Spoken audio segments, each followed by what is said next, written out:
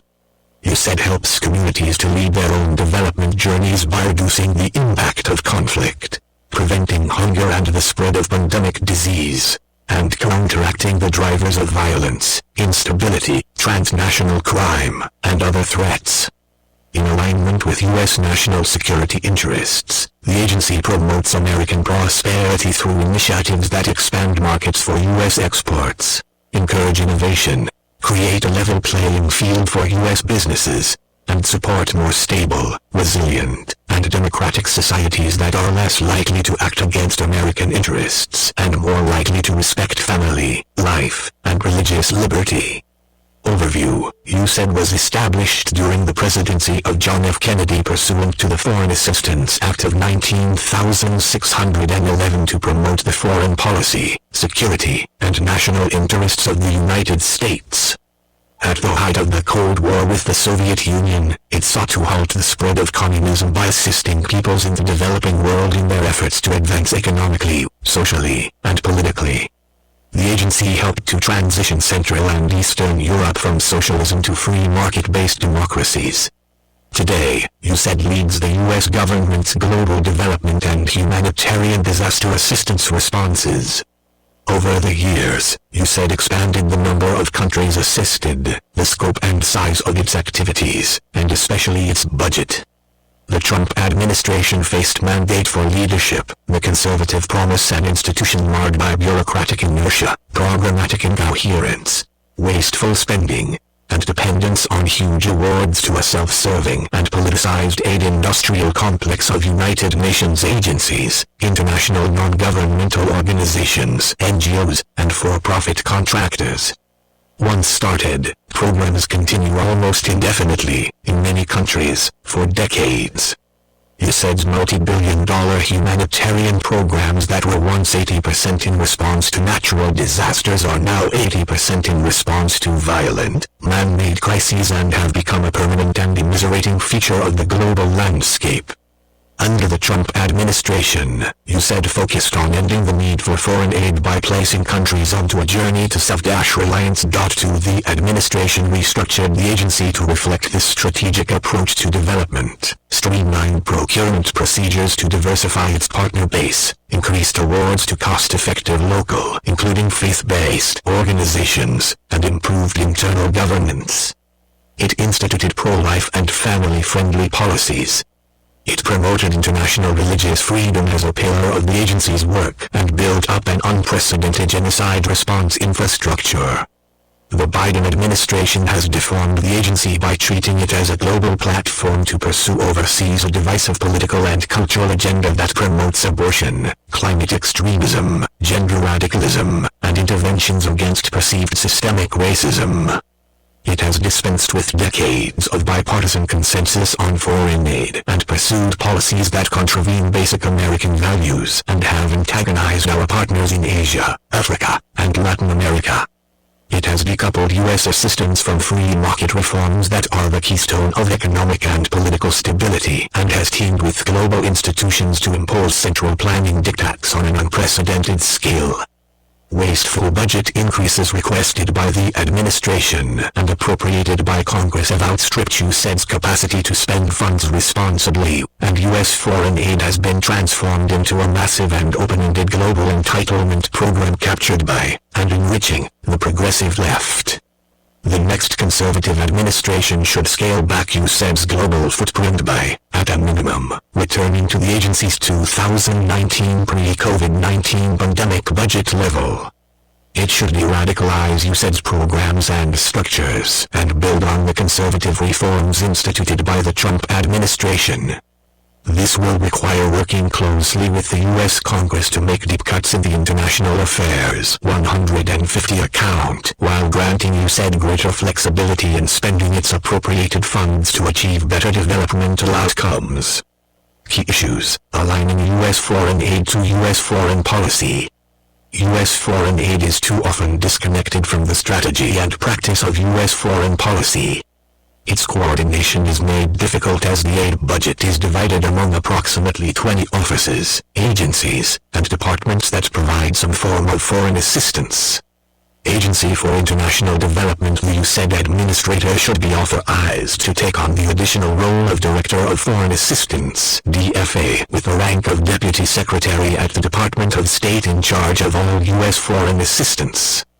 The DFA role would empower this person to align and coordinate the countless foreign assistance programs across the U.S. government and carry out the agenda of the next conservative president more effectively. A version of this role existed during the last 2 years of the George W. Bush administration, but the Obama administration eliminated it in 2009. Countering China's development challenge. Through its trillion-dollar Belt and Road Initiative, BRI, the People's Republic of China, PRC, has directed billions of dollars in loans and investments to advance its geostrategic objective of displacing the United States as the premier global power.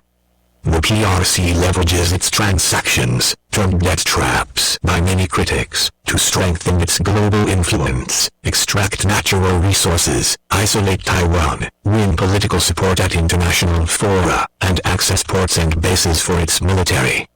In Latin America, 25 of 29 countries participate in the BRI, and the PRC ranks as the region's largest trading partner.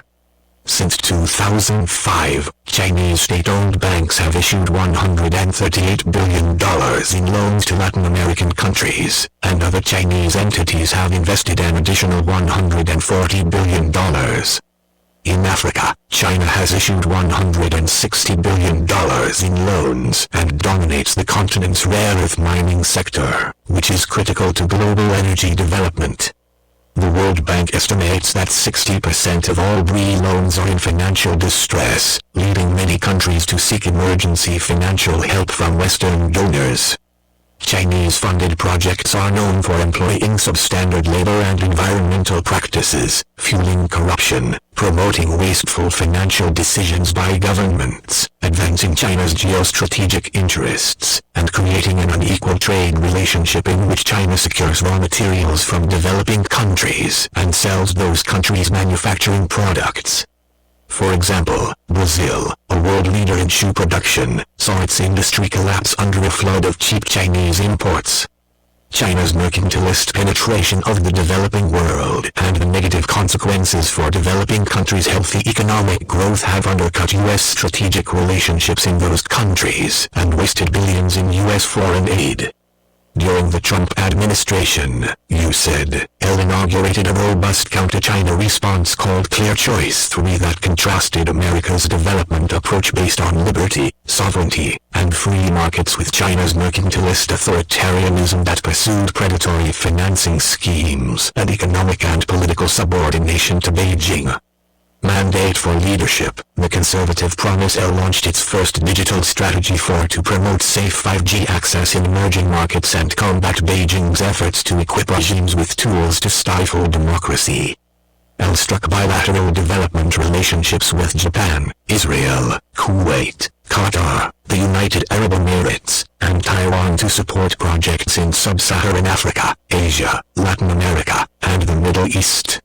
Established an office in Greenland to help counter China's claims of being a near-Arctic state, and reoriented its programming across Asia, including establishing a USAID mission to Central Asia, in line with America's Indo-Pacific Strategy. 5L joined with the U.S. Department of Homeland Security and National Oceanic and Atmospheric Administration to help coastal countries detect and halt illegal, unreported, and unregulated fishing and confront criminal activities practiced by state-run Chinese fishing fleets that violate international norms, ravage fishing industries in developing countries, worsen food insecurity, rob vulnerable communities of their livelihoods, and deplete maritime resources. USAID built an organizational infrastructure to carry out its multiple lines of counter-China operations. An agency-wide Clear Choice Executive Council and USAID-U.S. International Development Finance Corporation Working Group reviewed all proposed assistance programs and proposals through a counter-China lens. A senior executive-level Clear Choice coordinator, reporting to the administrator, advised the agency's leadership on initiatives to counter China, supported by a fully dedicated 6-person secretariat. The Biden administration discontinued these programs and allowed USAID's counter-China architecture to waste away, subordinating our national security interests to progressive climate politics in which communist China is viewed as a global partner. The next conservative administration should restore and build on the Trump administration's counter-China infrastructure at USAID, end the climate policy fanaticism that advantages Beijing, and assess bilateral aid through the lens of U.S. national security interests, rewarding those countries that resist China's debt diplomacy. It should finance programs designed to counter specific Chinese efforts in strategically important countries and eliminate funding to any partner that engages with Chinese entities directly or indirectly. USAID's Bangkok-based Regional Development Mission for Asia should focus its strategic attention on supporting cross-border initiatives designed to counter Chinese influence. Agency for International Development Climate Change. Upon taking office, President Biden issued executive orders to put the climate crisis at the center of U.S. foreign policy and national security and mitigate the devastating inequalities that intersect with gender, race, ethnicity, and economic security. 6. USAID subsequently declared itself a climate agency and redirected its private sector engagement strategy, teaming with America's corporate sector to wean countries off foreign aid through private investment and trade, to support the administration's global policy to transition from fossil fuels to renewable energy. The administration has incorporated its radical climate policy into every USAID initiative. It has joined or funded international partnerships dedicated to advancing the aims of the Paris Climate Agreement and has supported the idea of giving trillions of dollars more in aid transfers for climate reparations. The Biden administration's extreme climate policies have worsened global food insecurity and hunger. Its anti-fossil fuel agenda has led to a sharp spike in global energy prices. Inflation has hit the poor the hardest as they expend a higher proportion of income on food purchases. Farmers in poor countries can no longer afford to buy expensive natural gas-based fertilizers that are key to achieving high yields of food production. Under advice from climate radicals, the government of Sri Lanka even banned chemical fertilizers entirely without having any replacements in place. The result has been hunger and violent political instability. The aid industry claims that climate change causes poverty, which is false. Enduring conflict, government corruption, and bad economic policies are the main drivers of global poverty. USAID's response to man-made food insecurity is to provide more billions of dollars in aid, a recipe that will keep scores of poor countries underdeveloped and dependent on foreign aid for years to come. The impact on Africa is especially acute. South Africa, for example, relies on coal-powered plants to generate 80% of its power needs. It would need $26 billion in foreign aid to make the full transition away from coal. Multiplying this amount by dozens of other countries on the continent, the financial resources needed to transition away from fossil fuels are unachievable. In Latin America, countries that are global leaders in oil and gas production have sharply curtailed their energy production in line with climate activists, upending the hemisphere's major source of export revenues and condemning it to years of economic and political instability. USAID should cease its war on fossil fuels in the developing world and support the responsible management of oil and gas reserves as the quickest way to end wrenching poverty and the need for open-ended foreign aid. The next conservative administration should rescind all climate policies from its foreign aid programs, specifically USAID's Climate Strategy 2022-20307. Shut down the agency's offices, programs, and directives designed to advance the Paris Climate Agreement, and narrowly limit funding to traditional climate mitigation efforts. USAID resources mandate for leadership, the conservative promise are best deployed to strengthen the resilience of countries that are most vulnerable to climatic shifts.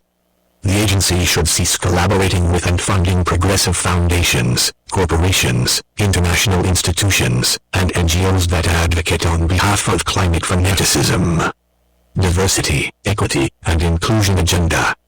USAID installed advisors on diversity, equity, and inclusion day committees in all its bureaus, offices, and overseas missions and created an agency-wide dashboard and day scorecard for all bureaus, offices, and missions to track staff compliance with the administration's day directives.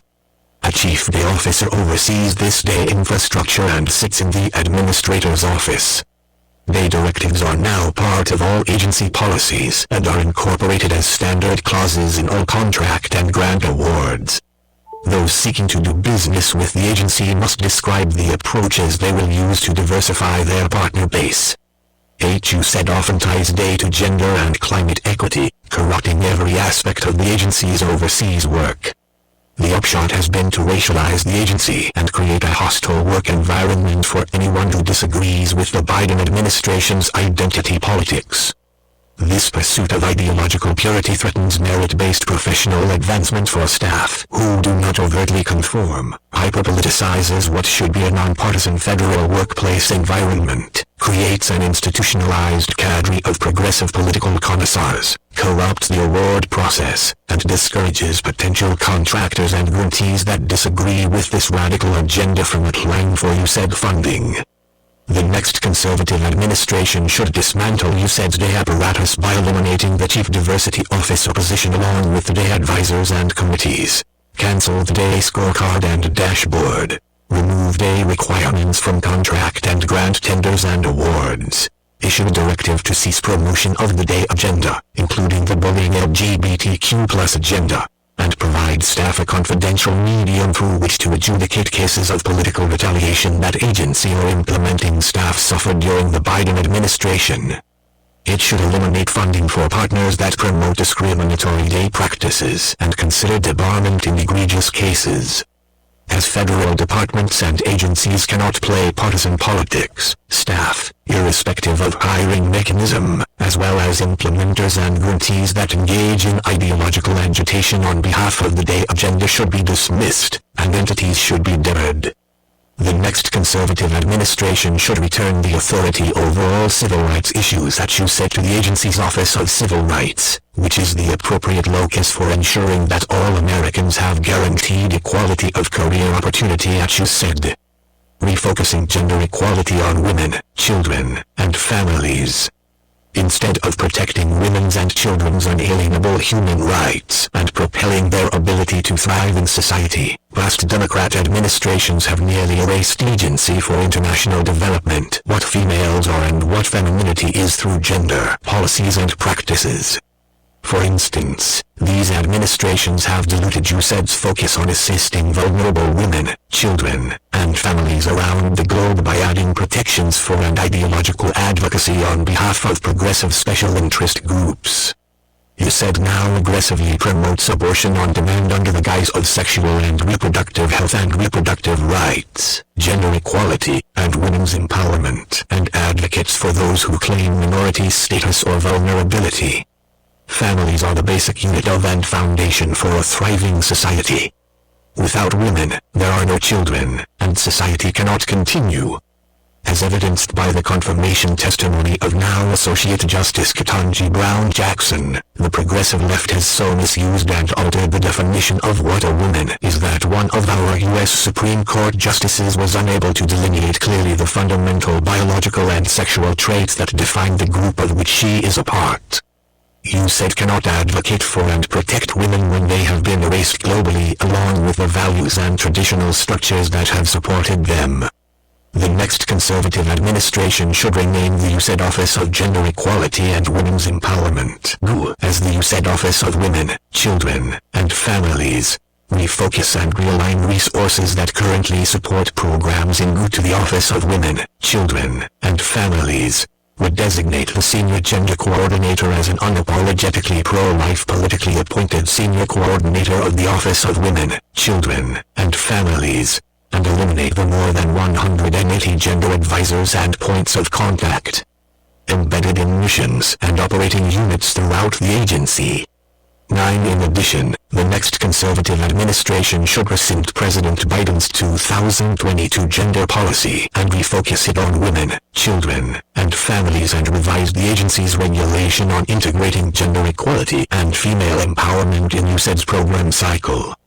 10. It should remove all references, examples, definitions, photos, and language on USAID websites, in agency publications and policies, and in all agency contracts and grants that include the following terms: gender, gender equality, gender equity, gender diverse individuals, gender aware, gender sensitive, etc. It should also remove references to abortion, reproductive health, and sexual and reproductive rights, and controversial sexual education materials.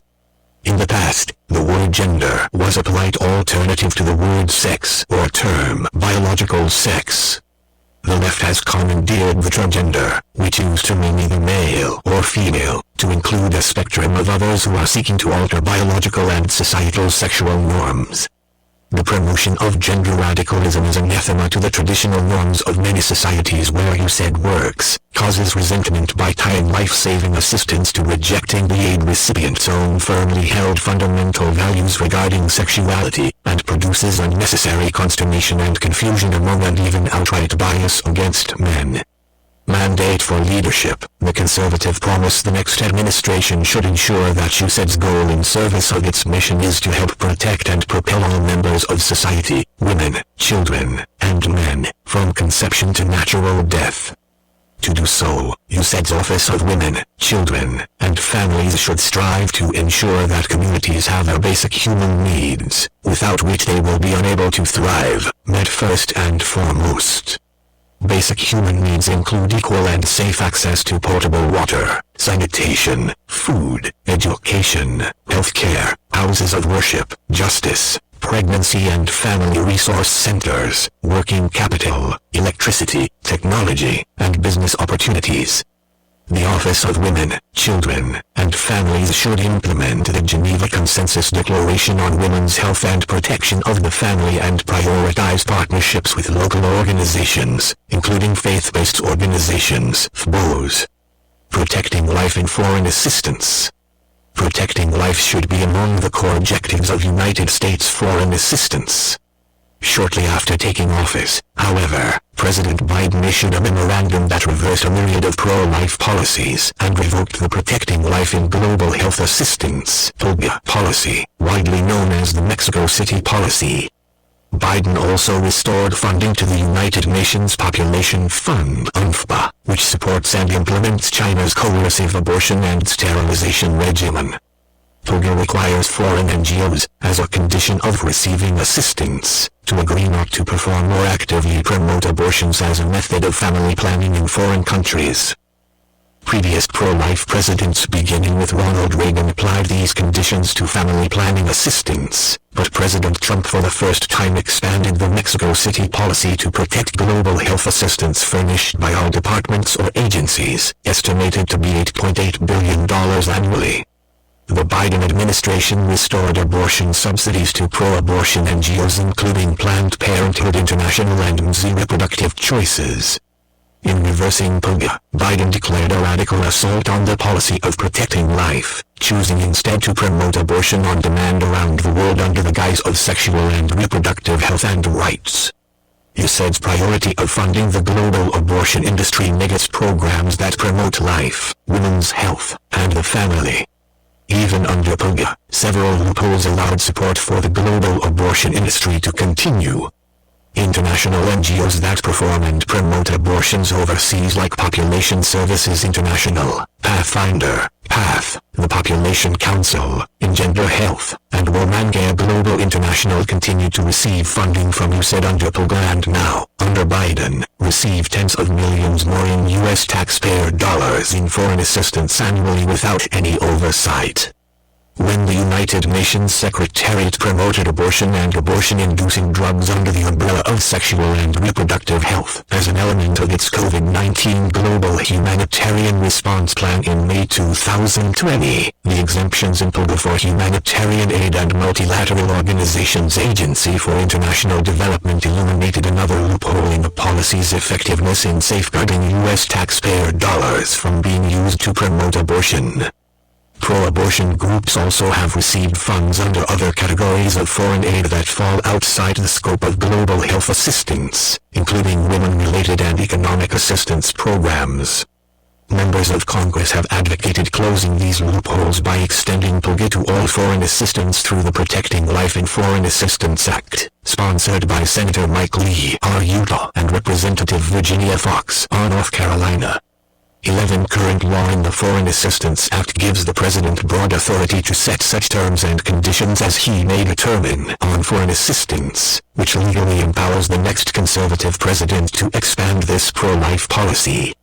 to stop U.S. foreign aid from supporting the global abortion industry, the next conservative administration should issue an executive order that, at a minimum, reinstates POGA and summarily blocks funding to UNFPA, but also closes loopholes by applying the policy to all foreign assistance, including humanitarian aid, and improving its enforcement. The executive order to reinstate POGA should be drafted broadly to apply to all foreign assistance. It should simultaneously rescind President Biden's memorandum entitled Protecting Women's Health at Home and Abroad, issued on January 28, 2021. 12. The new pro-life executive order should apply to foreign NGOs, including subgrantees and subcontractors, and remove exemptions for U.S.-based NGOs, public international organizations, and bilateral government-to-government agreements. All entities funded by USAID, both directly and indirectly, should report their compliance with the POGA, and USAID should institute penalties, including debarment from future federal funding, for violations of it. The new executive order also should instruct the administrator of USAID to publish reports on implementation of the POGA by both prime and subprime recipients. In addition, the Helms Amendment should continue to be applied, as it has been by both Republican and Democratic administrations for more than 50 years, as a complete ban on the use of taxpayer dollars to pay for abortions abroad. International religious freedom. Conservatives believe international religious freedom is central to USAID's development efforts. President Trump's Executive Order 13,926 on advancing international religious freedom 13 instructed the Secretary of State, in consultation with the USAID administrator, to budget at least $50 million a year for programs that advance international religious freedom and ensure that faith-based and religious entities, including eligible entities in foreign countries, are not discriminated against on the basis of religious identity or religious belief when competing for federal funding. Under the Trump administration, the agency set up a senior-level chief advisor for international religious freedom, who reported directly to the administrator with the task of coordinating a whole-of-USAID approach to achieving this mandate for leadership, the conservative promise priority. It created a robust genocide response capability. USAID affirmed the agency's partnerships with faith-based organizations through its rule on participation by religious organizations in USAID programs. 14. Partnership guidance and answers to frequently asked questions (FAQs) for faith-based organizations, and legal guidance and answers to FAQs for USAID staff. Today, USAID officials and their progressive partners have resisted efforts to promote religious freedom, especially as it relates to abortion and gender ideology, which are anathema to the traditional societies where USAID funds programs, in addition to many U.S. taxpayers. U.S. Secretary of State Antony Blinken repudiated his predecessor's focus on religious freedom. The next conservative administration must champion the core American value of religious freedom, which correlates significantly with poverty reduction, economic growth, and peace. It should train all USAID staff on the connection between religious freedom and development, integrated into all of the agency's programs, including the 5-year country development and coordination strategies due for updates in 2025. Strengthen the mission's relationships with local faith-based leaders, and build on local programs that are serving the poor. Congress should appropriate funding to USAID specifically to support persecuted religious minorities in line with Executive Order 13,926. Streamlining procurement and localizing the partner base. USAID is a grant-making and contracting agency that disburses billions of dollars of federal funding in developing countries through implementing partners, such as UN agencies, international NGOs, for-profit companies, and local non-governmental entities. In rare instances, such as in Jordan and Ukraine, the agency provides direct budget support to finance the operations of host country governments. USAID far more often counts on expensive and ineffective large contracts and grants to carry out its programs. It justifies these practices based on speed and a lower administrative burden on its institutional capacity. Partnering and procurement reform was a pillar of the Trump administration's effort to secure better development results, cut costs, and advance a journey to self-reliant strategy of exiting countries from aid. In December 2018, USAID launched its first acquisition and assistance strategy to streamline procurement processes, introduce innovation into its programming, and diversify its partner base away from large, expensive, and partisan implementers. The strategy counted on local NGOs, including faith-based entities already on the ground, to provide the agency with less costly and more effective alternatives to the aid giants. The strategy also prioritized global partnerships with the private sector, corporations, investors, diasporas, and private philanthropies, the source of real capital investment, innovation, and efficiencies that can maximize the impact of taxpayer dollars. Under the Biden administration, despite rhetoric to the contrary, the aid industrial complex has recaptured the agency and stifled further reforms. Agency for International Development. The next conservative administration should immediately implement language on key policy topics as standard provisions in all grants, cooperative agreements, and contracts. These provisions should include language on implementing the policy on protecting life in foreign assistance, imposing conditions on funding to multilateral organizations, and increasing accountability and transparency. To ensure that USAID exercises its existing authorities to streamline procurement processes, the next conservative administration should name a political appointee as the agency's senior procurement executive and director of the agency's Office of Assistance and Acquisitions, or in the Bureau of Management, M. The head of M/OA is one of the most important positions at USAID, as the office is ground zero for controlling the disbursement of U.S. foreign aid. The White House should empower the administrator and his or her designees to make determinations concerning the scale and scope of awards, and increase the transparency and accountability of sub-awards, which can escape public scrutiny and promote progressive policies during conservative administrations. USAID should use existing authority to use program funds to expand its roster of contracting and agreement officers to accelerate the delivery of funds for disaster responses to a more diverse collection of implementers. Accomplishing the next conservative administration's policy goals at USAID will require that political appointees have knowledge of, responsibility for, and visibility into the design and awarding of grants, contracts, and cooperative agreements.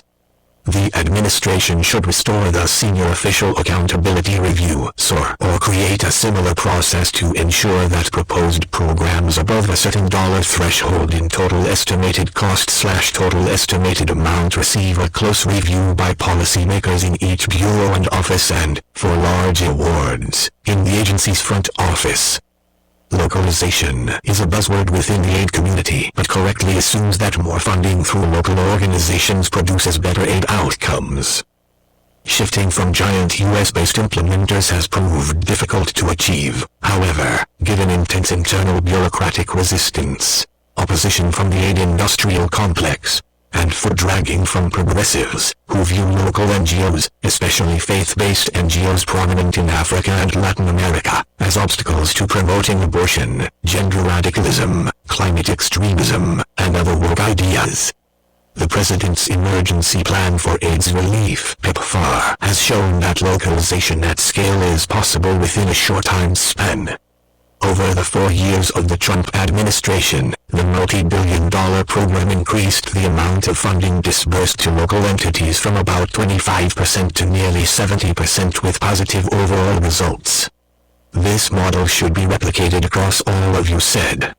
In addition, the next conservative administration should expand use of the New Partnership Initiative (P) to every bureau and office. Reset the requirements for USAID's overseas missions to craft and execute P action plans, and assign each mandate for leadership. The Conservative Promise mission a minimum percentage of its portfolio that must go to new, underutilized, and local partners. Crucial to the strategy will be increasing the use of open competition that lowers barriers to entry and fixed amount awards that carry less of a compliance burden, along with eliminating cost plus reimbursement contracts that favor large companies. Before advancing a new program, the agency should be required to assess existing local activities to avoid undercutting or duplicating them. At every opportunity, you said should build on existing local initiatives. Global health. The United States is the world's largest funder of global health initiatives. For more than 60 years, the American people have offered health assistance to the world and saved millions of lives. The USAID Bureau for Global Health, GH, the second largest within USAID, oversees a multi-billion-dollar operation to support maternal and child health, voluntary family planning, PEPFAR, and the President's Malaria Initiative, PMI, both started under President George W. Bush, and other initiatives against other infectious and neglected tropical diseases.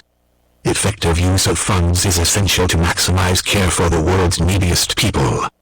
Countries with strong health institutions and sound public health practices responded quickly to and recovered more rapidly from the COVID-19 pandemic. This demonstrates the importance of localization, by which USAID helps governments and the private sector in developing countries to strengthen their own ability to address needed training, services, accountability, and organizational capacity. Unfortunately, many USAID-funded global health activities remain rooted in patterns that began decades ago and measure improvements in terms of inputs, money spent, instead of outcomes achieved. From the 1950s to 1970s, the major recognized threats to human health were infectious diseases such as polio and smallpox, and USAID-funded programs in a country, not with a country. Maternal and child health, food, water, and sanitation programs were often intermittent. USAID consistently financed population control, contraception, and abortion as essential to development. Most programs focused on one disease or condition, but had little integration with other global health activities. Chronic diseases were ignored. Consequently, the next conservative administration should focus on updating the Global Health Bureau's portfolio, emphasizing a comprehensive approach to supporting women, children, and families, building host country institutional capacity, increasing awards to local and faith-based partners, expanding what occurred during the Trump administration with MP, and improving USAID's ability to coordinate with local partners. Updating funding priorities. The Bureau should identify and eliminate outdated and ineffective concepts and focus on funding innovation. A rigorous review is necessary to ensure that current programs and funding streams avoid wasting taxpayer dollars and prioritize what is needed now and what works. Agency for International Development focusing on holistic health care and support for women, children, and families. The continued high rate of maternal and infant mortality is a persistent global tragedy. Contrary to current publicity, this problem is not solved by abortion. Families genuinely cherish children. The next leadership at USAID must focus attention on women and children's health, including unborn children, as well as health risks across lifespans, including childhood infections, cervical cancer, adolescent risks, and family stability, by utilizing a coordinated approach.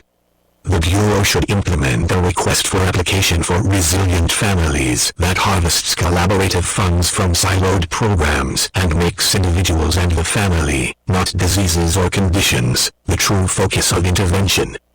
Increasing USAID collaboration with faith-based organizations. FBOs historically have been much more successful in outreach to remote and vulnerable populations, based on trust built through decades of service. The value of collaborating with FBOs was demonstrated in the October 2020 Evidence Summit on Religious Engagement.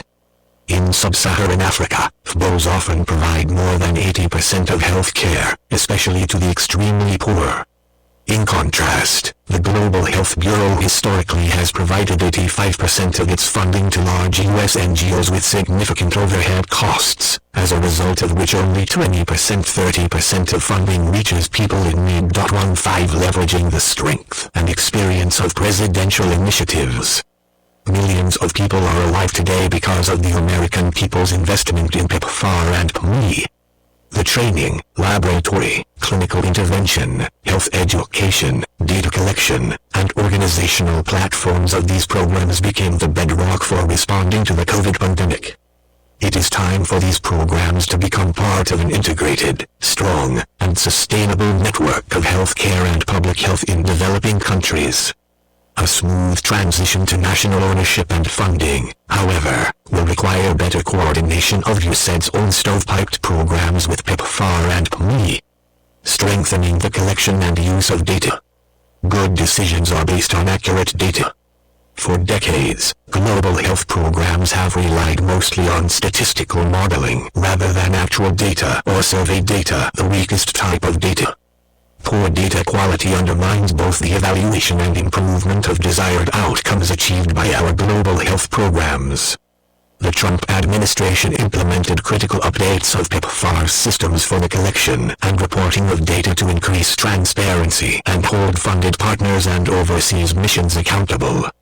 The next conservative administration should apply these reforms to all of USAID's global health programs.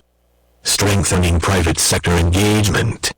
The Bureau's Center for Innovation and Impact should be empowered to expand networks of private and faith-based health organizations that can develop projects using development impact bonds, capital funds, and innovative technologies, including with the Mandate for Leadership, the Conservative Promise Millennium Challenge Corporation, and the new U.S. International Development Finance Corporation. More flexible and agile funding will spur innovation within the Bureau and help to enhance countries' self-reliance in the provision of health care.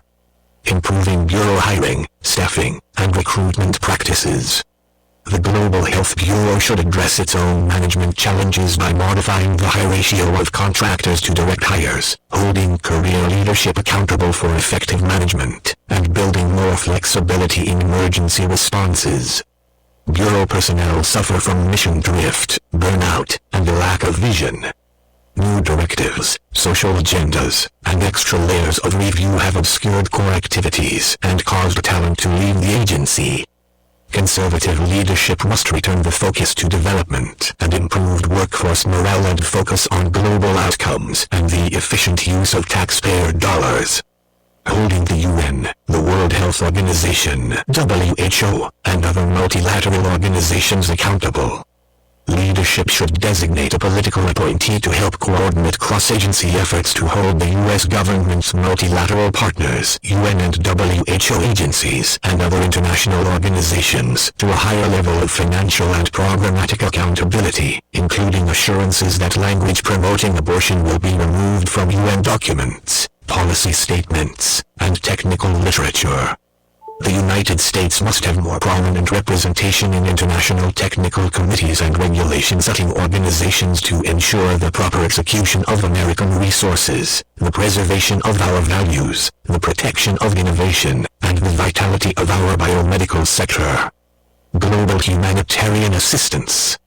The U.S. government is the world's largest humanitarian actor, annually disbursing billions of dollars in life-saving assistance, food, water, shelter, emergency health care, and related protection support to tens of millions of vulnerable people. Funded by the U.S. Congress through the International Disaster Assistance (IDA) account, USAID pays for nearly half of the budget of the Nobel Prize-winning UN World Food Program (WFP), as well as dozens of simultaneous operations that range from responses to hurricanes in Central America to tackling outbreaks of Ebola in Central Africa and caring for millions of people displaced by ongoing conflicts.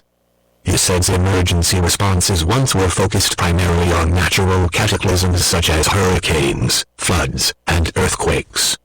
Today, the agency spends more than 80% of its humanitarian budget on chronic man-made crises. Most of these emergency responses began years ago and absorbed billions of dollars annually with no end in sight. Every year sees financial demands grow in response to new conflicts, most recently Ukraine. The budget of the Bureau for Humanitarian Assistance has doubled compared to just a few years ago, and can no longer manage its funds responsibly. A politically powerful foreign aid industry, that Agency for International Development benefits financially from extending and expanding these large-scale programs for years, even decades, ensures little scrutiny of these ever-increasing appropriations. The massive growth in emergency aid distorts humanitarian responses, worsens corruption in the countries we support, and exacerbates the misery of those we intend to help. The permanence of this assistance, particularly in countries where we have little to no in-country presence and must rely on UN agencies to self-monitor, has morphed into a co-governance scheme in which the US government effectively finances the social services obligations of corrupt regimes that threaten the United States. These governments can then redirect scarce budget resources away from costly health and education toward financing their wars, supporting terrorism, repressing their citizens, and enriching themselves. Examples of this abuse are spread throughout the world. Over the past decade, the U.S. government has expended $14 billion in aid to Syria, where the bloody regime of Bashar al-Assad, a close ally of Iran and Russia, skims nearly half of foreign aid through inflated official exchange rates, the diversion of food baskets to its military units, and procurement arrangements with compromised local contractors. Yemen, once the breadbasket of the Arabian Peninsula, is now dependent on billions of dollars of aid as formerly productive Yemeni farmers cannot compete against free food, while irrigation systems remain in disrepair, leaving the country to suffer from water shortages during long summer droughts and flooding during its rainy season. Iran-backed Houthi rebels divert substantial amounts of aid to support their war efforts. In Afghanistan, the aid infrastructure built over 20 years of American military presence that 3 presidents wanted to end collapsed with the failure of U.S.-trained Afghan forces to repel the Taliban's 2021 advances. Yet the country has received nearly $1 billion more in U.S. humanitarian aid since the Taliban's takeover, and absent a U.S. embassy to ensure that it is not diverted to the Taliban and other terrorist groups. In Burma, U.S. aid finances all of the food and medical care for hundreds of thousands of persecuted Rohingya that the military regime forces to live in open-air concentration camps. In northern Iraq, hundreds of thousands of Yazidis, targeted for genocidal extermination by ISIS, remain in miserable camps unable to return home because of the Iraqi government's refusal to clear out Iran-backed militias occupying their homeland.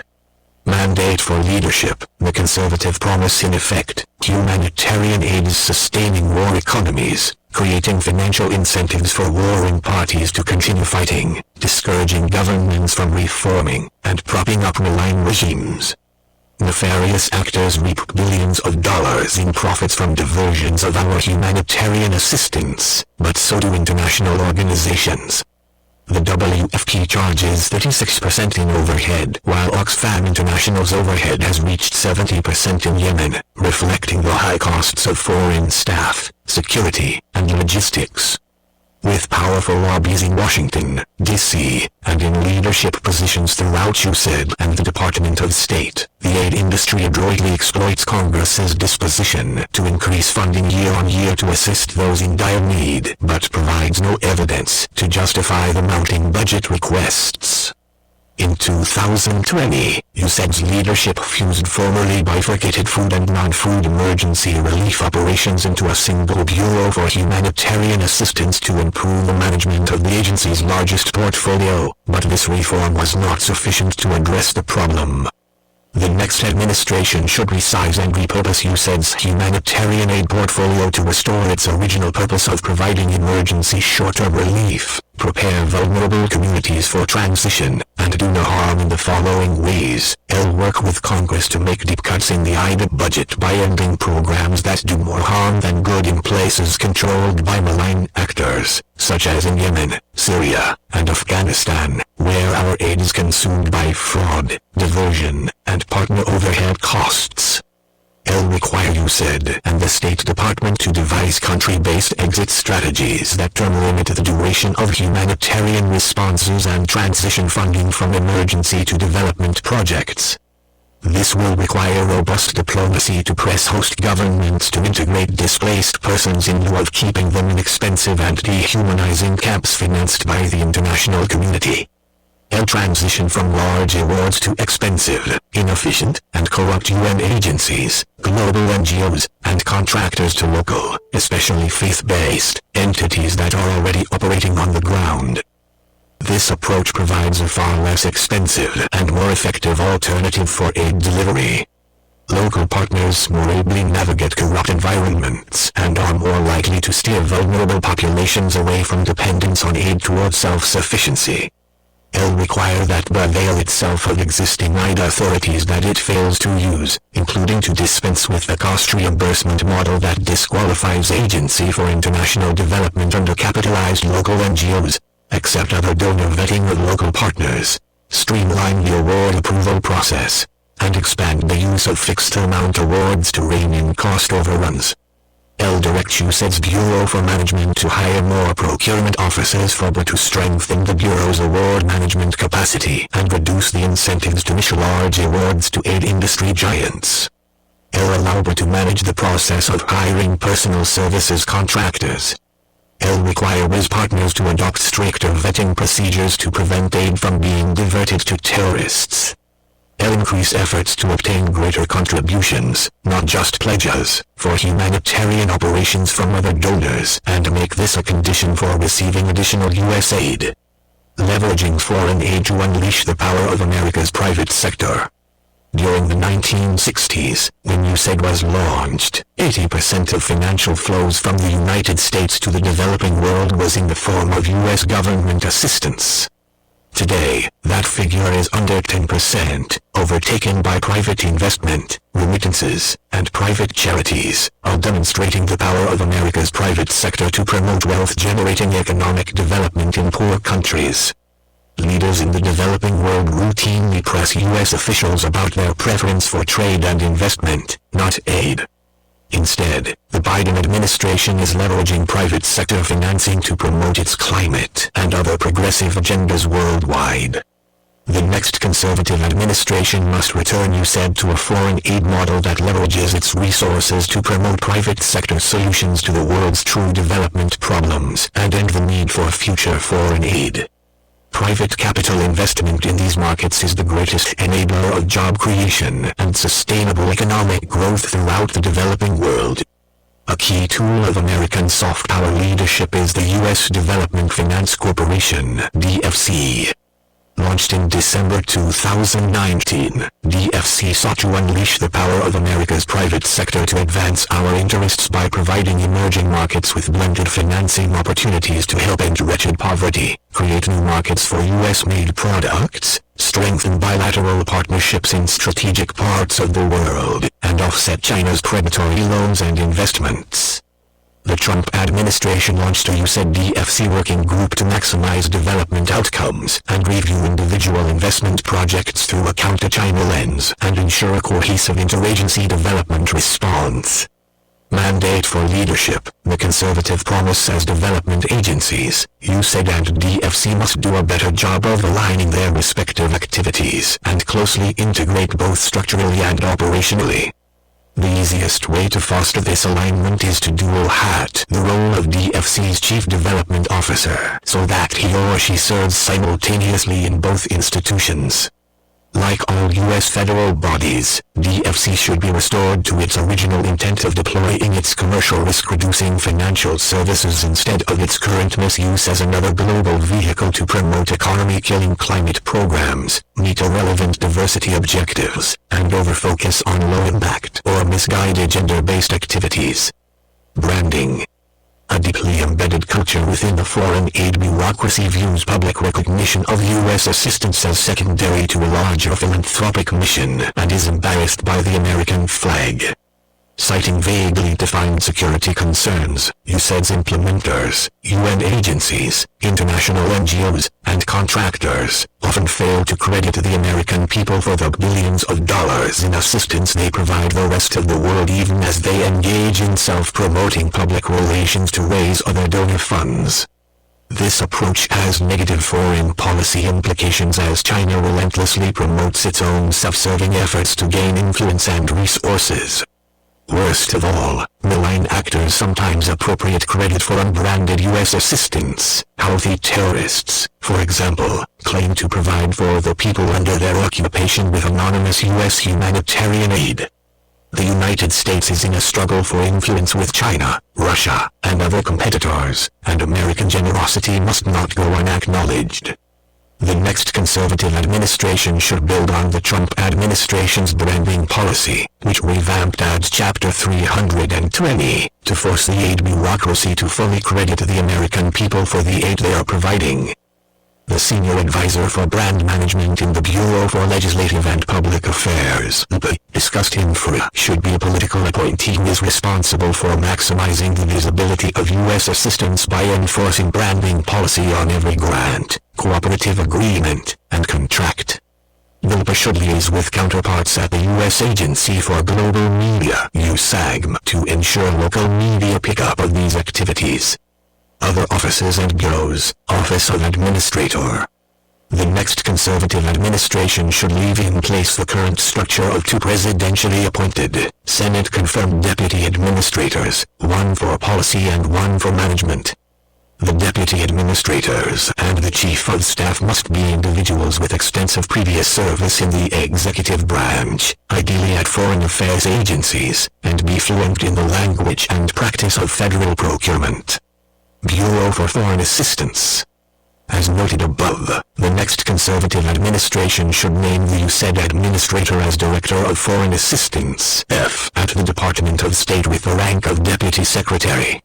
Its Agency for International Development should reorient the bulk of F staff from focusing on the formulation of the annual President's budget proposal to the execution of already appropriated resources.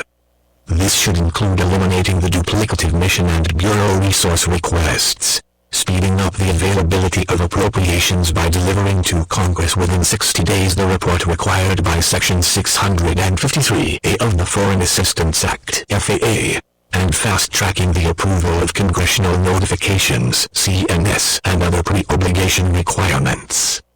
Management Bureau.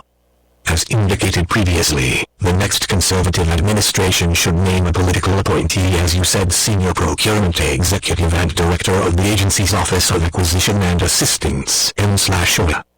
Political appointees with the appropriate credentials, including warrants, should be placed within M/OA, and the agency should exercise its authority to engage qualified experts from other federal departments and agencies, and outside of government, if they are free of conflicts of interest, on the technical committees that review applications for USAID's contract and grant competitions.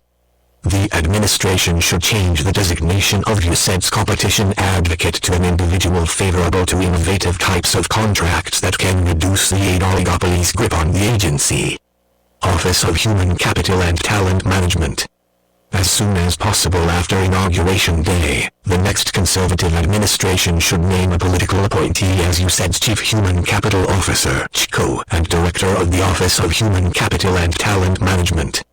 USAID's White House liaison must be an individual with substantial experience with federal personnel systems. The White House Office of Presidential Personnel should allow the USAID administrator to explore with counterparts at the Office of Personnel Management whether the agency could hire personnel under both the administratively determined authority and Schedule C of the accepted service of the Federal Civil Service. USAID should be one of the agencies to pilot test the reinstated Executive Order 13,957,16 which created a Schedule F within the accepted service, and should aggressively recruit and place candidates into term-limited positions under Schedule of the accepted service, especially veterans. The new CHCO should examine how the existing members of the Senior Executive Service (SES) at USAID should be reworked throughout the agency and should institute an SES mobility program to encourage the regular rotation of senior career leaders, including through details to other departments and agencies. Bureau for Policy, Planning, and Learning.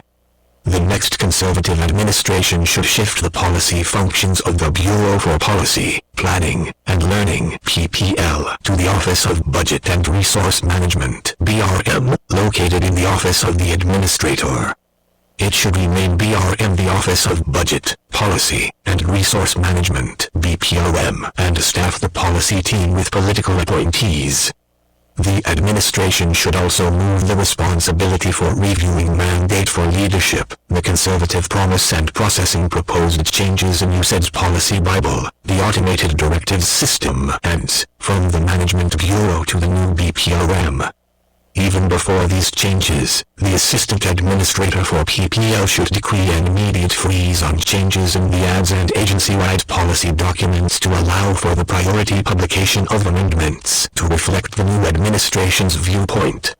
All major agency policies should be reviewed and amended or withdrawn within the new administration's first calendar year in office. Bureau for Legislative and Public Affairs.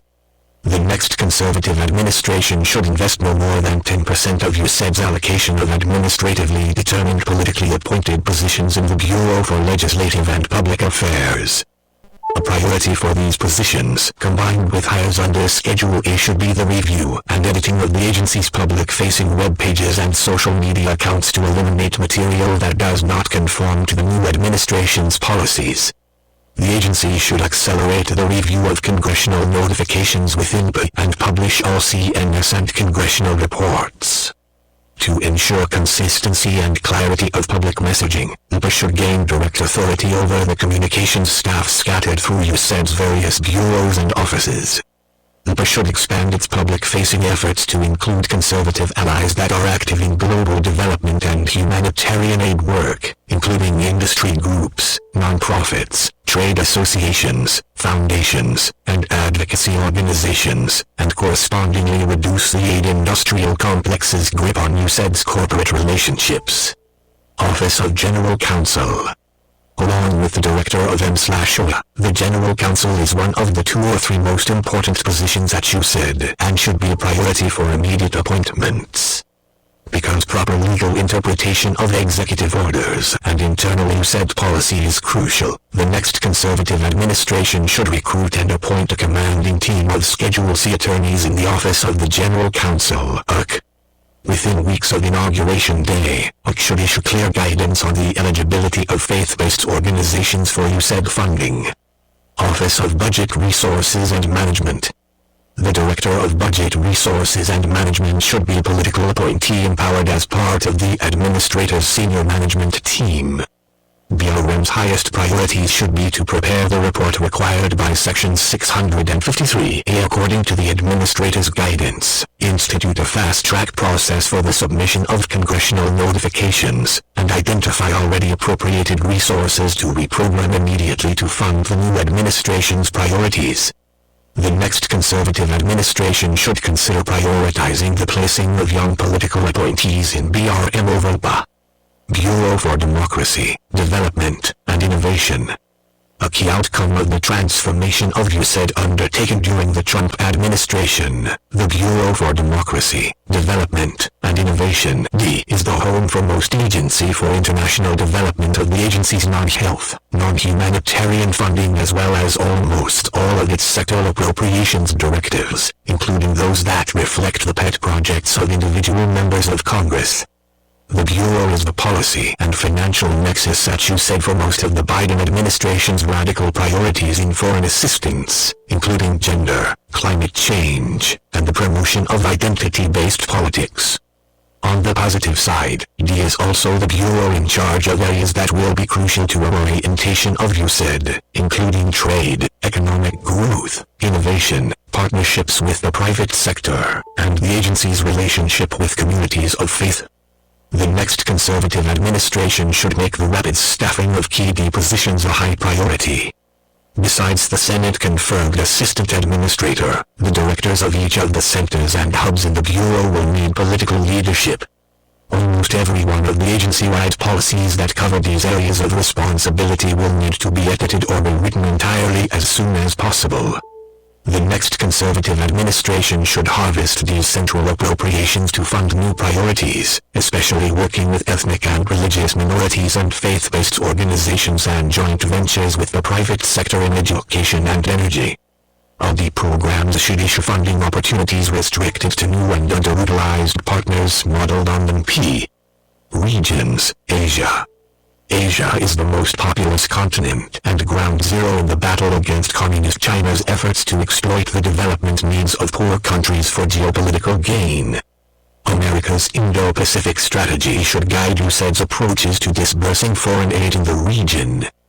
you said should intensify its bilateral relationships with pro-free market Japan, Australia, South Korea, and India so that they can jointly advance private sector solutions to secure financing for power generation, infrastructure, digital connectivity, investment and trade expansion, and other economic activities. You said enjoys a strong in-country presence in India, buttressed by recent coordination on the global response to COVID-19 as India is a global leader in vaccine production. Those ties should be expanded. So too should development cooperation with Taiwan, which boasts effective pandemic response capacity that should be shared with developing countries. China's island-hopping efforts to capture vulnerable Pacific states is a direct strategic threat to U.S. maritime supremacy and homeland security, and you said and its allied donors should neutralize these efforts through the deployment of targeted assistance such as helping countries combat the effects of China's illegal fishing. While China outpaces the ability of the Democratic Alliance to deploy state-backed financing to developing countries, it is unable to compete with our collective private sector capacity to deploy trillions of dollars of capital. Mandate for leadership. The conservative promised Pakistan is a prime example of foreign aid policies disconnected from U.S. national interests. The country has been the recipient of more than $12 billion in U.S. foreign aid since 2010, yet it remains intensely anti-American and corrupt, has backed the Taliban continuously since 2001, jump-started North Korea's nuclear bomb program, brutalizes its religious minorities, and is a willing client of China while taking on unrepayable loans from the U.S. taxpayer-funded International Monetary Fund and World Bank. Middle East. The Middle East is far more vulnerable today than it was in 2020 because the Biden administration's strategy for the region is adrift.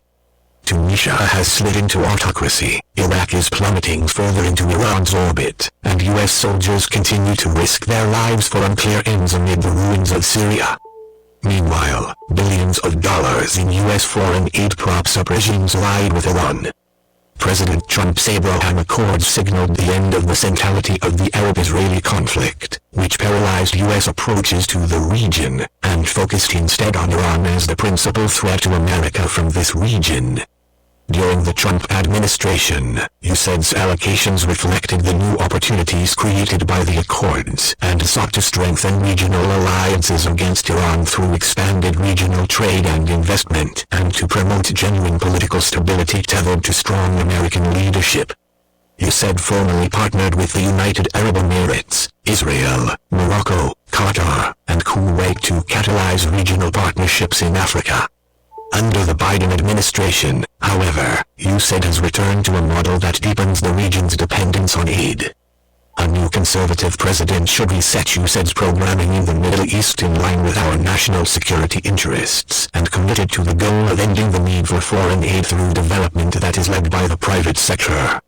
Specifically, foreign aid must advance the Abraham Accords. Increased trade and investment between Israel and its Arab neighbors represent the most effective path toward reducing poverty, fostering the emergence of a middle class, and solidifying peace. USAID should therefore focus its development assistance on countries such as Morocco and Sudan through joint investment collaboration with the more economically advanced economies such as the UAE and Israel. USAID should consider cutting aid to states allied to Iran, limiting assistance in these countries to the advancement of narrow strategic priorities and support for basic American values, such as aid to persecuted religious minorities.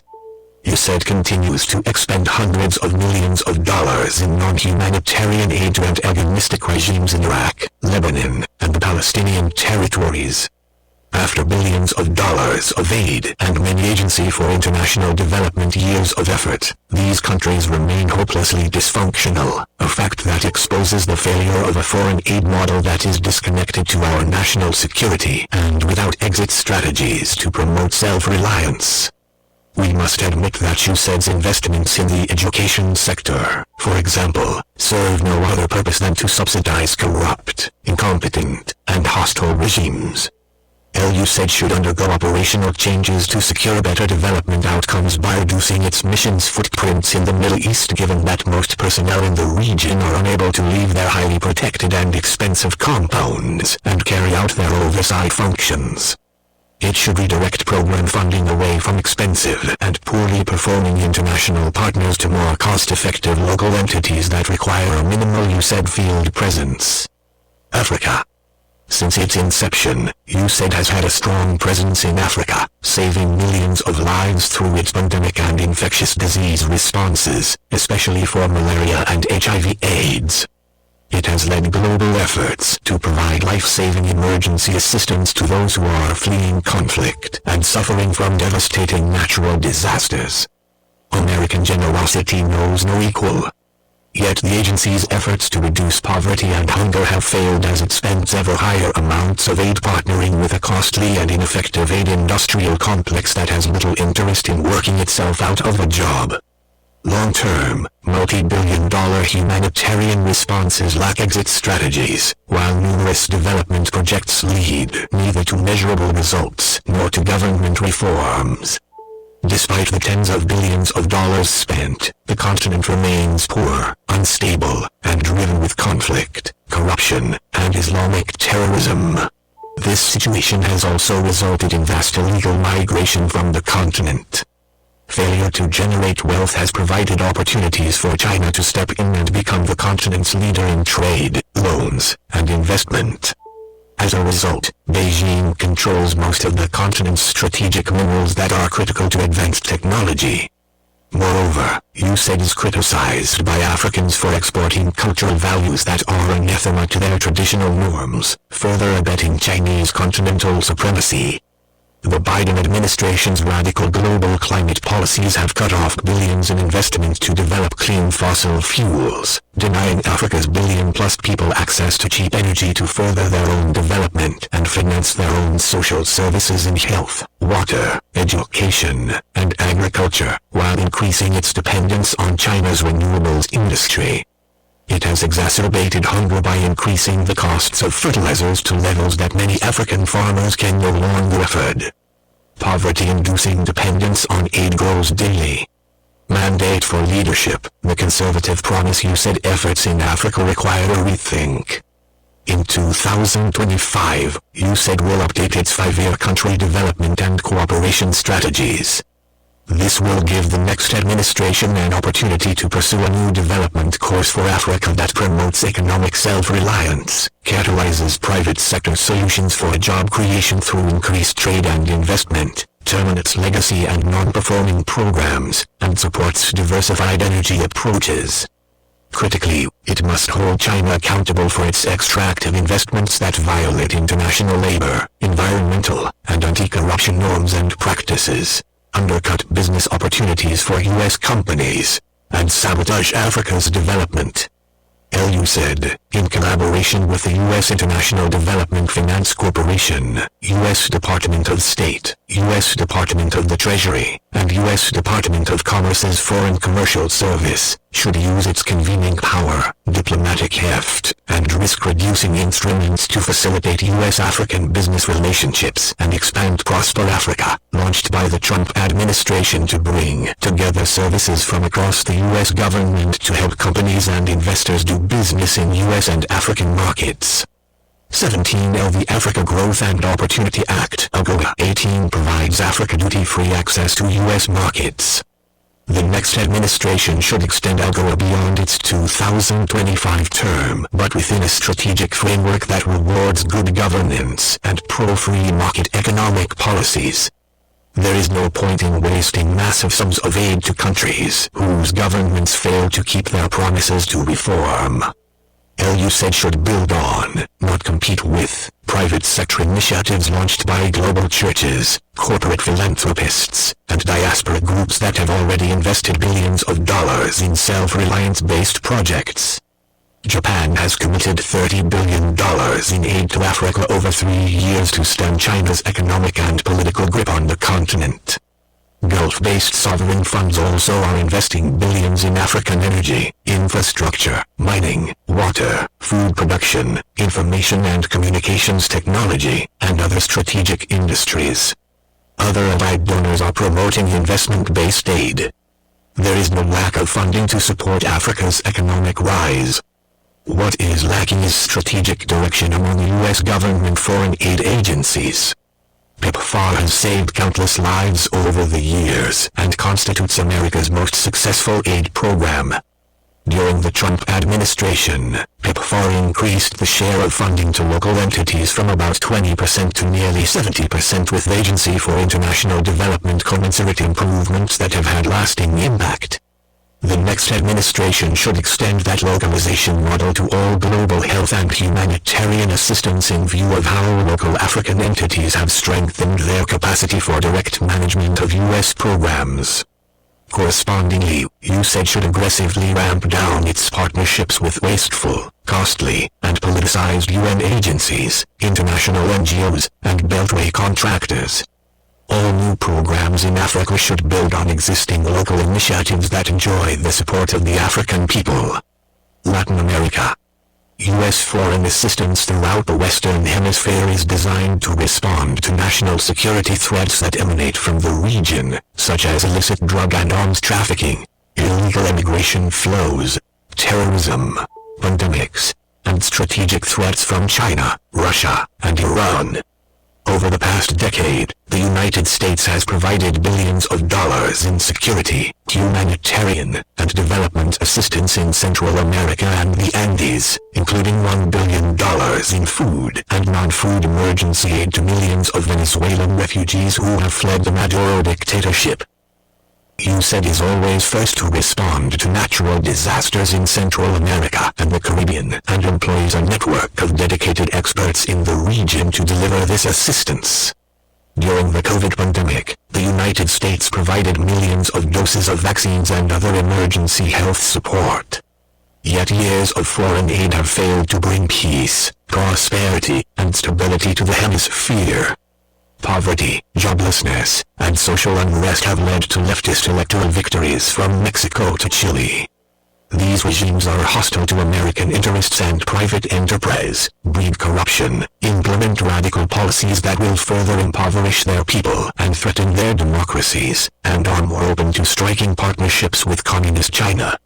Left-wing authoritarian kleptocracies in Cuba, Nicaragua, and Venezuela deny their people basic freedoms, violently and ruthlessly suppress any dissent, repress communities of faith, and generate such misery that hundreds of thousands of their citizens have attempted to cross our southern border over the past 2 years. No recent administration has made any progress in reducing the chaos and desperation in Haiti.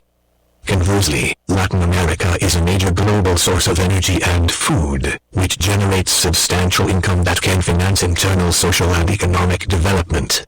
The nations of the hemisphere share a natural and massive geographic trade and investment advantage through their proximity to the United States, supplemented by free trade agreements. The United States remains the favored destination for higher education and business opportunities for Latin Americans. Successful diasporas in the United States serve as powerful economic, cultural, and political bridges to every country in the region. The Trump administration focused on promoting trade and investment, especially in infrastructure, through an interagency effort called America CREC, America Grows, by which USAID played a key role in providing technical mandate for leadership, the conservative promise assistance, to create a more enabling environment to attract private investment. The Biden administration canceled the program. The next conservative administration should reassess all programs of U.S. foreign aid to Latin America and terminate those that have failed to achieve results after years of effort.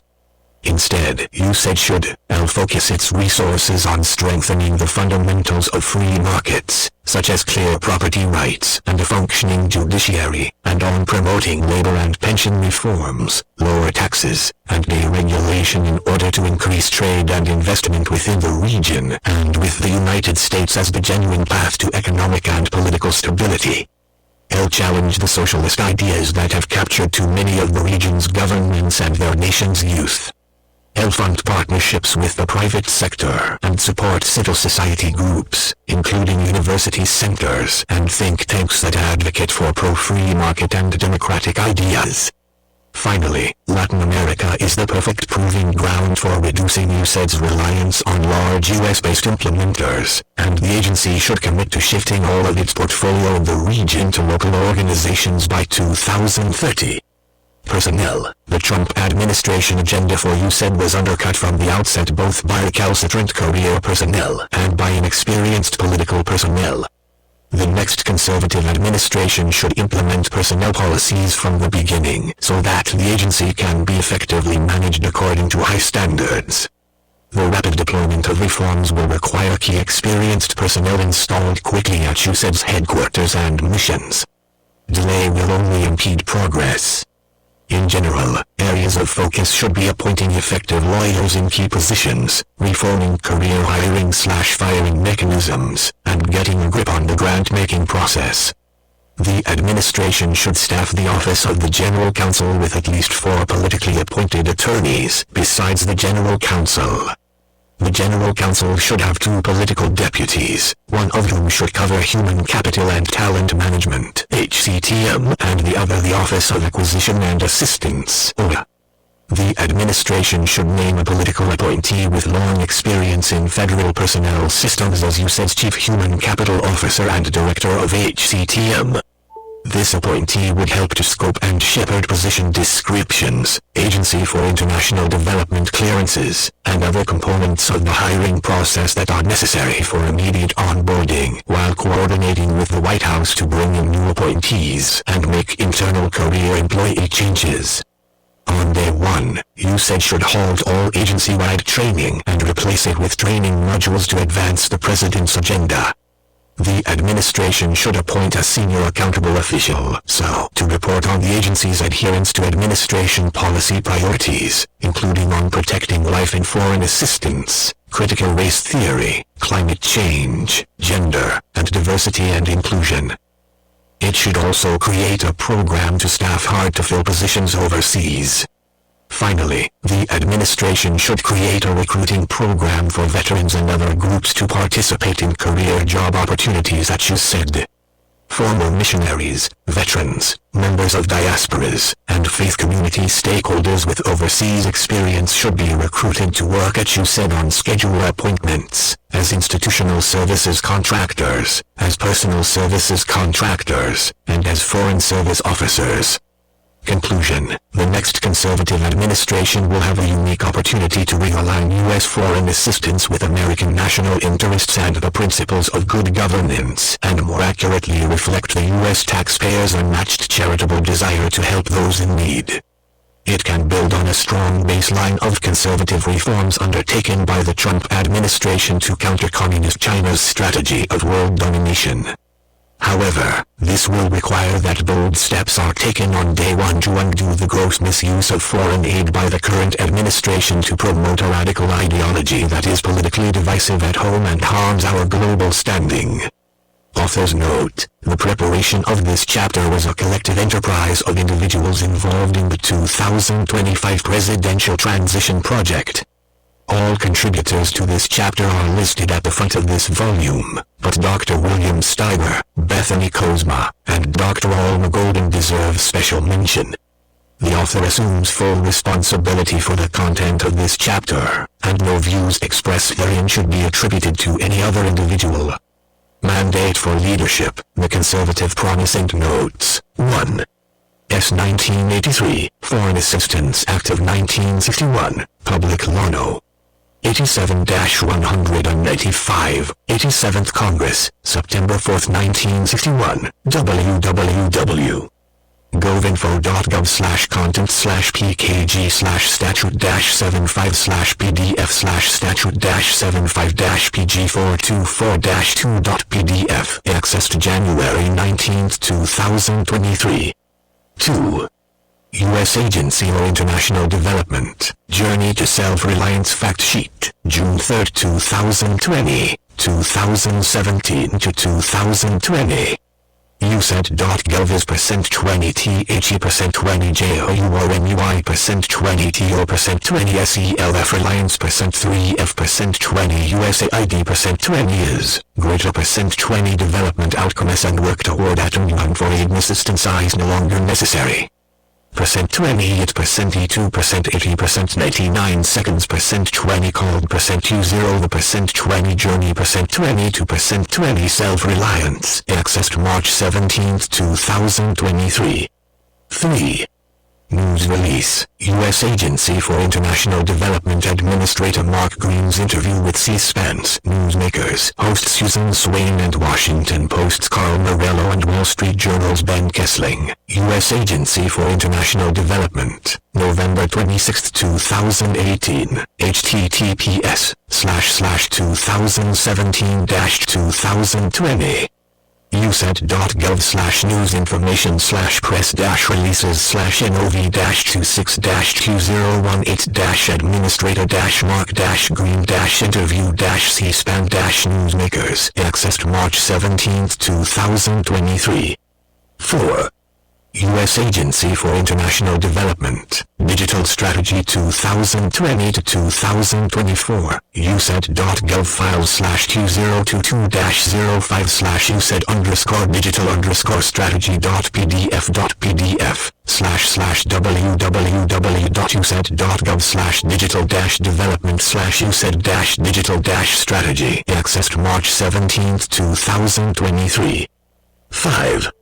U.S. Strategic Framework for the Indo-Pacific, declassified in part by Assistant to the President for National Security Affairs Robert C. O'Brien, January 5, 2021, https://trump-whitehouse.archives.gov/content/upload/2021/ips-final-declass.pdf accessed March 18, 2023, and Robert C. O'Brien, Assistant to the President for National Security Affairs, A Free and Open Indo-Pacific, January 5, 2021, https://trump-whitehouse.archives.wp-content/upload/2021/OBRIAN-expanded-statement.pdf accessed March 18, 2023.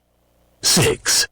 News release, fact sheet, prioritizing climate in foreign policy and national security, the White House, October 21, 2021, https://www.whitehouse.gov/briefing-room/statements-releases/20/10/fact-sheet prioritizing-climate-and-foreign-policy-and-national-security/accessed January 28, 2023.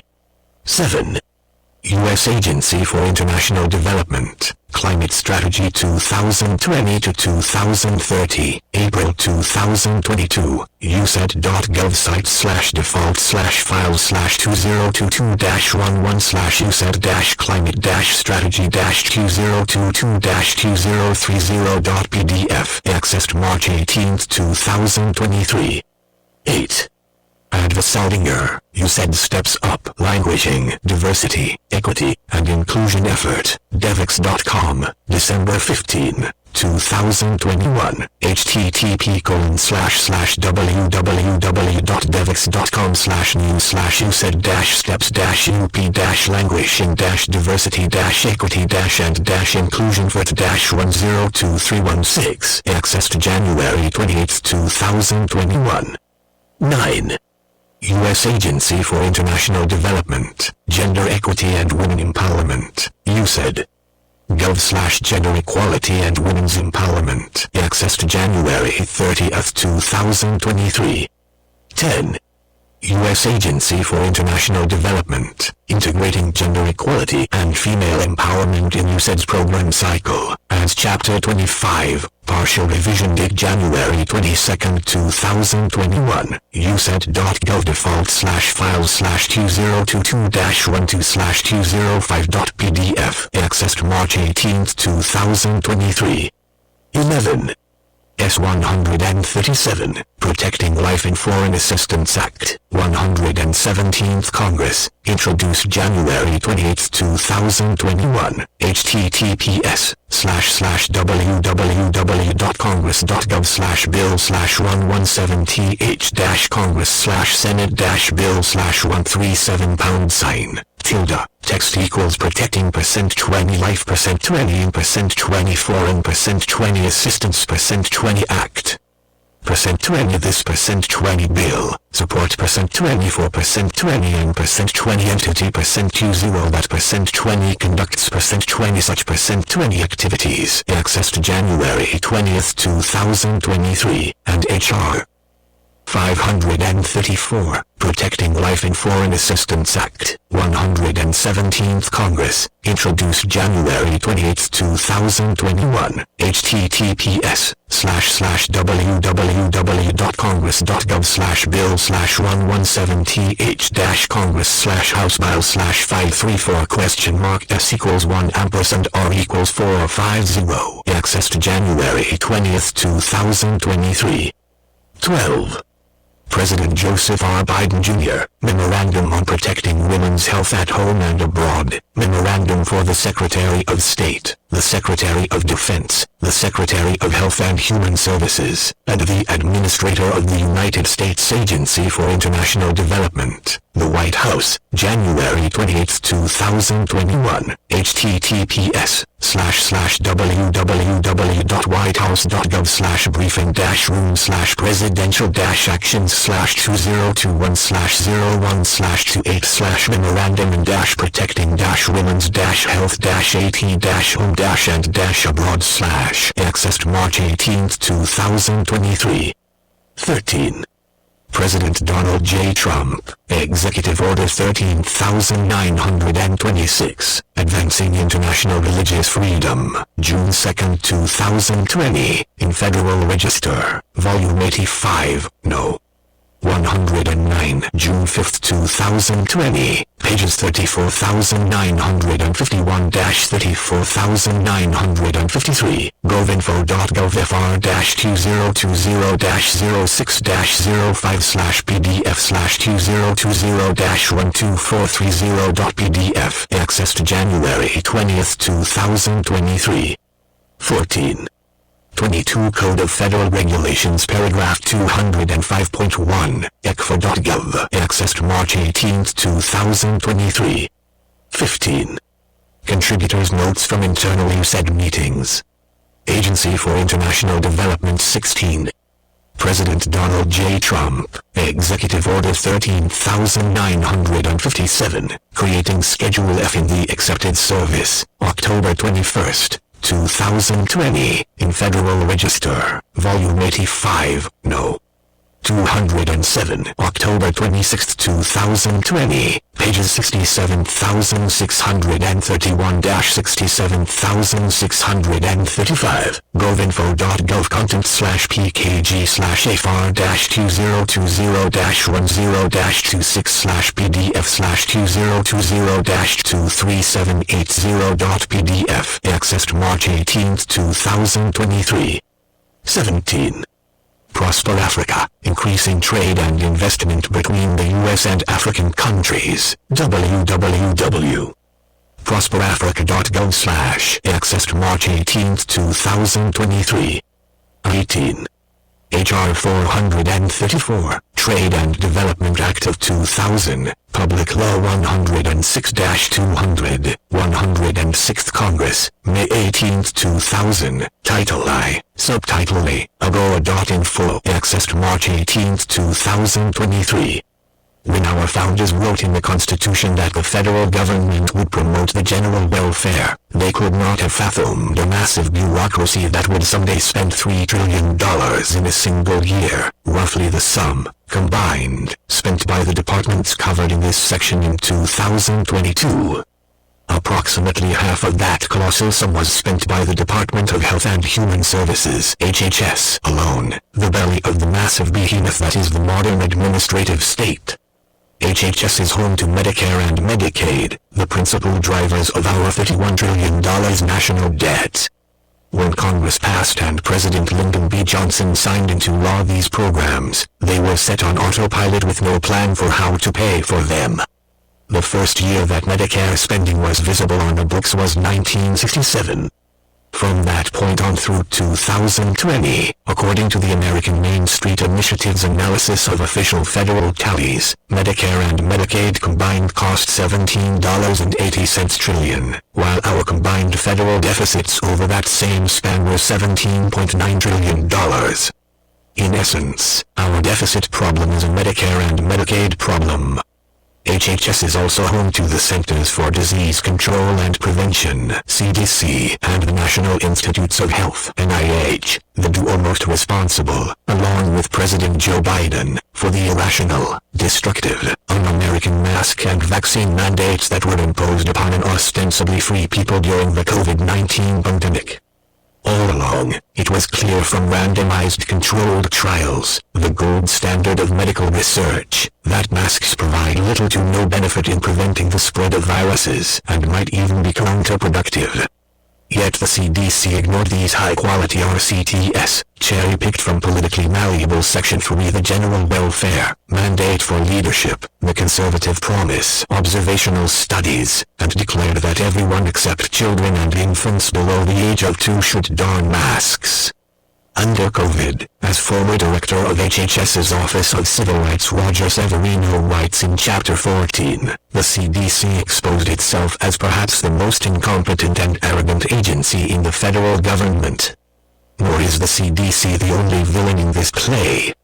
Severino writes of the National Institutes of Health. Despite its popular image as a benign science agency, NIH was responsible for paying for research in aborted baby body parts, human-animal chimera experiments, in which the genes of humans and animals are mixed, and gain-of-function viral research that may have been responsible for COVID-19. Severino writes that Anthony Fauci's division of the NIH, the National Institute of Allergy and Infectious Diseases, owns half the patent for the Moderna COVID-19 vaccine, and several NIH employees receive up to $150,000 annually from Moderna vaccine sales. That would be the same experimental mRNA vaccine that the CDC now wants to force on children, who are at little to no risk from COVID-19, but at great risk from public health officials. The incestuous relationship between the NIH, CDC, and vaccine makers, with all of the conflict of interest it entails, cannot be allowed to continue, and the revolving door between them must be locked. As Severino writes, funding for scientific research should not be controlled by a small group of highly paid and unaccountable insiders at the NIH, many of whom stay in power for decades. The NIH monopoly on directing research should be broken. What's more, NIH has long been at the forefront in pushing junk gender science. The next HHS secretary should immediately put an end to the department's foray into woke transgender activism. HHS also pushes abortion as a form of health care, skirting and sometimes blatantly defying the Hyde Amendment in the process. Severino writes that the FDA should reverse its approval of chemical abortion drugs because the politicized approval process was illegal from the start. In addition, HHS programs often violate the spirit, and sometimes the letter, of conscience protection laws. Severino writes that the HHS secretary should pursue a robust agenda to protect the fundamental right to life, protect conscience rights, and uphold bodily integrity rooted in biological realities, not ideology. The next secretary should also reverse the Biden administration's focus on single-quote LGBTQ plus equity, subsidizing single motherhood, disincentivizing work, and penalizing marriage, replacing such policies with those encouraging marriage, work, motherhood, fatherhood, and nuclear families. If there is another department that has gone off the rails like HHS during the Obama and Biden administrations, it is the once proud Department of Justice, DOJ. As former counselor to the Attorney General Gene Hamilton writes in Chapter 17, the department has a long and noble history. Edmund Randolph, the first Attorney General, took office the same year as President Washington, yet its Section 3, the general welfare long-standing reputation has been marred by the Biden administration's abuse of the department's powers for its own ends. Hamilton writes that the department's unprecedented politicization and weaponization under Biden and Attorney General Merrick Garland, resulting in politically motivated and viewpoint-based prosecutions of political enemies and indifference to the crimes of political allies, has made the department a threat to the Republic.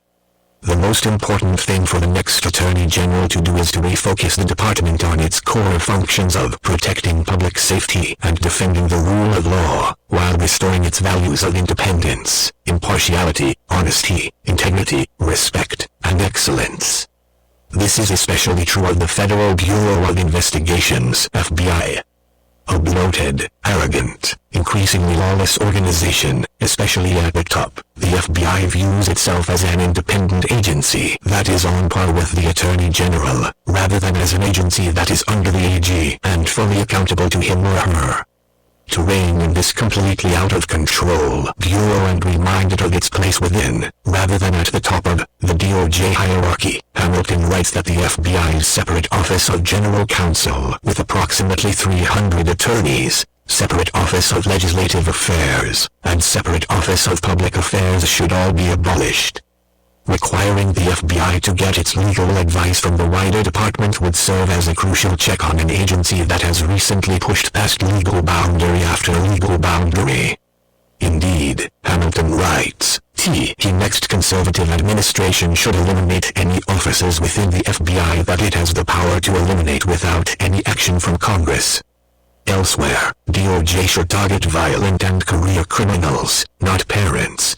Work to dismantle criminal organizations, partly by rigorously prosecuting interstate drug activity, and restart the Trump administration's China initiative to address Chinese espionage and theft of trade secrets, which the Biden administration terminated, largely out of a concern for poor optics.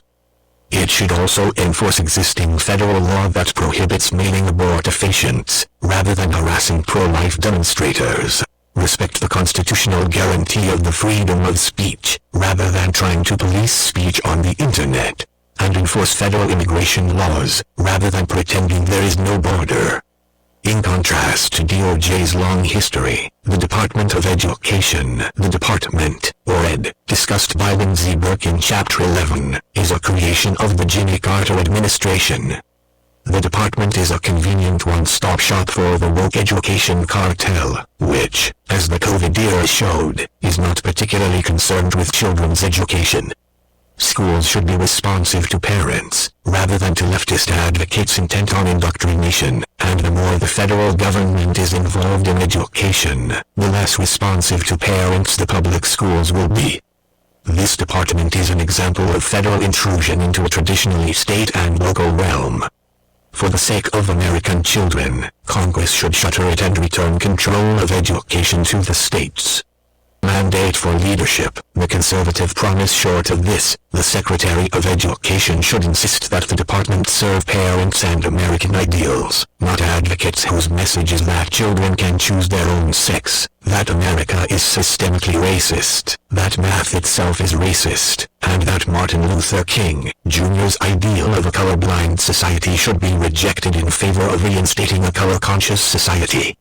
The next head of this department will have a lot to do, hopefully culminating in the department's closure and the salutary restoration of educational control to states, localities, and parents. The next Secretary of Energy will similarly have much work to do.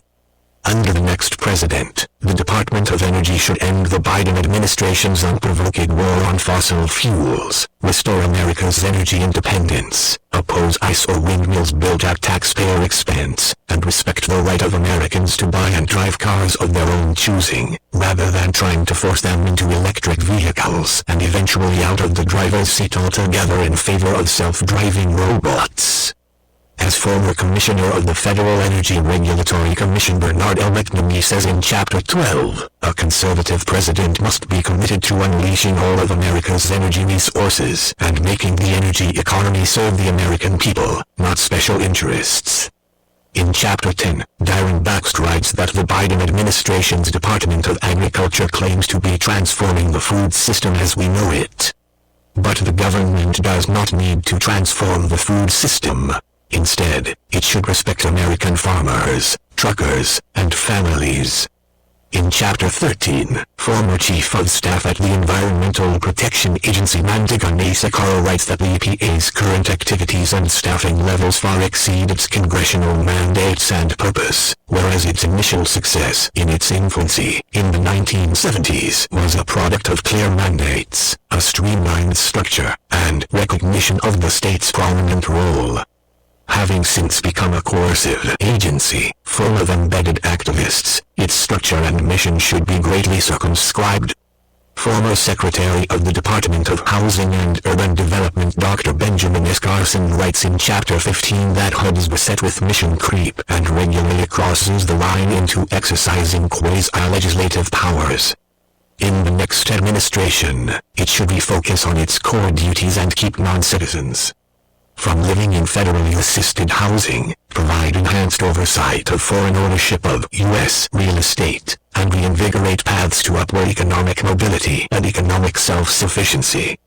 In Chapter 18, former Acting Assistant Secretary of Policy at the Department of Labor Jonathan Berry writes that the department and related agencies should pursue pro-family, pro-worker policies to help restore the family-supporting job as the centerpiece of the American economy, in lieu of the current administration's left-wing social engineering agenda, the most assertive in history, which empowers race, gender, and climate change activists at the expense of American workers.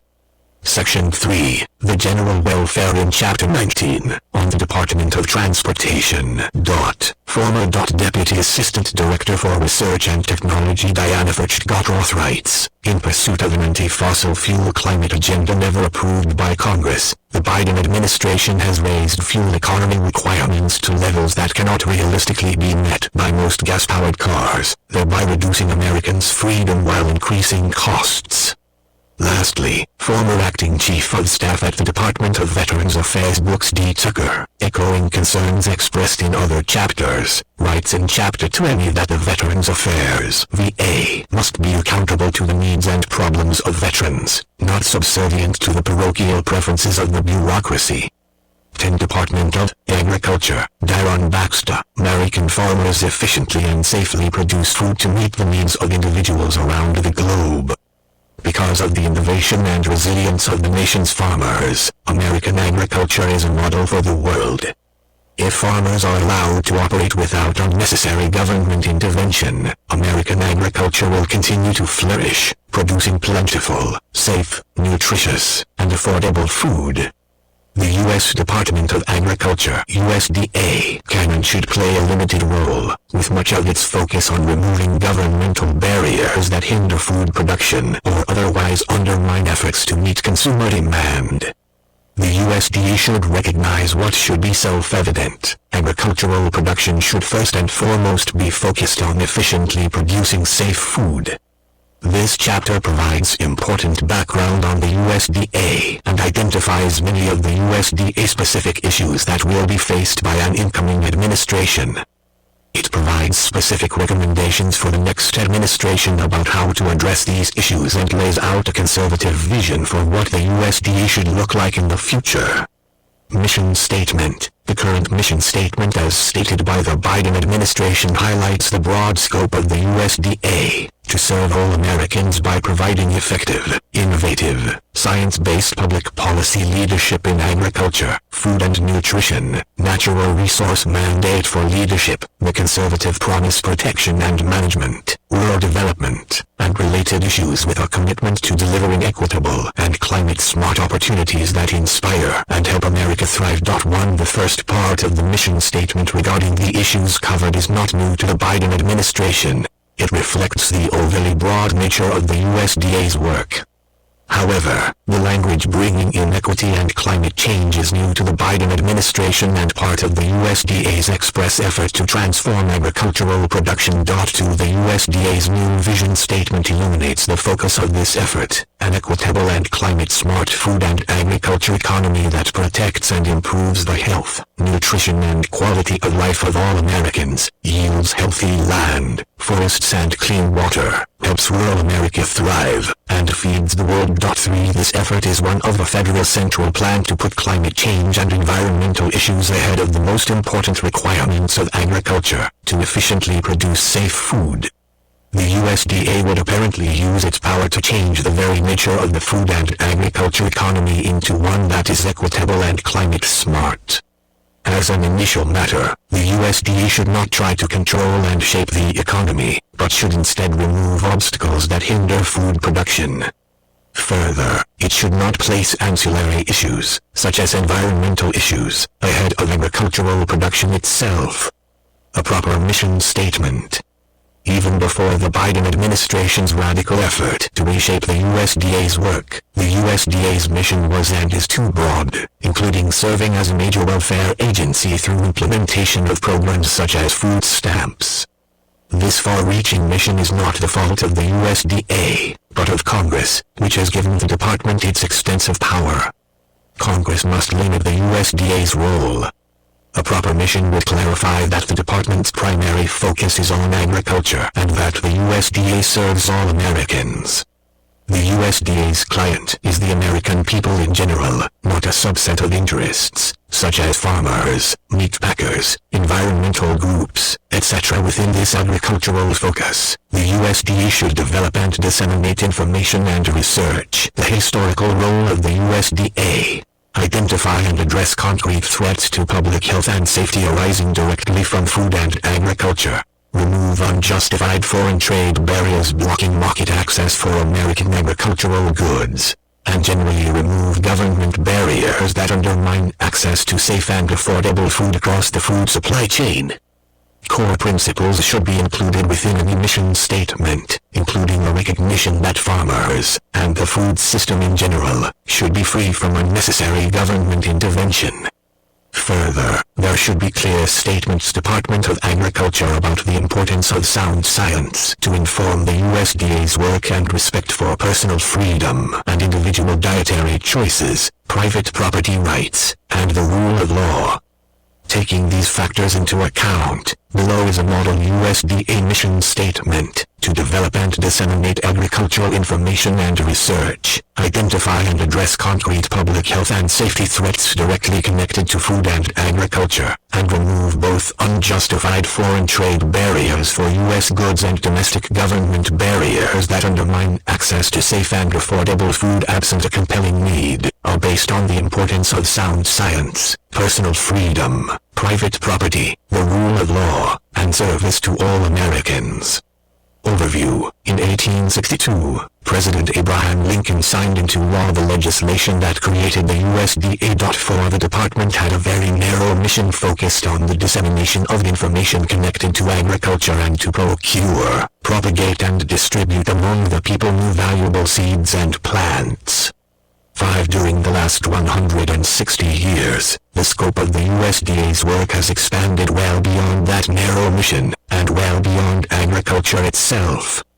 In addition to being a distributor of farm subsidies, the USDA runs the food stamp program and other food-related welfare programs and covers issues including conservation, biofuels, forestry, and rural programs. Based on the USDA's fiscal year 2023 budget summary, outlays are estimated at $261 billion, $221 billion for mandatory programs, and $39 billion for discretionary programs. 6. These outlays are broken down as follows: nutrition assistance 70%, farm, conservation, and commodity programs 14%. All other, which includes rural development, research, food safety, marketing and regulatory, and departmental management 11%, and forestry 5%. 7. The USDA has provided a summary of its size, explaining, Today, USDA is comprised of 29 agencies organized under 8 mission areas and 16 staff offices, with nearly 100,000 employees serving the American people at more than 6,000 locations across the country and abroad. 8 major priority issues and specific recommendations. For an incoming administration, there are numerous issues that should be addressed at the USDA. This chapter identifies and discusses many of the most important issues. The initial issues discussed should be priority issues for the next administration: defend American agriculture. It is deeply unfortunate that the first issue identified must be a willingness of the incoming administration to defend American agriculture, but this is precisely what the top priority for that administration mandate for leadership, the conservative promise, should be. As previously discussed, the Biden administration is seeking to use the federal government to transform the American food system. 9 The USDA website explains, the U.S. Department of Agriculture (USDA), alongside Biden-Harris administration leadership and the people of this great country, has embarked on another historic journey, transforming the food system as we know it, from farm to fork, and at every stage along the supply chain. 10 The federal government does not need to transform the food system or develop a national plan to intervene across the supply chain. Instead, it should respect American farmers, truckers, and everyone who makes the food supply chain so resilient and successful. One of the important lessons learned during the COVID-19 pandemic was how critical it is to remove barriers in the food supply chain, not to increase them. The Biden administration's centrally planned transformational effort minimizes the importance of efficient agricultural production and instead places issues such as climate change and equity front and center. The USDA's strategic plan fiscal years 2022 to 2026 identifies 6 strategic goals, the first 3 of which focus on issues such as climate change, renewable energy, and systemic racism. In the Secretary of Agriculture's message, there is only one mention of affordable food, and nothing about efficient production and the incredible innovation and respect for the environment that already exists within the agricultural community. 11 The Biden administration's USDA strongly supported 12 the recent United Nations UN Food Systems Summit. According to the USDA, the stated goal of the Food Systems Summit was to transform the way the world produces, consumes and thinks about foods within the context of the 2030 Agenda for Sustainable Development and to meet the challenges of poverty, food security, malnutrition, population growth, climate change, and natural resource degradation. 13 Not unlike those who oppose reliable and affordable energy production, there is a disdain, especially by some on the left, for American agriculture and the food system. 14 The Biden administration's vision of the federal government developing a plan that fixes agriculture and focuses on issues secondary to food production is very disturbing. A recent USDA-created program captures both the disrespect for American farmers and the Biden administration's effort to dictate agricultural practices. The USDA explained that it was concerned with farmers not transitioning to organic farming, and therefore announced that it will dedicate $300 million to Department of Agriculture-induce farmers to adopt organic farming. 15 There was no recognition that farmers know how to farm better than DC politicians. 16 Or that organic food is expensive. 17 And land-intensive. 18 The Biden administration has also been pushing so-called climate-smart 19 agricultural practices which received additional support in the Partisan Inflation Reduction Act. 20 American agriculture should not need defending. According to the USDA's latest data, farm output nearly tripled, a 175% increase from 1948 to 2019, while the amount of land farmed decreased. In fact, as farm output increased by 175%, all agricultural inputs increased by only 4%. 1 In 2021, despite high food prices, a major problem and regressive, American consumers spent an average of about 10% of their personal disposable income on food, which is close to historic lows.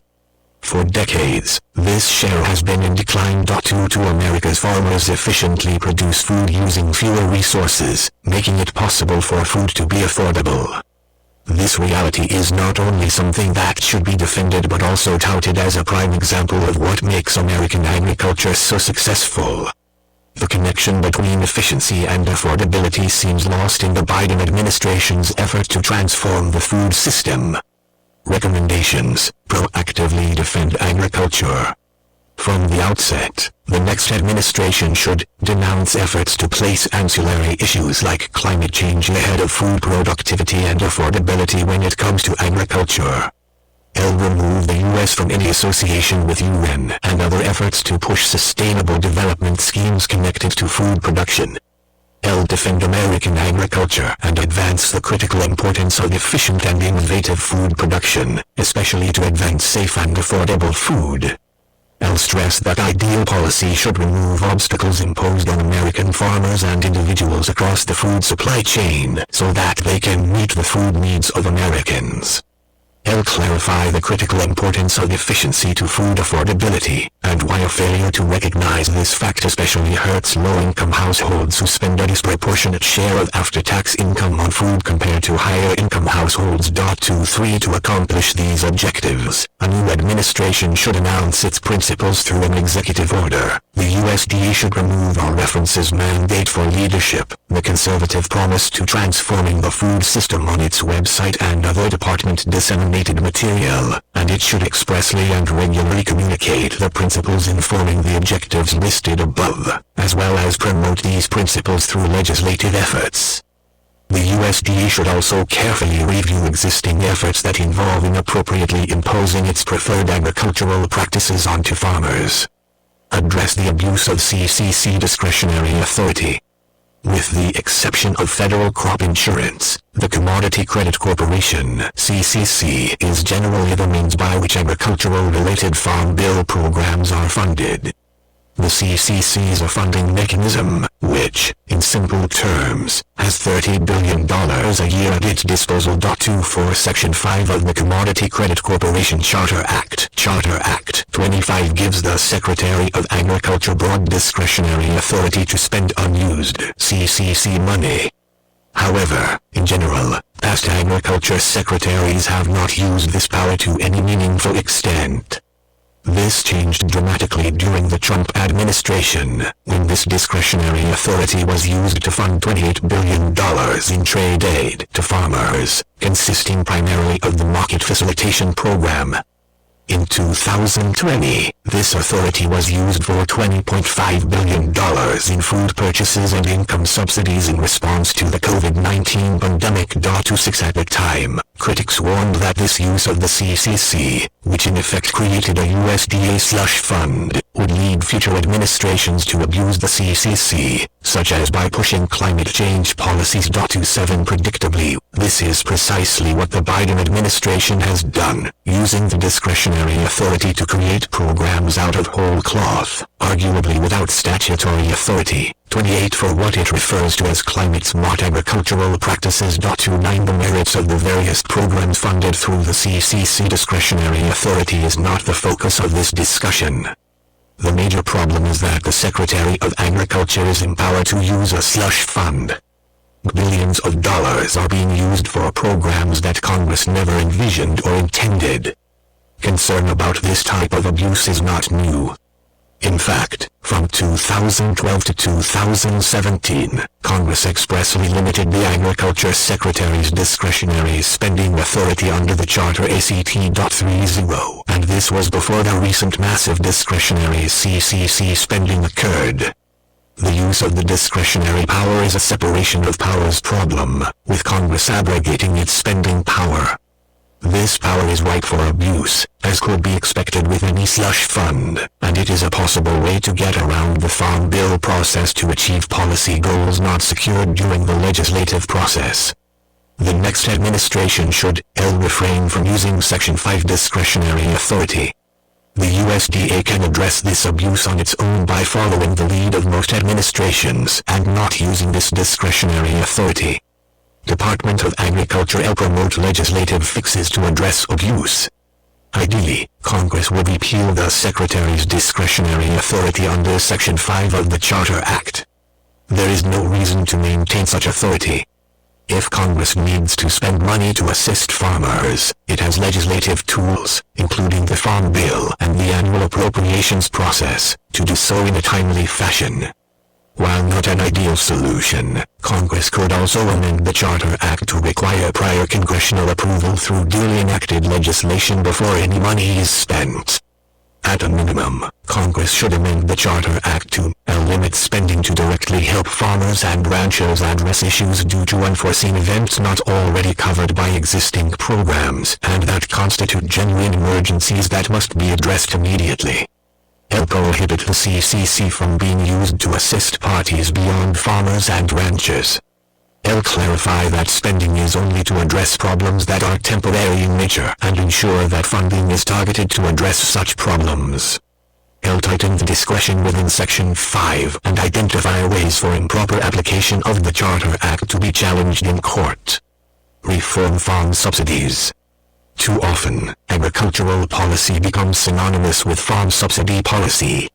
This is unfortunate, because making them synonymous fails to recognize that agricultural policy covers a wide range of issues, including issues that are outside the proper scope of the USDA, such as environmental regulation. However, there is no question that farm subsidies are an important issue within agricultural policy that should be addressed by any incoming administration. There are several principles that even subsidy supporters would likely agree upon, including the need to reduce market distortions. Subsidies should not influence planting decisions, discourage proper risk management and innovation, incentivize planting on environmentally sensitive land, or create barriers to entry for new farmers. Farm subsidies can lead to these market distortions and therefore, it would hardly be controversial to ensure that any subsidy scheme should be designed to avoid such problems. The overall goal should be to eliminate subsidy dependence. Despite what might be conventional wisdom, many farmers receive few to no subsidies, 31 with most subsidies going to only a handful of commodities. According to the Congressional Research Service, CRS, from 2014 to 2016, 94% of Farm Program Mandate for Leadership, the conservative promise support went to just 6 commodities: corn, cotton, peanuts, rice, soybeans, and wheat, that together account for only 28% of farm receipts. 32. Although many farmers do not receive much in the way of subsidies, especially those in the areas of livestock and specialty crops, fruit, vegetable, and nuts. 33. There are still a significant number of farmers growing row crops like corn and cotton that do receive significant farm subsidies.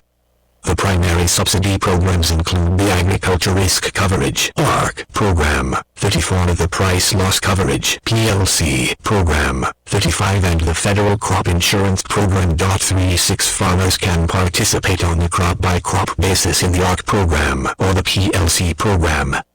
These programs cover about 20 different crops. 37 The ARC program protects farmers from what are referred to as shallow losses, providing payments when their actual revenues fall below 86% of the expected revenues for their crops. 38 The PLC program provides payments to farmers when commodity prices fall below a fixed, statutorily established reference price. 39 The Federal Crop Insurance Program is broader in scope than ARC and PLC, and in crop year 2019 covered 124 commodities. 40 Farmers pay a portion of a premium to participate in the program.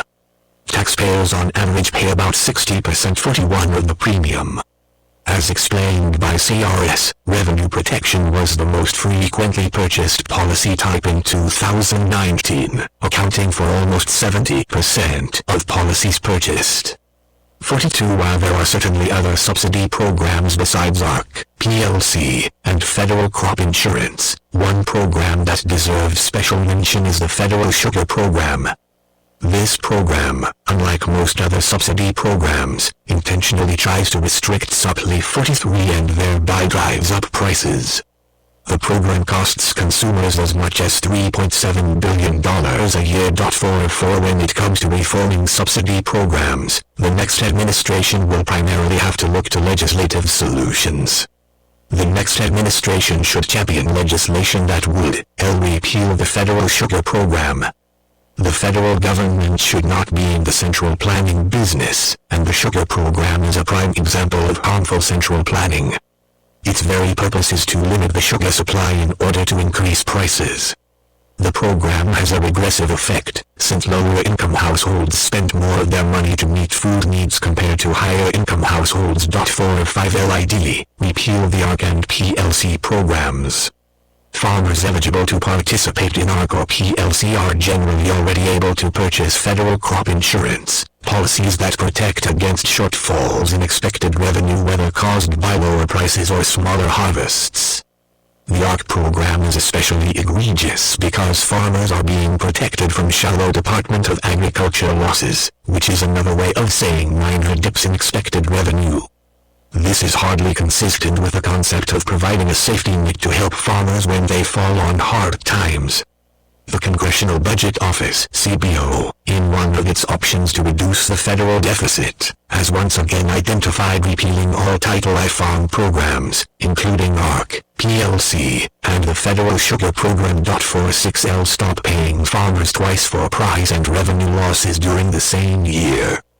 Farmers can receive support from the ARC or PLC programs and the Federal Crop Insurance Program to cover price declines and revenue shortfalls during the same year.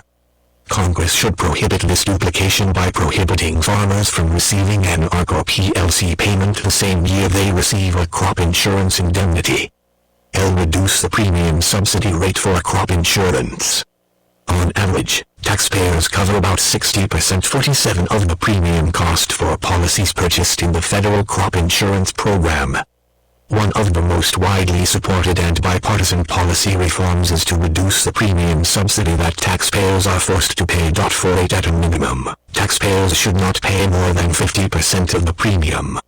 After all, taxpayers should not have to pay more than the farmers who benefit from the crop insurance policies. CBO has found that reducing the premium subsidy to 47% would save $8.1 billion over 10 years and have little impact on crop insurance participation or on the number of covered acres. 49 In that analysis, there would be a reduction in insured acres of just 0.5%, and only 1.5% of acres would have lower coverage levels. 50 This reform is basically all benefit with little to no cost. In its recently released report identifying options to reduce the federal deficit, CBO found that reducing the premium subsidy to 40% would save $20.9 billion over 10 years. 51 Beyond these legislative reforms, the next administration should communicate to Congress the necessity of transparency and a genuine reform process. The White House and the USDA should make it very clear that the Farm Bill process, including reform of farm subsidies, must be conducted through an open process with time for markup and the opportunity for changes to be made outside the Agriculture Committee process. The Farm Bill too often is developed behind closed doors and without any chance for real reform. The White House, given the power of the bully pulpit, mandate for leadership, the conservative promise must demand a genuine reform process and express unwavering support for a USDA that shapes a safety net that considers the interests of farmers, while also remembering the interests of taxpayers and consumers. Any safety net for farmers should be a true safety net, one that helps farmers when they have experienced serious unforeseen losses, preferably when there has been a disaster or unforeseen natural event causing damage, and that exists to help them in unusual situations. Separate the agricultural provisions of the Farm Bill from the nutrition provisions. To have genuine reform and proper consideration of the issues, agricultural programs should be considered in separate legislation distinct from food stamps and the nutrition part of the Farm Bill, and reauthorization of such programs should be fixed on different timelines to ensure this separation. Agricultural and nutritional programs, which are distinct from each other, have been combined together for political reasons, something which is readily admitted by proponents of this log rolling. When it comes to American agriculture and welfare programs, they deserve sound policy debates, not political tactics at the expense of thoughtful discourse. Move the work of the Food and Nutrition Service.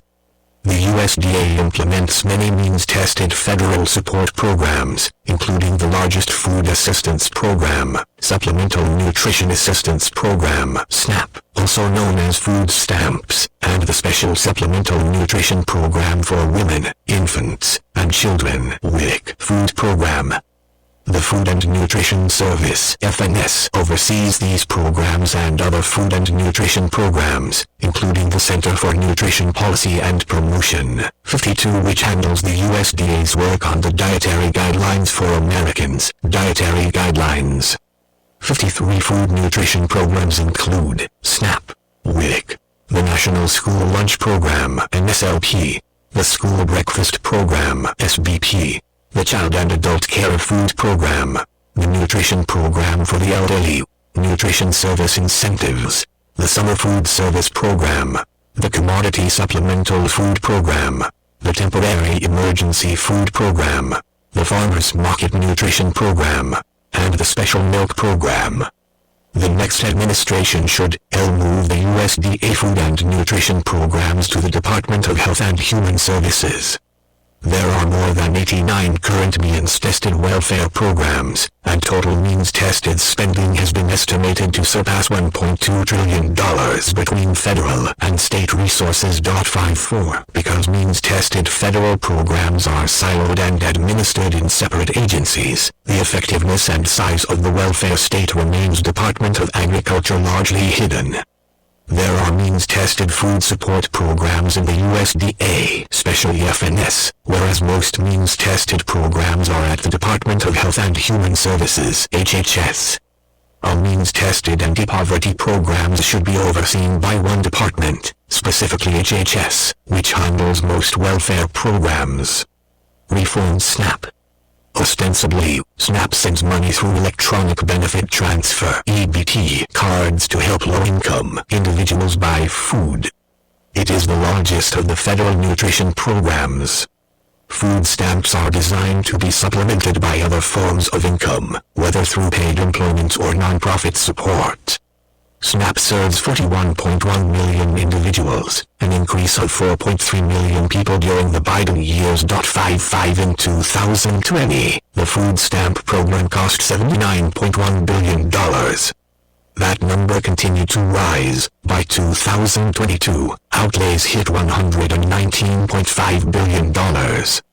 56 The next administration should re-implement work requirements.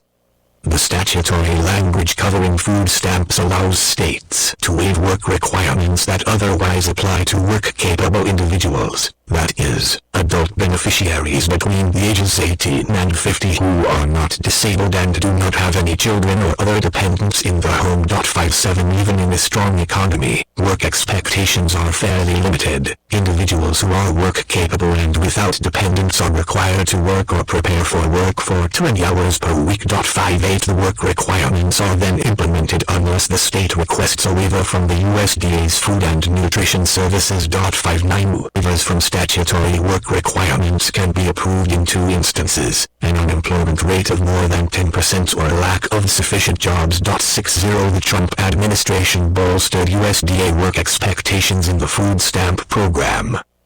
In February 2019, FNS issued a modest regulatory change that applied only to able-bodied individuals without dependents, beneficiaries aged 18 to 49, not elderly or disabled, who did not have children or other dependents in the home. Abroad. 61 The FNS rule changed when a state could receive a waiver from implementing the above work requirement. Under the new rule, in order to waive the work requirement, the state's unemployment rate had to be above 6% for more than 24 months. The rule also defined area in such a way that states would be unable to combine non-contiguous counties in order to maximize their waivers. 62 Of mandate for leadership, the conservative promise the more than 40 million food stamp beneficiaries the Trump rule would have applied only to 688,000 individuals in fiscal year 2021.63. The Trump reform was scheduled to go into effect, but a D.C. District Court federal judge enjoined the Rule. 6 for the USDA filed an appeal in late December 2020,65, but the Biden administration withdrew from defending the challenge, and the rule was never implemented. 66 Beyond the able-bodied work requirement, FNS should implement better regulation to clarify options for states to implement the general work requirement. This requirement is an option states can apply to work-capable beneficiaries aged 16 to 59. If beneficiaries' work hours are below 30 hours a week, states can implement the general work requirements to oblige beneficiaries to register for work or participate in SNAP employment and training or workfare assigned by the state SNAP agency. 67 Increased clarity for states would include items like states being required to offer employment and training spots for those that request them, not simply budgeting for every currently enrolled able-bodied adult. Reform broad-based categorical eligibility. Federal law permits states to enroll individuals in food stamps if they receive a benefit from another program, such as the Temporary Assistance for Needy Families (TANF) program. However, under an administrative option in TANF called Broad-Based Categorical Eligibility (BBCE), benefit is defined so broadly that it includes simply receiving distributed pamphlets and 1-800 numbers. 68 This definition, with its low threshold to trigger a benefit, allows individuals to bypass eligibility limits, particularly the asset requirement, how much the applicant has in resources, such as bank accounts or property. 69 Adopting the BBCE option has even allowed millionaires to enroll in the food stamp program. 70 The Trump administration proposed to close the loophole with a rule to increase program integrity and reduce fraud, waste, and abuse. 71 The regulation was not finalized before the end of the Trump administration. Reevaluate the Thrifty Food Plan. In a dramatic overreach, the Biden administration unilaterally increased food stamp benefits by at least 23% in October 2021. 72 Through an update to the Thrifty Food Plan, in which the USDA analyzes a basket of foods intended to provide a nutritious diet, the USDA increased food stamp outlays by between $250 billion and $300 billion over 10 years. 73 Department of Agriculture. Although the 2018 Farm Bill instructed FNS to update the Thrifty Food Plan by 2023 and every 5 years thereafter, every previous Thrifty Food Plan has been always cost neutral, just an inflation update, exactly what CBO estimated as cost of the 2018 Farm Bill. 74 The Biden administration may have skirted regulations and congressional authority to increase the overall cost of the program. In fact, Senate and House Republicans requested that the Government Accountability Office investigate the legal authorities and process that the USDA undertook to arrive at such an unprecedented increase. 75 Eliminate the heat and eat loophole. States can artificially boost a household's food stamp benefit by using the heat and eat loophole. The amount of food stamps a household receives is based on its countable income minus certain deductions. Households that receive benefits from the Low-Income Heat and Energy Assistance Program (LEHEAP) are eligible for a larger utility deduction. In order to make households eligible for the higher deduction, and thus for greater food stamp benefits, states have distributed LEHEAP checks for amounts as small as $1 to food stamp recipients. The 2014 Farm Bill tightened this loophole by requiring that a household must receive more than $20 annually in LEHEAP payments to be eligible for the larger utility deduction and subsequently higher food stamp benefits. 76 Nonetheless, states continue to inflate their standard utility allowances. Under the Trump administration, the USDA proposed a rule, which was not finalized, that would have standardized the utility allowance. 77 Reform WIC. Turning to WIC, this program distributes money through EBT cards to help low-income women, infants, and children under 6 purchase nutrition-rich foods and nutrition education, including breastfeeding support. As of August 2022, approximately 6.3 million people participated in WIC each month to purchase food. 78 in 2021, WIC federal outlays were $5 billion. 79 The next administration should reform the state voucher system. State agencies control WIC costs by approving only one brand of infant formula through competitive bidding for infant formula rebate contracts. Because 50% of baby formula is purchased through the federal WIC program, it is vital that regulation for these competitive bidding contracts does not unintentionally create monopolies. Mandate for leadership. The conservative promise evaluate excessive regulation. As for baby formula regulations generally, labeling regulations and regulations that unnecessarily delay the manufacture and sale of baby formula should be evaluated. 80 During the Biden administration, there have been devastating baby formula shortages. Return to the original purpose of school meals. Federal meal programs for K-12 students were created to provide food to children from low-income families while at school. 81 Today, however, federal school meals increasingly resemble entitlement programs that have strayed far from their original objective and represent an example of the ever-expanding federal footprint in local school operations. The NSLP and SBP are the two largest K-12 meal programs provided by federal taxpayer money. The NSLP launched in 1946 and the SBP in 1966, both as options specifically for children in poverty. 82 During the COVID-19 pandemic, federal policymakers temporarily expanded access to school meal programs, but some lawmakers and federal officials have now proposed making this expansion permanent. 83 Yet even before the pandemic, research found that federal officials had already expanded these programs to serve children from upper-income homes, and these programs are rife with improper payments and inefficiencies. Heritage Foundation research from 2019 found that after the enactment of the Community Eligibility Provision (CEP) in 2010, the share of students from middle and upper-income homes receiving free meals in states that participated in CEP doubled, and in some cases tripled, all in a program meant for children from families with incomes at or below 185% of the federal poverty line. Children from homes at or below 130% of the federal poverty line are eligible for free lunches, while students from families at or below 185% of poverty are eligible for reduced-priced lunches.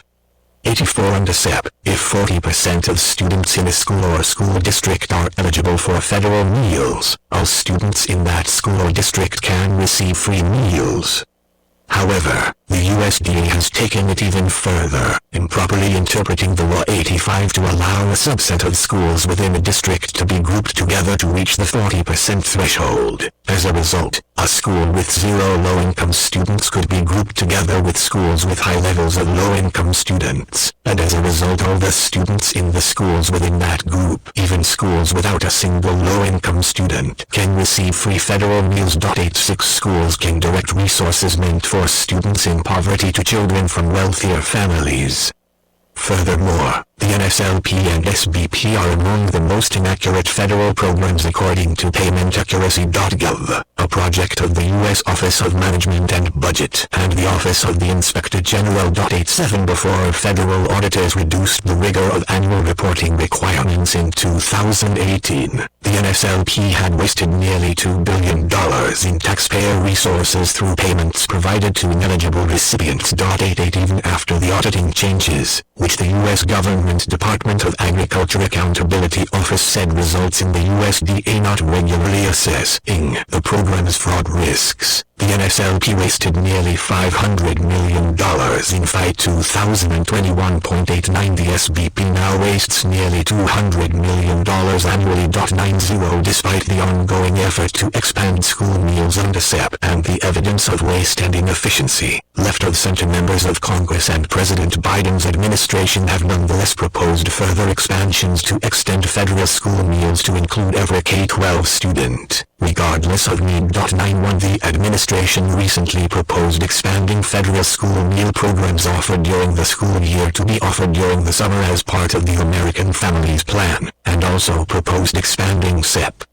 Other federal officials, including Senator Bernie Sanders of Vermont, have, in recent years, proposed expanding the NSLP to all students. 92 To serve students in need and prevent the misuse of taxpayer money, the next administration should focus on students in need and reject efforts to transform federal school meals into an entitlement program. Specifically, the next administration should promulgate a rule properly interpreting SEP.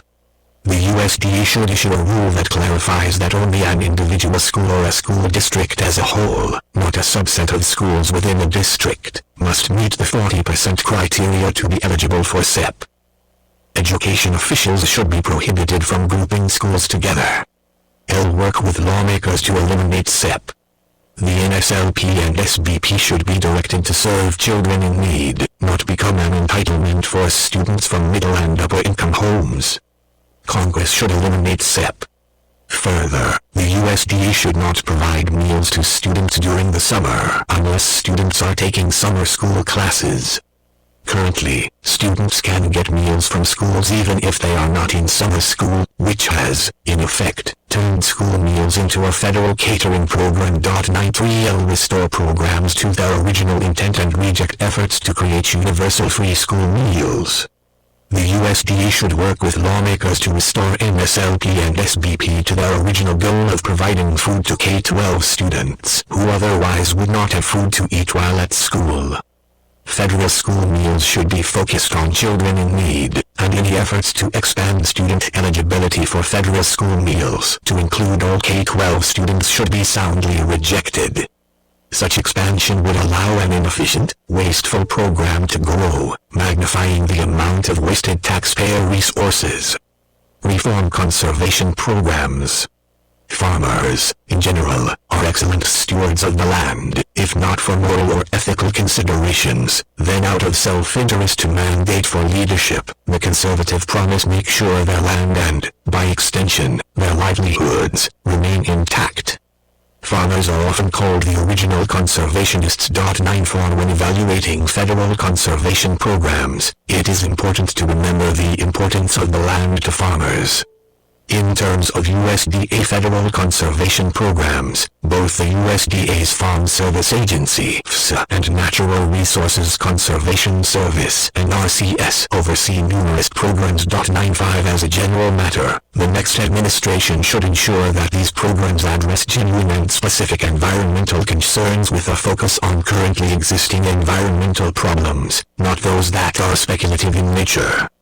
These conservation programs should have clearly identifiable goals, with the success or failure of these programs being directly measurable. Any assistance to farmers to take specific actions should not be provided unless the assistance will directly and clearly help to address a specific environmental problem. Further, any assistance to encourage farmers to engage in certain practices should only be provided if farmers would not have adopted the practices in the first place. There are specific issues that the next administration should address. The Conservation Reserve Program, 96, which is run by FSA, pays farmers to not farm some of their land. This program has recently received attention, as agricultural groups rightfully seek to farm without penalty voluntarily idle land, in light of the consequences to food prices of Russia invading Ukraine. 97 There is also a need to reform USDA's conservation easements. These easements are a powerful tool to incentivize long-term preservation of ecosystems while still allowing farmers to benefit economically. However, when farmers and ranchers sign conservation easements with the USDA, they can be enforced in perpetuity. Future generations, be they the descendants of the landowner or new residents, are bound by those conditions. Ecosystems and topography naturally change over time, but without legislative change, easement requirements will not. The next administration should champion the elimination of the Conservation Reserve Program. Farmers should not be paid in such a sweeping way not to farm their land. If there is a desire to ensure that extremely sensitive land is not farmed, this should be addressed through targeted efforts that are clearly connected to addressing the specific and concrete environmental harm. The USDA should work with Congress to eliminate this overbroad program. L. Reform NRCS wetlands and erodible land compliance and appeals. Problematic NRCS overreach could be avoided entirely by removing its authority to prescribe specific practices on a particular farm operation in order to ensure continued eligibility to participate in USDA farm programs, Department of Agriculture, and to require instead that each farm, as a function of eligibility, must have created a general best practices plan. Such a plan could be approved by the local county soil and water conservation district, SWCD. The local SWCD commissioners are elected by their peers in each respective county and are better suited than the NRCS to provide guidance for farm operations in their respective jurisdictions. At a minimum, a new administration should support legislation to divest more power to the states and possibly local SWCDs regarding erodible land and wetlands conservation. 98L reform easements. The new administration should, to the extent authorized by law, limit the use of permanent easements and collaborate with lawmakers to prohibit the USDA from creating new permanent easements. 99 Other major issues and specific recommendations. Although the following issues have not been listed as priority, these issues are still extremely important, and the next administration should address them. Only meat and poultry from federally inspected facilities can be sold in interstate commerce. 100 Even meat and poultry from USDA-approved state-inspected facilities may only be sold in intrastate commerce, with limited exceptions. 101 This is despite the fact that states with USDA-approved inspection programs must meet and enforce requirements that are at least equal to those imposed under the Federal Meat and Poultry Products Inspection Acts and the Humane Methods of Slaughter Act of 1978.102. This is an unnecessary regulatory barrier that makes it difficult to get meat and poultry into interstate commerce to create more options for consumers and farmers. Legislation entitled the New Markets for State-Inspected Meat and Poultry Act of 2021 would help to remove this obstacle. 103 The next administration should promote legislation that would allow state-inspected meat to be sold in interstate commerce. These barriers to the sale of meat and poultry from USDA-approved state-inspected facilities should be removed. Eliminate or reform marketing orders and checkoff programs. Marketing orders and checkoff programs for agricultural commodities are similar in many ways. They both allow private actors within an industry to collaborate with the federal government to compel other competitors within an industry to fund the respective marketing order or checkoff program.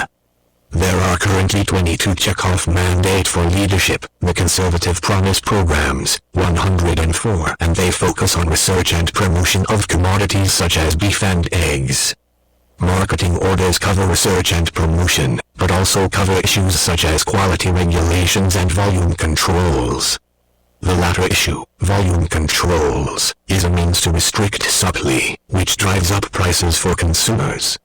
Fortunately, there are few active volume controls. 105 Marketing orders and checkoff programs are some of the most egregious programs run by the USDA. They are, in effect, a tax, a means to compel speech, and government-blessed cartels. Instead of getting private cooperation, they are tools for industry actors to work with government to force cooperation. The next administration should reduce the number and scope of marketing orders and checkoff programs. The USDA should reject any new requests for marketing orders and checkoff programs to the extent authorized by law and eliminate existing programs when possible. While the programs work differently, there are often petition processes and other ways that make it difficult for affected parties to get rid of the marketing orders and checkoff programs, 106, and the USDA itself may not even be required to honor requests to terminate a program. 107 The USDA should make the process easier. Further, the USDA should reject any effort to bring back volume controls to limit supplies of commodities. Work with Congress to eliminate marketing orders and checkoff programs. These programs should be eliminated, and if industry actors want to collaborate, they should do so through private means, not using the government to compel cooperation. Promote legislation that would require regular votes. There should be regular voting for parties subject to checkoff programs and marketing orders. For example, the voting should occur at least every 5 years, to determine whether a marketing order or checkoff program should continue. The USDA should be required to honor the results of such a vote. Through regular voting, parties can demonstrate their support for a marketing order or checkoff program and ensure that those administering them will be held accountable. Focus on trade policy, not trade promotion. The USDA's Foreign Agricultural Service covers numerous issues, including trade policy, which is a reference to removing trade barriers, among other things, to ensure an environment conducive to trade. 108 It also covers trade promotion. 109 This includes programs like the Market Access Program 110 that subsidizes trade associations, Department of Agriculture businesses, and other private entities to market and promote their products overseas. FOS should play a proactive and leading role to help open up markets for American farmers and ranchers. There are numerous barriers, such as sanitary and phytosanitary measures, blocking American agricultural products from gaining access to foreign markets. 111 However, FOS should not help businesses and industries promote their exports, something these businesses and industries can and should do on their own. The next administration should push legislation to repeal export promotion programs. The USDA should work with Congress to repeal market development programs like the Market Access Program and similar programs. Remove obstacles for agricultural biotechnology. Innovation is critical to agricultural production and the ability to meet future food needs. The next administration should embrace innovation and technology, not hinder its use, especially because of scare tactics that ignore sound science. One of the key innovations in agriculture is genetic engineering. According to the USDA, currently, over 90% of U.S. corn, upland cotton, and soybeans are produced using genetically engineered varieties. 112 Despite the importance of agricultural biotechnology, in 2016, Congress passed a federal mandate to label genetically engineered food. 113 This legislation was arguably just a means to try to provide a negative connotation to food. There are other challenges as well for agricultural biotechnology. For example, Mexico plans to ban the importation of U.S. genetically modified yellow corn. 114 The next administration should counter scare tactics and remove obstacles. The USDA should strongly counter scare tactics regarding agricultural biotechnology and adopt policies to remove unnecessary barriers to approvals and the adoption of biotechnology. Repeal the federal labeling mandate. The USDA should work with Congress to repeal the federal labeling law, while maintaining federal preemption, and stress that voluntary labeling is allowed. Use all tools available to remove improper trade barriers against agricultural biotechnology. The USDA should work closely with the Office of the United States Trade Representative to remove improper barriers imposed by other countries to block U.S. agricultural goods. Mandate for leadership, the Conservative Promise Reform Forest Service Wildfire Management.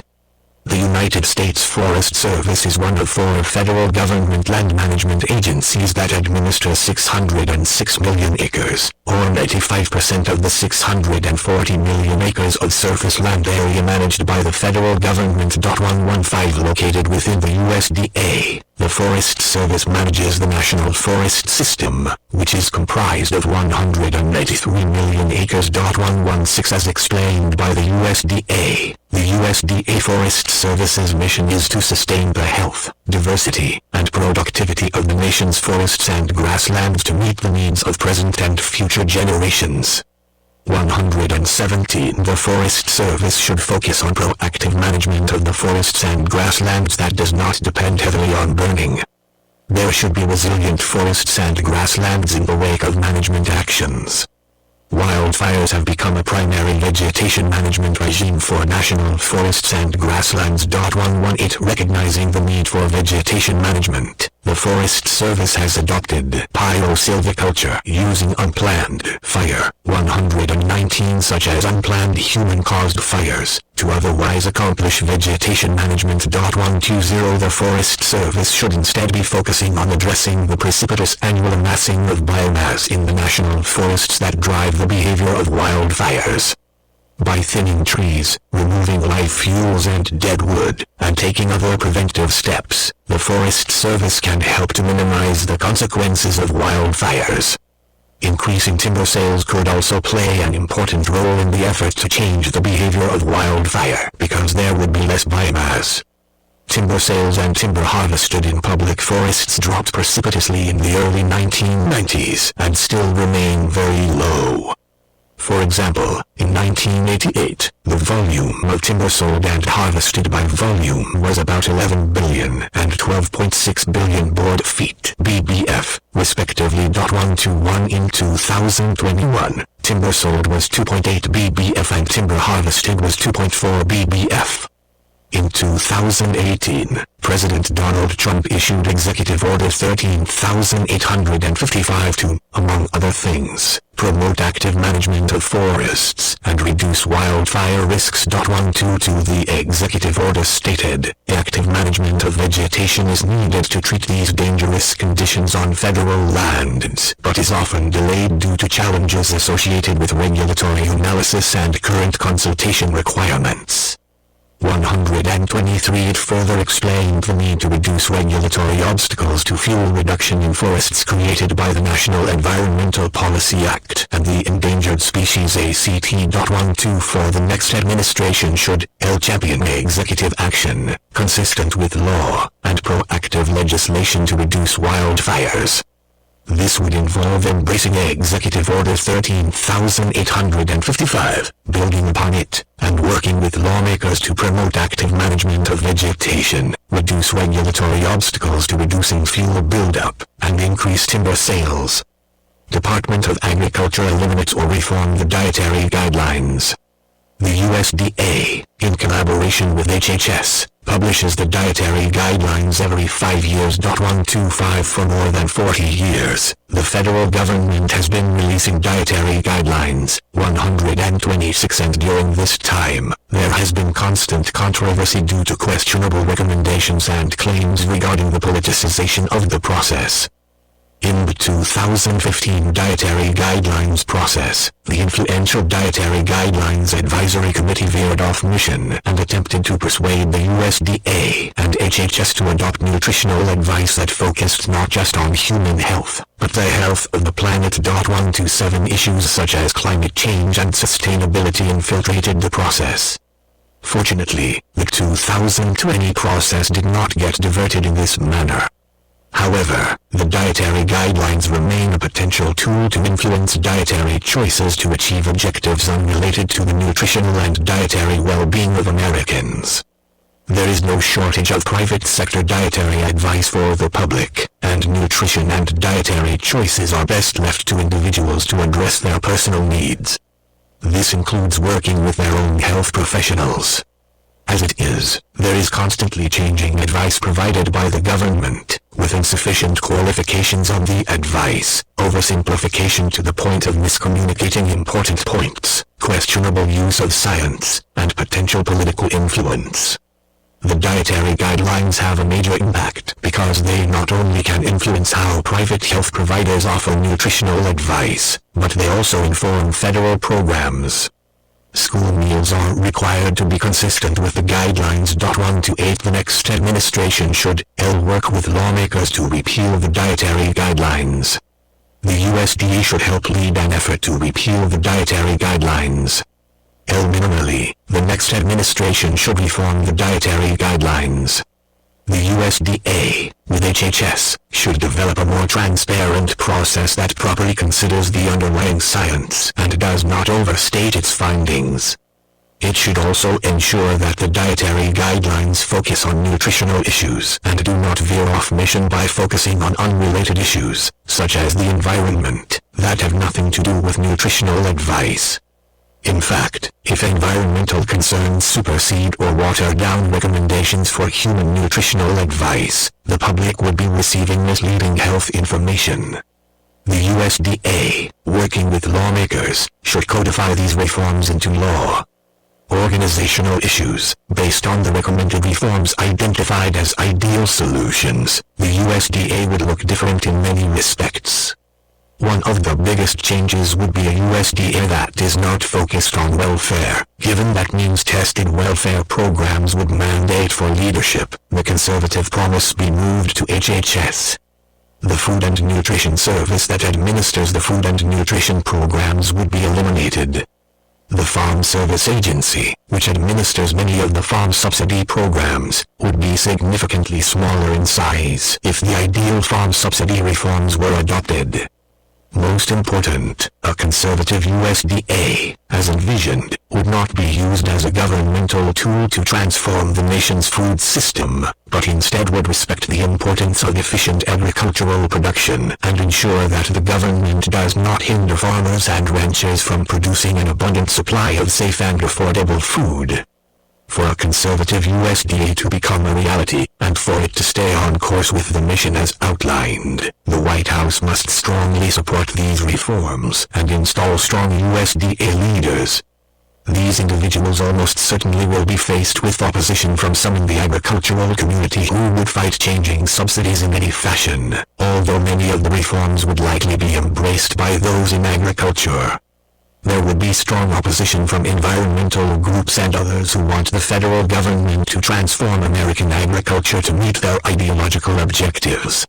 Finally, there would be opposition from left-of-center groups who do not want to reform SNAP and would expand welfare and dependency, such as through universal free school meals, as opposed to reducing dependency.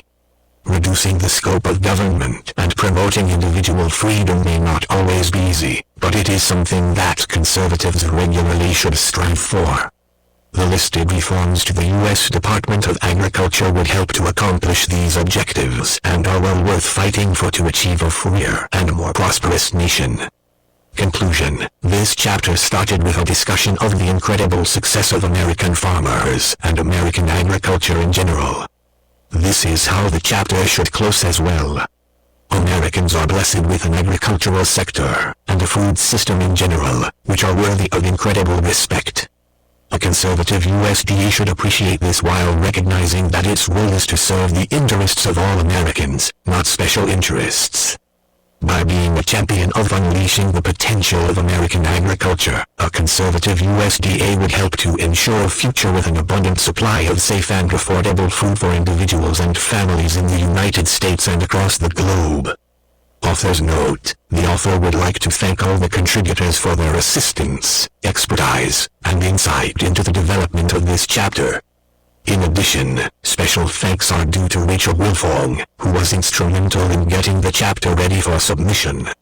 Department of Agriculture and Notes. 1. U.S. Department of Agriculture, Fiscal Year 2023 Budget Summary, P.1, USDA.gov files/documents/2023-USDA-budget-summary.pdf, access December 14, 2022. 2. C. For example, U.S. Department of Agriculture, Transforming the U.S. Food System, USDA. Gov/FST, access December 14, 2022. 3. U.S. Department of Agriculture, Fiscal Year 2023 Budget Summary, P.1. 4. U.S. Department of Agriculture, USDA celebrates 150 years, USDA.gov history, access December 16, 2022. 5. The law stated, T. Here is hereby established at the seat of government of the United States a Department of Agriculture, the general designs and duties of which shall be to acquire and to diffuse among the people of the United States useful information on subjects connected with agriculture in the most general and comprehensive sense of that word, and to procure, propagate, and distribute among the people new and valuable seeds and plants. Gladys L. Baker et al. Century of service. The first 100 years of the United States Department of Agriculture, Washington, D.C., U.S. Government Printing Office, 1963, p. 13, Babel. Housetrust.org/cgi/pt?ID equals UC1.B4254098 ampersand view equals 1 UP ampersand SEQ equals 33. Access December 16, 2022. 6. U.S. Department of Agriculture, Fiscal Year 2023 Budget Summary, p. 2. 7. IBID. p. 2. 8. U.S. Department of Agriculture, Strategic Plan, Fiscal Years 2022 to 2026, p.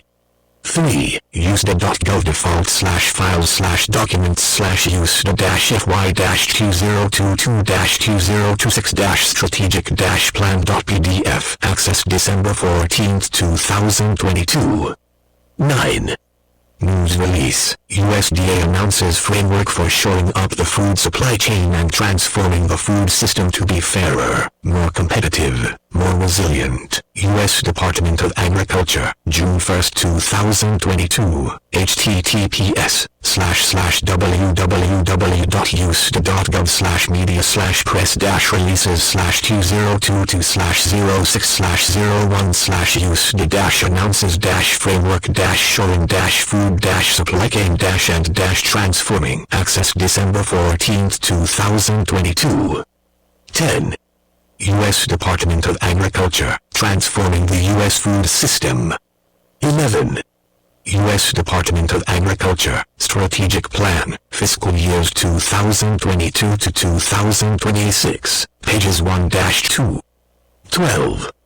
U.S. Department of Agriculture, Background on the U.S. Approach to the 2021 UN Food Systems Summit, August 4, 2021, https://www.usda.gov/sites/default/files/document/background-on-food-systems-summit.pdf. Access December 14, 2022. 13. U.S. Department of Agriculture, UN Food Systems Summit, https://www.usda.gov/oc/sustainability/unsummit. Access December 14, 2022. 14. Mark Bittman et al.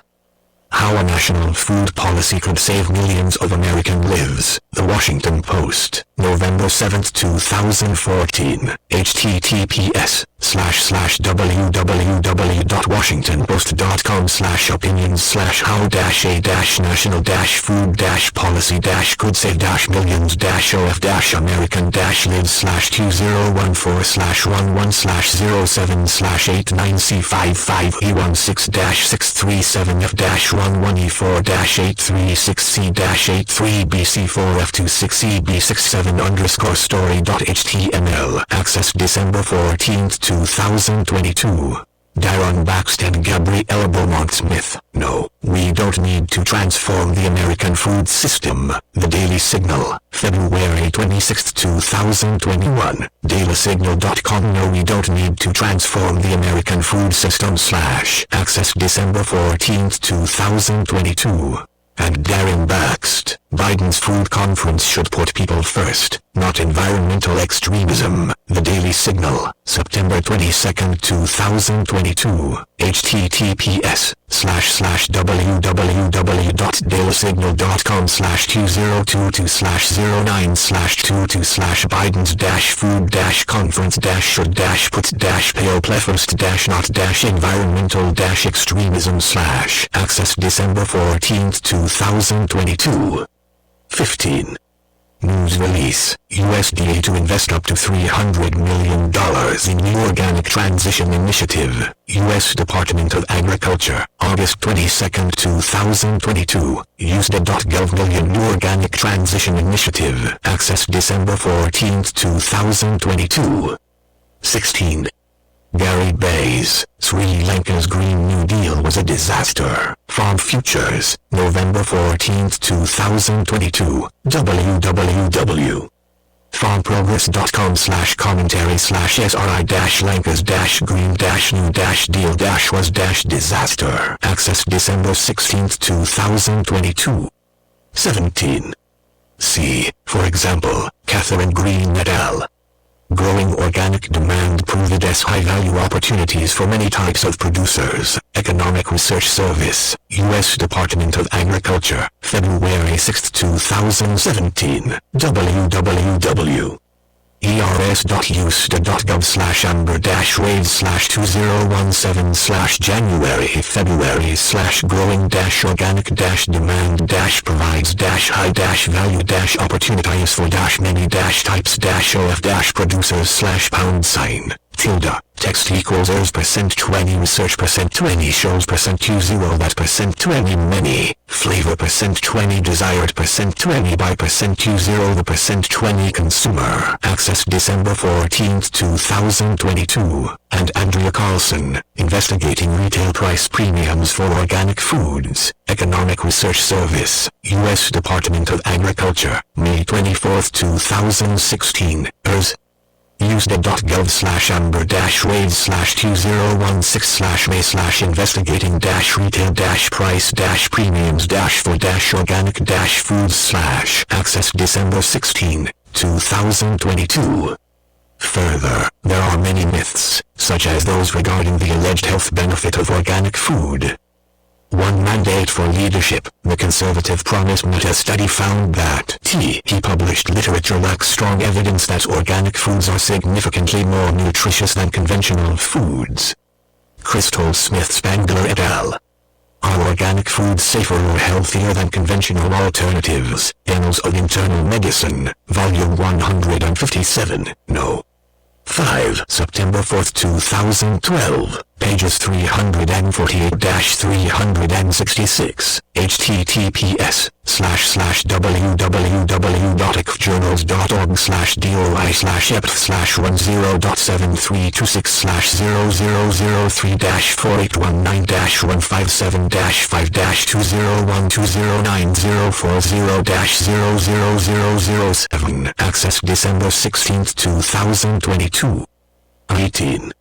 Steve Savage, USDA data confirm organic yields significantly lower than with conventional farming. Genetic Literacy Project, February 16, 2018, https://geneticliteracyproject.org/2018/02/16/USDA-data-confirm organic-yields-dramatically-lower-conventional-farming/ Access December 16, 2022. 19.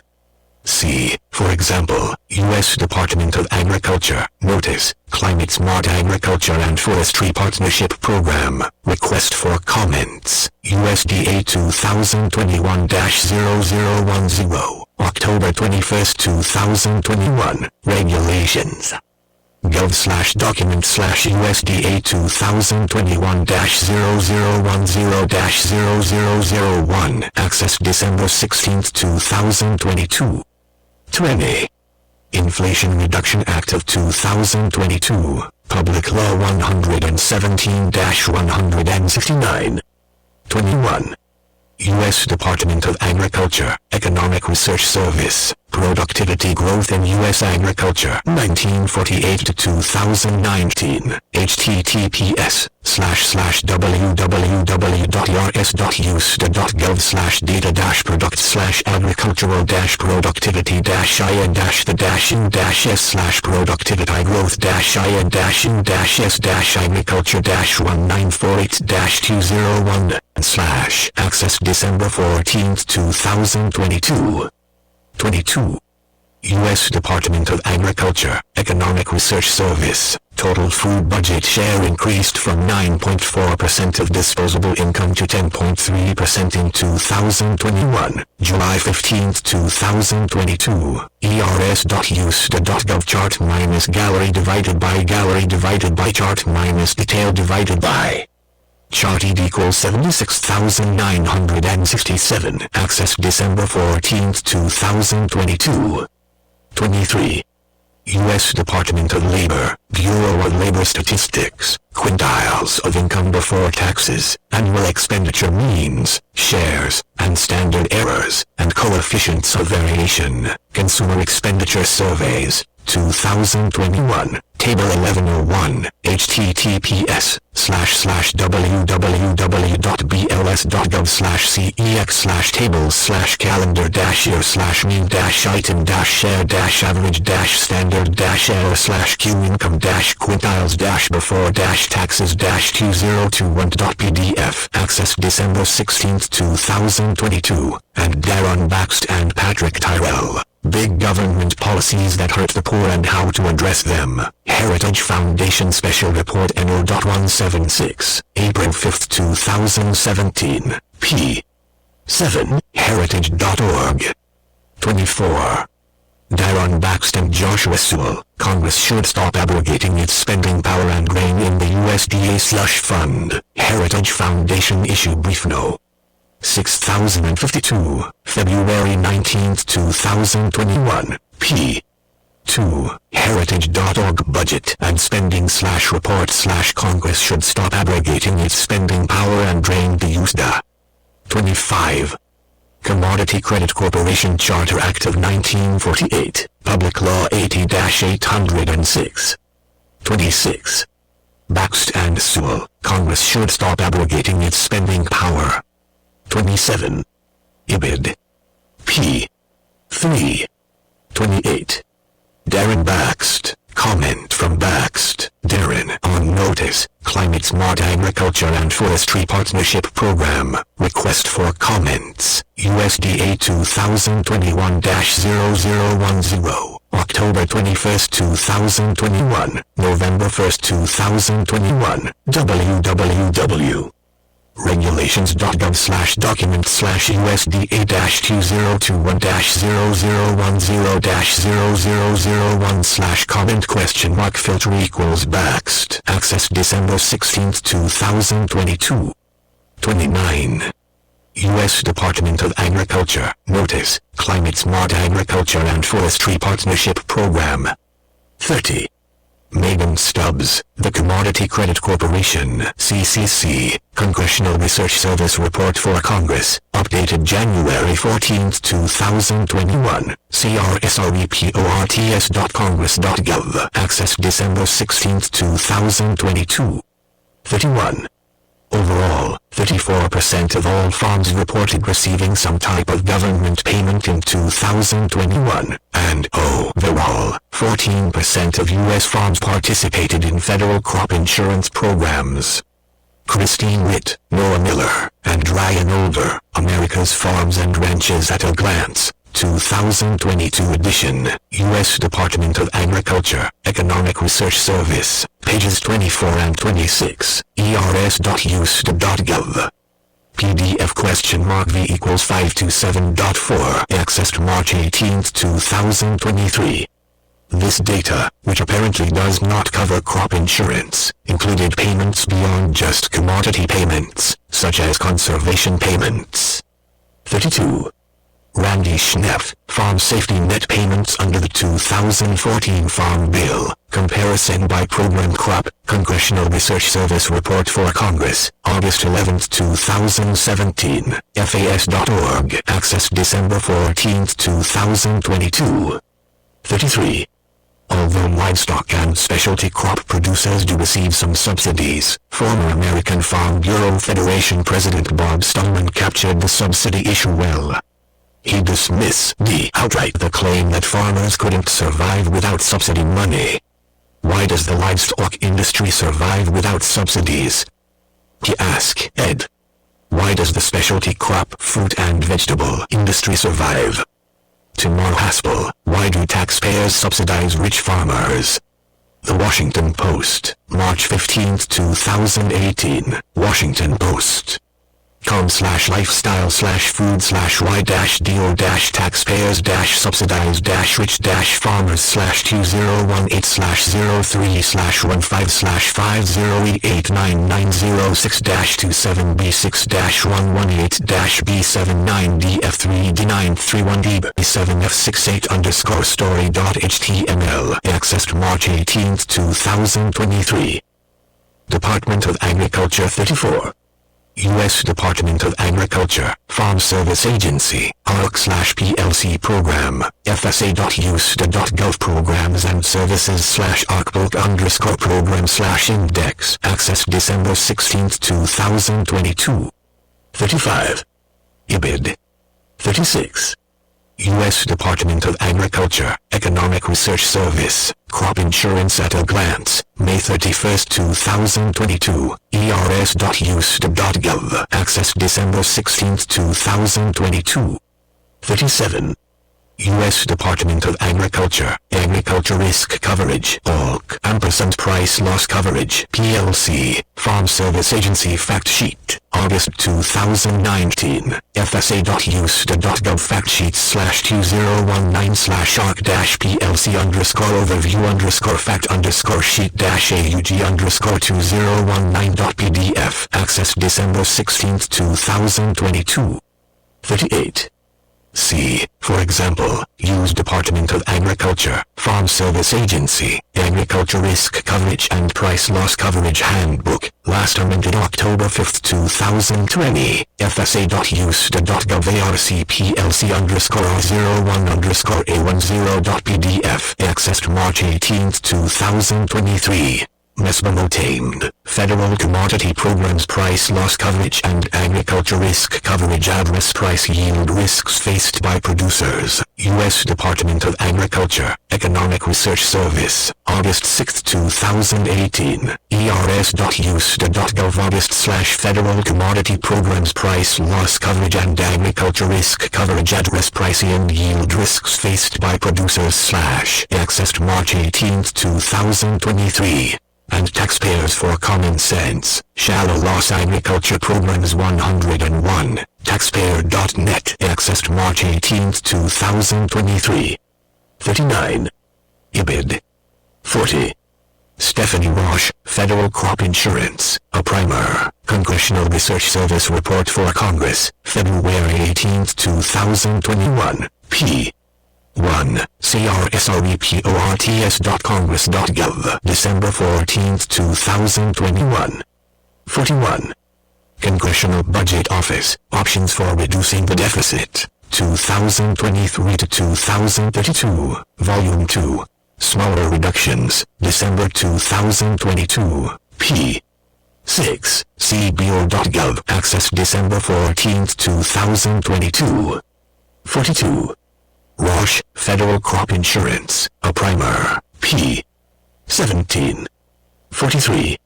Farm Bill Primer, Sugar Program, Congressional Research Service in Focus, updated May 15, 2018, https://www.everequest.com/files/20186-9_085-6B6755613-0053889AC-B5456-1D3DB.pdf, access December 16, 2022. 44.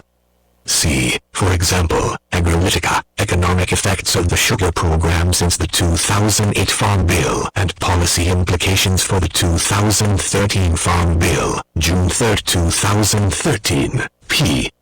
1. fairsugarpolicy.org upload/2018/03/Agrilytic Economies Effects Papagen 2013.pdf, access December 16, 2022. 45. U.S. Department of Labor, Quintiles of Income Before Taxes, and Baxton Tyrell, Big Government Policies That Hurt the Poor and How to Address Them. 46. Congressional Budget Office, Options for Reducing the Deficit, 2023 to 2032, p. 3. See also Congressional Budget Office, reduce subsidies in the crop insurance program. In Congressional Budget Office, options for reducing the deficit. 2021 to 2030, December 9th, 2020, cbo.gov, access December 14th, 2022. 47. Congressional Budget Office, options for reducing the deficit. 2023 to 2032, p. 6. 48. Reduce premium subsidies in the federal crop insurance program. Budget blueprint for fiscal year 2023. Heritage.org. 49. Congressional Budget Office. Reduce subsidies in the crop insurance program. 50. IBID. 51. Congressional Budget Office. Options for reducing the deficit. 2023 to 2032. p. 6. 52. U.S. Department of Agriculture, Food and Nutrition Service, Center for Nutrition Policy and Promotion, CNPP, fns.usda.gov, access December 16, 2022, and U.S. Department of Agriculture, about CNPP, Food and Nutrition Service, fns.usda.gov, access December 16, 2022. 53. Dietary Guidelines for Americans. Purpose of the Dietary Guidelines. Dietaryguidelines.gov about Dietary Guidelines / Purpose Dietary Guidelines. Access December 16, 2022. 54. Robert Richter and V.J. Menon, Understanding the Hidden $1.1 trillion Welfare System and How to Reform It. Heritage Foundation Background No. 3284, April 5, 2018, Heritage.org Understanding the Hidden $11 trillion Welfare System and How to Reform It. Mandate for Leadership, The Conservative Promise 55. U.S. Department of Agriculture, SNAP Data Tables, Food and Nutrition Service, December 9, 2022, https://www.fns.use.gov/pd/supplemental-nutrition-assistance-program-snap, access December 16, 2022. 56. IBID. 57. U.S. Department of Agriculture, Food and Nutrition Service, SNAP Work Requirements, May 2019, https://www.fns.use.gov/snap/work-requirements #, text equals work %20 at %20 least %2080 %20 hours, least %2080 %20 hours %28 %20 month, access December 16, 2022. 58. 7 U.S. Code Paragraph 2015, law.cornell.edu, access December 16, 2022. 59. IBID. 60. 7 U.S. Code Paragraph 2015-04. The USDA has approved nearly all waivers under the lack of sufficient jobs option. 61. Federal Register, Volume 84, No. 234, December 5, 2019, p. 66,782, https://www.govinfo.gov/content/pkg/fr2019-1205/pdf/2019-260444.pdf, access December 14, 2022. 62. IBID. p. 66,795. 63. IBID. Pages 66,807-66,810. 64. District of Columbia, et al. v. U.S. Department of Agriculture, 496 F. Sup. 3rd, 213, 2020, oeg.dc.gov site/default/files/2020-10/snap-abort-opinion.pdf, access December 16, 2022. 65. IBID. On December 16, 2020, the Trump administration appealed the district court decision. See, for example, news release fudge slams administration for appealing abroad ruling, House Committee on Agriculture, December 16, 2020, agriculture.house.gov, access December 16, 2022. 66. News release, statement by Agriculture Secretary Tom Vilsack on D.C. Circuit Court's decision regarding the board's rule, U.S. Department of Agriculture, March 24, 2021, USDA.gov press releases /2021/03/24/ statement Agriculture Secretary Tom Vilsack D.C. Circuit Courts, access December 16, 2022. 67. U.S. Department of Agriculture, SNAP Employment and Training Screening and Referral Guidance, July 13, 2022, fns.usda.gov, access December 16, 2022. 68. U.S. Department of Agriculture, Food and Nutrition Service, Regulatory Reform at a Glance, Proposed Rule. Revision of SNAP Categorical Eligibility, July 2019, USDA.gov BBC_fact_sheet_% to 8 final % to 9_72219-PR.pdf, access December 14, 2022. 69.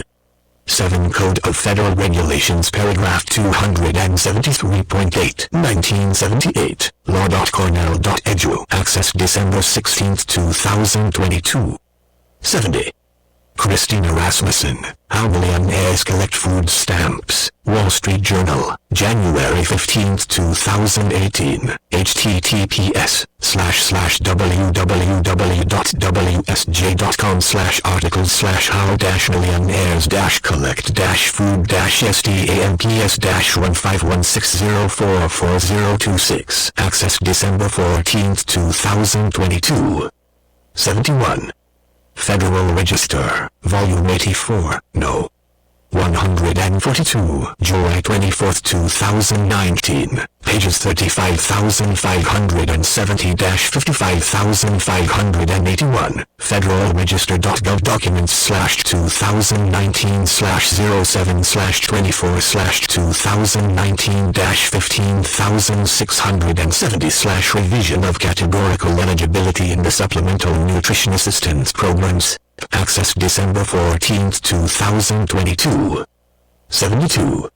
News release, USDA modernizes the Thrifty Food Plan, updates SNAP benefits, U.S. Department of Agriculture, August 16, 2021, https://www.usda.gov/media/press-releases/2021/08/16/USDA-modernizes Thrifty-Food-Plant-Update-SNAP- access December 14, 2022.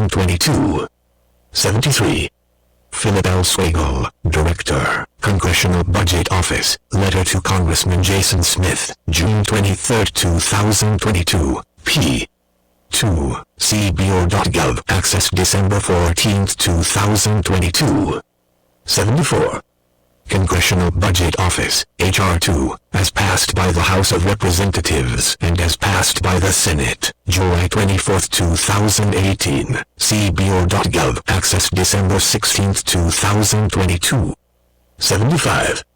News release, Republican AG Committee Leadership urged GAO review of USDA Thrifty Food Plan Scheme, U.S. House Committee on Agriculture, August 13, 2021, Republicans-agriculture.house.gov document /asks document ID = 7013, access December 14, 2022.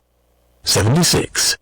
The 2014 Farm Bill, changing the tradition of leahy seat in the calculation of SNAP benefits, updated February 12, 2014, Congressional Research Service Report for Congress R42591, CRSREPORTS.Congress.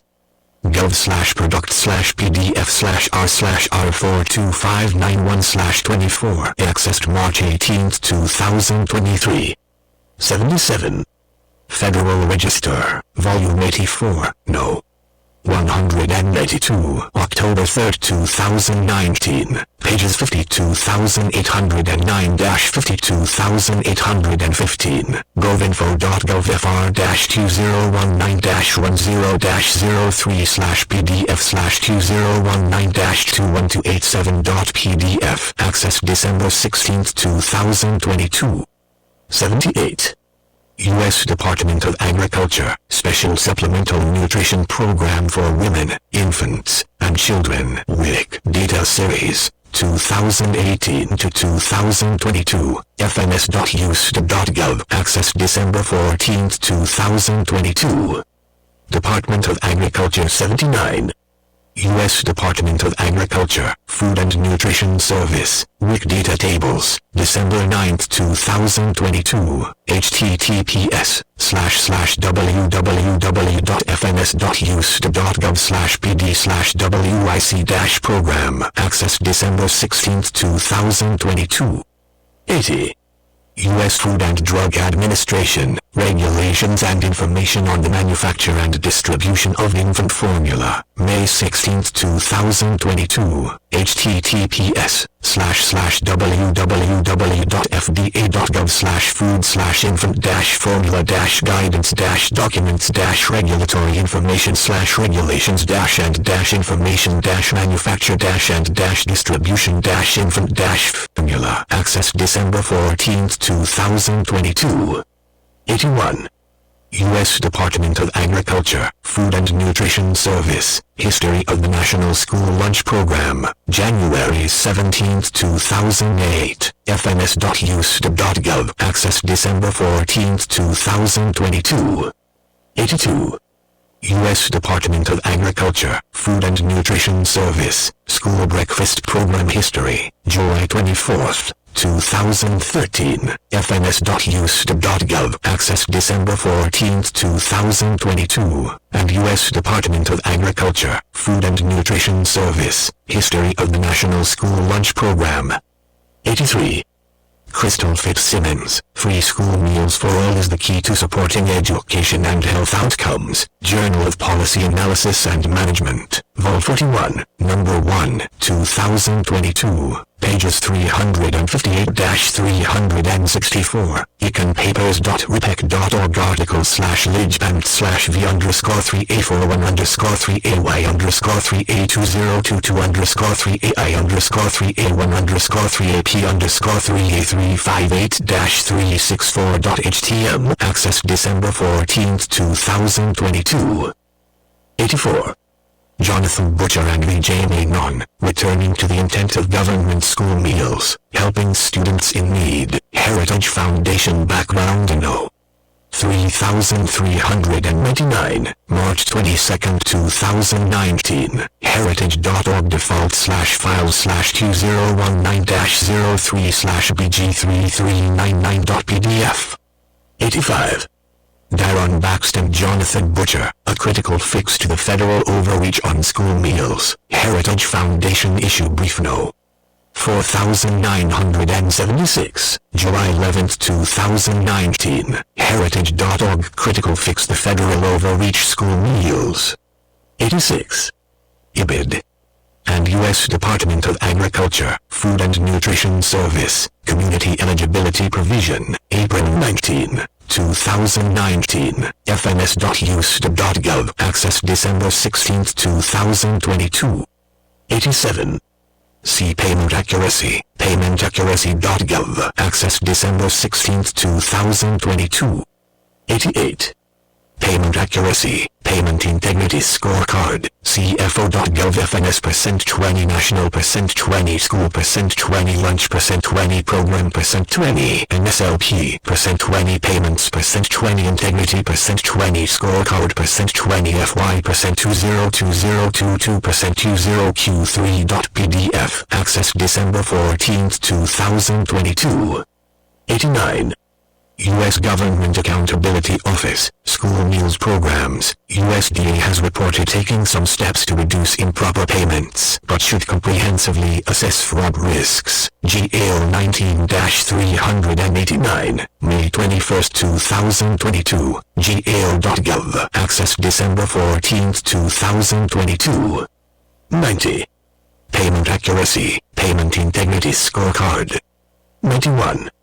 White House, Fact Sheet, The American Families Plan, April 28, 2021, whitehouse.gov briefing room /statements releases /2021/04/28 /fact sheet The American Families Plan / access December 14, 2022. 92. Universal School Meals Program Act of 2021, S1530, 117th Cong. First Sess. Congress.gov Bill /117th Congress /Senate Bill /1530. Access December 14, 2022. 93. C. For example, U.S. Department of Agriculture, find meals for kids when schools are closed. Food and Nutrition Service, September 22, 2022. fns.usda.gov. Access December 16, 2022. And U.S. Department of Agriculture, Food and Nutrition Service, Seamless Summer and Other Options for School, July 16, 2013. fns.usda.gov. Access December 16, 2022. 94. Todd Driscoll, From the Field, Farmers Are the Original Conservationists, National Farmers Union, August 30, 2017, NFU.org. Access December 16, 2022. 95. U.S. Department of Agriculture, Farm Service Agency, Conservation Programs, FSA.usda.gov Programs and Services /Conservation Programs /Index. Access December 16, 2022. And U.S. Department of Agriculture, Natural Resources Conservation Service, Programs and Initiatives, nrcs.usda.gov Programs Initiatives. Access December 16, 2022. 96. U.S. Department of Agriculture, Farm Service Agency, Conservation Reserve Program, About the Conservation Reserve Program, CRP, https://www.fsa.usda.gov/programs-and-services/conservation program/conservation-reserve-program/ access December 16, 2022. Mandate for Leadership, The Conservative Promise 97. American Bakers Association et al. Letter to U.S. Department of Agriculture Secretary Todd Vilsack, March 23, 2022. Dropbox.com tools %20 TO %20 address %20 global %20 commodity %20 supply %20 challenges %20 3.23.22_.pdf $DL equals 0 access December 15, 2022. It is also necessary to increase food production to mitigate high food inflation. Approximately 25% of idled land is considered prime farmland. Therefore, 1/4 of idled land is merely idling, not producing food, and this does not include other land that may viably be used for food production. The Conservation Reserve Program should be eliminated. There are also two issues connected to property rights and fairness that should be addressed, challenging NRCS determinations and problems with USDA easements. To be eligible for many USDA programs, farmers must comply with certain conservation provisions enforced by NRCS. Conservation compliance of wetlands and highly erodible lands consist of federal restrictions that prevent farmers from using parts of their property. If farmers plant crops or modify the areas federal officials deem protected, farmers can lose all access to USDA programs and support. For farmers, there are real, practical concerns to challenging NRCS determinations, including the time and costs of challenging the federal bureaucracy. NRCS is empowered to declare areas wetlands and highly erodible areas, which are therefore off limits for farming. If these wetland or erodible declared areas are used in a manner deemed unacceptable by federal officials, NRCS may revoke access to federal resources and subsidies by making technical determinations that carry potential penalties. There must be a fair and reasonable process for farmers to challenge such actions. See Darren Bakst, food price inflation continues to worsen. Here's what should be done about it. The Daily Signal, April 25, 2022, https://www.dailysignal.com/2022/04/255/food-price-inflation-continuing-to-or-be-done-about-it/access December 15, 2022. American Bakers Association ET.AL. Letter to Vilsack, U.S. Department of Agriculture, Natural Resources Conservation Service, Conservation Compliance Appeals Process, www.nrcs.usda.gov/getting-assistance/compliance-compliance-appeals-process, access December 15, 2022. And Chris Bennett, Regulatory Hell, Farmer and Veteran wins 10-year wetlands fight with government. AG Web, August 30, 2021, https://www.agrweb.com/news/crops/crop-production/regulatory-hell-farmer-and-veteran-wins-wetlands-fight, access December 15, 2022. 98. Fortunately, there are already resources available to help states establish their own wetlands conservation programs. One particular example, the American Legislative Exchange Council's Wetlands Mapping and Protection Act Model Policy, is available for states to define the procedures, guidelines, and administration of wetlands programs. American Legislative Exchange Council, Wetlands Mapping and Protection Act, November 16, 2017, ELIC.org, access December 16, 2022. The new administration should focus on best practices instead of imposing prescriptive federal practices.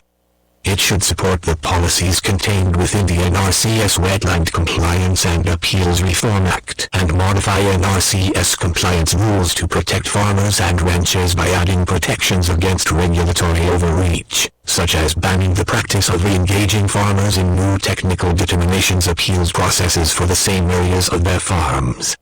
See NRCS Wetland Compliance and Appeals Reform Act, S 4931, 117th Cong. Second Sess. Congress.gov, access December 15, 2022. 99. IBID 100. See, for example, Darren Bakst and Jeremy Dalrymple, Reducing Federal Barriers for the Sale of Meat, Heritage Foundation Issue Brief No. 5078, June 1, 2020, Heritage.org Reducing Federal Barriers to Sale Meat, and U.S. Department of Agriculture, Food Safety and Inspection Service, State Inspection Programs, updated January 12, 2023, https://www.fsis.usda.gov/inspection/state inspection-programs, access December 15, 2022. 101. U.S. Department of Agriculture, Food Safety and Inspection Service, Cooperative Interstate Shipping Program, September 7, 2022, https://www.fsis.usda.gov/inspection/state-inspection-programs/cooperative interstate-shipping-program, access December 15, 2022. 102. U.S. Department of Agriculture, State Inspection Programs. 103. The Senate bill removes obstacles for both meat and poultry.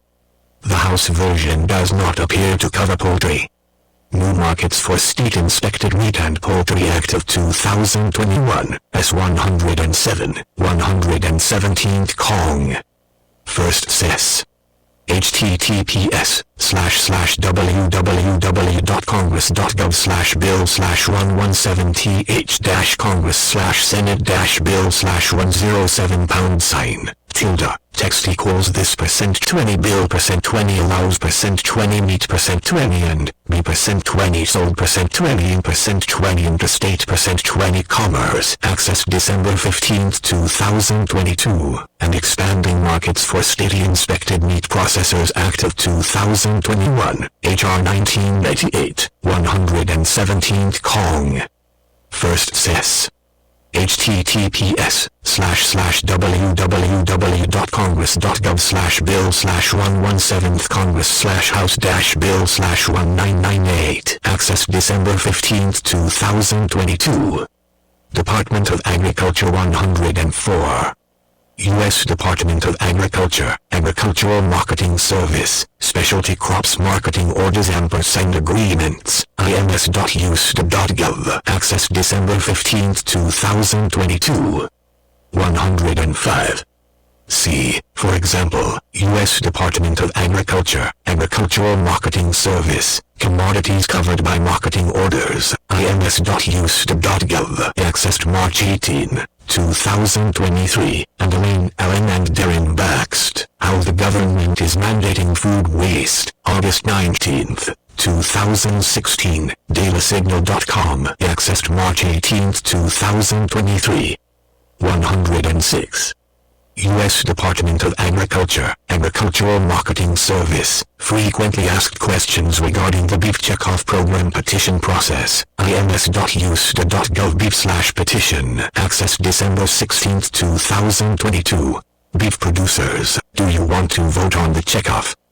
Beef Magazine, July 28, 2020, https://www.beefmagazine.com/marketing/beef-producers-deal-you-want-vote-checkoff. Access December 16, 2022.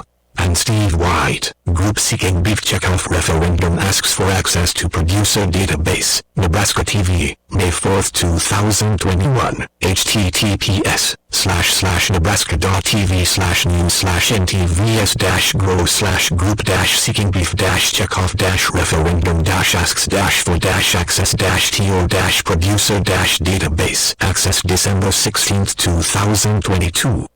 As reported, there has not been a referendum of the mandatory National Beef Checkoff Program in 35 years. 107. See, for example, Federal Register, Volume 86, No. 213, November 8, 2021, p. 61718, govinfo.gov content/pkg/afr-2021-11-08/pdf/2021-24301.pdf. Access December 16, 2022. 108.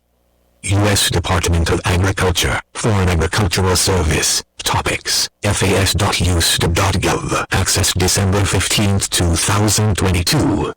109. IBID. 110.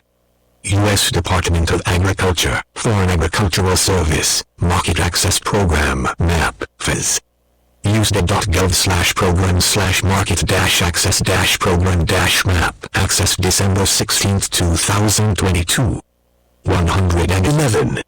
To learn about trade barriers for food and agricultural products, see, for example, News Release, Worcester releases 2022 National Trade Estimate Report on Foreign Trade Barriers, Office of the U.S. Trade Representative, March 31, 2022, Worcester.gov March/Worcester releases 2022 National Trade Estimate Report Foreign Trade Barriers, access December 16, 2022.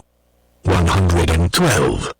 U.S. Department of Agriculture, Economic Research Service, Recent trends in GE adoption. September 14th, 2022. https://www.rs.use.gov/data-product/adoption-of-the-in-the-u-s/recent trends-i-g-adoption/ access December 15th, 2022. 113. National Bioengineered Food Disclosure Standard, Public Law 114-216. 114. No Mahoney, trade dispute arising over Mexico's plan to block imports of genetically modified corn. Freight waves, November 22, 2022. https://www.freightwaves.com/news/trade-dispute-arising-over Mexico's-plant-to-block-imports-of-GM-corn. Access December 15, 2022. And news release. Grassley, Ernst, urge Uster to intervene in Mexico's ban on American corn. Office of Chuck Grassley, November 14, 2022. https://www.grassley.senate.gov/news/news-releases/grassley-ernst-urge-uster-intervene-in Mexico's ban-corn. Access December 15, 2022. 115. The Federal Land Management Agency's Congressional Research Service in Focus, updated February 16, 2021, sgp.fas.org. Access December 16, 2022. 116. IBID. 117. U.S. Department of Agriculture, U.S. Forest Service, Fiscal Year 2023, Budget Justification, March 2022, p. 1. USDA.gov. Access December 16, 2022. 118. Forests and Rangelands, the National Strategy, the final phase in the development of the National Cohesive Wildland Fire Management Strategy, April 2014. Forests and Rangelands.gov strategy/XFASE National Strategy for 2014.pdf. Access December 16, 2022. 119. U.S. Department of Agriculture, U.S. Forest Service, Unplanned Fires, fs.usda.gov Land Management divided by Resource Management divided by City equals Stelpert 3,804,071. Access December 16, 2022. 120. See, for example, Sherry Devlin, A Conversation with Jim Hubbard, Unplanned Wildfires Rule West's Forests, Tree Source, March 28, 2017, treesource.org. Access December 16, 2022. Mandate for Leadership, The Conservative Promise 121. U.S. Department of Agriculture, U.S. Forest Service, FY 1905 to 2021 National Summary Cut and Sold Data Graphs, fs.usda.gov summary_graph_warvestickers.pdf. Access December 16, 2022. And U.S. Department of Agriculture, U.S. Forest Service, Forest Products Cut and Sold from the National Forests and Grasslands, fs.usda. gov/forest management/products/cut-sold/index.shtml. Access December 16, 2022. 122.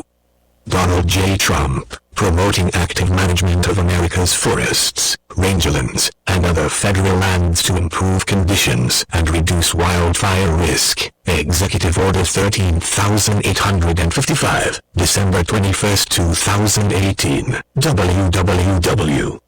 govinfo.gov/content/pkg/dcpd-201800866/pdf/dcpd-201800866.pdf. Access December 16, 2022.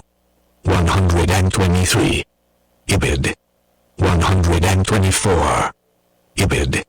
125. Dietary Guidelines for Americans, dietaryguidelines.gov. Access December 16, 2022. 126. Dietary Guidelines for Americans, History of the Dietary Guidelines, dietaryguidelines.gov. About Dietary Guidelines/History. Dietary Guidelines. Access December 16, 2022. 127. Darren Baxt, Extreme Environmental Agenda Hijacks Dietary Guidelines. Comment to the Advisory Committee, The Daily Signal, July 17, 2014, https://www.dailysignal.com/2014/extreme-environmental-agenda-hijacks-dietary-guidelines-committee/ Access December 16, 2022. 128. Healthy, Hunger-Free Kids Act of 2010, S3307, 111 Kong. Second Sess.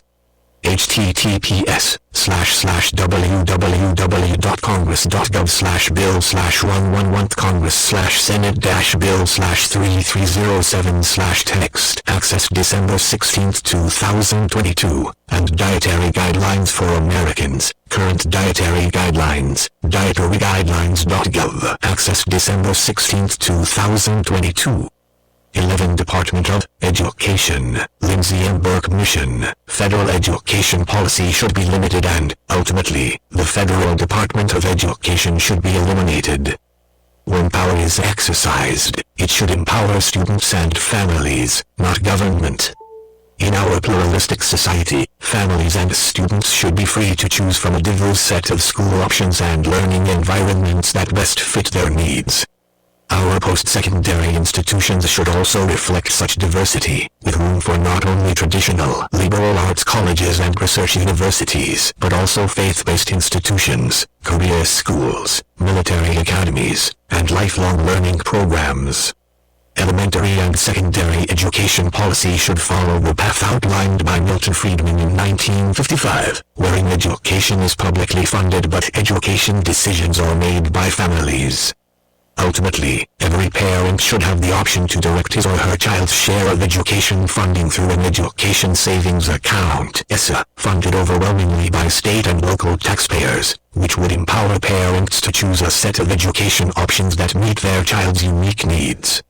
States are eager to lead in K-12 education.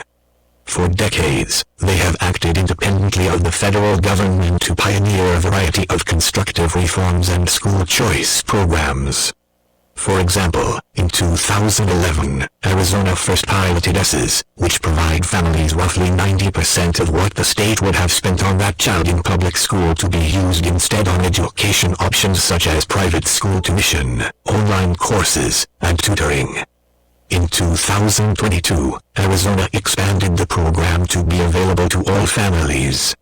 Mandate for leadership. The conservative promise the future of education freedom and reform in the states is bright and will shine brighter when regulations and red tape from Washington are eliminated. Federal money is inevitably accompanied by rules and regulations that keep the influx of funds from having much, if any, impact on student outcomes. It raises the cost of education without raising student achievement. To the extent that federal taxpayer dollars are used to fund education programs, those funds should be block granted to states without strings, eliminating the need for many federal and state bureaucrats. Eventually, policy-making and funding should take place at the state and local level, closest to the affected families. Although student loans and grants should ultimately be restored to the private sector, or, at the very least, the federal government should revisit its role as a guarantor, rather than direct lender. Federal post-secondary education investments should bolster economic growth, and recipient institutions should nourish academic freedom and embrace intellectual diversity. That has not, however, been the track record of federal higher education policy or of the many institutions of higher education that are hostile to free expression, open academic inquiry, and American exceptionalism. Federal post-secondary policy should be more than massive, inefficient, and open-ended subsidies to traditional colleges and universities. It should be rebalanced to focus far more on bolstering the workforce skills of Americans who have no interest in pursuing a four-year academic degree. It should reflect a fuller picture of learning after high school, placing apprenticeship programs of all types and career and technical education on an even playing field with degrees from colleges and universities. Rather than continuing to buttress a higher education establishment captured by woke diversicrats and a de facto monopoly enforced by the federal accreditation cartel, federal post-secondary education policy should prepare students for jobs in the dynamic economy, nurture institutional diversity, and expose schools to greater market forces. One overview. For most of our history, the federal government played a minor role in education. Then, over a 14-month period beginning in 1964, Congress planted the seeds for what would become the U.S. Department of Education, or the Department. In July of that year, President Lyndon B. Johnson signed into law the Civil Rights Act of 1964, after Congress reached a consensus that the mistreatment of black Americans was no longer tolerable and merited a federal response. In the case of the Elementary and Secondary Education Act of 1965, SEA 2, and the Higher Education Act of 1965, HEA 3, Congress sought to improve educational outcomes for disadvantaged students by providing additional compensatory funding for low-income children and lower-income college students. Spending on SEA and the HEA, part of Johnson's war on poverty, grew exponentially in the years that followed.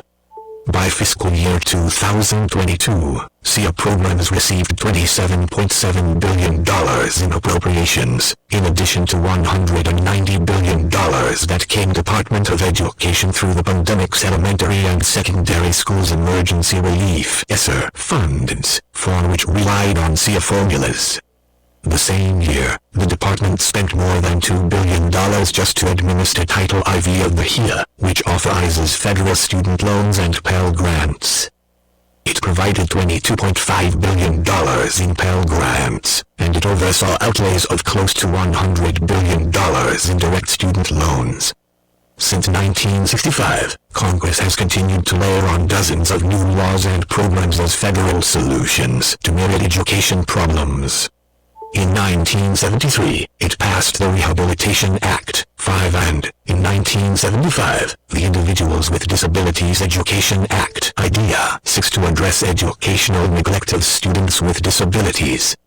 In 2002, it created the Institute for Education Sciences to consolidate education data collection and fund research.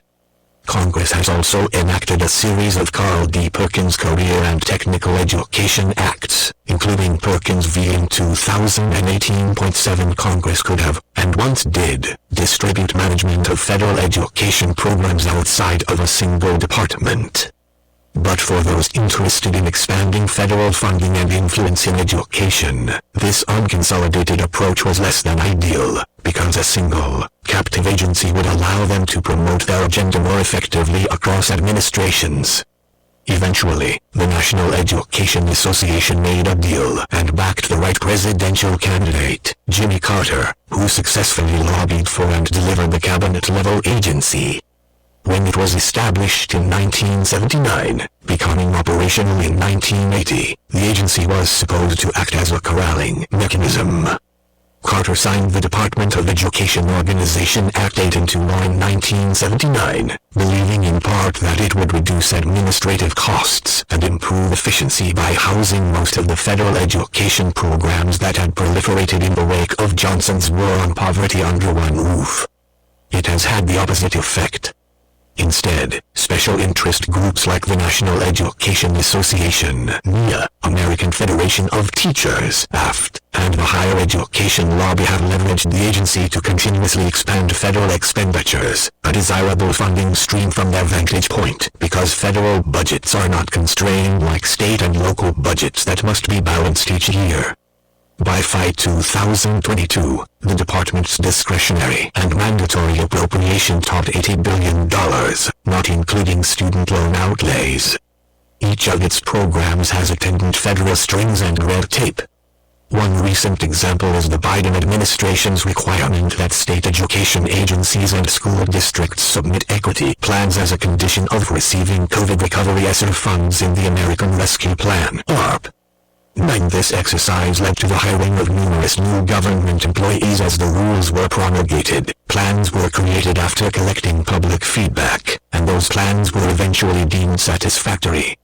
The next administration will need a plan to redistribute the various congressionally approved federal education programs across the government, eliminate mandate for leadership, the conservative promise those that are ineffective or duplicative, and then eliminate the unproductive red tape and rules by entrusting states and districts with flexible, formula-driven block grants.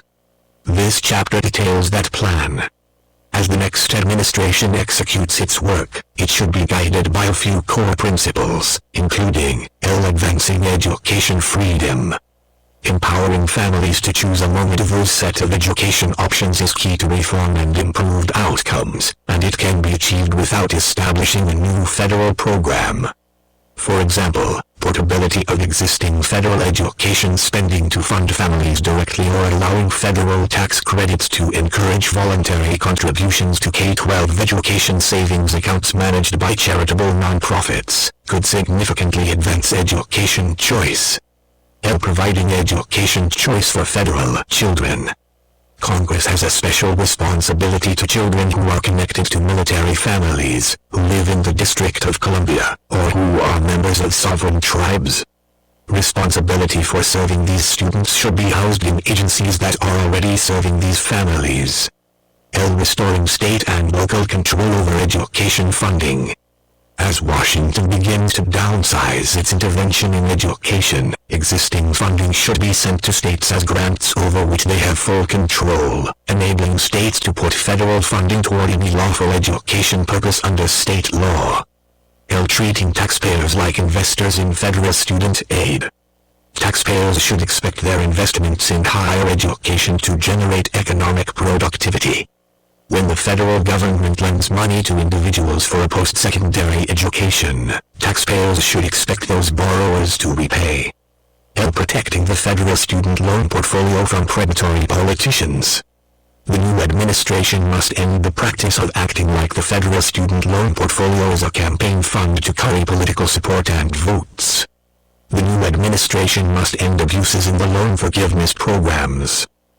Borrowers should be expected to repay their loans. Safeguarding civil rights.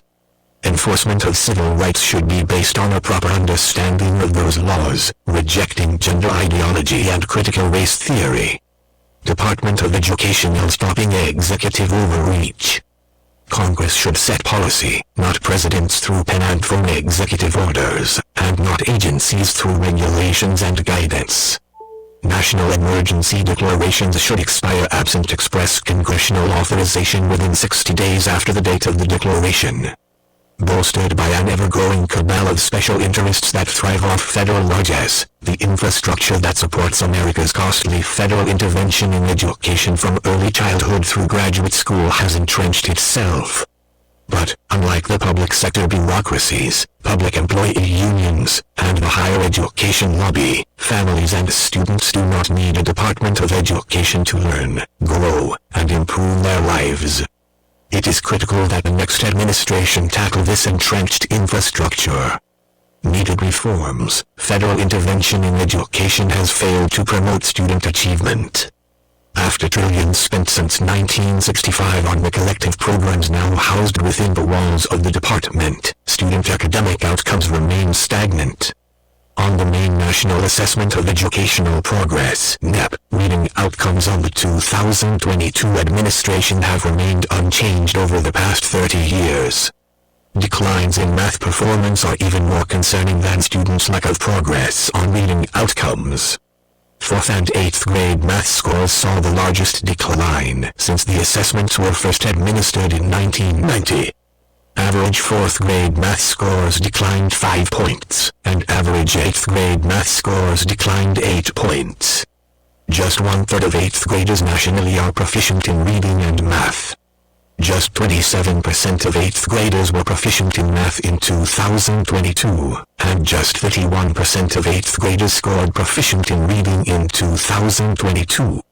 The NEP long-term trend assessment shows academic stagnation since the 1970s, with particular stagnation in the reading scores of 13-year-old students since 1971, when the assessment was first administered. Math scores, though modestly improved, are still lackluster. Additionally, the department has created a shadow Department of Education operating in states across the country. Federal mandates, programs, and proclamations have spurred a hiring spree among state education agencies, with more than 48,000 employees currently on staff in state agencies across the country. Those employees are more than 10 times the number of employees, 4,410 at the Federal Department of Education, and their jobs largely entail reporting back to Washington. Research conducted by the Heritage Foundation's Jonathan Butcher finds that the federal government funds 41% of the salary costs of state education agencies. 11 Mandate for Leadership, The Conservative Promise. Heritage.org sources, The Nation's Report Card, National Average Scores, Grade 4, Nation's Report Card.gov. Reading divided by nation divided by scores divided by grade equals 4. Accessed March 17, 2023, and the Nation's Report Card, National Average Scores, Grade 8, Nation's Report Card.gov. Accessed March 17, 2023. 4th grade reading, average scores, Chart 1, trends in 4th and 8th grade reading 210, 215, 220, 225, 1992, 1994, 1998, 2000 single quotes 02 single quotes 03, 2005, 2007, 2009, 2011, 2013, 2015, 2017, 2019, 2002 to 8th grade reading, average scores, 255, 260, 265, 270, 1992, 1994, 1998, single quotes 02 single quotes 03, 2005, 2007, 2009, 2011, 2013, 2015, 2017, 2019, 202 to 217, 220, 260, 263. Department of Education. This bloat has persisted for decades. In 1998, a commission led by Representative Pete Hoekstra released a critical report based on extensive fieldwork, interviews, and analysis of the Department of Education. The report, Education at a Crossroads, What Works and What's Wasted in Education Today, detailed the suffocating bureaucratic red tape Carter's agency had wrapped around states. 1 2 The commission estimated that states completed nearly 50 million hours of paperwork just to get their federal education spending, which at that time, they estimated, resulted in just 65 cents to 70 cents of each federal taxpayer dollar making its way to the classroom. The situation has only worsened since the Hoekstra report. More recent evidence of Washington's bureaucratic paperwork burden can be found in the growing number of non-teaching staff in public schools across the country, which doubled relative to growth in student enrollment from 1992 to 2015. The labyrinthian nature of federal education programs, convoluted funding formulas, competitive grant applications, reporting requirements, etc., has likely contributed to the considerable bureaucratic bloat in state and local school districts across the country, and is one of the key areas of needed reform. Streamlining existing programs and funding so that dollars are sent to states through straightforward per pupil allocations or in the form of grants that states can put toward any lawful education purpose under state law would bring needed easing of the federal compliance burden. The federal government should confine its involvement in education policy to that of a statistics gathering agency that disseminates information to the states. To improve educational opportunities for all Americans, the next administration should work with Congress to pass a Department of Education Reorganization Act to reform, eliminate, or remove the department's programs and offices to appropriate agencies. The following is an overview of what should happen within each of the offices and to each of the programs currently operated by the department. Program and Office Prioritization within the Department, Office of Elementary and Secondary Education, OS. The OS is comprised of 36 programs, ranging from Title I, Part A, of the Elementary and Secondary Education Act and Impact Aid, to programs for Native American students and the DC Opportunity Scholarship Program. L. Reduce the number of programs managed by OS, and transfer some remaining programs to other federal agencies.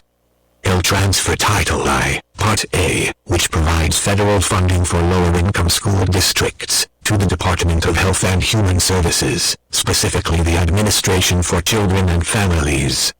It should be administered as a no-strings-attached formula block grant. Mandate for leadership. The conservative promise L. Restore revenue responsibility for Title I funding to the states over a 10-year period. OS also currently manages the Federal Impact Aid Program, which provides funding to school districts to compensate for reductions in property tax revenue due to the presence of federal property, such as that associated with a military base or tribal lands. L. Eliminate Impact Aid not tied to students. L. Move student-driven Impact Aid programs to the Department of Defense Education Authority, DALIA, or the Department of Interior's Bureau of Indian Education.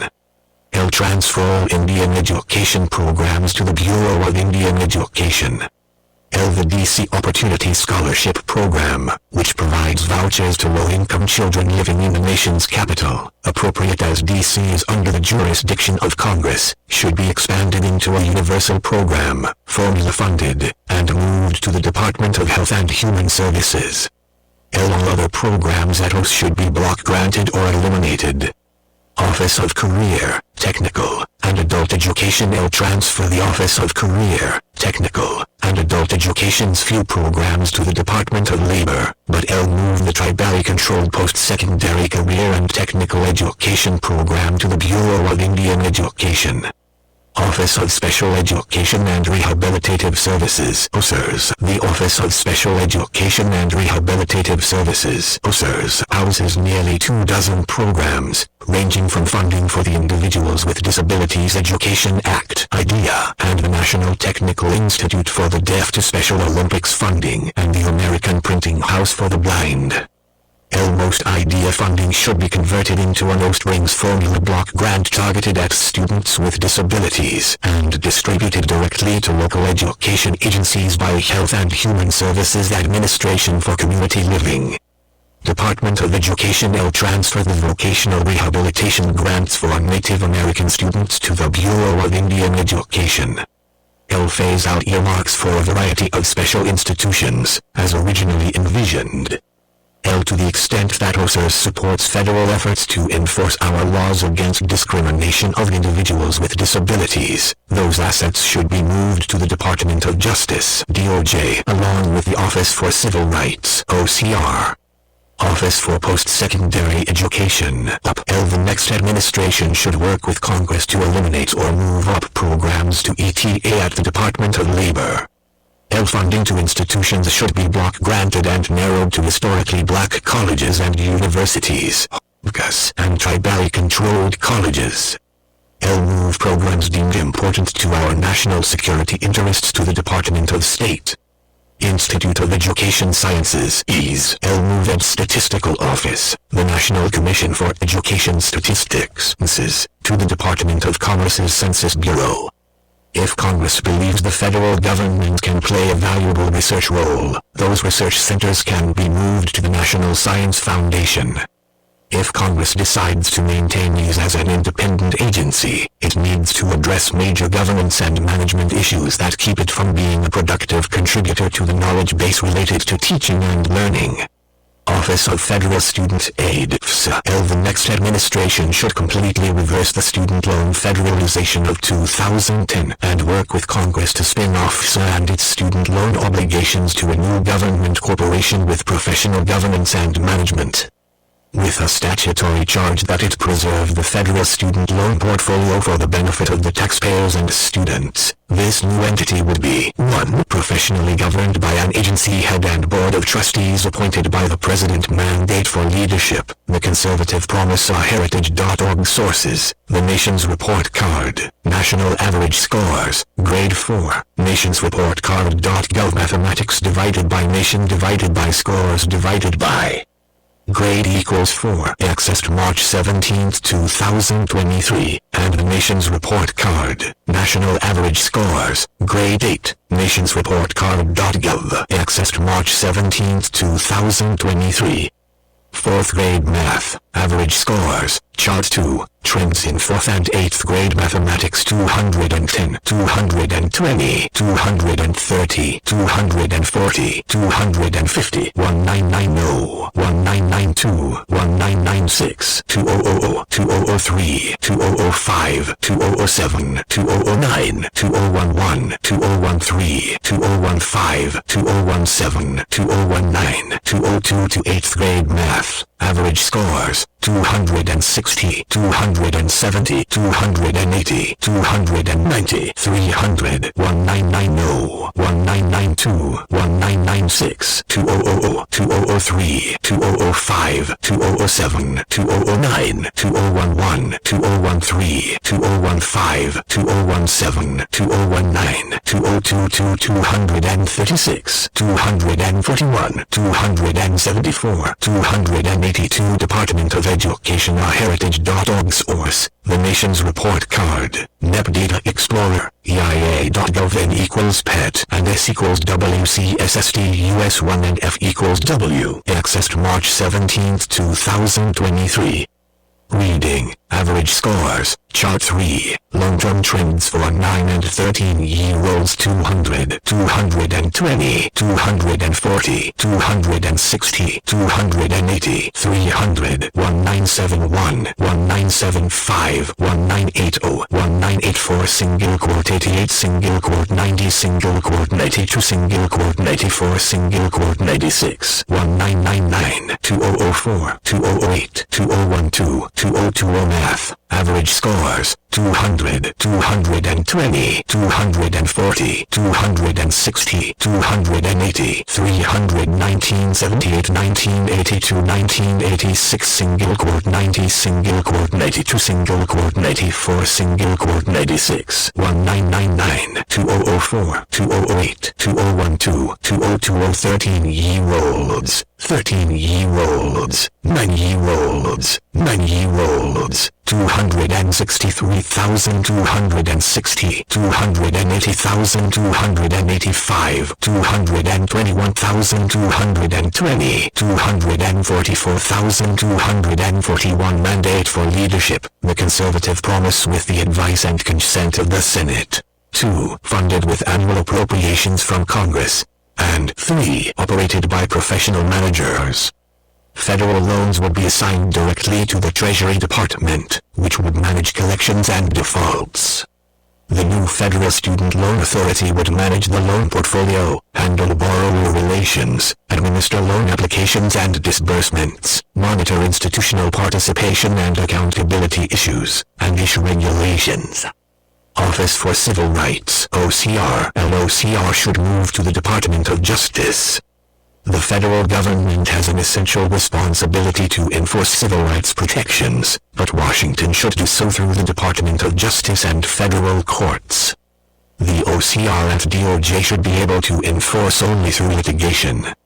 Additional bureaus and offices for those attorneys, accountants, experts, and specialists in the department's remaining offices subject to closure whose positions might nevertheless be a key component of serving the mission. Positions that might include the Office of the Secretary/Deputy Secretary, Office of the Undersecretary, Office of the General Counsel, Office of the Inspector General, Office of Finance and Operations, Office of the Chief Information Officer, Office of Communications and Outreach, and Office of Legislative and Congressional Affairs. The opportunity to join other agencies based on their expertise and the needs of other agencies should be made available.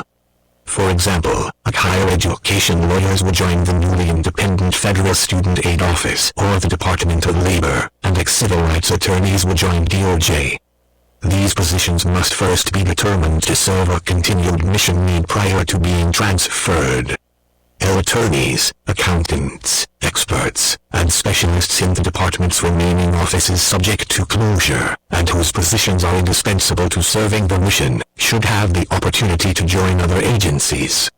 Current laws relating to the Department of Education that require repeal in order to fully wind down the Department of Education, Congress must pass and the President must sign into law a Department of Education Reorganization Act or Liquidating Authority Act to direct the executive branch on how to devolve the agency as a standalone cabinet-level department.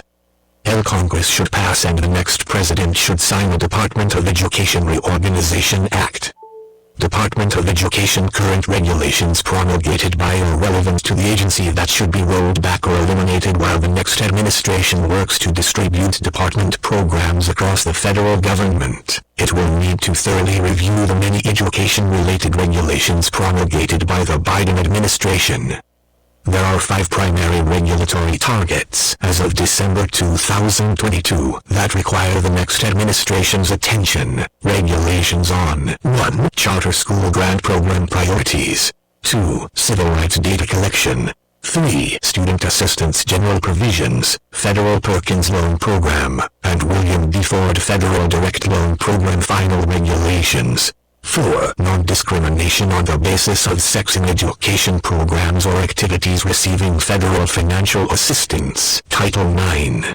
And 5. Assistance to states for the education of children with disabilities, preschool grants for children with disabilities, equity and IDEA. The next administration should also review regulatory changes to the school meals program under the Department of Agriculture and changes to the income-driven student loan program. Additional Biden administration regulations on 1. Gainful employment, administrative capability, and financial responsibility for institutions that participate in the federal student loans and grant programs. 2. Title VI. 3. Accreditation of post-secondary institutions. And 4. Female athletics are expected to be released in 2023. Thoroughly review the many education-related regulations promulgated by the Biden administration, as well as the school meals program and the income-driven student loan program. Charter School Grant Programs. Congress first authorized the Charter School Program, CSP, in 1994, Title X, Part C of the Elementary and Secondary Education Act of 1965, SEA, as amended, 20 use. See paragraph 8061 at SEC. 1994.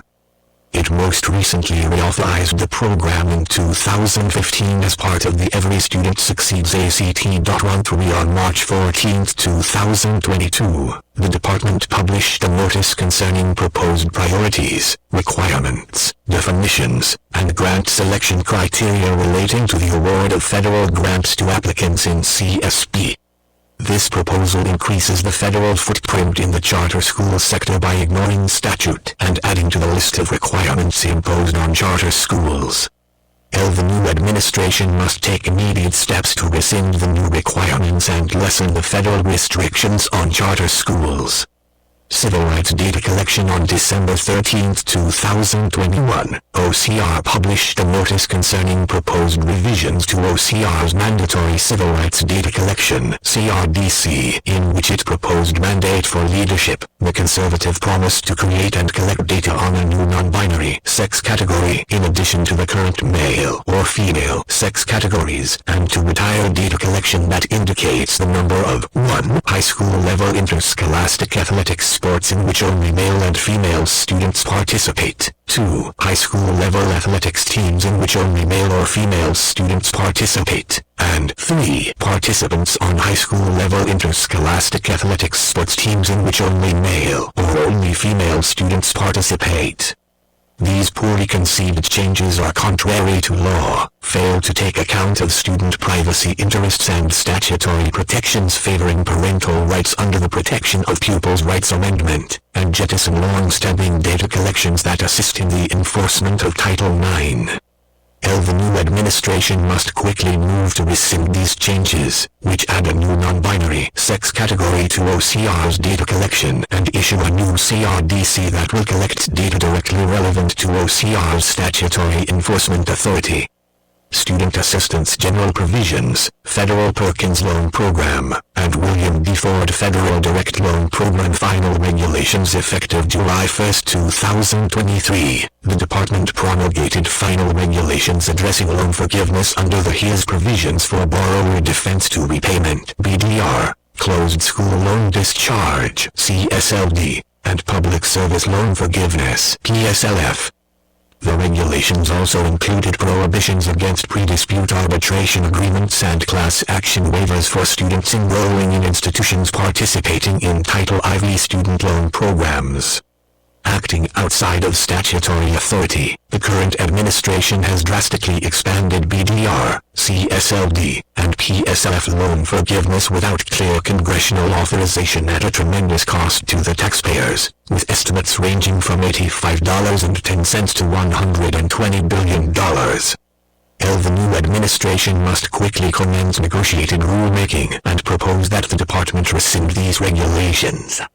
The next administration should also rescind Dear Colleague Letter DCL General 22-11 and DCL General 22-10 and its letters to accreditation agencies dated July 19, 2022, which are attempts to undercut Florida's SB 7044, providing universities more flexibility on accreditation.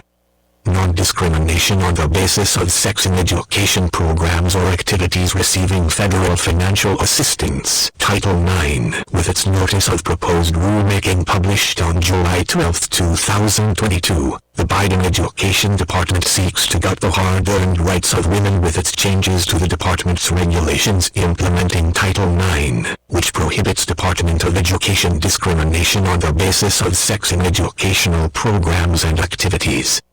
Instead, the Biden administration has sought to trample women's and girls' athletic opportunities and due process on campus, threaten free speech and religious liberty, and erode parental rights in elementary and secondary education regarding sensitive issues of sex. The new administration should take the following steps. Work with Congress to use the earliest available legislative vehicle to prohibit the department from using any appropriations or from otherwise enforcing any final regulations under Title IX promulgated by the department during the prior administration. Commence a new agency rulemaking process to rescind the current administration's Title IX regulations. Restore the Title IX regulations promulgated by then-Secretary Betsy DeVos on May 19, 2020, and define sex under Title IX to mean only biological sex recognized at birth. Work with Congress to amend Title IX to include due process requirements. Define sex under Title IX to mean only biological sex recognized at birth, and strengthen protections for faith-based educational institutions, programs, and activities. The Trump administration's 2020 Title IX regulation protected the foundational right to due process for those who are accused of sexual misconduct. The Biden administration's proposed change to the interpretation of Title IX disposes of these rights. The next administration should move quickly to restore the rights of women and girls and restore due process protections for accused individuals. At the same time, there is no scientific or legal basis for redefining sex to sexual orientation and gender identity in Title IX. Such a change misrepresents the U.S. Supreme Court's opinion in Bostock, threatens the American system of federalism, removes important due process protections for students in higher education, and puts girls and women in danger of physical harm. Facilitating social gender transition without parental consent increases the likelihood that children will seek hormone treatments, such as puberty blockers, which are experimental medical interventions. Research has not demonstrated positive effects and long-term outcomes of these treatments, and the unintended side effects are still not fully understood.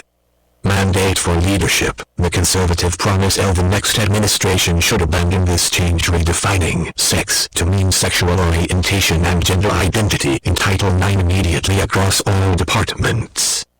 L. On its first day in office, the next administration should signal its intent to enter the rule-making process to restore the Trump administration's Title IX regulation, with the additional insistence that sex is properly understood as a fixed biological fact. Official notice and comment should be posted immediately. L. At the same time, the political appointees in the Office for Civil Rights should begin a full review of all Title IX investigations that were conducted on the understanding that sex referred to gender identity and/or sexual orientation. L. All ongoing investigations should be dropped, and all school districts affected should be given notice that they are free to drop any policy changes pursued under pressure from the Biden administration. L. The OCR Assistant Secretary should prepare a report of OCR's actions for the new Secretary of Education, who should, by speech or letter, publicize the nature of the overreach engaged in by his predecessor. L. The Secretary should make it clear that FERPA allows parents full access to their children's educational records, so any practice of paperwork obfuscation on this front violates federal law. Title VI, School Discipline and Disparate Impact. Assuring a safe and orderly school environment should be a primary consideration for school leaders and district administrators. Unfortunately, federal overreach has pushed many school leaders to prioritize the pursuit of racial parity in school discipline indicators, such as detentions, suspensions, and expulsions, over student safety. In 2014, the Obama administration issued a Dear Colleague letter that muddied the standard for civil rights enforcement under Title VI for student discipline cases. Before the DCL, a school would be in violation of federal law for treating black and white students differently for the same offense, disparate treatment. Under the Obama administration, schools were at risk of losing federal funding if they treated black and white students equally but had aggregate differences in the rates of school discipline by race, disparate impact. OCR leveraged federal civil rights investigations as policy enforcement tools. These investigations could only end when school districts agreed to adopt lenient Department of Education discipline policies, commonly known as restorative justice. Academic studies, as well as student and teacher surveys, suggest that academics and school climate have been harmed substantially by this push. The Trump administration rescinded the Obama administration's guidance on school discipline and corrected the Obama administration's overreach in Title VI enforcement. L. The next administration should continue the policy of the Trump administration in this area and direct the department to conduct a comprehensive review of all Title VI cases to ascertain to what extent these cases include allegations of disparate impact. LCR should also review all resolution agreements with school districts to conform with this policy. L. As part of this effort, the new administration should also direct the department and DOJ jointly to issue enforcement guidance stating that the agencies will no longer investigate Title VI cases that exclusively rest on allegations of disparate impact. L. To the extent that the Biden administration publishes guidance or promulgates a regulation on this topic, the next administration should rescind the guidance and commence rulemaking to rescind the regulation. Getting the federal government out of the business of dictating school discipline policy is a good start. But if the next conservative Department of Education simply rescinds the Biden-era regulation, it could very easily be enforced again on day one through a Dear Colleague letter by another leftist administration.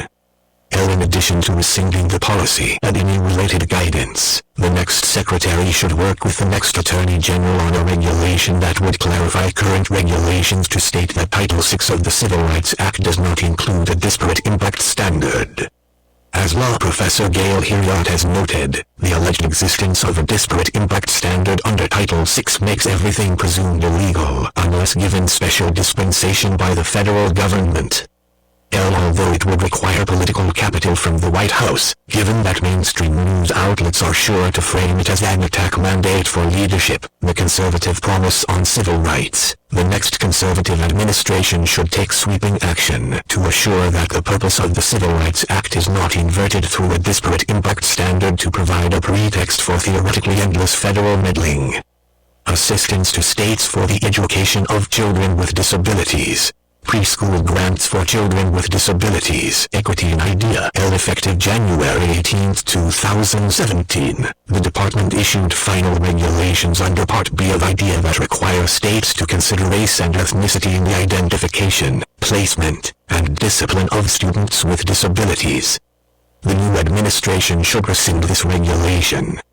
Students should never be denied access to special education services because of their race or ethnicity, but this is happening in school districts across the country thanks to the Obama administration's Equity in IDEA regulation. This was not the intent of the regulation, but it is an inevitable byproduct of its flawed assumptions.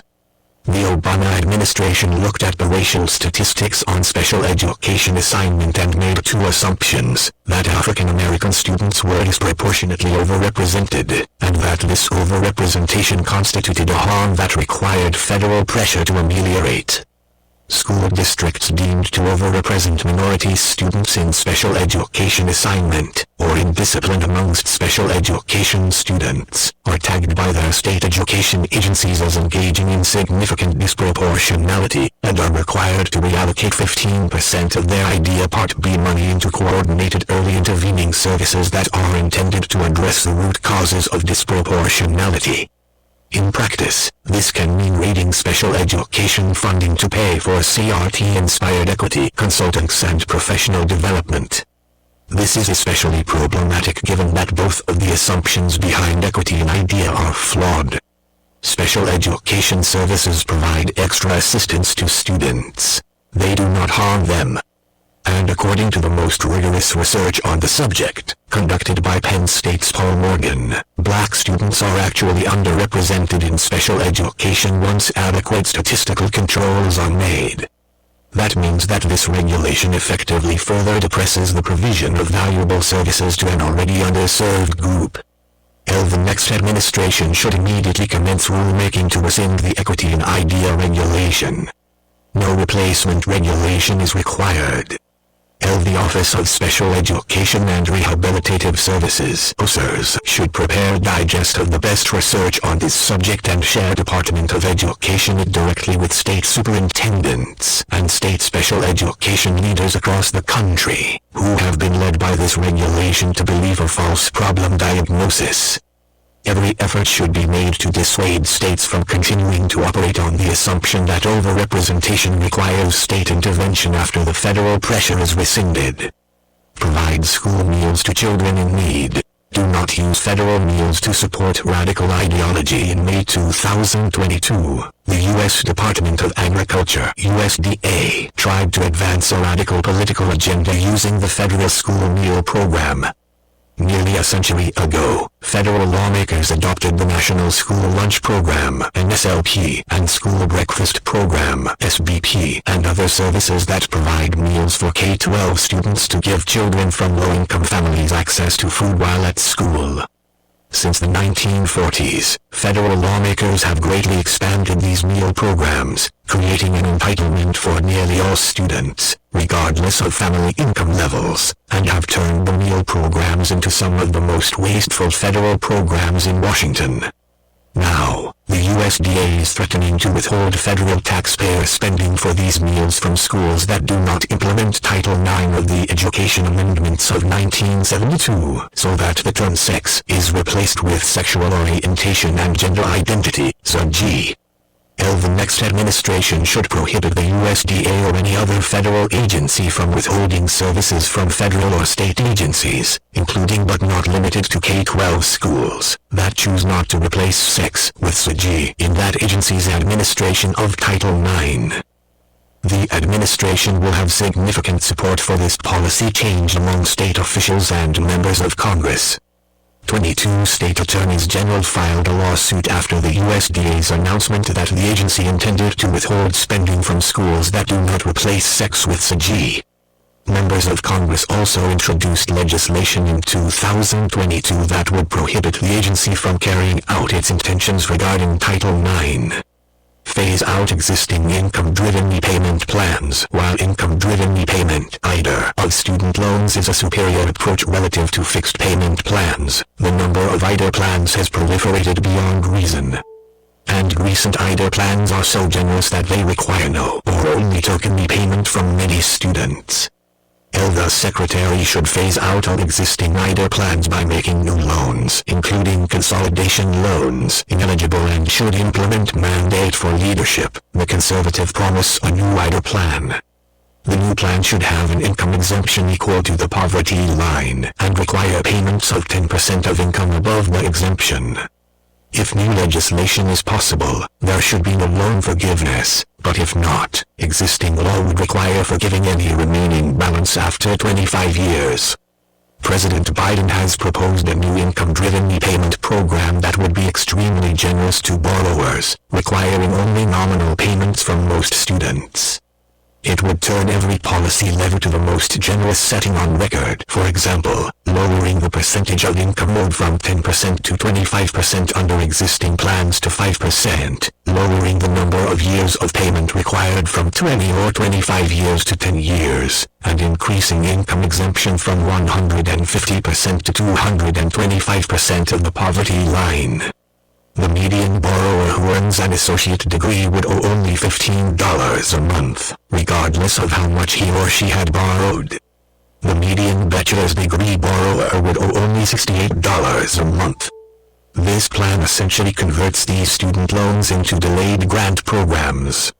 Other structural reforms that the Department of Education requires: reform federal education data collection, the National Assessment of Educational Progress (NAEP), and other data collections currently release data by race, ethnicity, socio-economic status, English language proficiency, disability, and sex.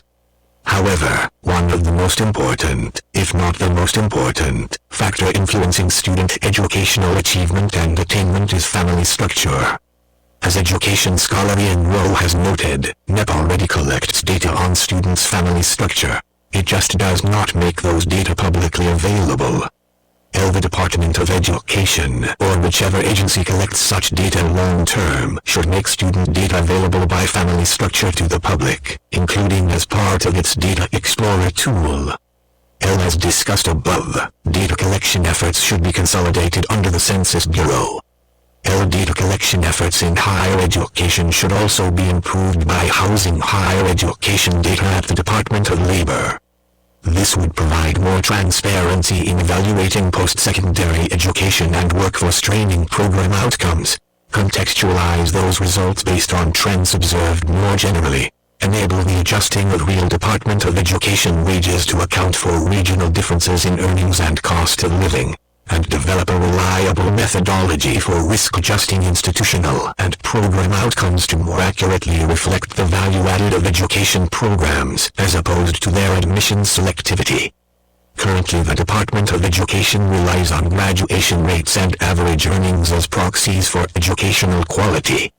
Both of those outcomes, however, are highly dependent upon a student's socio-economic background, sex, family status, and other factors. Colleges and universities with selective admissions policies post the strongest outcomes, primarily because they admit mostly low-risk, traditional students.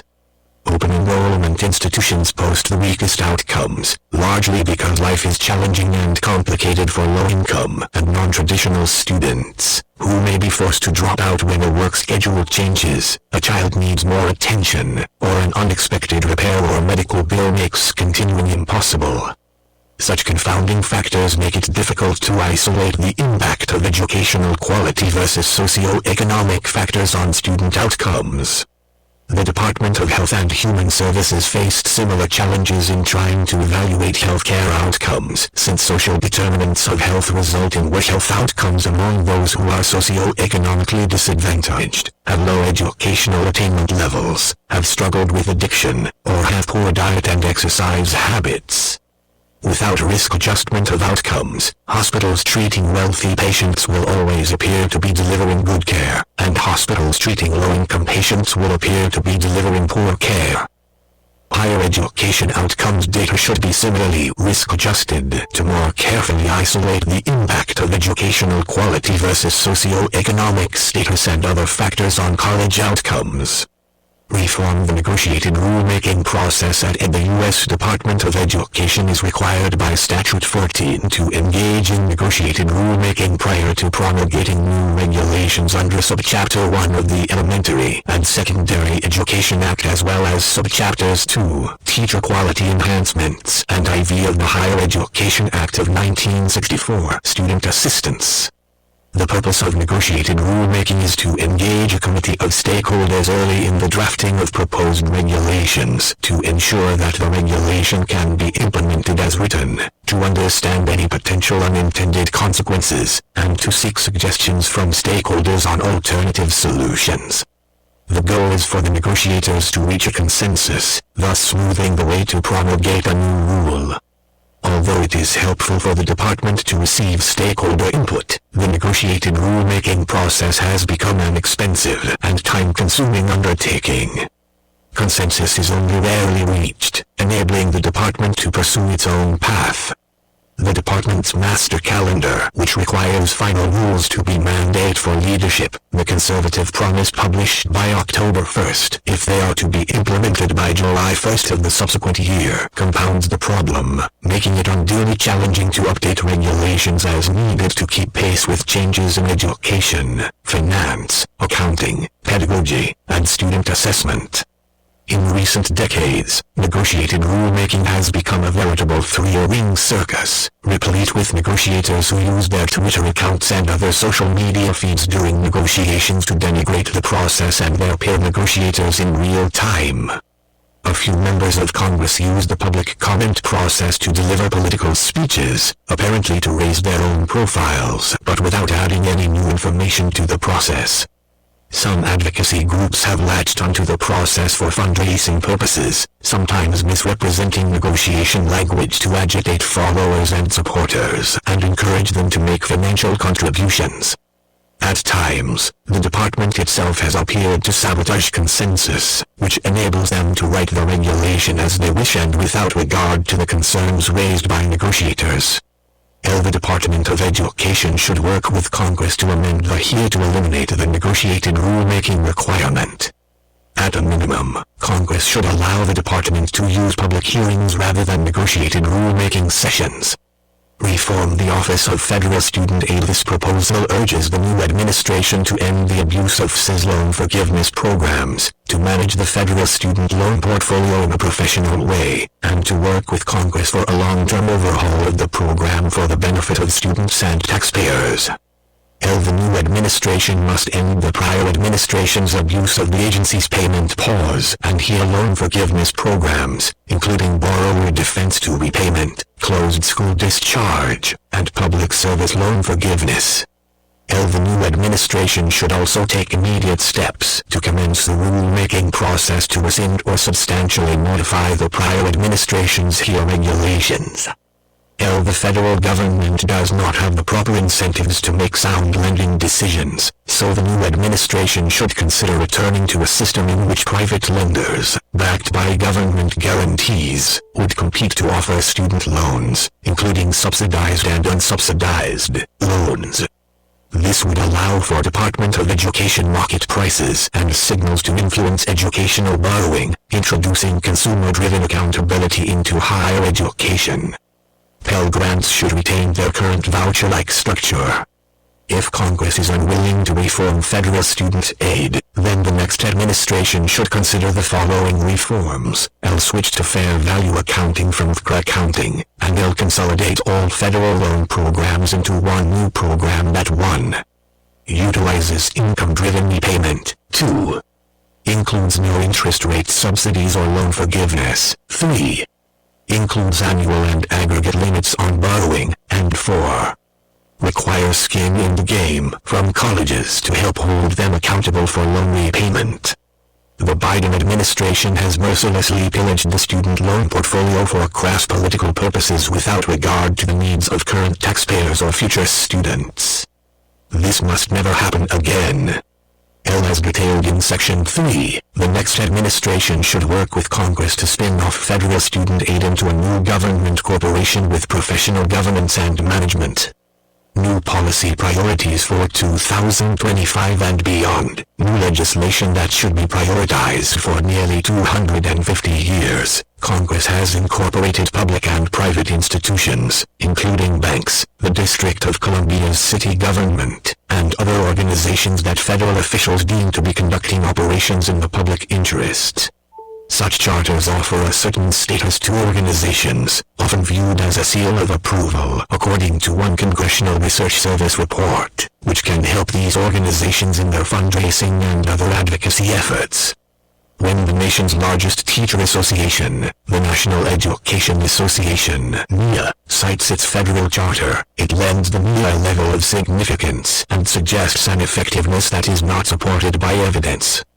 In fact, the NEA and the nation's other large teacher union, the American Federation of Teachers, AFT, mandate for leadership, the conservative promise use litigation and other efforts to block school choice and advocate for additional taxpayer spending in education.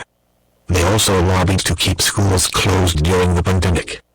All of these positions run contrary to robust research evidence showing positive outcomes for students from education choice policies. There is no conclusive evidence that more taxpayer spending on schools improves student outcomes, and evidence finds that keeping schools closed to in-person learning resulted in negative emotional and academic outcomes for students. Furthermore, the union promotes radical racial and gender ideologies in schools that parents oppose according to nationally representative surveys. Congress should rescind the National Education Association's congressional charter and remove the false impression that federal taxpayers support the political activities of this special interest group.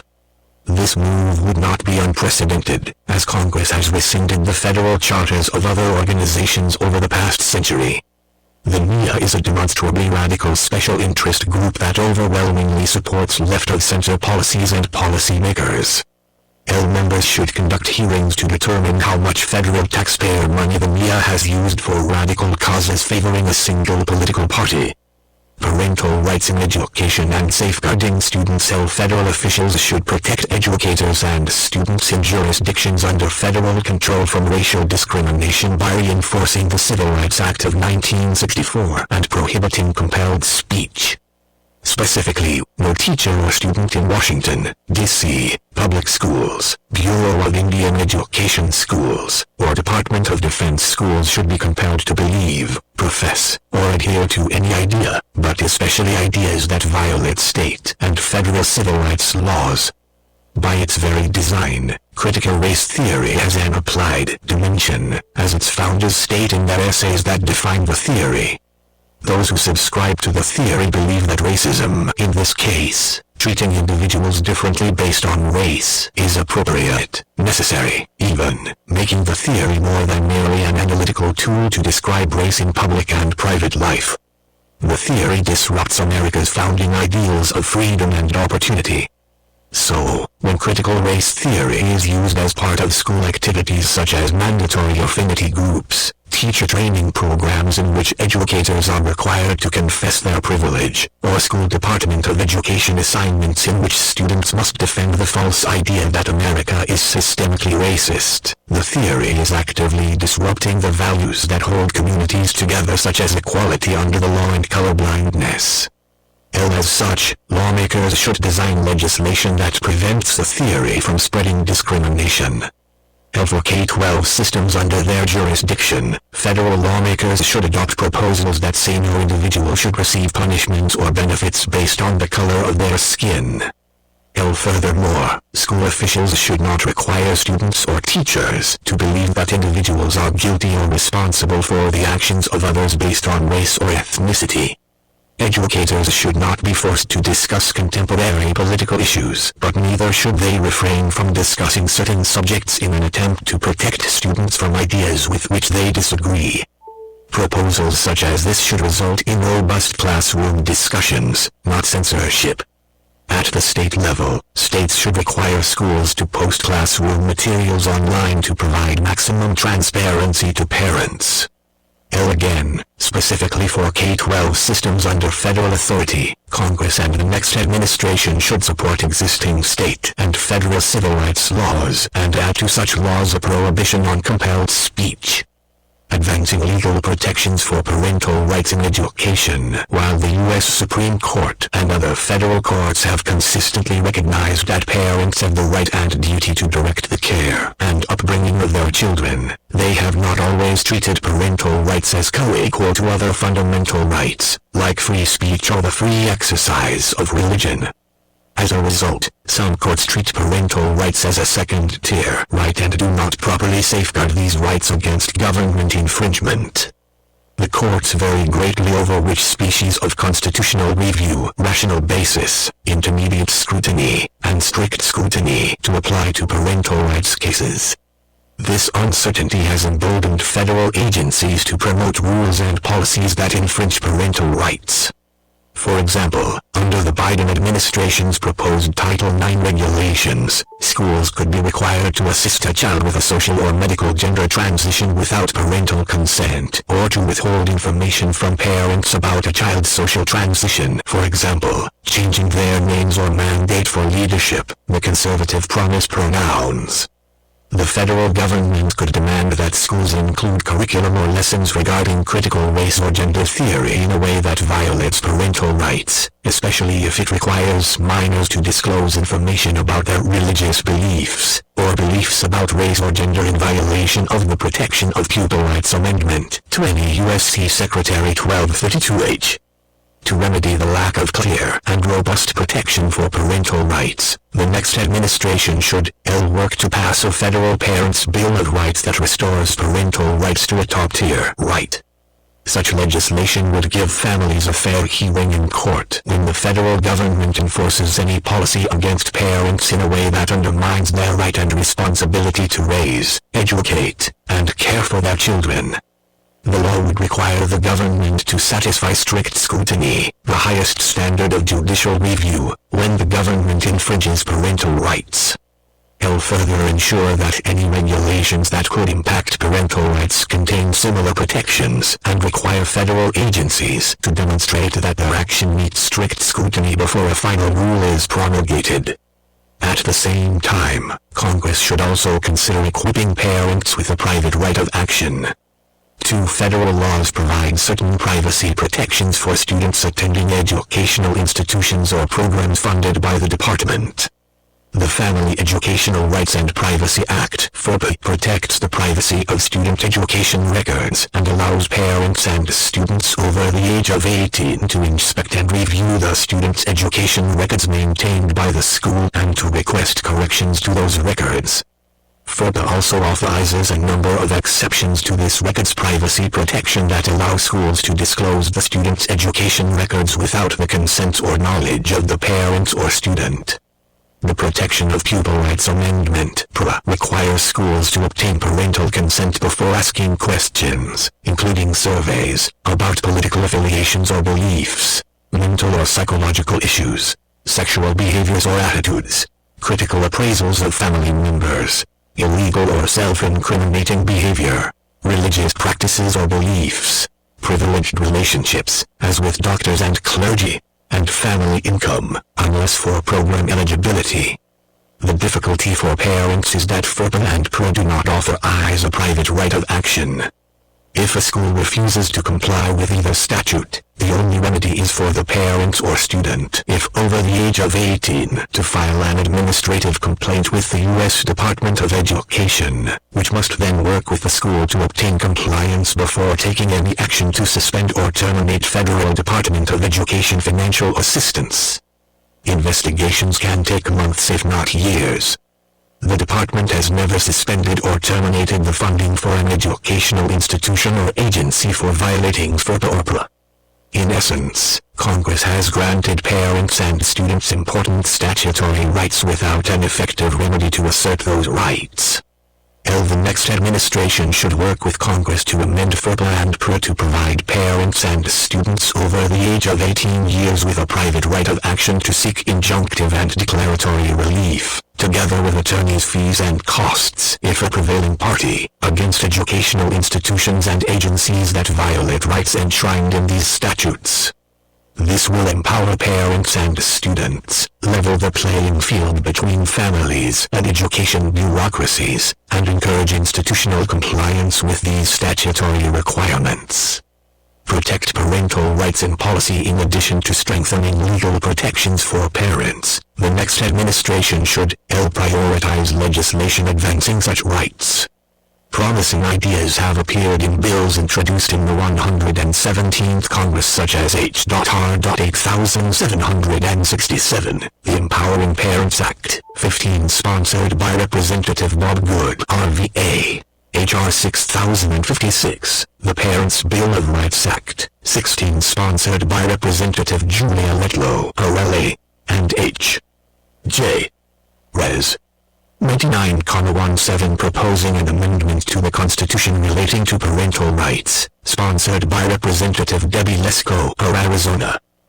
These congressional actions should be carefully reviewed to make sure they complement state parents' bills of rights, such as those passed in Georgia, 2022, Florida, 2021, Montana, 2021, Wyoming, 2017, Idaho, 2015, Oklahoma, 2014, Virginia, 2013, and Arizona, 2010. As documented by writers such as Abigail Schreier and others, the American Society of Plastic Surgeons documented a four-fold increase in the number of biological girls seeking gender surgery between 2016 and 2017. Larger increases were found in the UK from 2009 to 2019 and 2017 to 2018. These statistics and others point to a social contagion in which minor children, especially girls, are attempting to make life-altering decisions using puberty blockers and other hormone treatments, and even surgeries to remove or alter vital body parts. Heritage Foundation research finds that providing easier access to such treatments and mandate for leadership, the conservative promise surgeries without parental involvement does not reduce the suicidality of these young people and may even increase suicide rates. The next administration should take particular note of how radical gender ideology is having a devastating effect on school-aged children today, especially young girls. School officials in some states are requiring teachers and other school employees to accept a minor child's decision to assume a different gender while at school, without notifying parents. In California, New Jersey, and certain districts in Kansas and elsewhere, educators are prohibited from informing parents about children's confusion over their sex if the children do not want their parents to know. Such policies allow schools to drive a wedge between parents and children. The next administration should work with Congress to provide an example to state lawmakers by requiring K-12 districts under federal jurisdiction, including Washington, D.C., public schools, Bureau of Indian Education schools, and Department of Defense schools, with legislation stating that no public education employee or contractor shall use a name to address a student other than the name listed on a student's birth certificate, without the written permission of a student's parents or guardians. No public education employee or contractor shall use a pronoun in addressing a student that is different from that student's biological sex without the written permission of the student's parents or guardians. No public institution may require an education employee or contractor to use a pronoun that does not match a person's biological sex if contrary to the employee's or contractor's religious or moral convictions. State lawmakers should use this model and adopt similar provisions for public schools within their borders. Federal lawmakers should not allow public school employees to keep secrets about a child from that child's parents. Advanced School Choice Policies. The D.C. Opportunity Scholarship Program, a voucher program providing scholarships to children from low-income families living in the nation's capital to attend a private school of choice, is capped at $20 million annually and limited to Department of Education students at or below 185% of the federal poverty line. The maximum scholarship amount is $9,401 for students in kindergarten through 8th grade and $14,102 for students in grades 9 through 12. The average scholarship amount is around $10,000, or less than half of the current per-student funding amount in DC public schools. Congress should expand eligibility to all students, regardless of income or background, and raise the scholarship amount closer to the funding students receive in DC public schools. Spending per student in 2020 was $22,856. All families should be able to take their children's taxpayer-funded education dollars to the education providers of their choosing, whether it be a public school or a private school. Congress should additionally deregulate the program by removing the requirement of private schools to administer the DC public schools assessment and allowing private schools to control their admissions processes.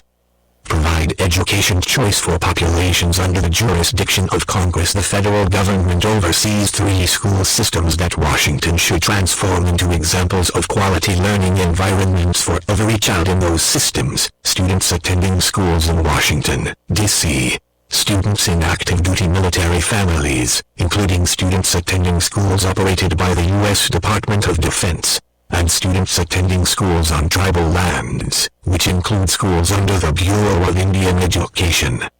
In each of these systems, federal lawmakers should allow every student the option of using an education savings account so that parents can select different education products and services to meet their child's needs.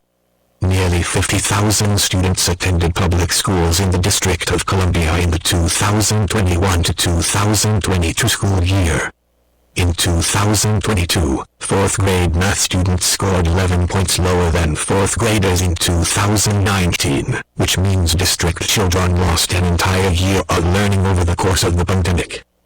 8th graders also lost an entire year of learning in math. Federal lawmakers should offer district students the opportunity to use education savings accounts. A portion of the child's federal education spending should be deposited in a private spending account that parents can use to pay for personal tutors, education therapists, books and curriculum. Mandate for leadership, the conservative promise materials, private school tuition, transportation and more. Accounts modeled after the accounts in Arizona, Florida, West Virginia, and 7 other states. Members of Congress should design the same account system for students in active duty military families, including students attending schools that receive funding under the National Defense Authorization Act, NDAA. IT Heritage Foundation research found that if even 10% of the students eligible for accounts under such a proposal transferred from an assigned school to an education savings account, the change for the sending district would be 0.1% of that school district's K-12 budget. Even in heavily impacted districts with a large number of students receiving impact aid, the budgetary effect would be less than 2%. Yet these children would then have the chance to receive a customized education that meets their unique needs. As with state ESSA programs, families who are homeschooling are distinct in statute from families who use an ESSA to customize an education at home. Furthermore, research from the Claremont Institute used documents provided by a whistleblower demonstrating how educators at Department of Defense schools around the world are using radical gender theory and critical race theory in their lessons. This instructional material discards biology in favor of political indoctrination and applies critical race theory's core tenets, advocating for more racial discrimination. Such ideas are highly unpopular among parents, according to nationally representative surveys, and the course material attempts to indoctrinate students with radical ideas about race and the ambiguous concept of gender. Finally, schools on tribal lands and under the auspices of the Bureau of Indian Education (BI) are among the worst performing public schools in the country. Research from Representative Burgess Owens' office reports that the graduation rate for BI students is 53%, lower than the average for Native American students in public schools around the country, and nearly 30 percentage points lower than the national average for all students. In 2015, Arizona lawmakers expanded the state's education savings account program to include children living on tribal lands, and by 2021, nearly 400 Native American children were using the accounts. Federal officials should design a federal education savings account option for all children attending BAI schools. The next administration should make the K-12 systems under federal jurisdiction examples of quality learning opportunities and education freedom. Department of Education Washington should convert some of the lowest performing public school systems in the country into areas defined by choices, creating rigorous learning options for all children and from all backgrounds, income levels, and ethnicities. Expand education choice through portability of existing federal funds. Setting education policy on the right track long term would require sunsetting the U.S. Department of Education altogether. Doing so would not result in fewer resources and less assistance for children with special needs or from low-income families. Rather, closing the federal behemoth would better target existing taxpayer resources already set aside for these students by shifting oversight responsibilities to federal and state agencies that have more expertise in helping these populations.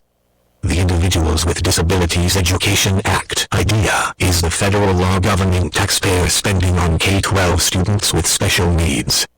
The law stipulates that students have a right to a free and appropriate education, and 95% of children with special needs attend assigned public schools. The education is not always appropriate. However, special education is fraught with legal battles.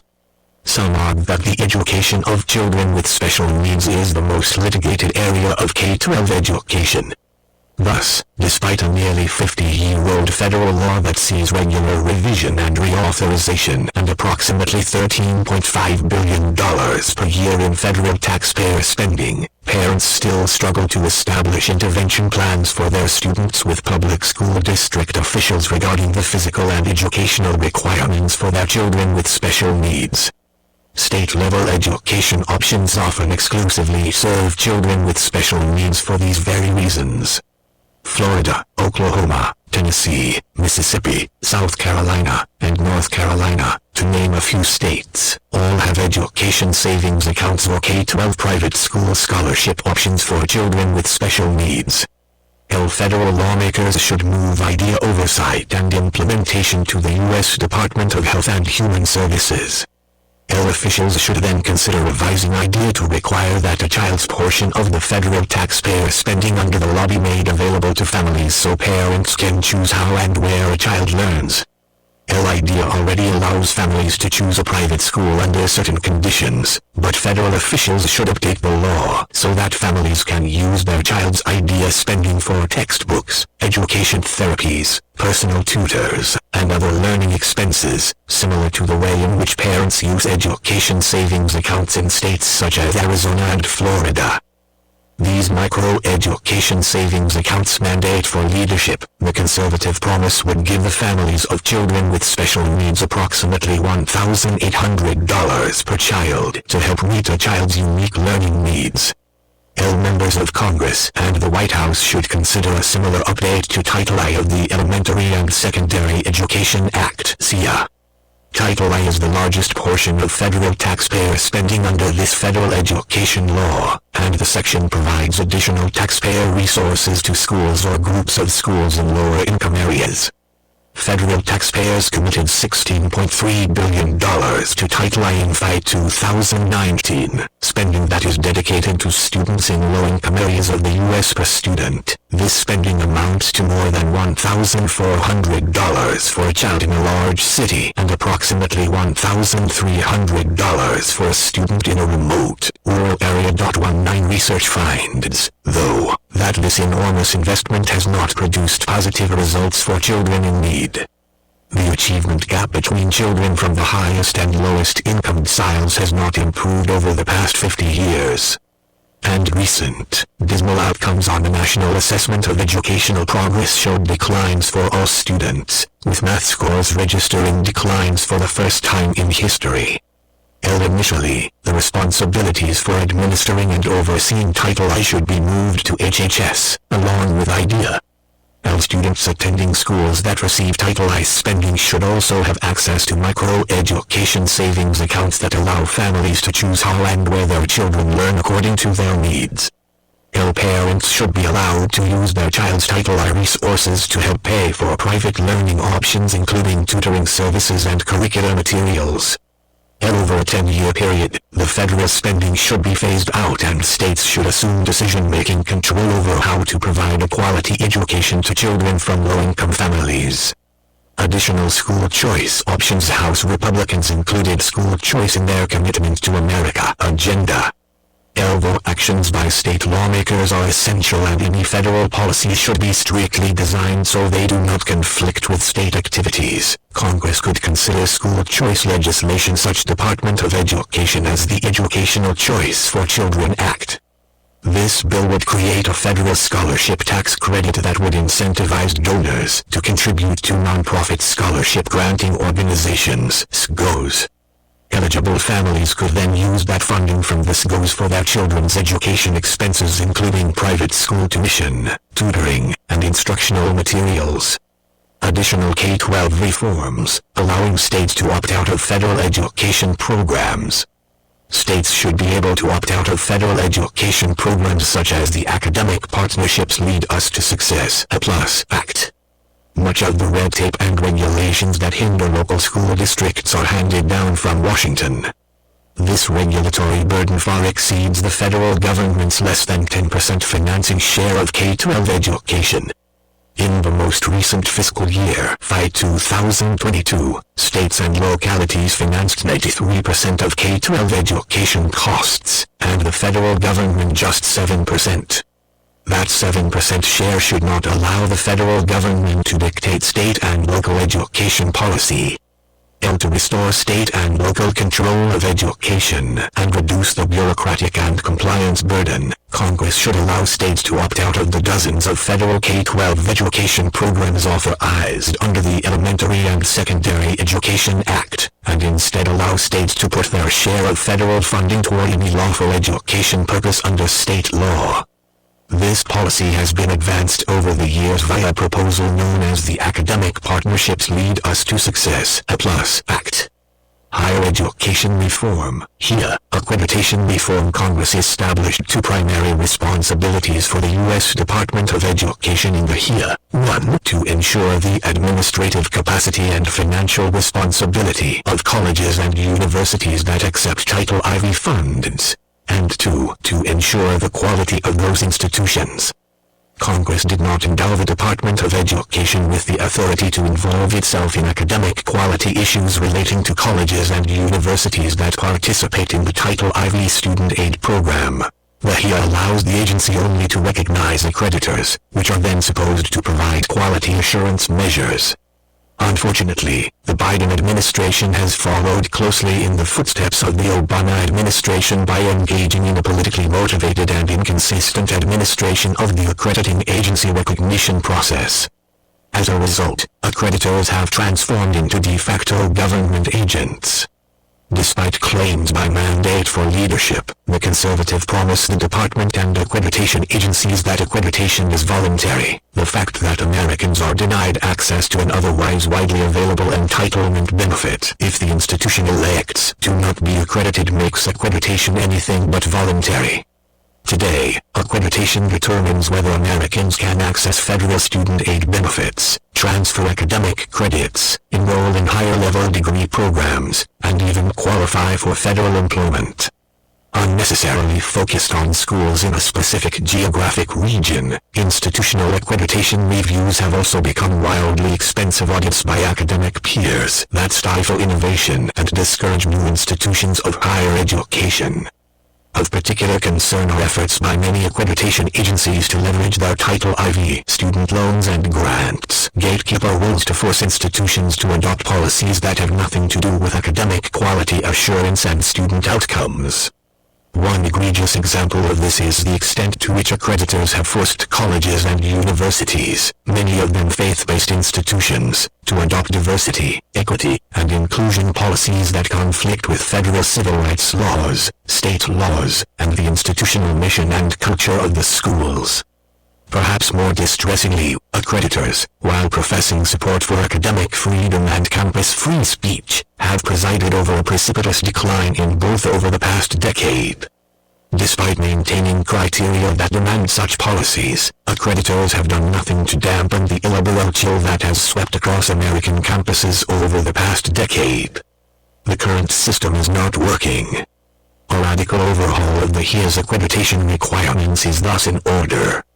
The next administration should work with Congress to amend the HEA and should consider the following reforms. L. Prohibit accreditation agencies from leveraging their Title IV gatekeeper role to mandate that educational institutions adopt diversity, equity, and inclusion policies. L. Protect the sovereignty of states to decide governance and leadership issues for their state-supported colleges and universities by prohibiting accreditation agencies from intruding upon the governance of state-supported educational institutions. L. Protect faith-based institutions by prohibiting accreditation agencies from 1. Requiring standards and criteria that undermine the religious beliefs of, or require policies or conduct that conflict with, the religious mission or religious beliefs of the institution, and Department of Education 2. Intruding on the governance of colleges and universities controlled by religious organization.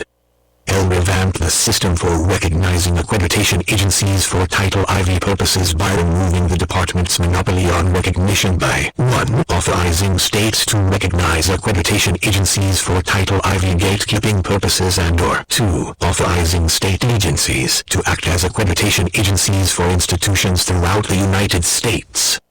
The next administration and Congress might also consider amending the HEA to remove accreditors from the program triad entirely to allow accreditation to return to its original role of voluntary quality assurance. This would permit accreditors to put some teeth back into their standards without creating high-stakes disasters, such as institutional loss of Title IV access through paperwork submission errors, a state exercising its constitutional authority to administer its public colleges and universities, or an institution freely exercising the religious beliefs of its founders. With this option, neither the department nor the states would oversee or recognize accrediting agencies. The department's role would be limited to evaluating the institution's compliance with federal accounting requirements pursuant to evaluations conducted by appropriately credentialed auditors who have no conflicts of interest in performing the review paid for by the federal agency charged with overseeing compliance, not the institutions being reviewed. HEA, student loans L. Beyond immediate policy moves and rulemaking to end the current administration's abuse of the department's payment pause and HEA loan forgiveness programs, the department should work with Congress to overhaul the federal student loan program for the benefit of taxpayers and students. The federal government does not have the proper incentives to make sound lending decisions. The new administration should consider L. privatizing our lending programs, including subsidized, unsubsidized, and plus loans, both grad and parent. This would allow for market prices and signals to influence educational borrowing, introducing consumer-driven accountability into higher education. Pell Grants should retain their current voucher-like structure. Mandate for leadership, the conservative promise. If privatizing student lending is not feasible, then the next administration should consider the following reforms. L. Switch to fair value accounting from FCRA accounting. L. Consolidate all federal loan programs into one new program that A. utilizes income-driven repayment. B. Includes no interest rate subsidies or loan forgiveness. C. Includes annual and aggregate limits on borrowing. And D. Includes skin in the game to hold colleges accountable. L. Eliminate Grad Plus loans for graduate students and Parent Plus loans for parents of undergraduates. Graduate students are already eligible for unsubsidized Stafford student loans. Grad Plus loans are redundant. They also lack some of the safeguards of Stafford loans, such as annual and aggregate borrowing limits. Parent Plus loans are also redundant because there are many privately provided alternatives available. L. The Public Service Loan Forgiveness Program, which prioritizes government and public sector work over private sector employment, should be terminated. Whatever Congress chooses to do with future loans, there is still the question of the government's responsible stewardship of the existing student loan portfolio, a substantial taxpayer asset. The current administration has recklessly engaged in the policy fetish of forgiving and canceling student loans with abandon. The next administration should work with Congress to amend the HEA to ensure that no administration engages in this kind of abuse in the future. Specifically, the new administration should urge the Congress to amend the HEA to abrogate, or substantially reduce, the power of the Secretary to cancel, compromise, discharge, or forgive the principal balances of Title IV student loans, as well as to modify in any material way the repayment amounts or terms of Title IV student loans. Further, the next administration should propose that Congress amend the HEA to remove the department's authority to forgive loans based on borrower defense to repayment. Instead, the Department of Education should be authorized to discharge loans only in instances where clear and convincing evidence exists to demonstrate that an educational institution engaged in fraud toward a borrower in connection with his or her enrollment in the institution and the student's educational program or activity at the institution. Capping direct costs at universities. Currently, the federal government pays a portion of the overhead expenses associated with university-based research. Known as indirect costs, these reimbursements cross-subsidize leftist agendas and the research of billion-dollar organizations such as Google and the Ford Foundation. Universities also use this influx of cash to pay for diversity, equity, and inclusion day efforts. To correct course, Congress should cap the indirect cost rate paid to universities so that it does not exceed the lowest rate a university accepts from a private organization to fund research efforts. This market-based reform would help reduce federal taxpayers' subsidization of leftist agendas. New regulations, attacking the accreditation cartel for a college to participate in federal financial aid programs. It must be accredited, but accreditors have been abusing their quasi-regulatory power to impose non-educational requirements and ideological preferences on colleges. The Secretary of Education should refuse to recognize all accreditors that abuse their power. New accreditors should also be encouraged to start up. Confronting the Chinese Communist Party's influence on higher education. According to media reports, more than 100 universities in the U.S. received nearly $100 billion in gifts and grants from China-based sources between 2013 and 2020. Much of this money derives from the Chinese Communist Party and its proxies. The next administration must reverse the Biden administration's refusal to enforce Section 117 of the HEA, which directs colleges and universities to report gifts from, and contracts with, sources outside the U.S. worth $250,000 or more. Mandate for leadership. The conservative promise investigate post-secondary institutions that fail to honor their Section 117 obligations and make appropriate referrals to DOJ. Work with Congress to amend the HEA to tie the HEA's foreign source reporting requirements to an institution's ability to receive federal financial assistance, particularly participation in programs funded under Titles IV and VI of the HEA. Allowing competency-based education to flourish. Competency-based education is a promising approach that could provide a high-quality and affordable education to many students. Since the credit hour, which measures the time in the classroom, is inappropriate for such programs, the direct assessment method was introduced to allow competency-based programs to participate in the federal financial aid programs. However, overregulation has hampered the usage of direct assessment, with the leading competency-based university choosing to instead convert their courses into credit hours for compliance purposes. One of the leading obstacles is the requirement that courses include regular and substantive interaction between faculty and students. Regulations should clarify the definition and requirements of regular and substantive interaction for competency-based education, as well as for online programs. Reforming area studies. Funding. Congress should wind down so-called area studies programs at universities. Title VI of the HEA, which, although intended to serve American interests, sometimes fund programs that run counter to those interests. In the meantime, the next administration should promulgate a new regulation to require the Secretary of Education to allocate at least 40% of funding to international business programs that teach about free markets and economics and require institutions, faculty, and fellowship recipients to certify that they intend to further the stated statutory goals of serving American interests. Department of Education new executive orders that the President should issue. Guidance documents the President should immediately reinstate and reissue Executive Order 13,891, promoting the rule of law through improved agency guidance documents. 84 Fed. Reg.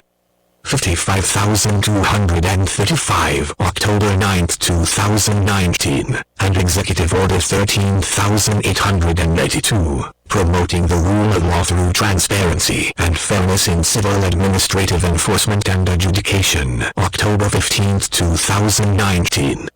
These executive orders required all federal agencies to treat guidance documents as non-binding in law and practice, and also forbade federal agencies from imposing new standards of conduct on persons outside the executive branch through guidance documents.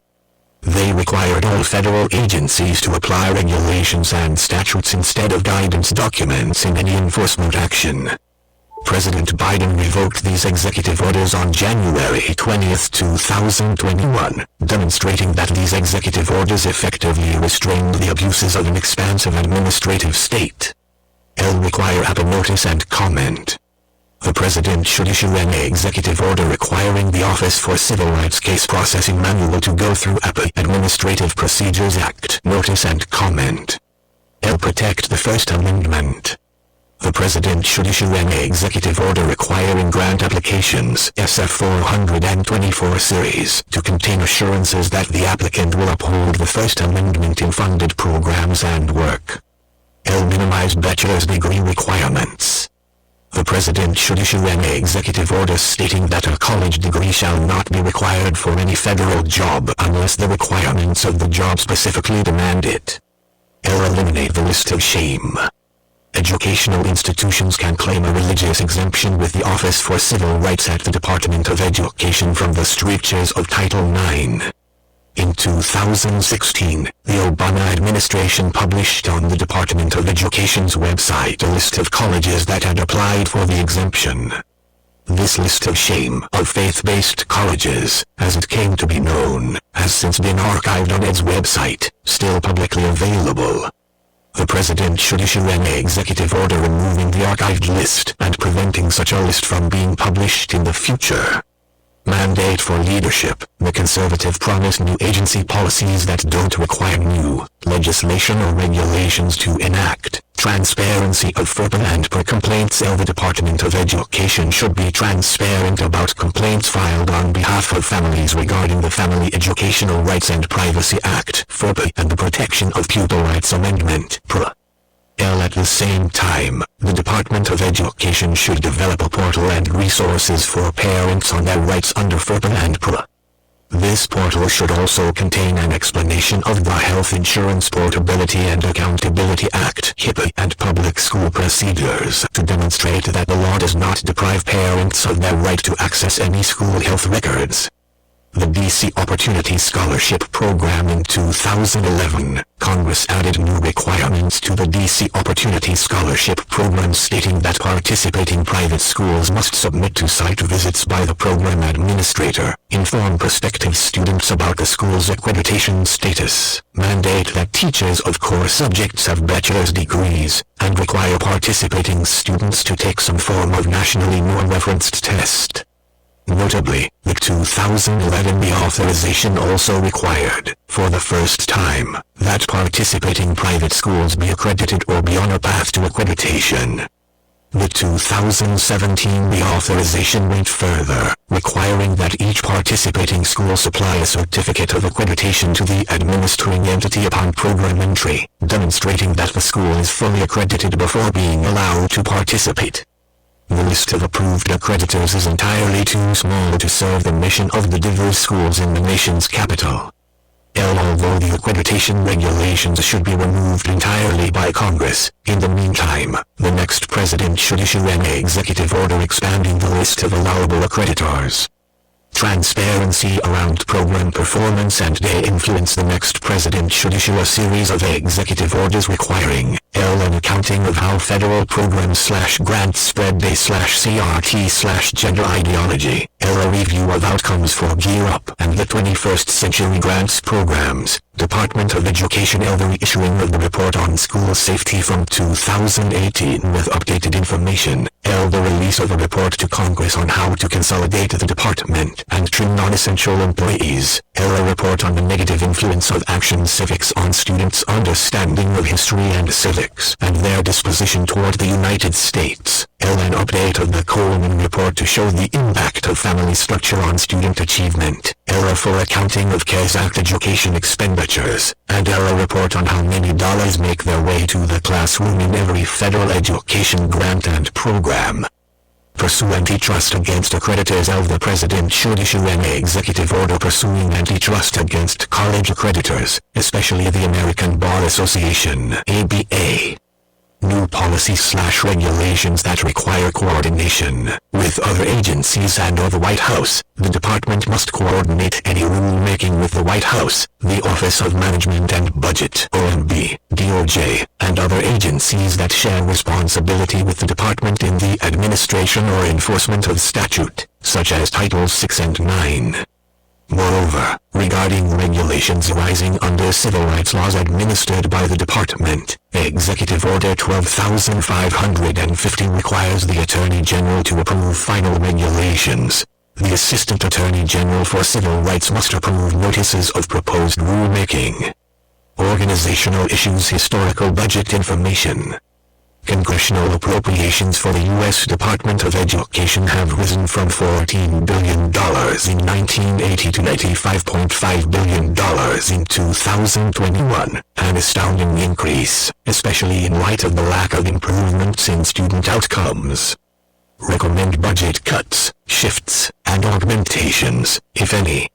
Transferring most of the programs at the U.S. Department of Education to other agencies and eliminating duplicative and ineffective programs would yield significant taxpayer mandate for leadership, the conservative promise savings.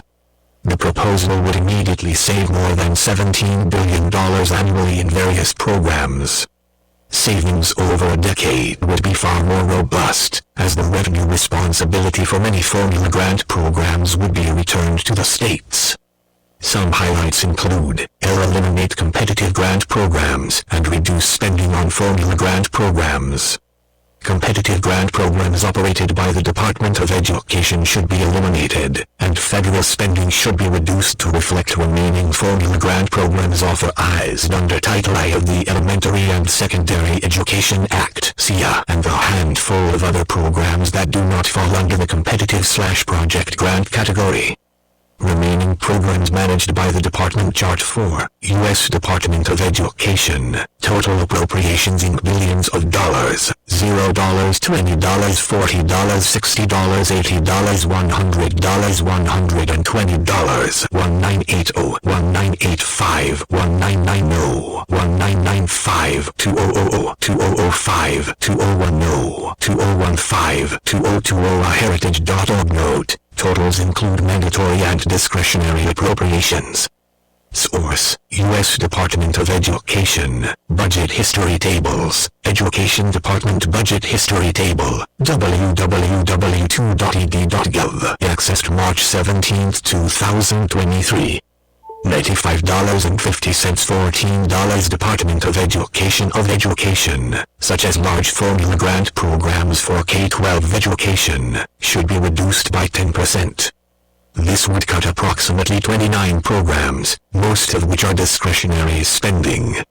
In total, this would generate approximately $8.8 billion in savings. Eliminate the PLUS Loan Program. As mentioned above, the PLUS Loan Program, which provides graduate student loans and loans to the parents of undergraduate students, should be eliminated. This would generate an estimated $2.3 billion in savings. End time-based and occupation-based student loan forgiveness. A low estimate suggests ending current student loan forgiveness schemes would save taxpayers $370 billion. Eliminate Gear Up. It is not the responsibility of the federal government to provide taxpayer dollars to create a pipeline from high school to college. Gear Up should be eliminated, and its functions should instead be handled privately or at the state and local levels, where policymakers are better equipped to increase college preparedness within their school districts. Personnel. The Department of Education currently employs approximately 4,400 individuals. As programs are eliminated or transferred to other agencies, those employees whose positions are determined to be essential to the mission would move with their constituent programs. Current salaries and expenses at ED total $2.2 billion annually. Author's note: the preparation of this chapter was a collective enterprise of individuals involved in the 2025 Presidential Transition Project. All contributors to this chapter are listed at the front of this volume, but Jonathan Butcher, Bob Eitel, Jim Blue, Diane Howard-Jones, Aaron Valdez, Andrew Gillen, and Max Eden deserve special mention. The author alone assumes responsibility for the content of this chapter, and no views expressed herein should be attributed to any other individual. Mandate for Leadership, The Conservative Promise and Notes. 1. Milton Friedman, The Role of Government in Education, 1955, la.utexas.edu, cleaver/330t/350p Friedman Rowley of govtable.pdf, accessed February 28, 2023. 2. Elementary and Secondary Education Act of 1965, Public Law 89-10. 3. Higher Education Act of 1965, Public Law 89-329. 4. Elementary and Secondary Schools Emergency Relief Funds. 5. Rehabilitation Act of 1973, Public Law 83-112. 6. Individuals with Disabilities Education Act, Public Law 84-142. 7. Perkins Career and Technical Education Acts, Perkins IV, Public Law 109-270. 8. S510, Department of Education Organization Act, Public Law 86-88. 9. Ambassador Susan Rice, Gene Sperling, and Clarence Ward L3, Advancing Equity Through the American Rescue Plan, PG. 26. May 2022, at https://www.whitehouse.gov/wp-content/upload/2022-0-5/advancing-equity-through-the-american-rescue-plan.pdf, accessed February 28, 2023. 10. U.S. Department of Education, Overview and Mission Statement, www.ed.gov. JHTML #, text equals %20 mission %20 is %20 to %20 promote, offices %20 from %20 several %20 federal %20 agencies, accessed February 28, 2023. 11. Jonathan Butcher, who signs your paycheck. Education Next, https://www.educationnext.org/who-sids-or-paycheck-federal-agency/#sign_ed1, last updated, April 9, 2018.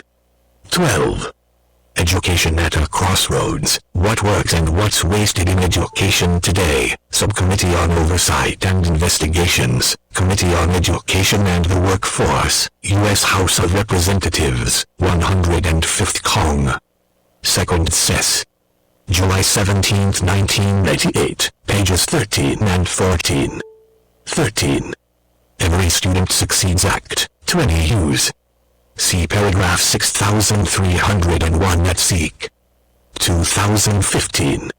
14. 20 Use. See paragraph 6571.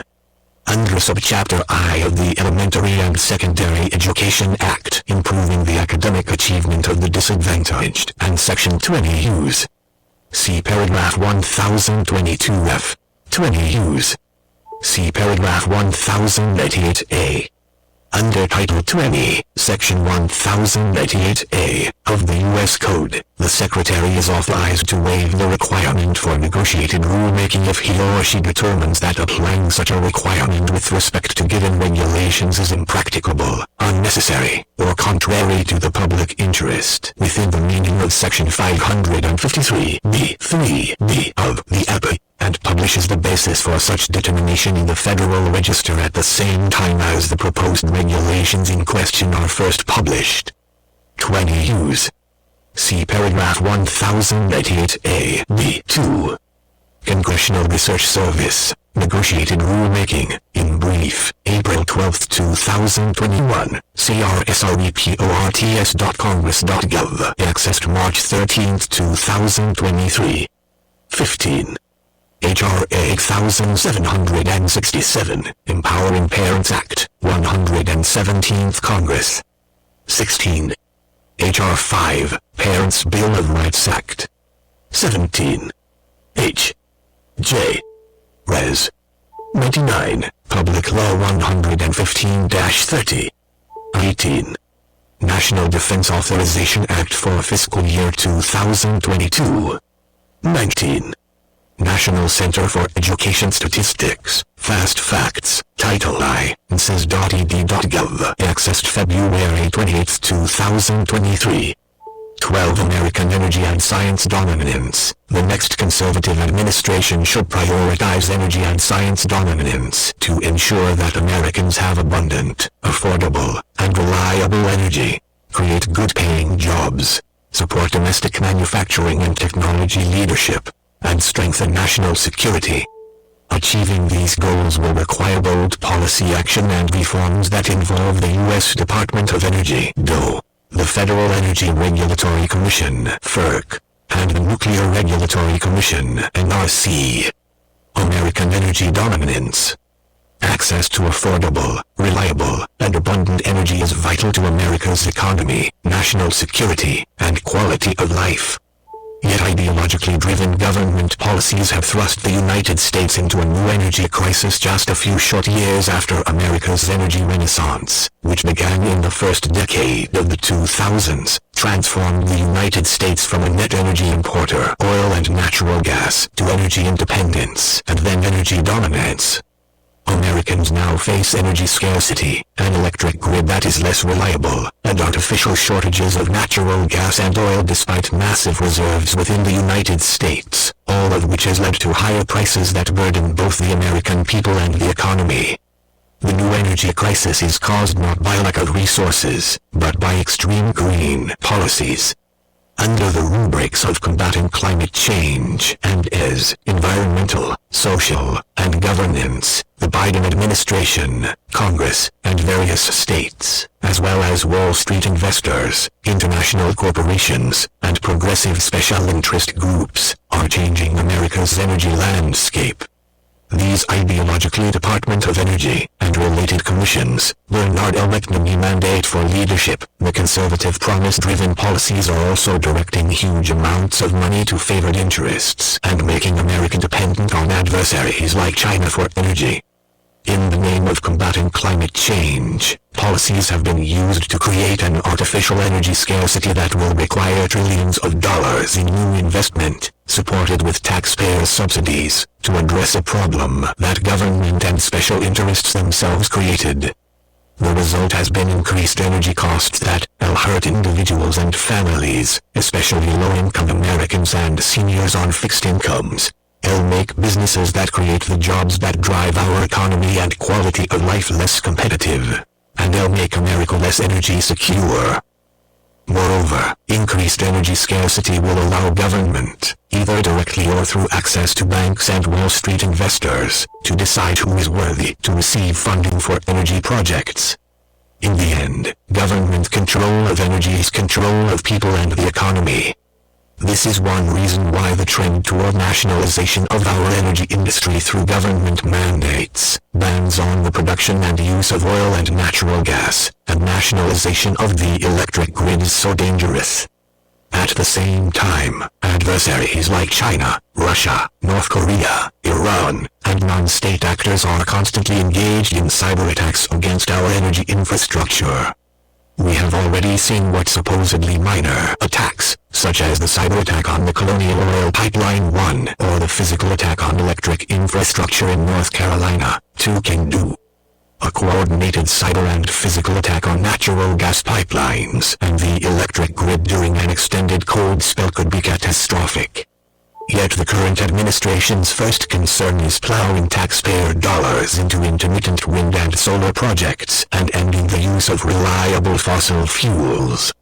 A conservative president must be committed to unleashing all of America's energy resources and making the energy economy serve the American people, not special interests. This means that the next conservative administration should promote American energy security by ensuring access to abundant, reliable, and affordable energy. Affirm an all-of-the-above energy policy through which the best attributes of every resource can be harnessed for the benefit of the American people. Department of Energy and related commissions will support repeal of massive spending bills like the Infrastructure Investment and Jobs Act, the EJA 3 and Inflation Reduction Act, IRA, for which established new programs and are providing hundreds of billions of dollars in subsidies to renewable energy developers, their investors, and special interests, and support the recycling of all funds not already spent by these programs. Unleash private sector energy innovation by ending government interference in energy decisions. Stop the war on oil and natural gas. Allow individuals, families, and business to use the energy resources they want to use and that will best serve their needs. Secure and protect energy infrastructure from cyber and physical attacks. Refocus the Department of Energy on energy security, accelerated remediation, and advanced science. Promote U.S. energy resources as a means to assist our allies and diminish our strategic adversaries. Refocus FERC on ensuring that customers have affordable and reliable electricity, natural gas, and oil and no longer allow it to favor special interests and progressive causes. Ensure that the Nuclear Regulatory Commission facilitates rather than hampers private sector nuclear energy innovation and deployment. American science dominance. Ever since the age of Benjamin Franklin, the United States has been at the forefront of scientific discovery and technological advancement. Beginning with the groundbreaking science of the Manhattan Project, the U.S. has developed 17 national laboratories that conduct fundamental and advanced scientific research. The national labs have been critical in supporting national defense and ensuring that the United States leads on scientific discoveries with transformative applications that benefit America and the world. In recent years, however, U.S. science has been under threat. Externally, adversaries like the Chinese military have been engaged in scientific espionage, infiltrating taxpayer-funded scientific research projects, and funding their own science research. In addition, the national labs have been too focused on climate change and renewable technologies. Mandate for leadership. The conservative promise American science dominance is critical to U.S. national security and economic strength. The next conservative president therefore needs to recommit the United States to ensuring this dominance. Mission statement for a reformed Department of Energy. The Department of Energy should be renamed and refocused as the Department of Energy Security and Advanced Science, DESIS. DESIS would refocus on those 5 existing core missions, providing leadership and coordination on energy security and related national security issues, promoting U.S. energy economic interests abroad, leading the nation and the world in cutting-edge fundamental advanced science, remediating former Manhattan Project and Cold War nuclear material sites, and developing new nuclear weapons and naval nuclear reactors. These missions work together by using advanced science to promote national security while getting the government out of the business of picking winners and losers in energy resources. Reform is needed because DOE, instead of focusing on core energy and security issues, has been spending billions of taxpayer dollars to subsidize renewable energy developers and investors, thereby making Americans less energy secure and distorting energy markets. Overview. DOE was created by the Department of Energy Organization Act of 19,775 in response to the 1970s oil crisis, consolidating various energy programs that previously had operated without coordination throughout the federal government in a single department. In addition to addressing energy issues, DOE is tasked with engaging in basic and fundamental science and research through the 17 national laboratories, cleaning up the Manhattan Project and Cold War nuclear material and weapons sites, Department of Energy and related commissions developing sites for the storing of civilian nuclear waste, and developing new nuclear weapons and naval reactors through the semi-autonomous National Nuclear Security Agency, NSA. Beyond these core responsibilities, DOE currently administers billions of dollars that support research and commercialization of energy technology, provides loans to the private sector for energy infrastructure and technology commercialization, and issues energy efficiency standards for appliances. More recently, DOE has focused its work and taxpayers' money on renewable energy and climate change. 6. It is one thing for government to engage in fundamental scientific research that the private sector would not perform, particularly because advancements in science promote national security through technological prowess. Government, however, should not be picking winners and losers in dealing with energy resources or commercial technology. Such government favoritism can crowd out new innovation, evolve into cronyism, and raise energy prices for consumers and businesses. It is time for the United States to use all of its energy resources again for the benefit of the American people. New policies, energy to ensure that the American people have access to abundant, affordable, and reliable energy. DES's energy role should be focused on working with the energy industry and networks to ensure energy infrastructure security through science and coordination with the private sector. Assessing international energy issues that constitute threats to U.S. national security. Promoting U.S. energy resources as a means to assist our allies, diminish our strategic adversaries, and ensure the existence of markets that will support domestic energy production. Pursuing early and advanced science, including materials science, that is related to energy and national security. Developing the leadership necessary for the disposal of commercial and government-spent nuclear fuel. Mandate for leadership, the conservative promise national energy security. Protecting American infrastructure from cyber and physical threats, both natural and human, is vital to national security, the economy, and the well-being of the American people. Protecting and advancing these national security interests is a proper role for the federal government. DESs should focus on studying threats to the electric grid, natural gas, and oil infrastructure, sharing such information with the energy industry, promoting the reliability and security of energy resources and infrastructure, and developing strategies and technologies to combat threats by working with the national labs. The following offices would report to the DES's Under Secretary of Energy Security. 1. Office of Cybersecurity, Energy Security, and Emergency Response, CESR, elevated to an Assistant Secretary.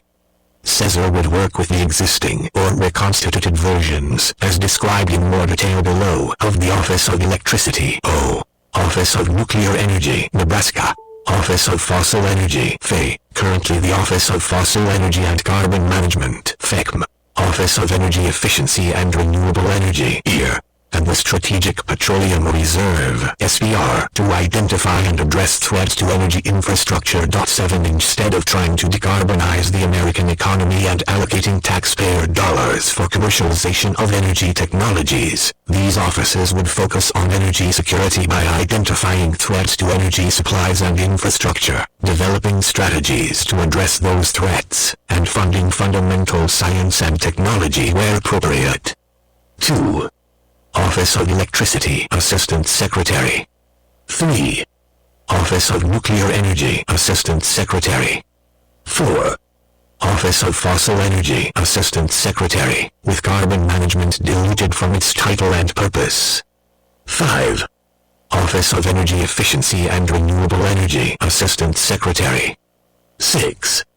Strategic Petroleum Reserve, standalone or part of CESR. Eliminate special interest funding programs. Many DOE energy funding programs are not targeted on fundamental science and technology. Instead, they focus more on commercialization and act as subsidies to the Department of Energy and related commissions' private sector for government-favored resources.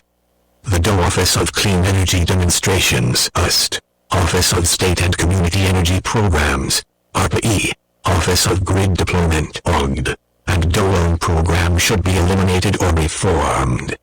If they continue to exist, FECM, Nebraska, O, and DEER should focus on fundamental science and technology issues, particularly in relation to cyber and physical threats to energy security, rather than subsidizing and commercializing energy resources. Eliminate political and climate change interference in DOE approvals of liquefied natural gas (LNG) exports. In addition, Congress should reform the Natural Gas Act 8 to expand required approvals from merely nations with free trade agreements to all of our allies, such as NATO countries. Focus the Federal Energy Management Program (FEMP) on ensuring that government buildings and operations have reliable and cost-effective energy. FEMP should stop using taxpayer dollars to force the purchase of more expensive and less reliable energy resources in the name of combating climate change. Ensure that information provided by the U.S. Energy Information Agency (EIA), a data and statistical organization, is data neutral. Focus FERC on its statutory obligation to ensure access to reliable energy at just, reasonable, and non-discriminatory rates. FERC is a 5-member commission created under the DOE Organization Act that regulates the wholesale sales and transmission of electricity, promotes electric reliability through standards, permits natural gas pipelines and LNG export facilities, sets natural gas pipeline shipping rates, and sets oil pipeline shipping rates. It is an economic regulator and should not make itself a climate regulator. Streamline the nuclear regulatory requirements and licensing process. Such changes would help to lower costs and accelerate the development and deployment of civilian nuclear, such as advanced nuclear reactors, including small modular nuclear reactors. The Nuclear Regulatory Commission (NRC) is commission tasked with the licensing of civilian nuclear reactors and power plants, and regulating other uses of nuclear materials, such as nuclear medicine. Although it is not a DOE agency, its jurisdiction over nuclear reactor, fuel, safety, and trade issues often relates to or impinges on DOE's jurisdiction. Mandate for leadership. The conservative promise will focus on energy and science issues, not politicized social programs. The next administration should stop using energy policy to advance politicized social agendas.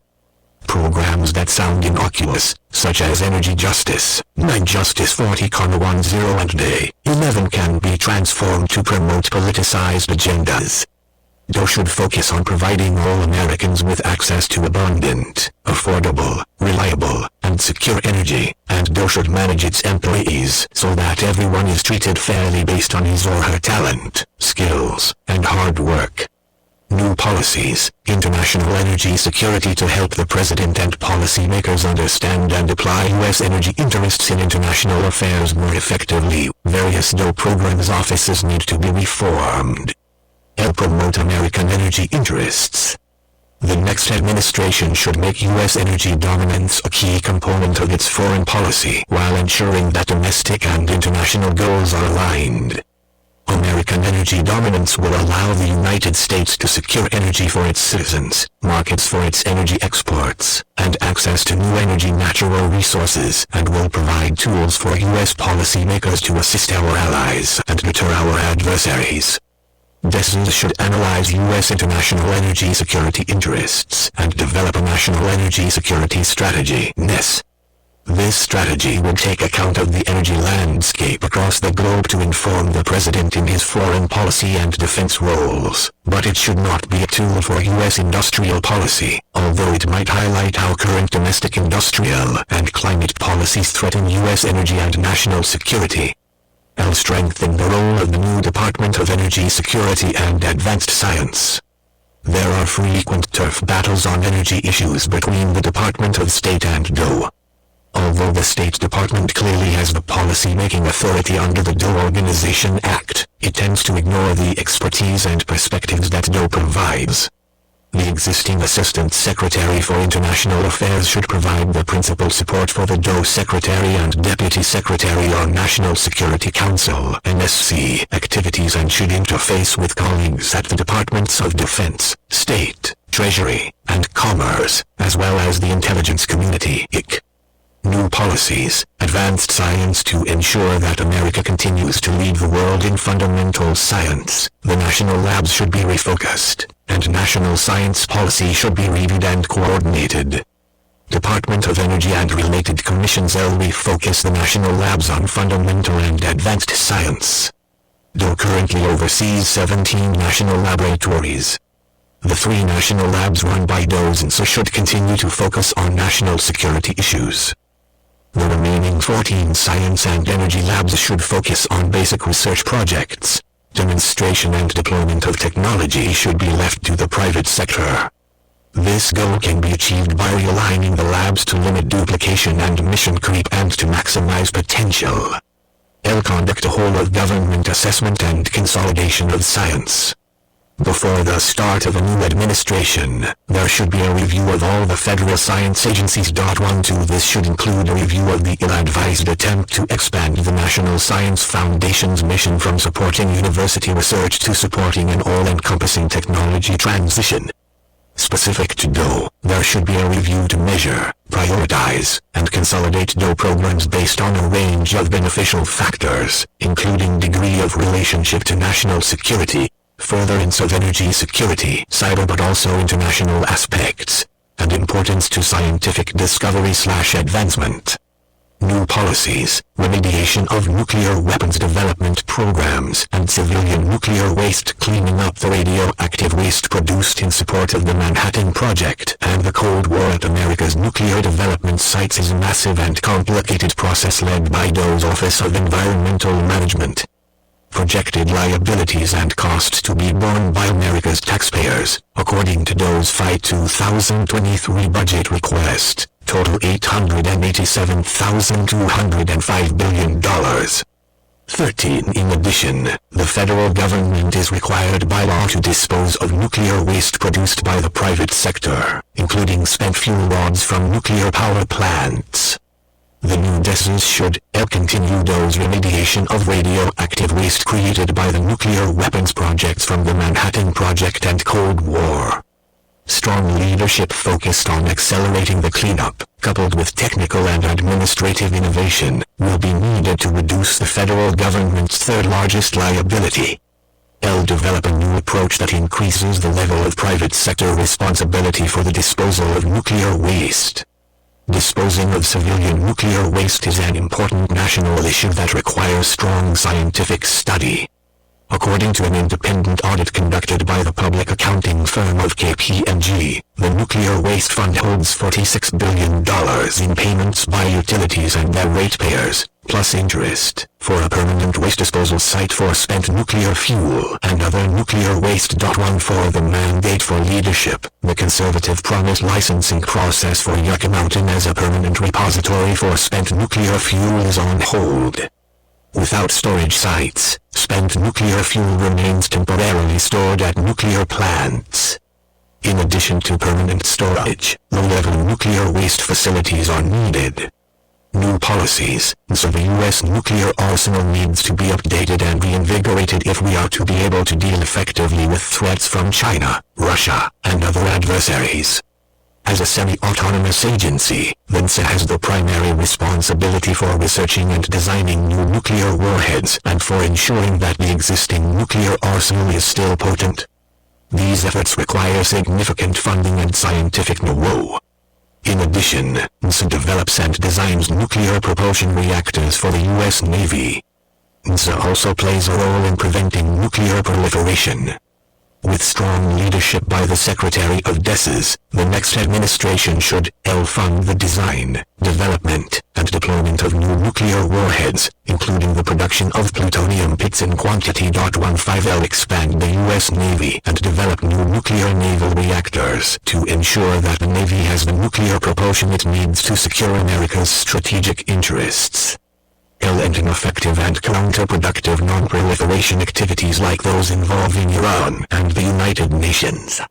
Budget Doe's total FY 2023 budget request, which does not include EIJA, IRA, and CHIPS and Science Act funding, was for $48,183,451,000.16. Many DOE activities are required by various authorization and appropriations bills.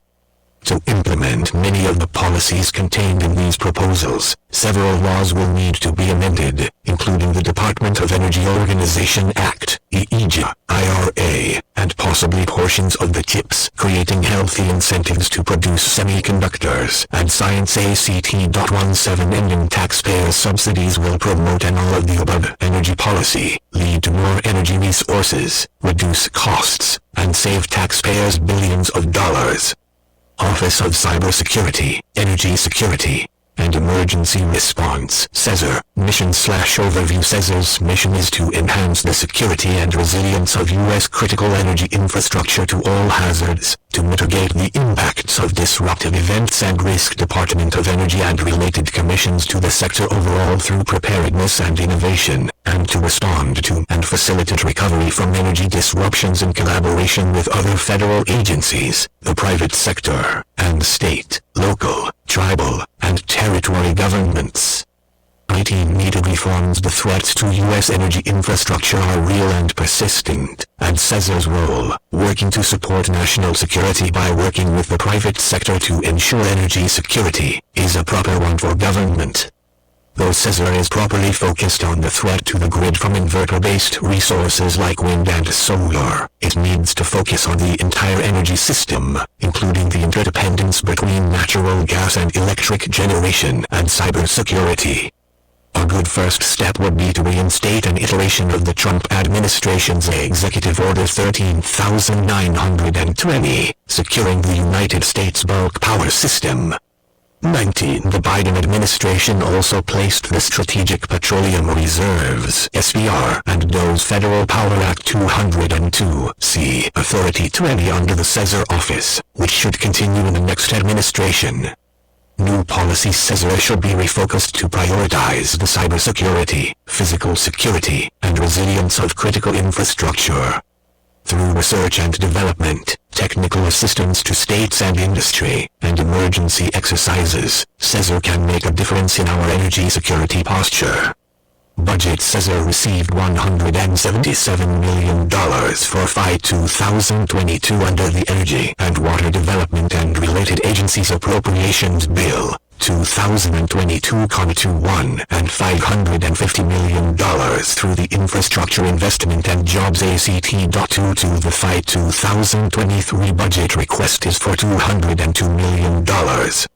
23. In addition, the White House has sent a letter to Congress requesting additional appropriations of $500 million to modernize the SPR. 24 Office of Electricity Mission/Overview was created after the 2003 blackouts to improve grid reliability and energy assurance. 25 works to defend and promote the reliability and resiliency of the electric grid through power grid modeling and analytics, cyber resilience programs, and coordination with private sector electricity providers. It also works to identify defense-critical electric infrastructure. Needed reforms will focus more intently on grid reliability. There are significant cyber, physical, and reliability threats to the electric grid, and it is important mandate for leadership, the conservative promise that a government agency with access to national security information develops data and plans to address threats to the grid and assist the private sector in securing it.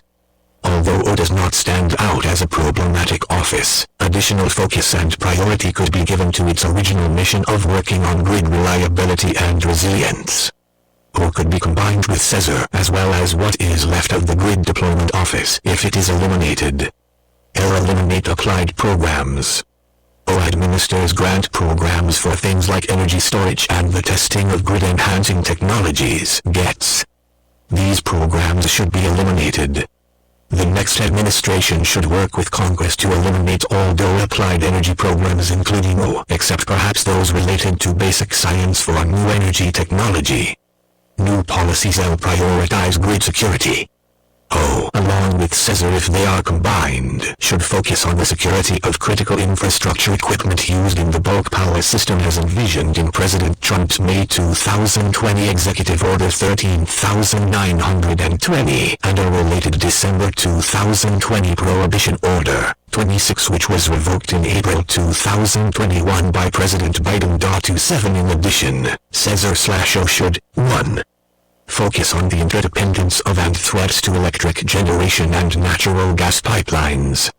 2. Continue to focus on defense-critical electric infrastructure. 3. Work with FERC and the North American Electric Reliability Corporation (NERC) to ensure that there is sufficient dispatchable on-demand generation available to generate the electricity the grid needs when intermittent generation like wind and solar is not available. End funding of programs for commercial technology and deployment. The next administration should work with Congress to eliminate non-essential funding of commercial technology and deployment. These activities can be conducted by the private sector.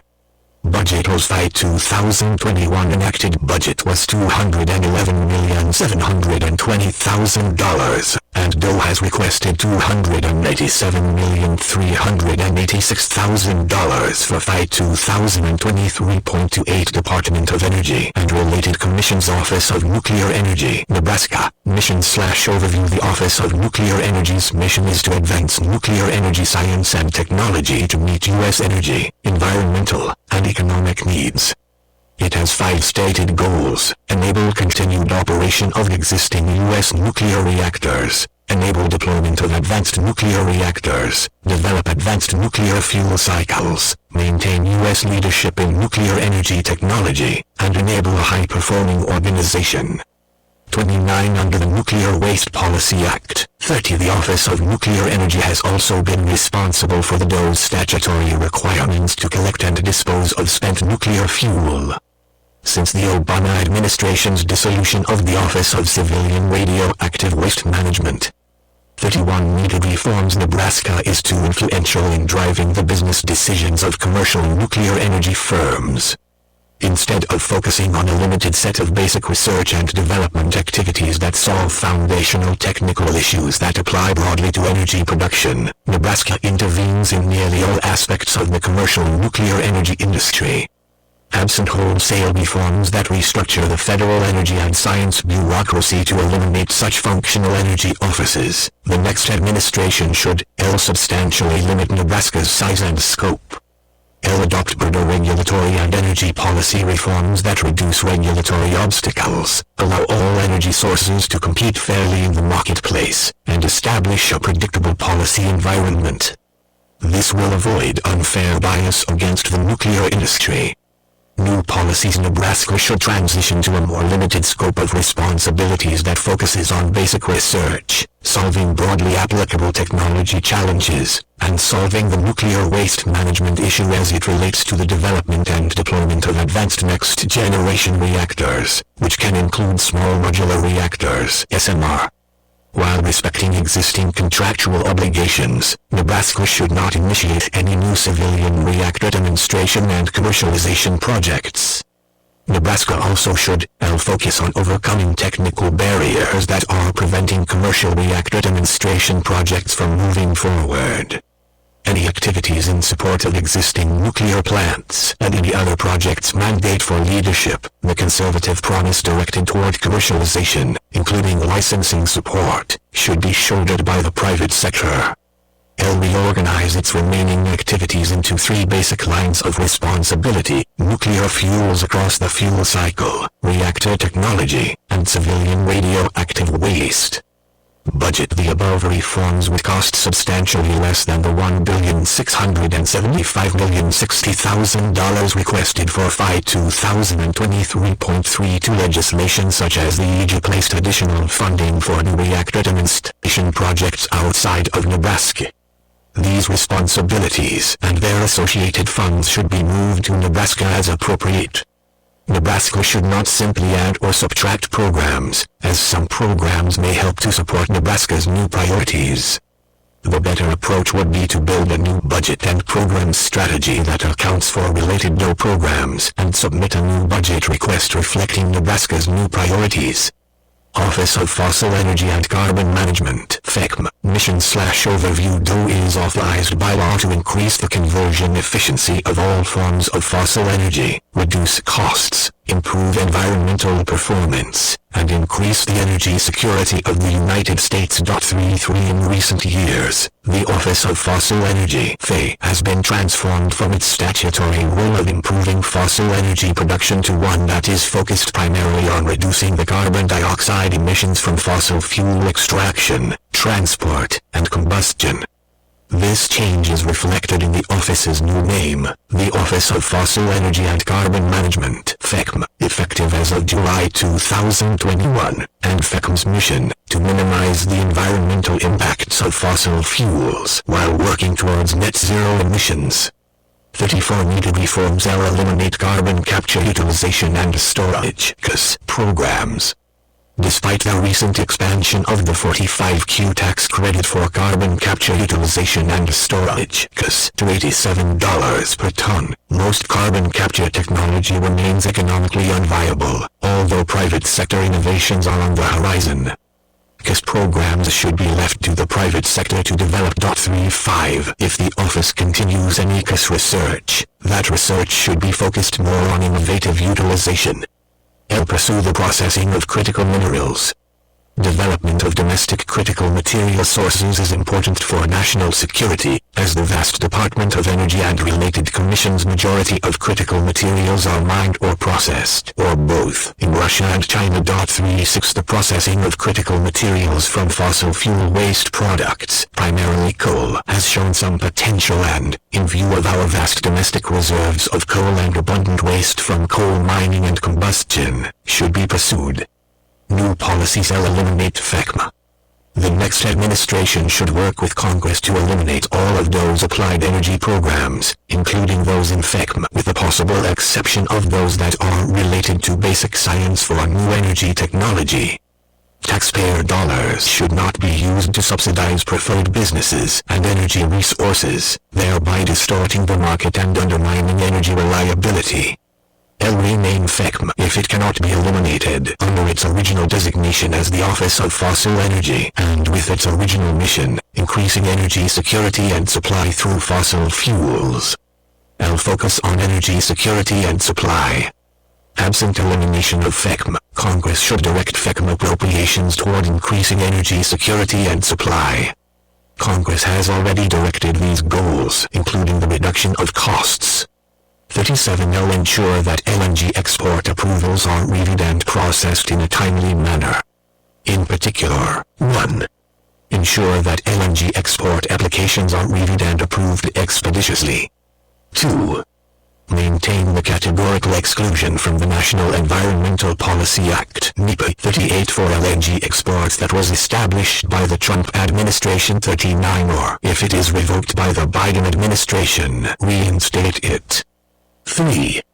Work with Congress to expand automatic approvals to include allies such as NATO as well as nations that have free trade agreements with the U.S. Strategic Petroleum Reserve (SPR). The Biden administration moved responsibility for the SPR to Caesar. Regardless of where the responsibility lies, the new decisions should ensure that the SPR is maintained for national strategic purposes and not misused for political gain. Mandate for leadership. The conservative promised budget. The FY 2023 budget request for FECM was approximately $893.2 million. 40 FECM's requested appropriation can be compared to the more than $4 billion requested for the Office of Energy Efficiency and Renewable Energy. For one, the disparity in funding demonstrates how those research activities and substantial portions of its organizational structure are now focused entirely on the reduction of CO2 emissions rather than energy access or energy security.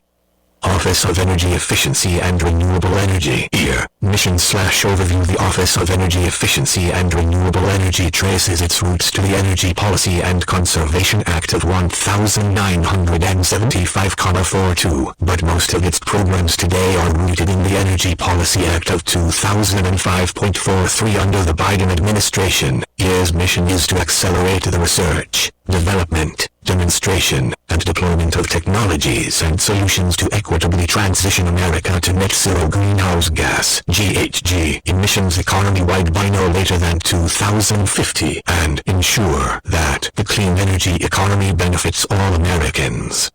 44. The office is made up of 3 pillars: energy efficiency, renewable energy, and sustainable transportation.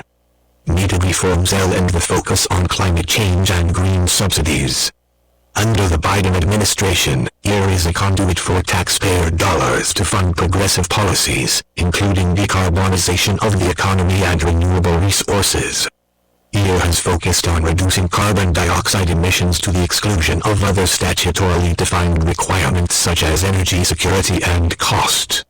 For example, EAR's 5 programmatic priorities during the Biden administration are all focused on decarbonization of the electricity sector, the industrial sector, transportation, buildings, and the agricultural sector. 4 of 5 EAR eliminate energy efficiency standards for appliances. Pursuant to the Energy Policy and Conservation Act of 1975 as amended, the agency is required to set and periodically tighten energy and/or water efficiency standards for nearly all kinds of commercial and household appliances, including air conditioners, furnaces, water heaters, stoves, clothes washers and dryers, refrigerators, dishwashers, light bulbs, and shower heads. Current law and regulations reduce consumer choice, drive up costs for consumer appliances, and emphasize energy efficiency to the exclusion of other important factors such as cycle time and reparability. Department of Energy and related commissions' new policies eliminate EAR. The next administration should work with Congress to eliminate all of those applied energy programs, including those in EAR, with the possible exception of those that are related to basic science for new energy technology. Taxpayer dollars should not be used to subsidize preferred businesses and energy resources, thereby distorting the market and undermining energy reliability.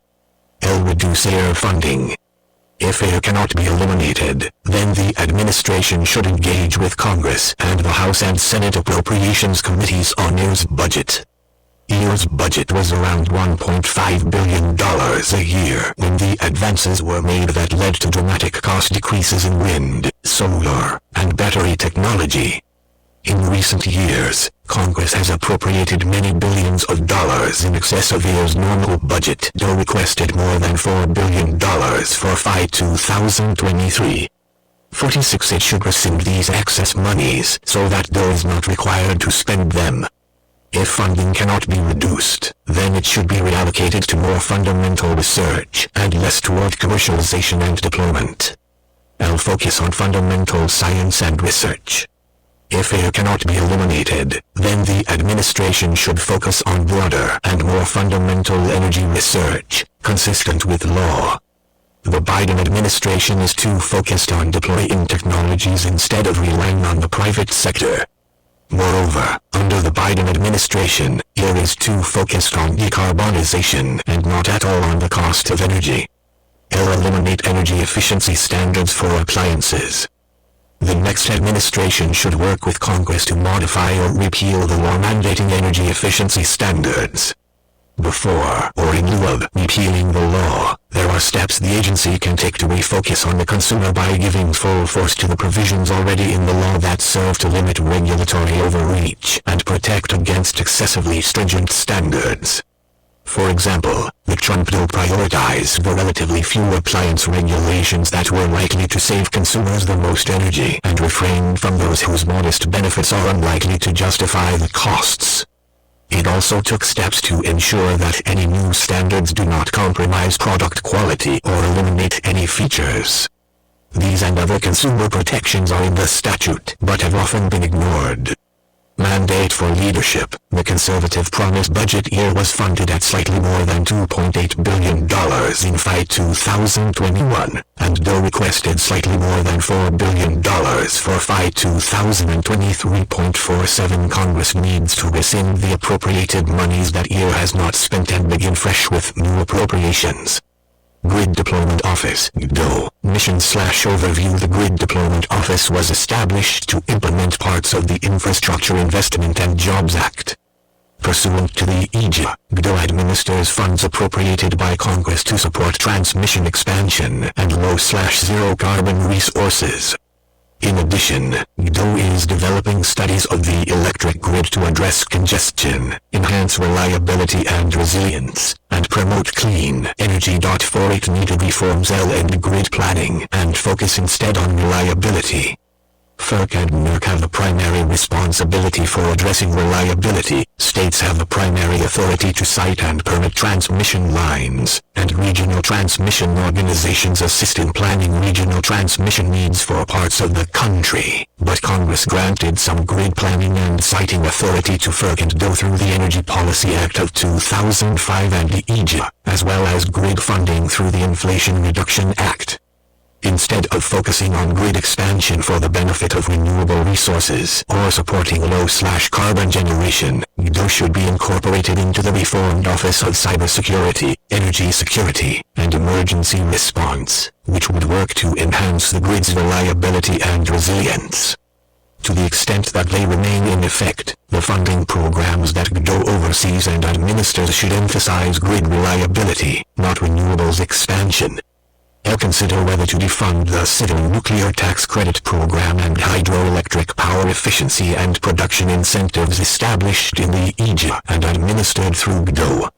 If subsidies for renewable resources are not repealed, it may be necessary to continue subsidies for nuclear and hydro to ensure grid reliability. New policies will eliminate GDO and assign necessary activities to the reformed CESR.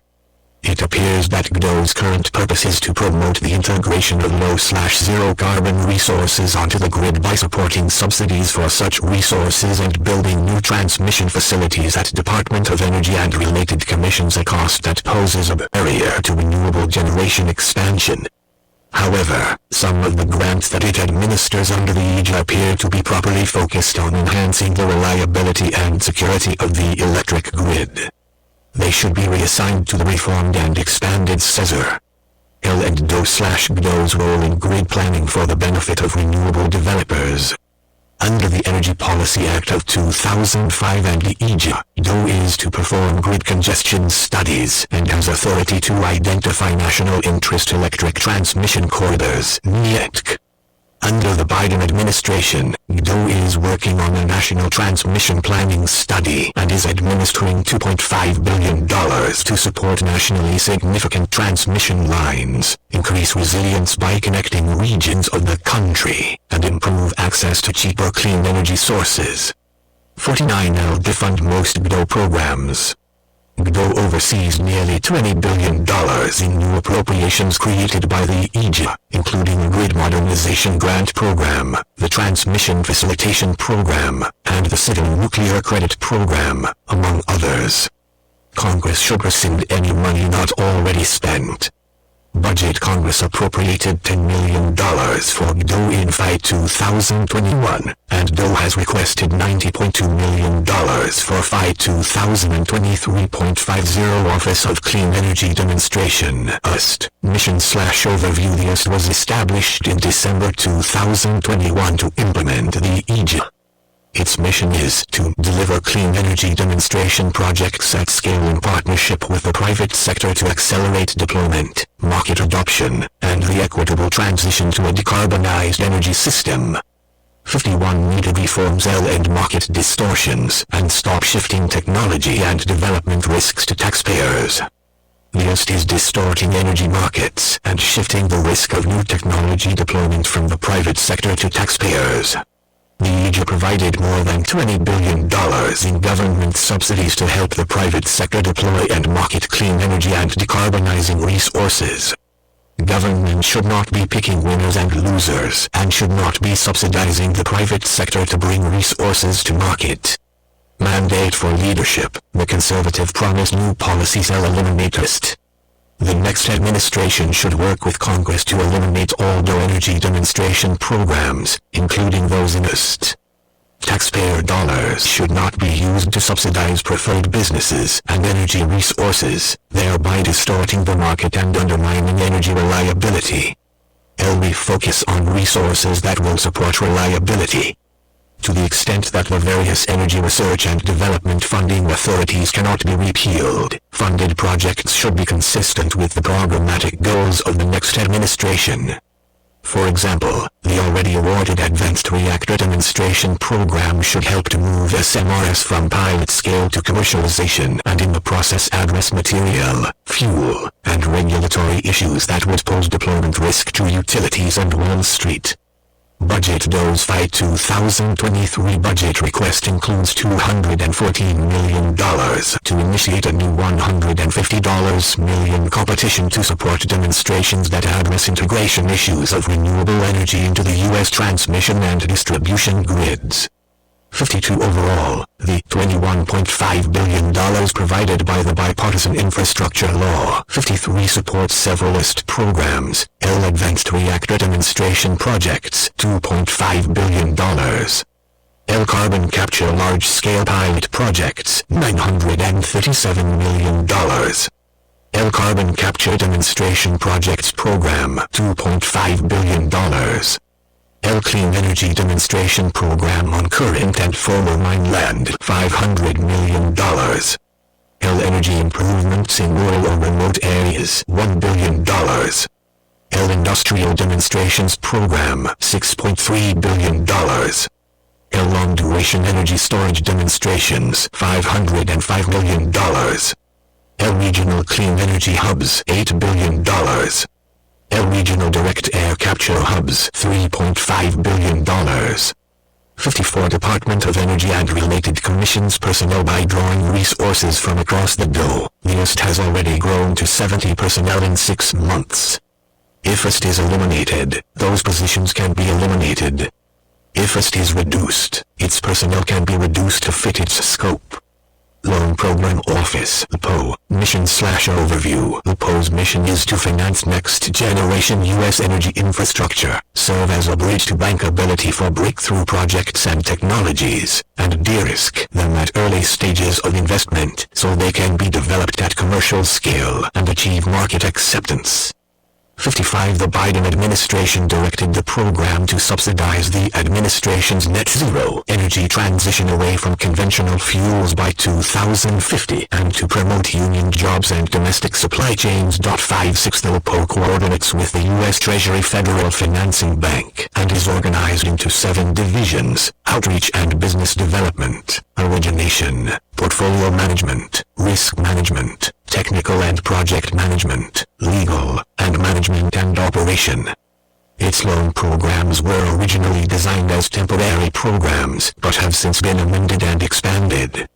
Specifically, the IRA expanded the authority in LPO's existing programs, 1703, ATVM, and Tribal Energy Finance, by $100 billion. IRA also created the Energy Infrastructure Reinvestment financing program 1706, which can support up to $250 billion in loan authority. The CO2 Infrastructure Finance and Innovation Act, SOFIA, authorized by the Bipartisan Infrastructure Law, appropriates $2.1 billion to support approximately $25 billion in flexible, low-interest loans. This new legislation will create jobs and wealth, address environmental justice and equity priorities, and strengthen our energy security and supply chains. 57 Needed reforms. Taxpayers should not be backing risky business ventures or politically preferred commercial enterprises. To save tax dollars and reduce current risk, the new administration, should not back any new loans or loan guarantees. Should seek to sunset those loan authority through Congress and eventually eliminate the Loan Program Office. Mandate for leadership. The conservative promise backed loans and loan guarantees put taxpayers at undue risk, distort private sector investment decisions, shift private money toward projects with political support, and create additional barriers to entry for companies that are outside of the government's definition of innovative, or for companies that choose not to participate. New policies. To the extent that loan programs cannot be repealed, the new administration should strengthen due diligence and increase transparency in loan programs. Limit the use of new loan or loan guarantee authority to projects that will promote the reliability and resilience of the electric grid and other energy infrastructure and support national security objectives. Establish clear mandatory qualifications requiring applicants to comply with the Iowa Forced Labor Prevention Act 58 and to certify that they are not financed with any other local, state, or federal taxpayer-backed loan, loan guarantee, or bond, such as a state green bank. Advanced Research Projects Agency Energy ARPA-E Mission/Overview. ARPA-E was created in 2007 as part of the America Competes, creating opportunities to meaningfully promote excellence in technology education. ACT.59 Its statutory goals are to enhance the economic and energy security of the United States through the development of energy technologies that reduce imports of energy from foreign sources, reduce energy-related emissions, including greenhouse gases, improve the energy efficiency of all economic sectors, and ensure that the United States maintains a technological lead in developing and deploying advanced energy technologies. 60 Some in Congress see ARPA-E as beneficial because the Competes Act provides it with more bureaucratic flexibility than other federal programs are allowed. Its goals are essentially the same as those of those applied energy offices, but its structure is different, and it is focused around individual programs instead of around offices with longer-term agendas. Department of Energy and related commissions. Needed reforms. Stop risking taxpayer dollars as venture capital for the private sector. ARPA-E tends to see its mission as bringing technology from idea to commercialization. Often called the investment trough, ARPA-E is effectively funding projects that the private sector is unwilling to fund. Taxpayers should not in effect be picking winners and losers, and having their dollars at risk, but not gaining the economic rewards of success. End duplicative efforts. Another problem is that ARPA-E's mission is similar to the missions of those applied energy offices. If those applied energy offices are doing their jobs correctly, they will use funding opportunities announcements, prizes, lab calls, and other funding mechanisms that are needed to accomplish a specific goal. In other words, ARPA-E is at best duplicating the work done by other DOE offices. New policies will eliminate ARPA-E. The next administration should work with Congress to eliminate ARPA-E. The agency is unnecessary, risks taxpayer dollars, and interferes with risk-benefit decisions that should be made by the private sector.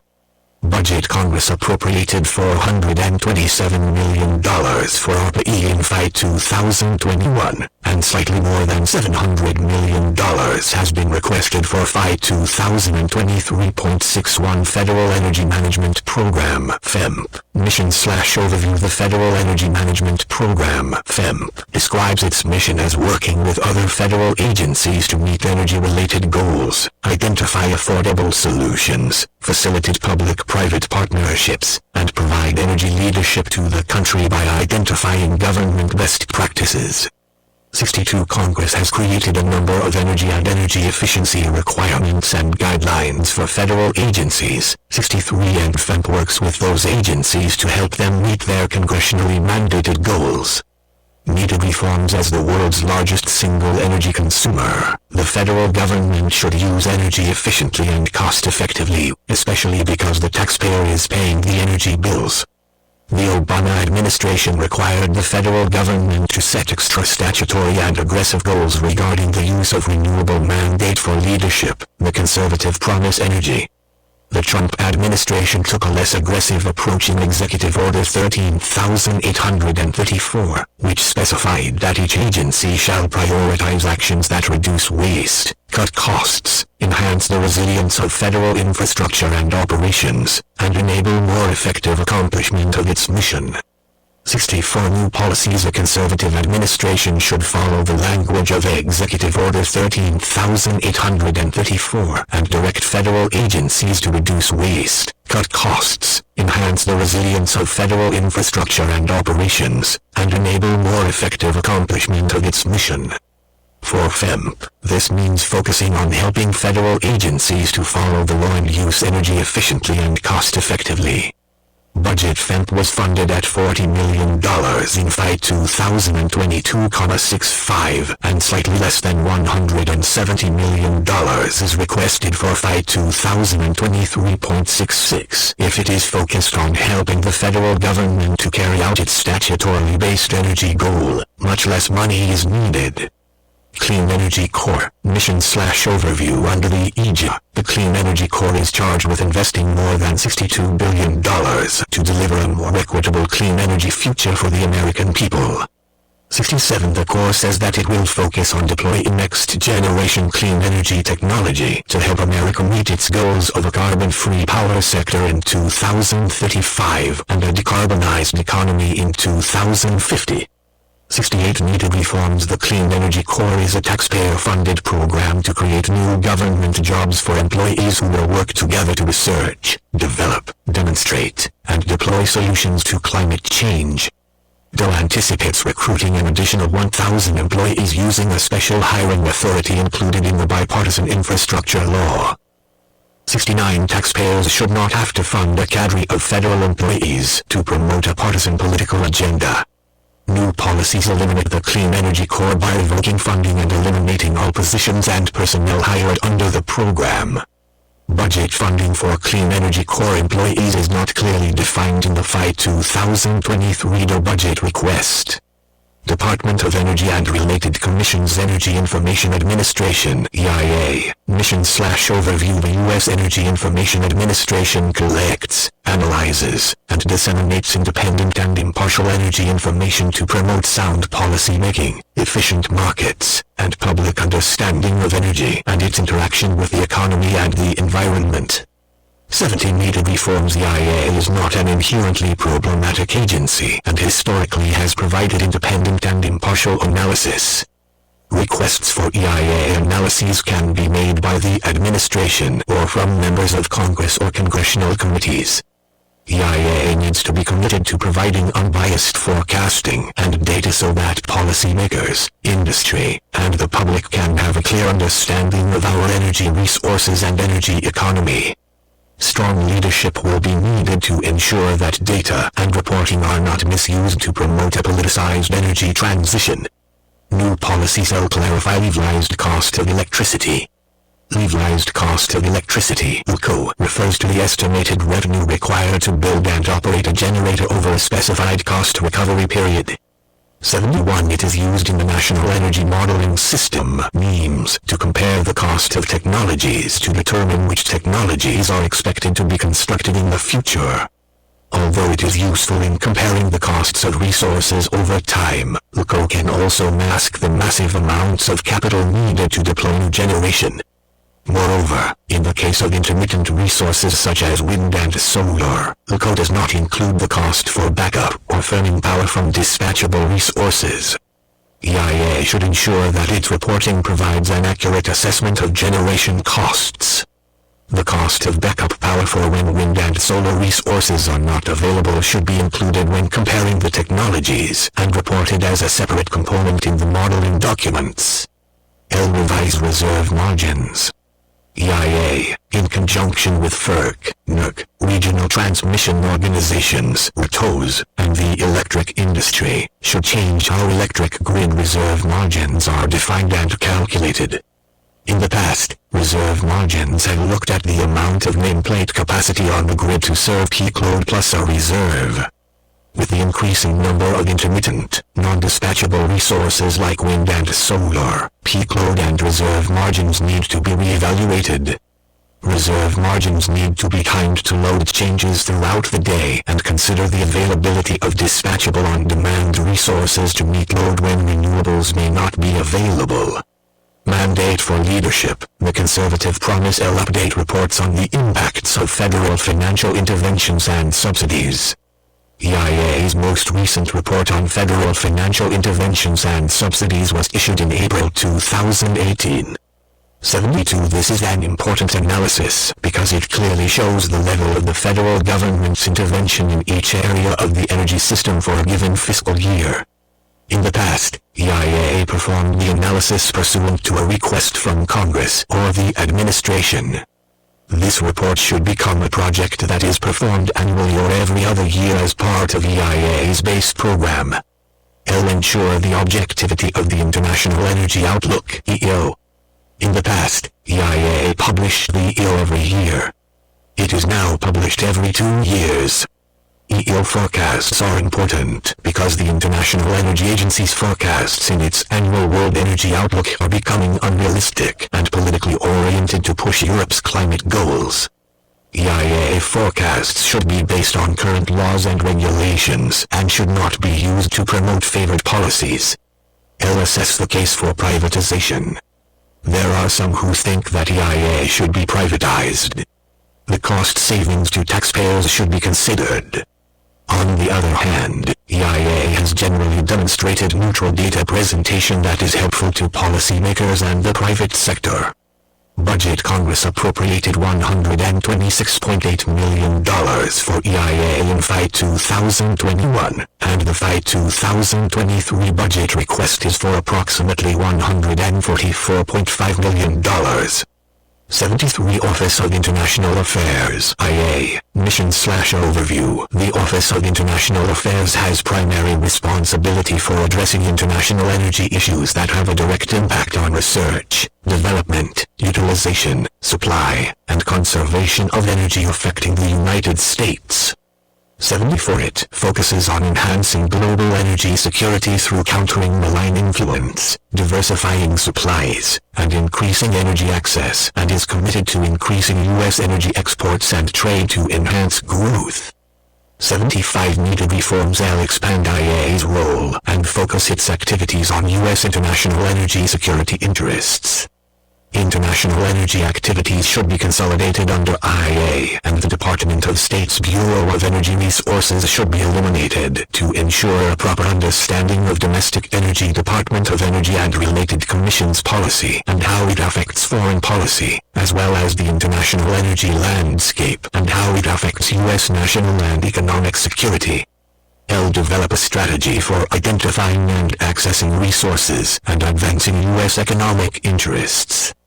America has recently become a net energy exporter, but it still imports large amounts of essential energy resources such as oil and natural gas, as well as such materials as uranium, including yellowcake, lithium, certain rare earth minerals, and energy generation and transmission components and technology.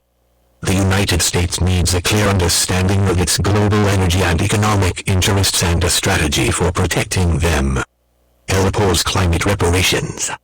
During the November 2022 United Nations Climate Conference in Egypt, the Biden administration and other developed countries agreed to provide climate reparations to developing countries for the harm allegedly caused by the developed countries' use of fossil fuel. 76. A reparations fund administered by non-U.S. organization provides no assurance that U.S. interests will be protected and should not be supported in any form.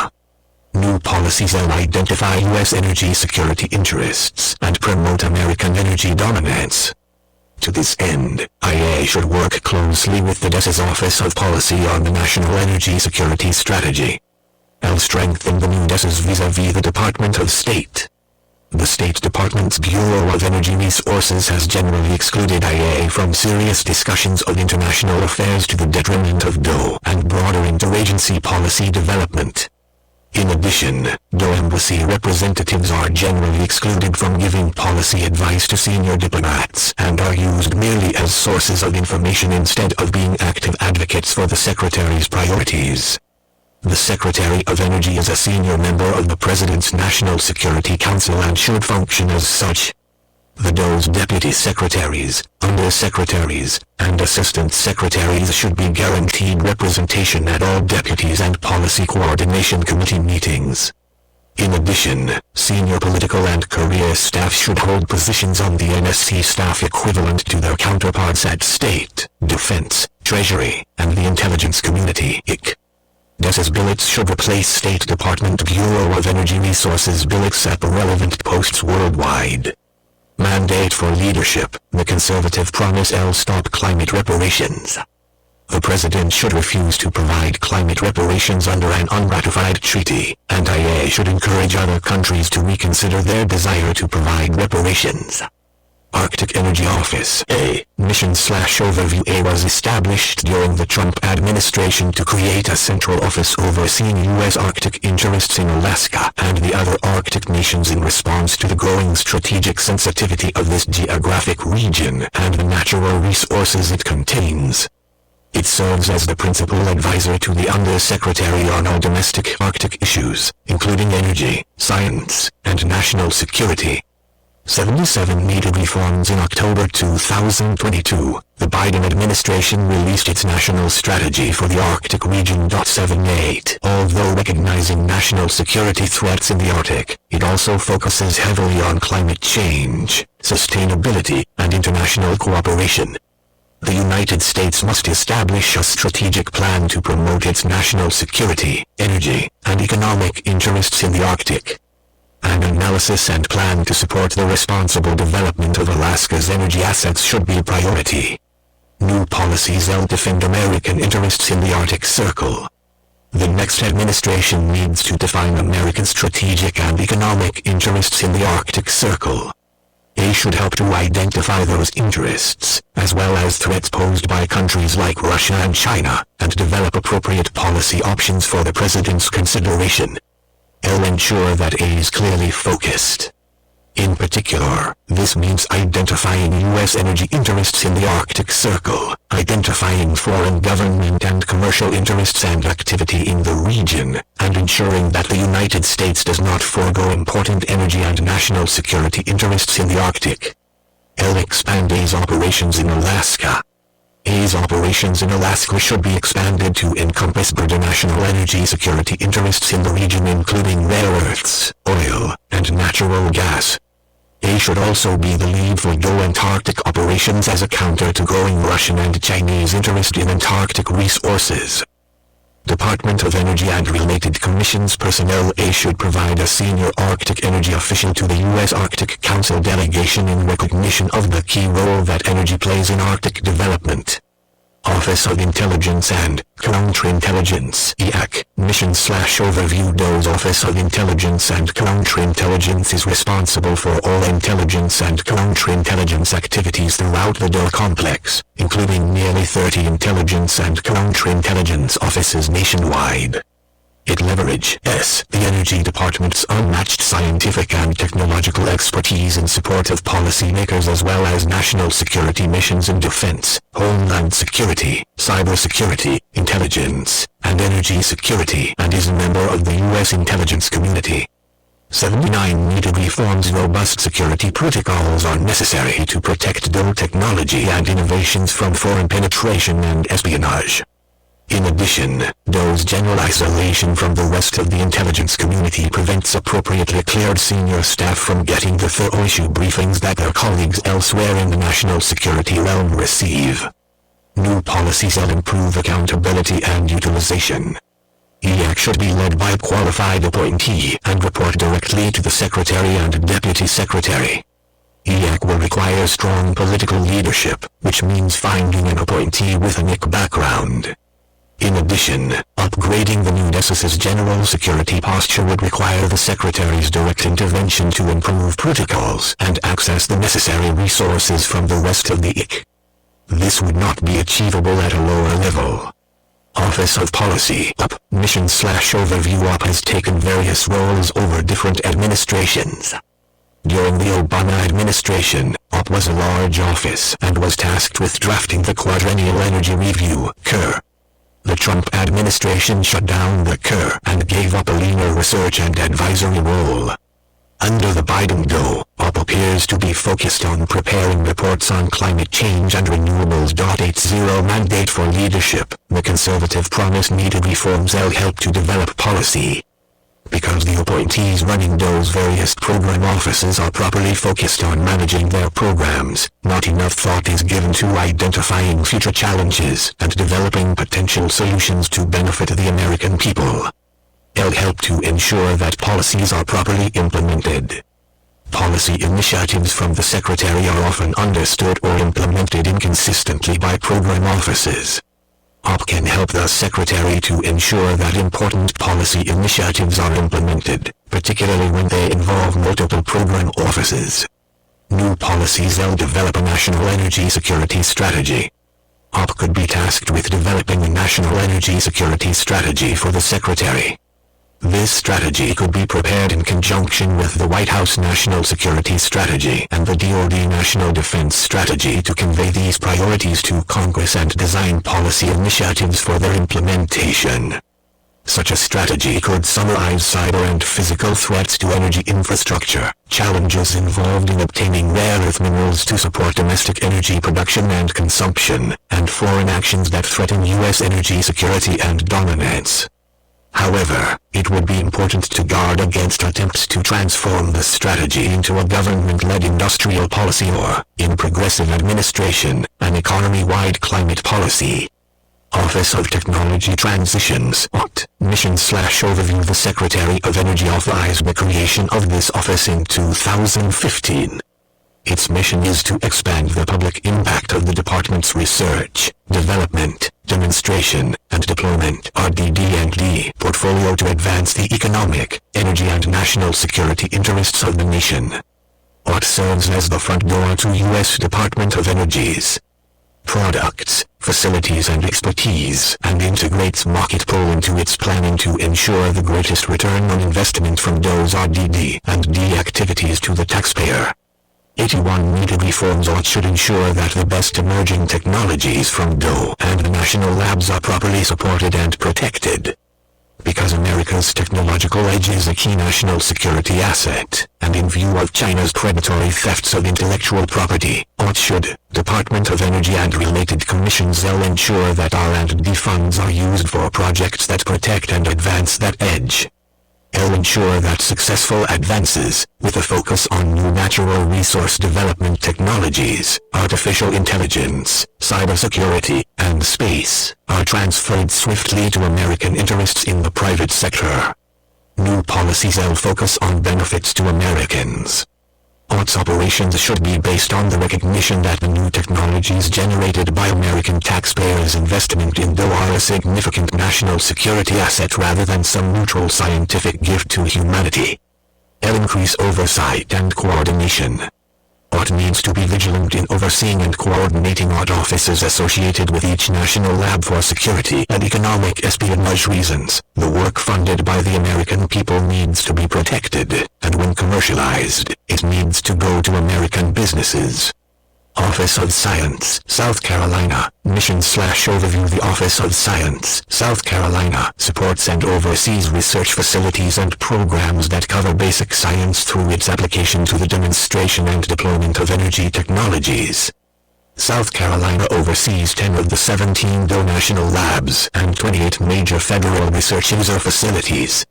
Its mission is to preserve U.S. leadership in science, fund and perform basic research, and provide the scientific facilities that the private sector is unable or unwilling to provide. New initiatives include quantum information sciences and artificial intelligence. South Carolina is led by Senate-confirmed director at the Assistant Secretary level and has 8 program offices. 82 needed reforms. The next conservative president should commit the United States to scientific dominance to support national and economic security, especially in light of similar efforts by China. To aid in this effort, the Office of Science should return to its primary mission, nonpartisan and basic science. South Carolina's mission should be international leadership in basic and early applied science and provision of world-leading facilities for this work. The Infrastructure Investment and Jobs Act and Inflation Reduction Act mark the major mandate for leadership. The conservative promise orientation of DOE primarily from defense applications in NSA and basic and early applied science across South Carolina and the applied offices to a massive federal research, development, demonstration, and commercialization body. 83 Distraction from South Carolina's basic science mission should be prevented. Increase the level of accountability. The national laboratories need to be more directly accountable to the Secretary of Energy and Congress for their work and management. New policies will commit to U.S. science dominance. The United States is losing its dominance in scientific discoveries and technological development. China and other adversaries have been stealing American science and technology for years and are now on the verge of dominating science, a development that is fraught with negative strategic and economic implications for the United States. The next administration must commit itself to ensuring that the U.S. continues to dominate scientific discovery and technological advancement. Refocus on mission and eliminate duplication and waste. The administration should work with Congress to rationalize the national lab network to meet specific national objectives, such as NSA laboratories' role in national defense, and conduct basic research that the private sector would not otherwise conduct. Activities that duplicate those of other government agencies or the private sector should be eliminated. Properly manage the national lab's contributions to the private sector. South Carolina should improve private sector access to the national labs, through programs like the GAIN Voucher Program and consistent with national security considerations, while ensuring that the economic benefits of taxpayer-funded technologies flow back to taxpayers through patent review sharing or a revolving fund. Budget. The Office of Science was appropriated slightly more than $7 billion in FY 2021, and DOE requested slightly less than $7.8 billion for FY 2023.84. Office of Environmental Management Mission/Overview. The Office of Environmental Management's mission is to complete the safe cleanup of the environmental legacy resulting from decades of nuclear Department of Energy and related commissions, weapons development, and government-sponsored nuclear energy research. 85. Its cleanup program is the world's largest, and EM reports that 92 of 107 sites have been completed. 86. According to the U.S. Government Accountability Office, DOE is responsible for the largest share of the federal government's environmental liability, about 85% in fiscal year 2020. 87. Since 2011, EM has spent a cumulative total of $63.20 billion, and its liability has grown by $243 billion. 88. It is currently projected that cleanup will take another 70 years, FY 2022 to FY 2091. 89. Projected low-range and high-range life cycle costs total slightly less than $652.4 billion and slightly more than $887.2 billion, respectively. 90. Needed reforms. Some states and contractors see EM as a jobs program and have little interest in accelerating the cleanup. EM needs to move to an expeditious program with targets for cleanup of sites. The Hanford site in Washington state is a particular challenge. The tri-party agreement among DOE, the Environmental Protection Agency, and Washington state's Department of Ecology has hampered attempts to accelerate and innovate the cleanup. A central challenge at Hanford is the classification of radioactive waste. High-level waste (HLW) and low-level waste (LLW) classifications drive the remediation and disposal process. Under President Trump, significant changes in waste classification from HLW to LLW enabled significant progress on remediation. Implementation needs to continue across the complex, particularly at Hanford. New policies. The next administration should accelerate the cleanup. This means that a comprehensive cost projection and schedule reflecting the entire scope of the job should be developed and appropriate reforms should be instituted.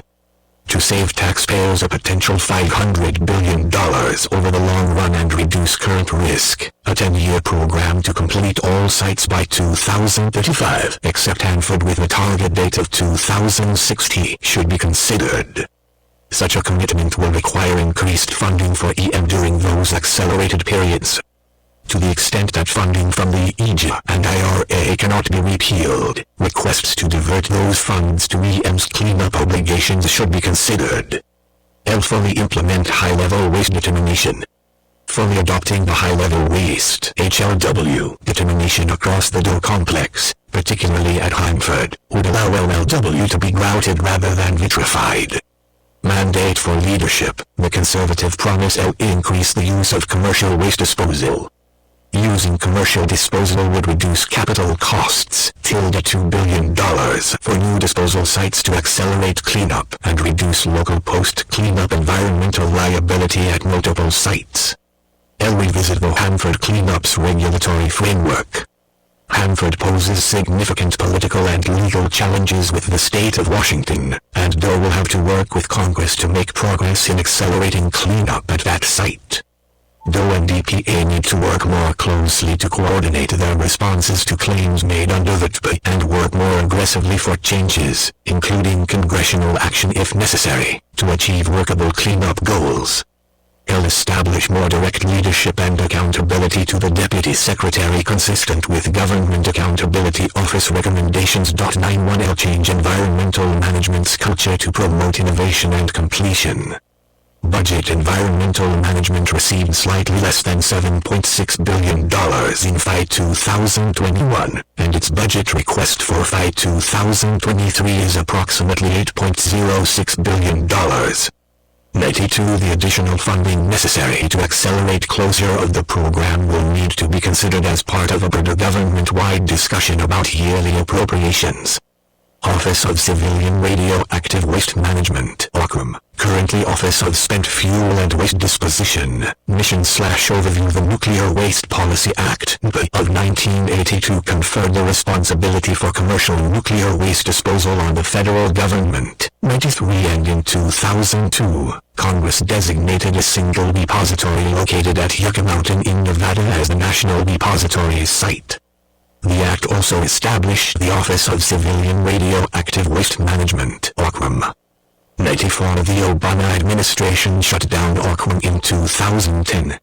The Office of Spent Fuel and Waste Disposition, which is headed by a non-confirmed Deputy Assistant Secretary in the Office of Nuclear Energy, is currently responsible for the management of nuclear waste, and interim disposal is taking place on various sites. Providing a plan for the proper disposal of civilian nuclear waste is essential to the promotion of nuclear power in the United States. Department of Energy and related commissions need reforms. I'll work with the Nuclear Regulatory Commission as it reviews DOE's permit application for Yucca Mountain. According to both the scientific community and global experience, deep geologic storage is critical to any plan for the proper disposal of more than 75 years of defense waste and 80,000 tons of commercial spent nuclear fuel. 95 Yucca Mountain remains a viable option for waste management, and DOE should recommit to working with the Nuclear Regulatory Commission as it reviews DOE's permit application for a repository. Finishing the review does not mean that Yucca Mountain will be completed and operational. It merely presents all the information for the state of Nevada, Congress, the nuclear industry, and the administration to use as the basis for informed decisions. Reform the licensing process. The reactor licensing process is inadequate. Fixing nuclear waste management will require wholesale reform that realigns responsibilities, resets incentives, and introduces market forces without creating chaos within the current nuclear industry that has been built around the current system. Produce concrete outcomes from consent-based siting. Beginning in the Obama administration and resurrected during the Biden administration, consent-based siting for a civilian waste nuclear repository has been a way to delay any politically painful decisions about siting a permanent civilian nuclear waste facility. In 2022, DOE announced $16 million to support local communities in consent-based siting. 96 The next administration should use the consent-based siting process to identify and build temporary or permanent sites for a civilian waste nuclear repository or repositories. New policies will restart Yucca Mountain licensing. DOE should restart the Yucca Mountain licensing process. Any continuation of interim storage facilities should be made part of an integrated waste management system that includes geologic storage. Further, building on the consent-based siting process already underway, DOE should find a second repository site. It'll fix the policy and cost drivers that are preventing nuclear storage. The federal government continues to hold $46 billion 97 in the Nuclear Waste Fund NWF, 98 funded by utilities and their ratepayers for permanent disposal of nuclear waste. However, no such storage exists, and spent nuclear fuel remains on site at most nuclear plants. Meanwhile, Congress uses those funds to finance unrelated spending. Moreover, DOE's mandate for leadership, the conservative promise violation of its contractual obligation to take the waste has resulted in the payment of approximately $10.1 billion in settlements and judgments to contract holders. 99 will develop new NWF funding and accounting mechanisms that allow licensed nuclear operators to guarantee resources for future nuclear waste disposal, while also maintaining control of those resources. Will reconstitute OCRM. OCRM, as already established by statute, should be tasked with developing the next steps on Yucca Mountain and nuclear waste management. These steps should include initiating market reforms, including significant amendments to the NPI, to allow additional industry responsibility for managing waste, market pricing and competition for waste services, and the opportunity for Nevadans to have more partnership involvement with any nuclear facility at Yucca Mountain. Will re-establish, consistent with the Nuclear Waste Policy Act, the position of Director of the Office of Civilian Radioactive Waste Management. Budget within the Office of Nuclear Energy Budget, approximately $100 million is set aside for fuel cycle and waste management activities. 100 These funds should be transferred to the newly established OCRM, which should also be responsible for managing the Nuclear Waste Fund and given access to the fund as necessary to carry out its responsibilities. National Nuclear Security Administration NSA Mission/Overview. NSA's primary mission is to provide and maintain a modern, safe, and effective nuclear deterrent for the United States. This includes the design and production of nuclear warheads, their integration with delivery systems, and their safe storage and decommissioning. NSA's responsibilities also include developing nuclear reactors for the U.S. Navy and working to prevent nuclear weapon proliferation and reduce the threat of nuclear and radiological terrorism around the world.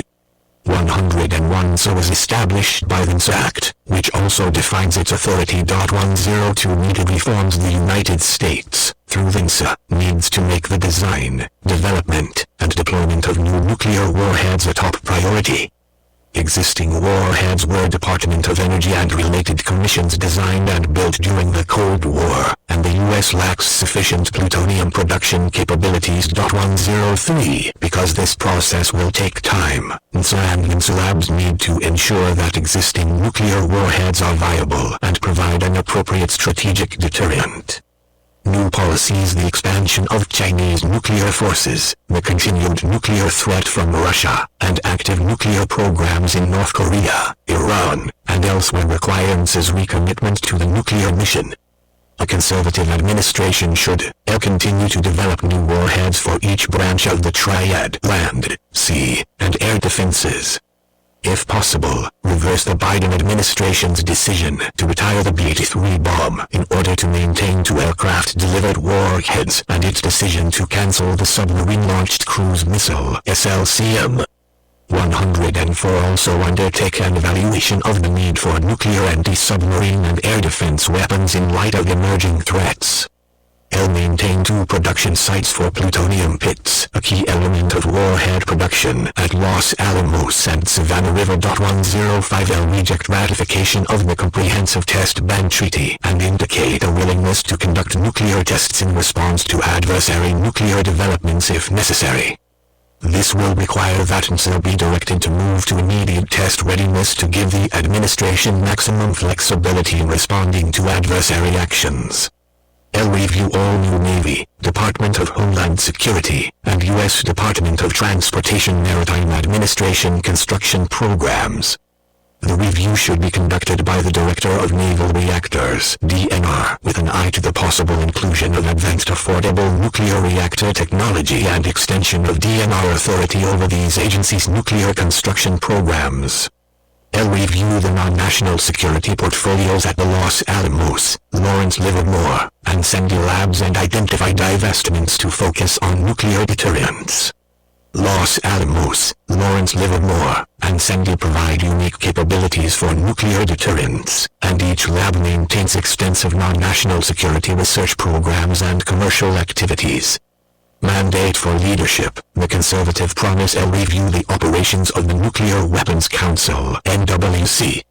The statutorily established NWC is required to report to the President and Congress, but needs to refocus its efforts on providing comprehensive oversight of DOE and DoD nuclear weapons policy and requirements. Budget concurrent modernization of the nuclear triad and its warheads will be a major challenge to the DoD and DOE budgets over the coming decade. DOE non-nuclear programs should be the first source of additional resources for NSA activities. Divestment of non-nuclear activities from NSA laboratories can address some overhead and operational costs.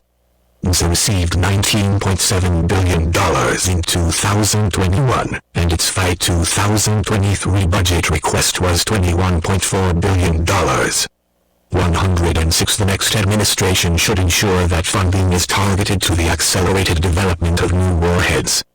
Personnel NSA has tended to act as though it is not part of DOE and has resisted oversight by the Secretary of Energy.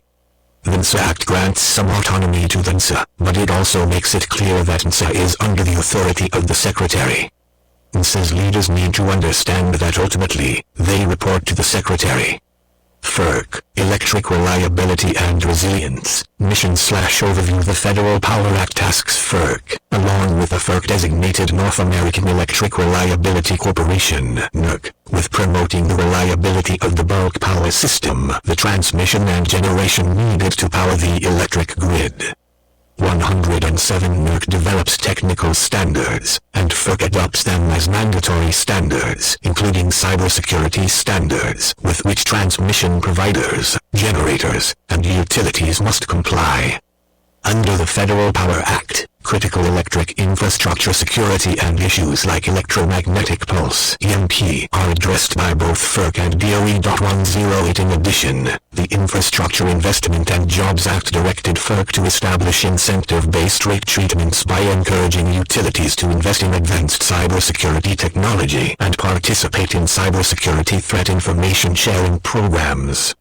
Needed reforms. There is a growing problem with the electric grid's reliability because of the increasing growth of subsidized intermittent renewable generation like wind and solar, and the lack of dispatchable generation, for example, power plants powered by natural gas, nuclear, and coal, especially during hot and cold weather. 109. FERC and NERC have been studying the potential for generation shortages across the Department of Energy and related commissions nation in the summer. 110. And winter. 111. Cyber and physical attacks also threaten the grid. Specific areas for reform include the following. Limit the impact of subsidized renewables on price formation. Subsidized renewable resources are undermining electric reliability in RTOs. The increase in subsidized, intermittent resources is undermining the ability of RTOs pricing models to support the reliable dispatchable generation that is needed to serve the grid at all times. 112. Reform the application of reserve margins. Reserve margins have become largely meaningless. Traditionally, the electric industry has used reserve margins to ensure that the grid has enough power plants to guarantee reliability. Generally, reserve margins represent the amount of generation available power plants to meet peak electric demand, the time of day and year when people are using the most electricity, plus a percentage of additional generation for backup. 113. However, given the increasing number of intermittent resources like solar, which may be available during the heat of the day but disappears as the sun sets, other dispatchable generation needs to be available to meet customers' electricity requirements.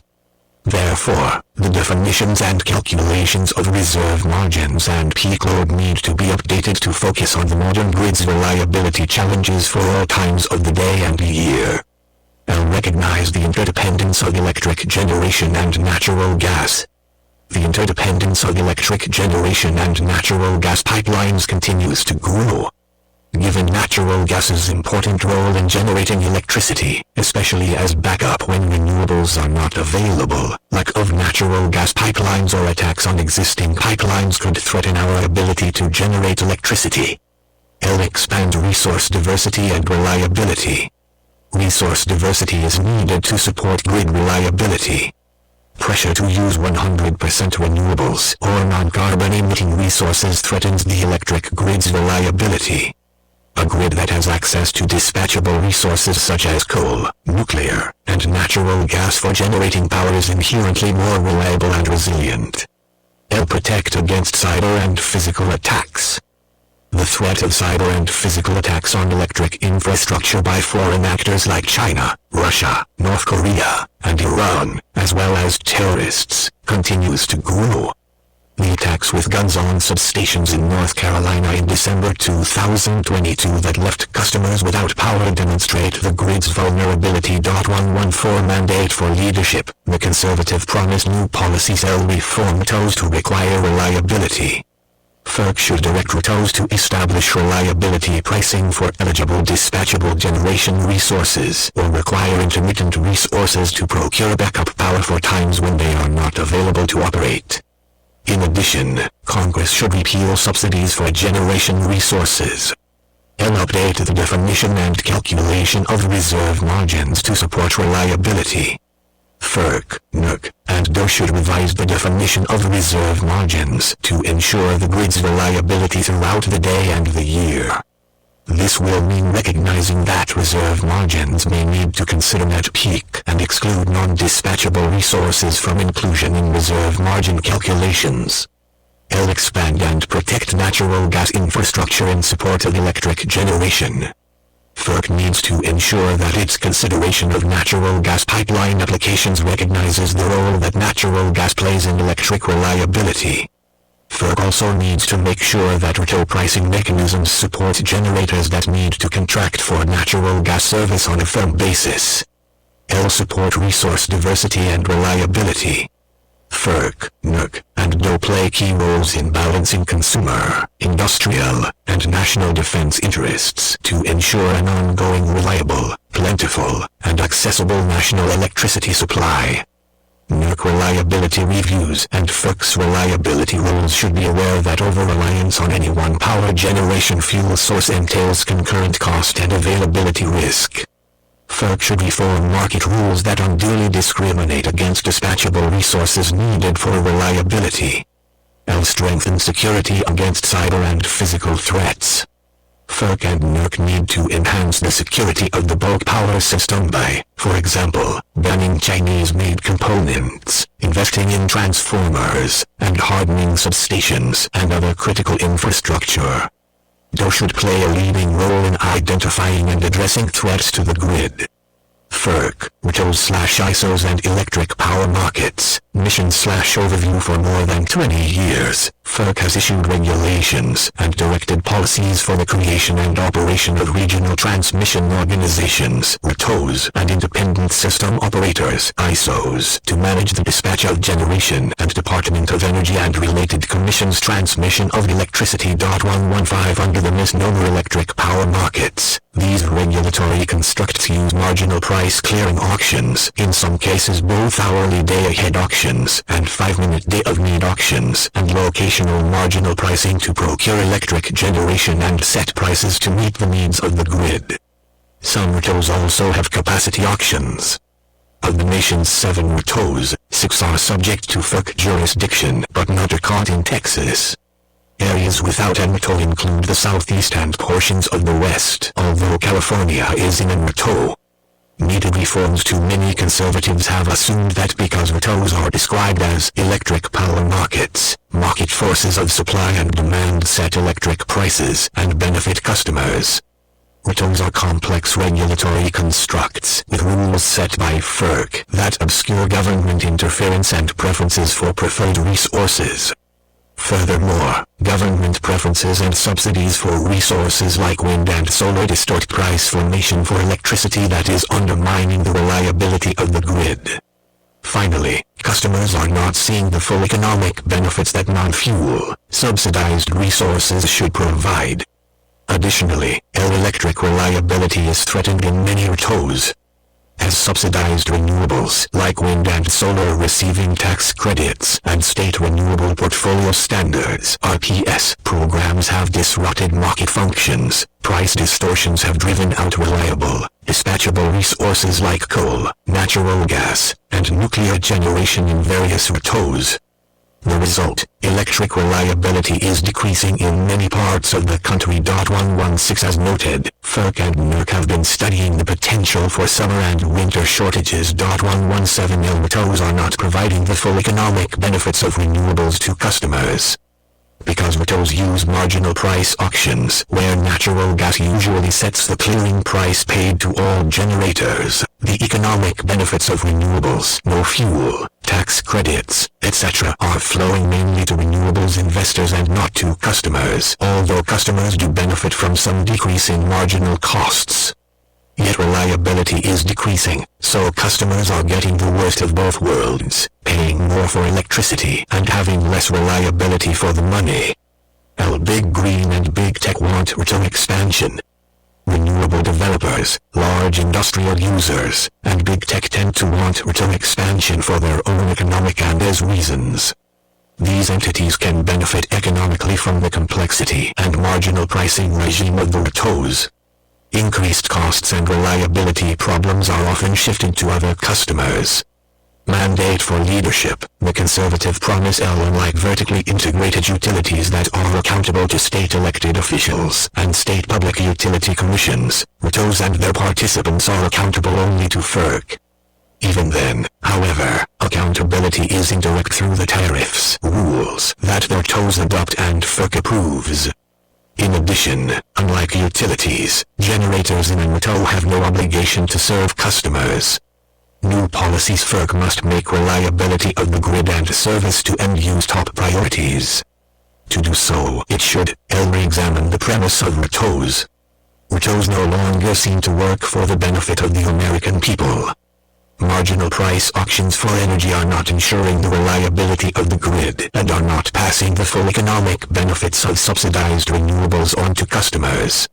FERC needs to re-examine the RTOs under its jurisdiction to make sure that they procure reliable and affordable electricity for the benefit of the American people. Ensure that RTOs return to market fundamentals so that they serve customers, not special interests and political causes. FERC should require RTOs to ensure that reliable, dispatchable resources are properly valued to provide electricity when needed for the benefit of customers. Potential reforms could include 1.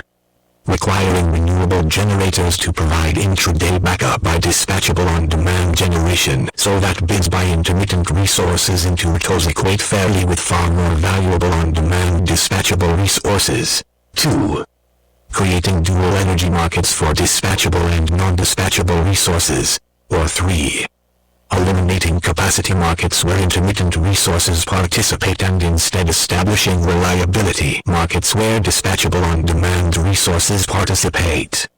Alternatives to marginal price auctions also should be considered. Direct the RTOs to ensure that the economic benefits of renewables, like tax credits and no fuel costs, are passed on to customers. Department of Energy and related commissions and undue discrimination that allows subsidized resources to distort price formation in RTOs. Affirm its commitment that states will decide whether to join an RTO instead of imposing RTOs on regions that do not want them. FERC should also consider allowing states to enter into non-veto power pools with alternative structures for the sharing of resources and electric generation. FERC, Electric Transmission, Mission/Overview. Under the Federal Power Act, FERC has the authority to regulate the rates, terms, and conditions of interstate electric transmission. Pursuant to court cases, interstate transmission can be entirely within a state, although the part of Texas served by a COT is not under FERC transmission jurisdiction. Needed reforms. FERC has been considering how to plan for and allocate costs for new transmission lines and how new generation resources will be interconnected to the transmission grid. Transmission expansion and replacement decisions are usually made by local utilities or by a MTO or regional planning entity. Through two major rulemakings, 118 FERC is attempting to facilitate the building of more long-range transmission lines and to socialize more of the costs of transmission build-outs to more customers in order to make it cheaper for renewable developers, primarily to interconnect to the grid and sell their power. Socializing such costs is a form of subsidy for generators and will cause further price distortions in MTOs and ISOs that will make it less economical for reliable, dispatchable resources like coal, nuclear, and natural gas to stay operational and support reliability. 119 Also, under the Infrastructure Investment and Jobs Act, DOE and FERC are granted authority to site and permit high-priority transmission lines as national interest electric transmission corridors, NETCs.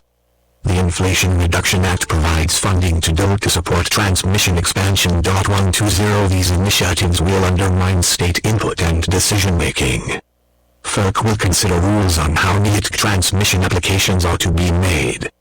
New policies. FERC should either change course on its existing transmission rulemakings, if still in progress, or issue a new rulemaking to mandate for leadership. The conservative promise will ensure that transmission planning and interconnection processes are resource neutral. Will prevent socializing costs for customers who do not benefit from the projects, or justifying such cost shifts as advancing vague societal benefits, such as climate change. Will stop cost allocation from becoming a subsidy for generators, such as renewables.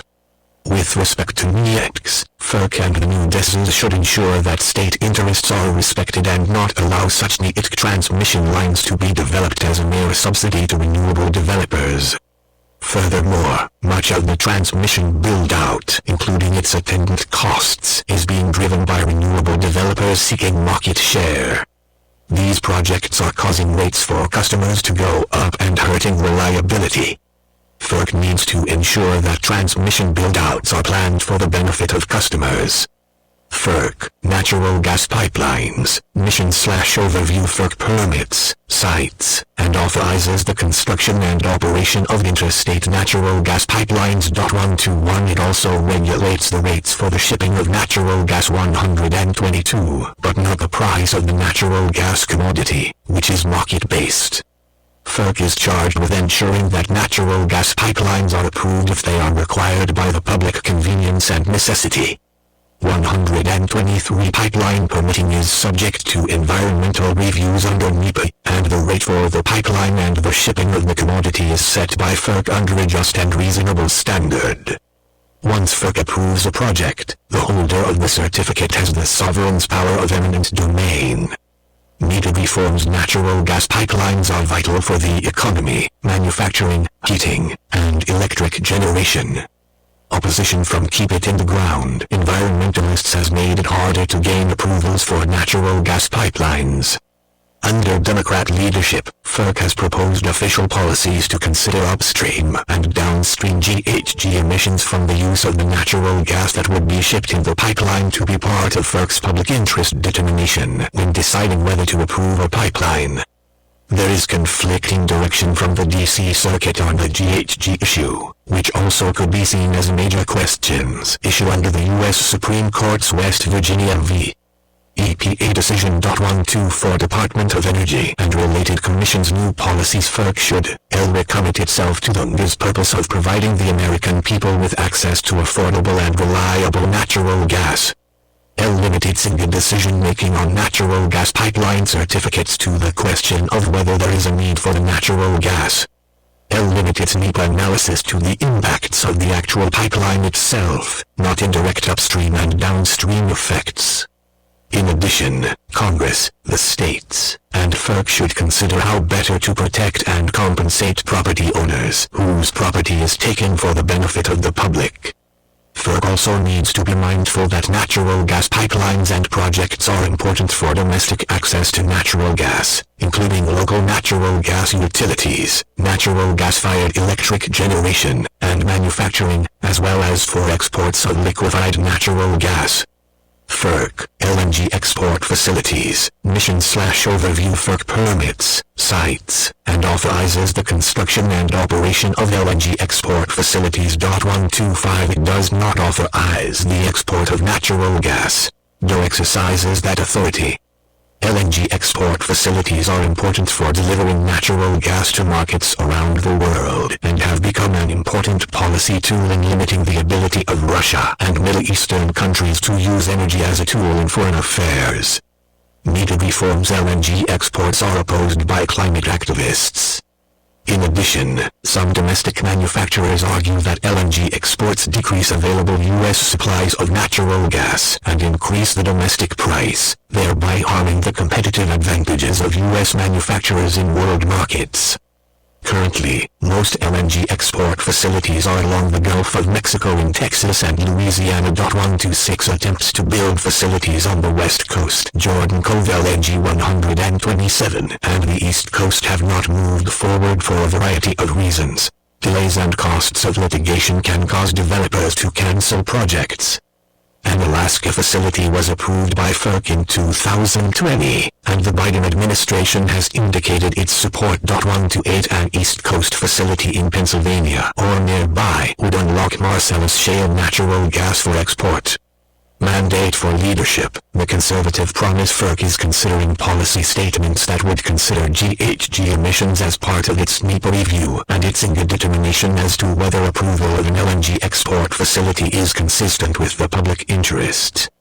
New policies. Since Congress through VNGA has already determined that LNG exports to countries with free trade agreements are in the public interest. 129 And because LNG exports help to ensure America's ability to support our friends and allies around the world, while also supporting domestic natural gas production, FERC, should not use environmental issues like climate change as a reason to stop LNG projects. Should ensure that the natural gas pipelines that are needed deliver more of the product to market, both for domestic use and export, and are reviewed, developed and constructed in a timely manner. Nuclear Regulatory Commission, mission/overview. The Energy Reorganization Act of 1,974,130 created the Nuclear Regulatory Commission, NRC. Before then, the commercial nuclear industry was regulated by the Atomic Energy Commission, which was established by the 1954 Atomic Energy Act. 131 Importantly, the EC was responsible for encouraging and regulating commercial nuclear power. Broad criticism of this dual function was a major factor in the establishment of the NRC, which held regulatory authority, while the newly established Department of Energy held the advocacy function. Today, the NRC is responsible for a broad range of regulatory activities, including reactor safety, oversight of nuclear materials, and protection against radiation, as well as permitting new reactors, certifying new reactor designs, and regulating nuclear waste management activities. Needed reforms. In 1989, the NRC established alternative licensing processes that were meant to provide a more predictable and efficient regulatory pathway for new light water reactors (LWRs) by combining construction and operating nuclear power plant licenses, allowing for early site permits, and establishing a framework for pre-approval of reactor designs. More recently, the Nuclear Energy Innovation and Modernization Act directed the NRC to establish a technology-neutral licensing process for new, advanced reactor technologies. 132 Despite these efforts, the NRC remains a significant cost and regulatory barrier to new nuclear power. especially Department of Energy and related commissions. Frustrating is that these costs to a large extent are due to the agencies being overly prescriptive rather than outcomes focused and fall on well-known and understood LWR reactor technologies. New policies. While refocusing its regulatory efforts on new reactor technologies, the NRC should also continue to ensure the security of radiological sources and mitigate cybersecurity risks across the industry. Applications for combined operating licenses, goals, and design certifications that rely on whitewater technology should generally be completed within 2 years. Early site permits should generally be issued within 1 year for construction on or adjacent to an existing reactor site. Additionally, the NRC should expedite the review and approval of license extensions of existing reactors, which will require the NRC to streamline and focus its NEPA review process. Set clear radiation exposure and protection standards by eliminating LRA as low as reasonably achievable as a regulatory principle and setting clear standards according to radiological risk and dose rather than arbitrary objectives.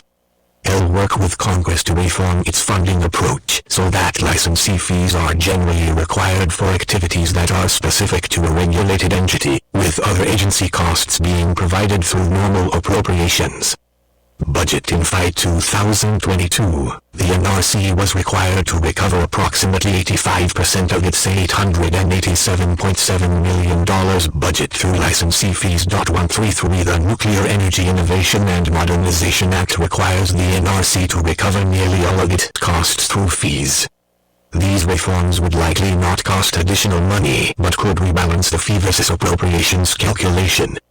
Author's note: the preparation of this chapter was the work of many individuals. All contributors to this chapter are listed at the front of this volume, but I wish to give special thanks to Brent Bennett, Willis Bixby, Travis Fisher, Ben Lieberman, Brian McCormick, Tom Pyle, Mark Robeck, Daniel Simmons, Jack Spencer, Katie Tubb, and David Walsh. Though informed by many, the author alone assumes responsibility for the content of this chapter, and no views expressed herein should be attributed to any particular individual. Mandate for Leadership, The Conservative Promise and Notes. 1. Sean Michael Kerner, Colonial Pipeline Hack Explained, Everything You Need to Know. TechTarget, April 26, 2022. https://www.technogift.com/hack-explained-everything-you-need-to-know. Accessed February 13, 2023. 2. Jacob Knudsen, NC Power Company, Substation Repairs Complete After Alleged Attack, Axios, December 7, 2022, Axios.com, accessed February 13, 2023. 3. H.R. 3684, Infrastructure Investment and Jobs Act, Public Law No. 117-58, 117th Congress, November 15, 2021, Congress.gov, accessed February 13, 2023. 4. H.R. 5376, Inflation Reduction Act of 2022, Public Law No. 117-169, August 16, 2022, Congress. gov/117/PLA/pub169/PLA-117pub169.pdf, accessed February 13, 2023. 5. S-826, Department of Energy Organization Act, Public Law 95-91, 95th Congress, August 4, 1977, www.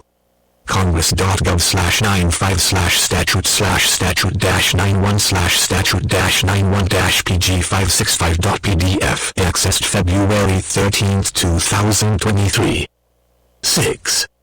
DOE also promotes domestic energy security by providing research and coordination between government and the private sector on physical and cyber-related threats to energy security. This work should continue and be enhanced under the next administration. 7.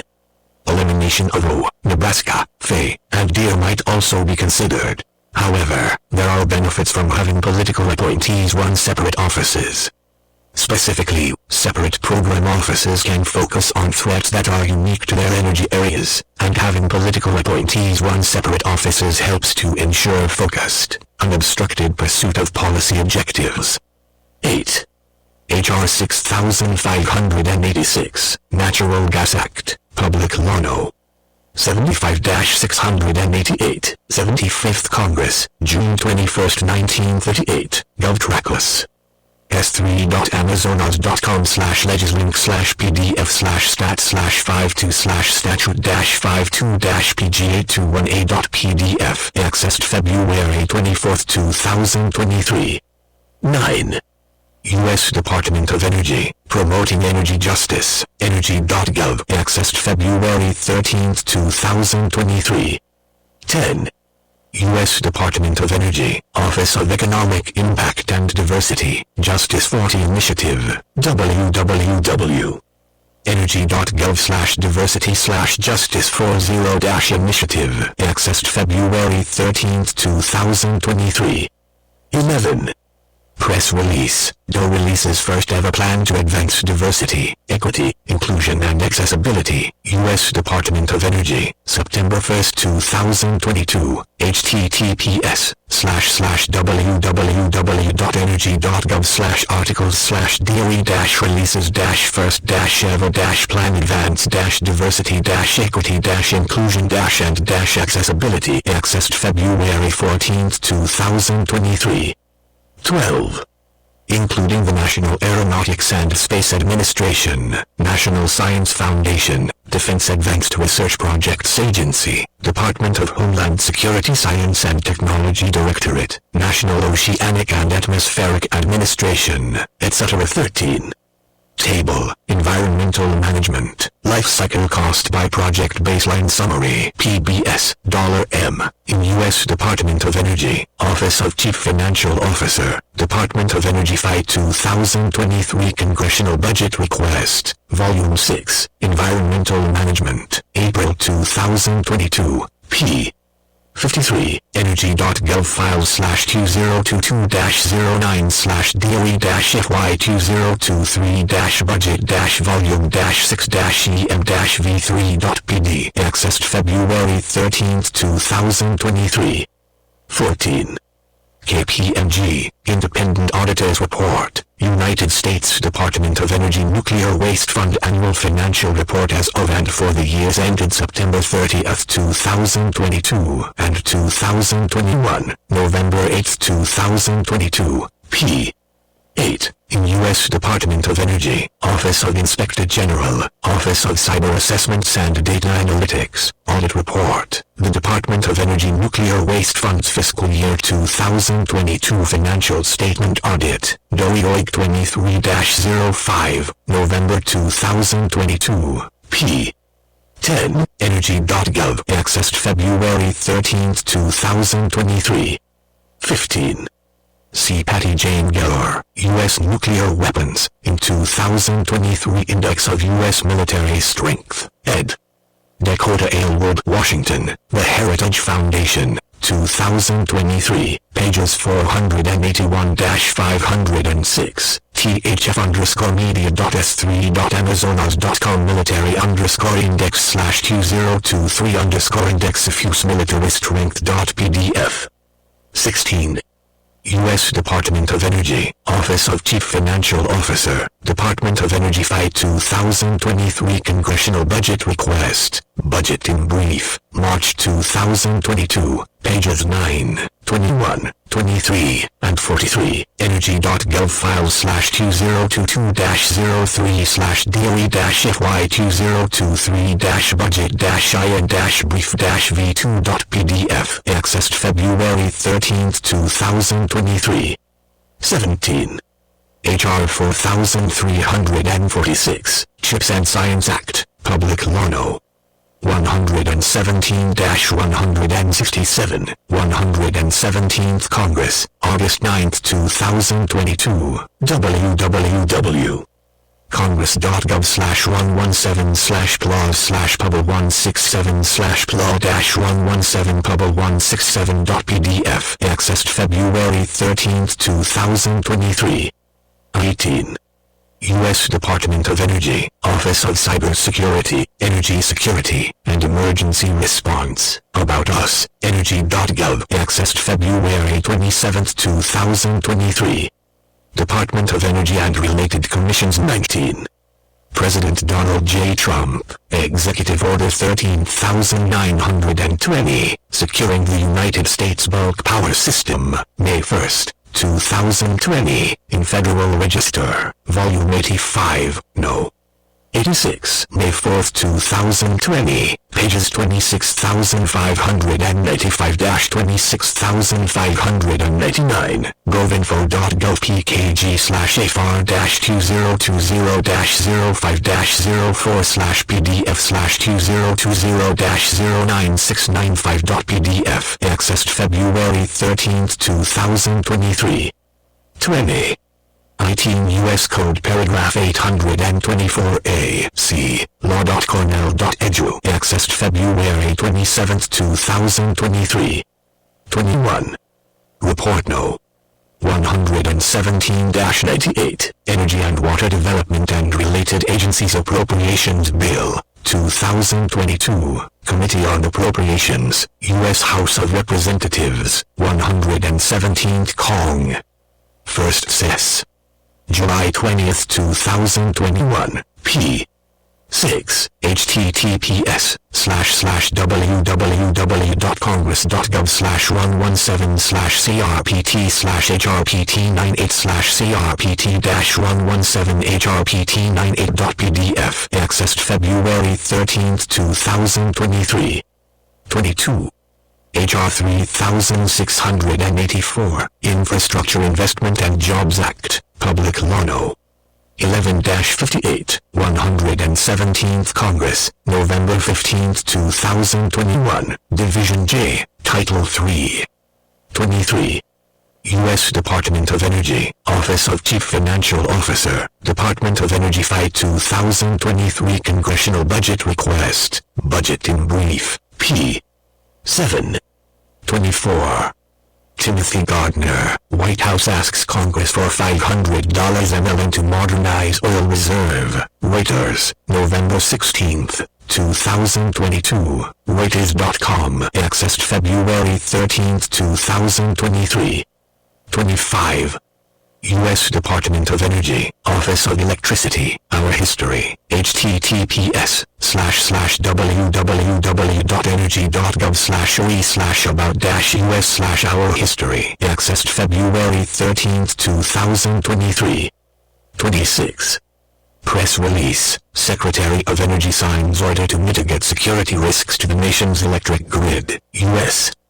Department of Energy, December 17, 2021, https://www.energy.gov/articles/secretary-energy-signs-order mitigate-security-risks-nations-electric-grid accessed February 13, 2023. 27. U.S. Department of Energy, Office of Electricity, Revocation of Prohibition Order Securing Critical Defense Facilities, Federal Register, Volume 86, No. 76, April 22, 2021, pages 21,308-21,309, govinfo.gov content/pkg/afr-2021-04-22/pdf/2021-08483.pdf accessed February 13, 2023. 28.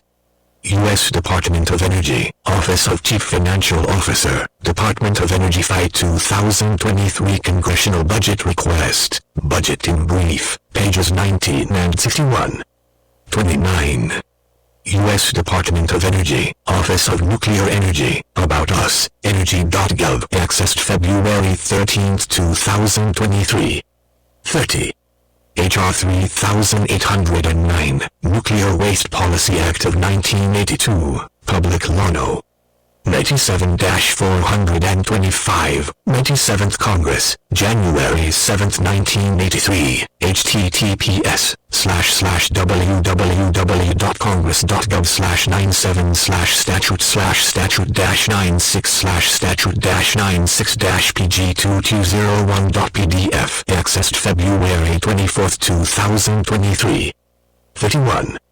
The Heritage Foundation, Budget Blueprint for Fiscal Year 2023, Reduce the DOE Office of Nuclear Energy, heritage.org. 32.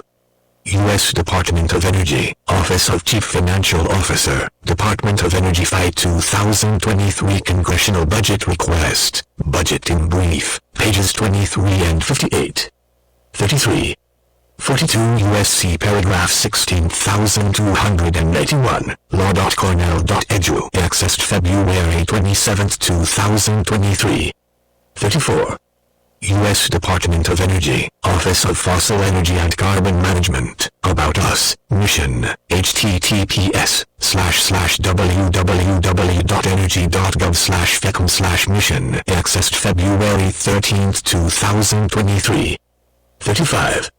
U.S. Government Accountability Office, Carbon Capture and Storage, Actions Needed to Improve Dome Management of Demonstration Projects, GAO 22-105111, December 2021, GAO.gov 105111.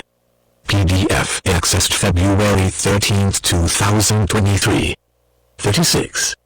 International Energy Agency, The Role of Critical Minerals in Clean Energy Transitions, World Energy Outlook Special Report, revised March 2022, https://ffd2a3b-8c30-490-980A52b69A86FDC/thoroughly of critical minerals in clean energy transitions.pdf, accessed February 13, 2023. 37. C42 U.S. Code paragraph 16,291. 38. 42 U.S. Code chapter 55, paragraph 4,321 to 4,347, law.cornell.edu, accessed February 27, 2023. 39. Nuclear Regulatory Commission, Categorical Exclusions from Environmental Review, Advance Notice of Proposed Rulemaking, Request for Comment, Federal Register, Volume 86, No. 87, May 7, 2021, pages 24,514-24,516, govinfo.gov, accessed February 27, 2023, and Nuclear Regulatory Commission, Categorical Exclusions from Environmental Review, Advance Notice of Proposed Rulemaking, Reopening of Comment Period, Federal Register, Volume 86, No. 160, August 23, 2021, pages 47,032-47,033, govinfo.gov, accessed February 27, 2023. 40. U.S. Department of Energy, Office of Chief Financial Officer, Department of Energy FY 2023 Congressional Budget Request, Budget in Brief, pages 19, 21, 23, and 52. Mandate for Leadership, The Conservative Promise 41. U.S. Department of Energy, Office of Chief Financial Officer, Department of Energy FY 2023 Congressional Budget Request, Budget in Brief, pages 3, 6, 12, 19, 21, and 23. 42. S-622, Energy Policy and Conservation Act, Public Law 84-163, 94th Congress, December 22, 1975, https://www.congress.gov/94/statute/statute-89-pg871.pdf, accessed February 27, 2023. 43. H.R. 6, Energy Policy Act of 2005, Public Law No. 109-58, 109th Congress, August 8, 2005, www. congress.gov/109/pl58/pl-109publ58.pdf accessed February 27, 2023. 44. U.S. Department of Energy, Office of Energy Efficiency and Renewable Energy. About the Office of Energy Efficiency and Renewable Energy, https://www.energy.gov/year/about-office-energy-efficiency-and-renewable-energy accessed February 28, 2023. 45. IBID. 46. See Note 41, Supra. 47. U.S. Department of Energy, Office of Chief Financial Officer, Department of Energy FY 2023 Congressional Budget Request, Budget in Brief, pages 19, 23, 43, and 49. 48. See U.S. Department of Energy, Grid Deployment Office, About Us, Energy.gov, accessed February 13, 2023. 49. U.S. Department of Energy, Grid Deployment Office, Building a Better Grid Initiative, Energy. gov/gdo/Building Better Grid Initiative, accessed February 13, 2023. 50. U.S. Department of Energy, Office of Chief Financial Officer, Department of Energy FY 2023 Congressional Budget Request, Budget in Brief, pages 2, 19, 21, 23, and 84. The FY 2023 budget request to Congress proposes to split the electricity appropriation account into two accounts, Electricity and Grid Deployment Office, GDO. Had the proposed FY 2023 structure been in place in FY 2021 and FY 2022, the $7 million shown under the Electricity Accounts Transmission Permitting and Technical Assistance program would have appeared under Grid Technical Assistance in GDO, and the $3 million shown under Program Direction in the Electricity Account represents the estimated share of electricity PD funding associated with TPTA and would have appeared under Program Direction in GDO. IBID. P. 84. Note. 51. U.S. Department of Energy, Office of Clean Energy Demonstrations, About Us, Our Mission, www.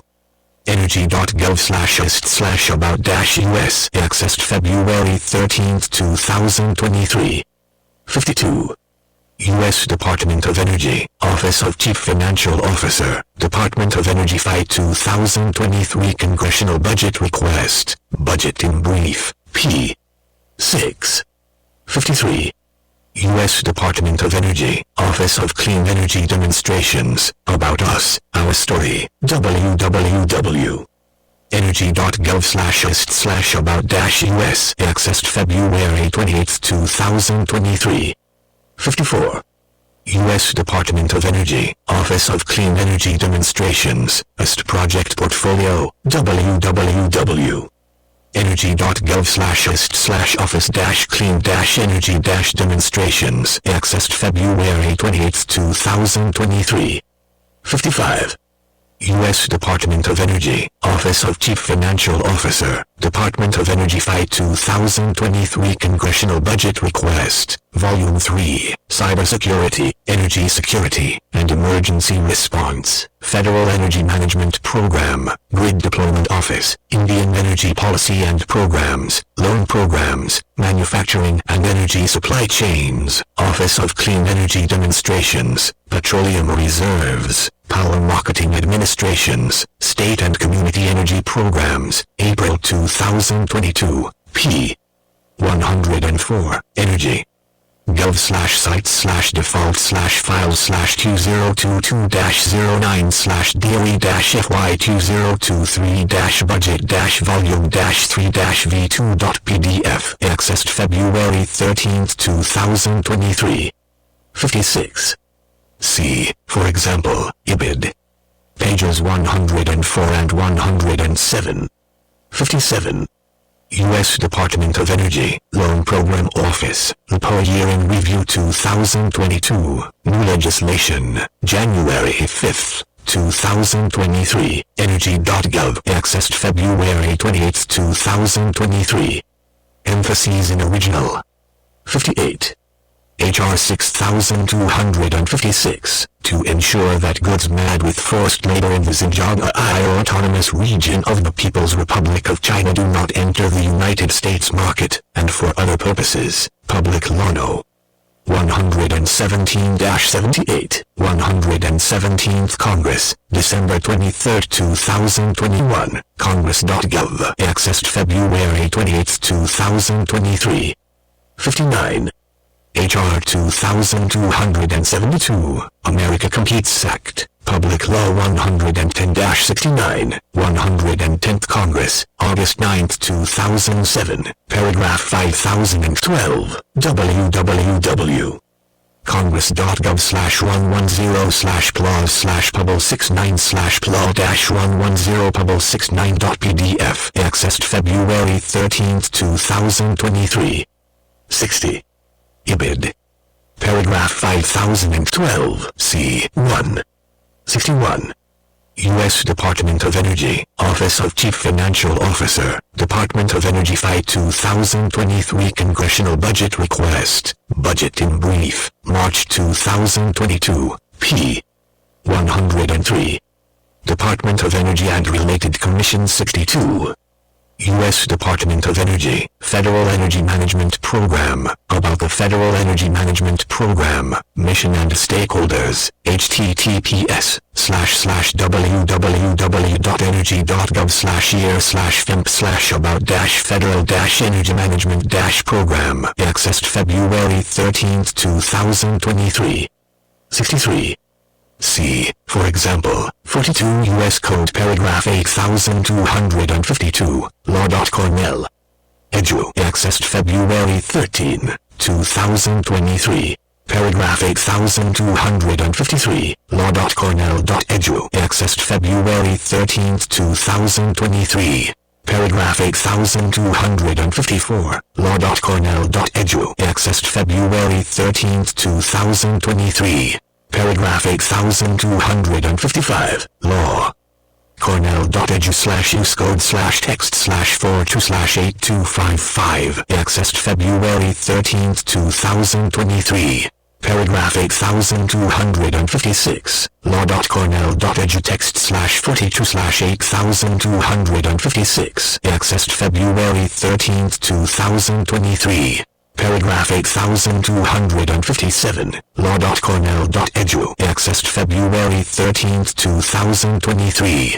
Paragraph 8258, Law.Cornell.edu. Accessed February 13, 2023. Paragraph 8259b, Law.Cornell.edu. Accessed February 13, 2023. Paragraph 15852, Law.Cornell.edu. Accessed February 13, 2023. And paragraph 17143, www. Law.Cornell.edu/usecode/text/42/17143. Accessed February 13, 2023. 64. President Donald J. Trump, Executive Order 13834, Efficient Federal Operations, May 17, 2018, Federal Register, Volume 83, No. 99, May 22, 2018, pages 23,771-23,774, govinfo.gov 22/PDF/2018-11101.pdf, accessed February 28, 2023. 65. U.S. Department of Energy, Office of Energy Efficiency and Renewable Energy, FY 2022 Request Overview Briefing, June 2021, p. 11, https://www.energy.gov/sites/default/files/2022-06/FY2022-year-budget-request-energy-efficiency.pdf, accessed February 28, 2023. 66. U.S. Department of Energy, Office of Chief Financial Officer, Department of Energy FY 2023 Congressional Budget Request, Budget in Brief, pages 19 and 21. 67. U.S. Department of Energy, Clean Energy Corps, Careers, Energy.gov, accessed March 13, 2023. 68. IBID. 69.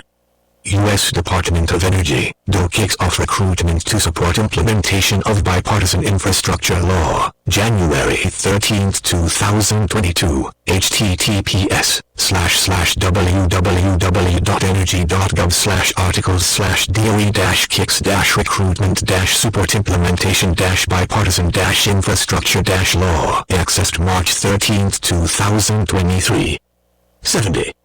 U.S. Department of Energy, Energy Information Administration, about EIA, EIA.gov, accessed February 13, 2023. 71.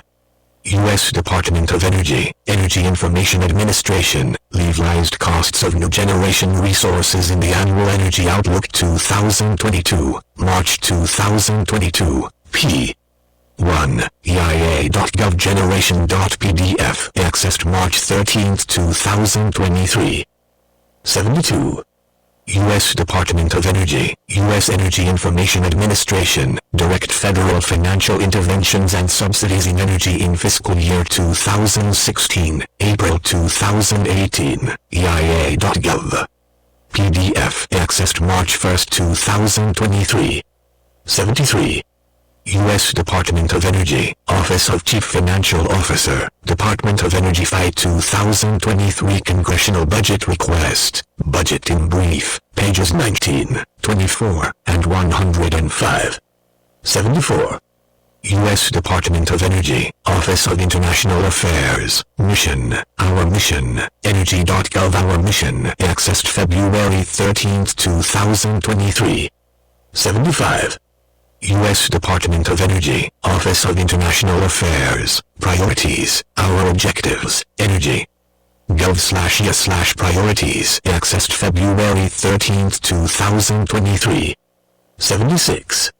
Editorial Board, Biden signs up for climate reparations, The Wall Street Journal, November 20, 2022, https://www.wsj.com/articles/Biden-signs-europe-fund-un-166897421 accessed February 13, 2023. 77. U.S. Department of Energy, Arctic Energy Office, About the Arctic Energy Office, Energy.gov Arctic/About Arctic Energy Office, accessed March 1, 2023. 78. National Strategy for the Arctic Region, The White House, October 2022, https://www.whitehouse.gov/content/upload/2022/10/the-arctic-region.pdf, accessed March 13, 2023. 79.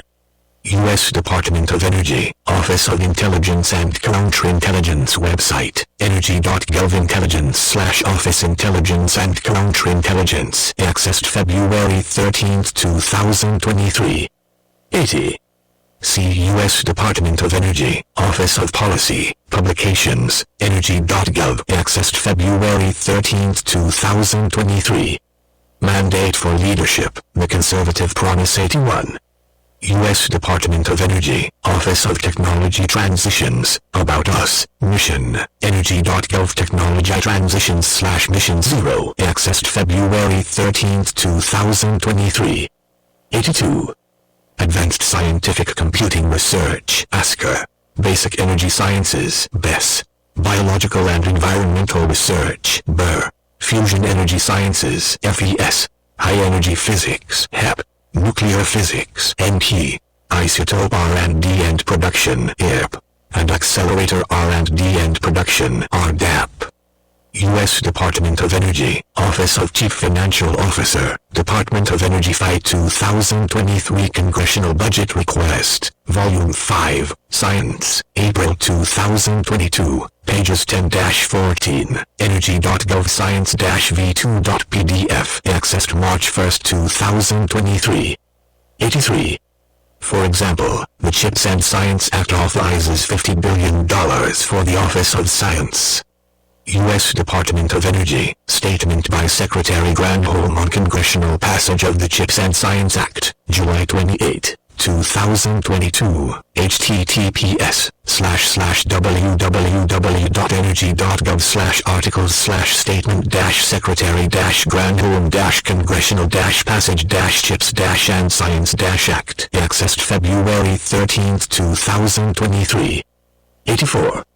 U.S. Department of Energy, Office of Chief Financial Officer, Department of Energy FY 2023 Congressional Budget Request, Volume 5, Science, April 2022, p.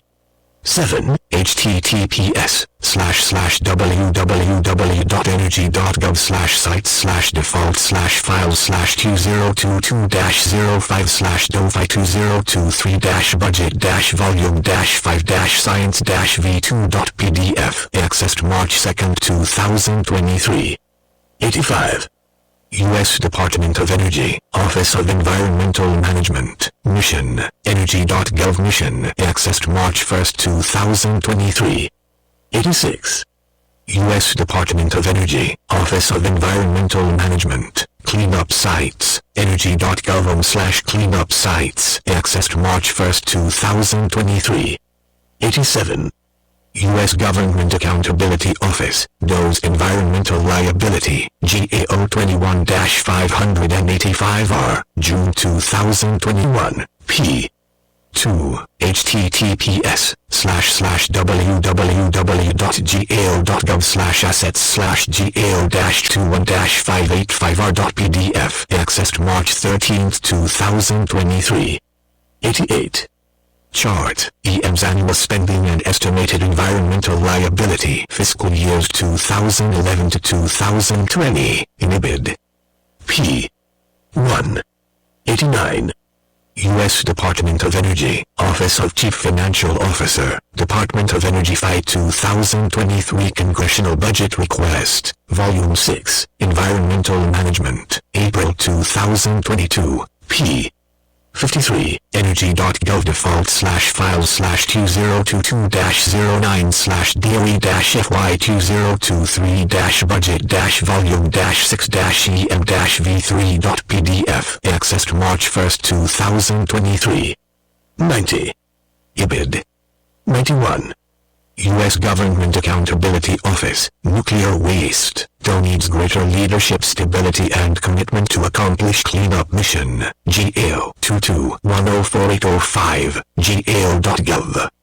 PDF #, text equals DOE %20 means %20 greater %20 leadership %20 stability %20 and %20 commitment %22, May %20 2022 %20 GAO-22-104805 %20 United %20 States %20 Government %20 Accountability %20 Office May 2022, accessed February 14, 2023. 92. U.S. Department of Energy, Office of Chief Financial Officer, Department of Energy FY 2023 Congressional Budget Request, Budget in Brief, pages 23 and 93. 93. H.R. 3809, Nuclear Waste Policy Act of 1982, Public Law No.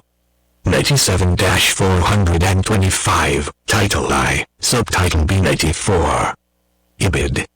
Title 3, Paragraph 304. 95. See, for example, Chapter 4, The Need for Geologic Disposal, in Blue Ribbon Commission on America's Nuclear Future, Report to the Secretary of Energy, January 2012, pages 27-31, energy.gov default/file/2013/04/F0/BRC _final report_JAN2012.pdf, accessed February 14, 2023. 96. Press release. Doe announces $16 million to support consent-based siting for spent nuclear fuel. U.S. Department of Energy, September 20, 2022. https://www.energy.gov/articles/DOE-announces-16-million support-consent-based-siting-spent-nuclear-fuel. Accessed February 14, 2023. 97. U.S. Department of Energy, Agency Financial Report, Fiscal Year 2022, DOE/CF0191, p. 58, www. energy.gov/site/default/2022-11/FY-2022-DOE-agency-financial-report.pdf, accessed March 13, 2023. 98. H.R. 3809, Nuclear Waste Policy Act of 1982, Public Law No. 97-425, Title 3, Paragraph 302. 99. IBID. P. 57. 100. Table, Department of Energy Comparative Organization by Congressional Control, FY 2023, p. 5. In U.S. Department of Energy, Office of the Chief Financial Officer, FY 2023 Budget Justification, Summary Budget Documents, energy.gov, accessed March 13, 2023. 101. U.S. Department of Energy, National Nuclear Security Administration, Missions, energy.gov/missions #, text equals %20 ensures %20 the %20 United %20 States %20 maintains %20 A %20 safe %2C, of %20 nuclear %20 and %20 radiological %20 terrorism %20 around %20 the %20 world, accessed March 2, 2023. Department of Energy and Related Commissions 102. S-1059, National Defense Authorization Act for Fiscal Year 2000, Public Law 106-65, 106th Congress, October 5, 1999, Paragraph 3201 to 3299, Congress.gov, accessed February 14, 2023. 103. Seagar, U.S. Nuclear Weapons. 104. U.S. Department of Defense, 2022 National Defense Strategy of the United States of America, including the 2022 Nuclear Posture Review and the 2022 Missile Defense Review, pages 3 and 20, media.defense. gov/2022/OCT/200314/1/2022-national-defense-strategy-NPR-MDR.pdf, accessed March 2, 2023. 105. U.S. Department of Energy, National Nuclear Security Administration, Plutonium Pit Production, https://www.energy.gov/plutonium-pit-production, accessed March 13, 2023. 106. U.S. Department of Energy, Office of Chief Financial Officer, Department of Energy FY 2023 Congressional Budget Request, Budget in Brief, p. 27. 107. 16 U.S. Code Paragraph 824, law.cornell.edu, accessed March 2, 2023. 108. 16 U.S. Code Paragraph 824.0-1, law.cornell.edu, accessed March 2, 2023. 109. For example, the California blackouts in August 2020 and the Texas blackouts and deaths in February 2021.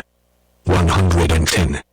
North American Electric Reliability Corporation. Announcement. Extreme weather heightens reliability risks this summer. May 18, 2022. NERC.com announcement.pdf. Accessed February 14, 2023. 111. Ethan Howland, ISO Nebraska, ERCOT, MESO face possible capacity shortfalls in extreme winter weather, FERC, utility dive, October 21, 2022, https://www.utilitydive.com/news/FERC-ISO-NE-ERCOT-MESO-extreme-winter-weather-report/634682/ accessed February 14, 2023, and North American Energy Reliability Corporation. Announcement. NERC warns generation resources tight in large portion of North America this winter. November 17, 2022. NERC.com. Accessed February 14, 2023. 112. Note that the challenges to the grid are coming mainly from subsidized renewable resources. Renewable resources have beneficial attributes, and the electric grid can benefit from embracing an all-of-the-above approach to power generation. 113.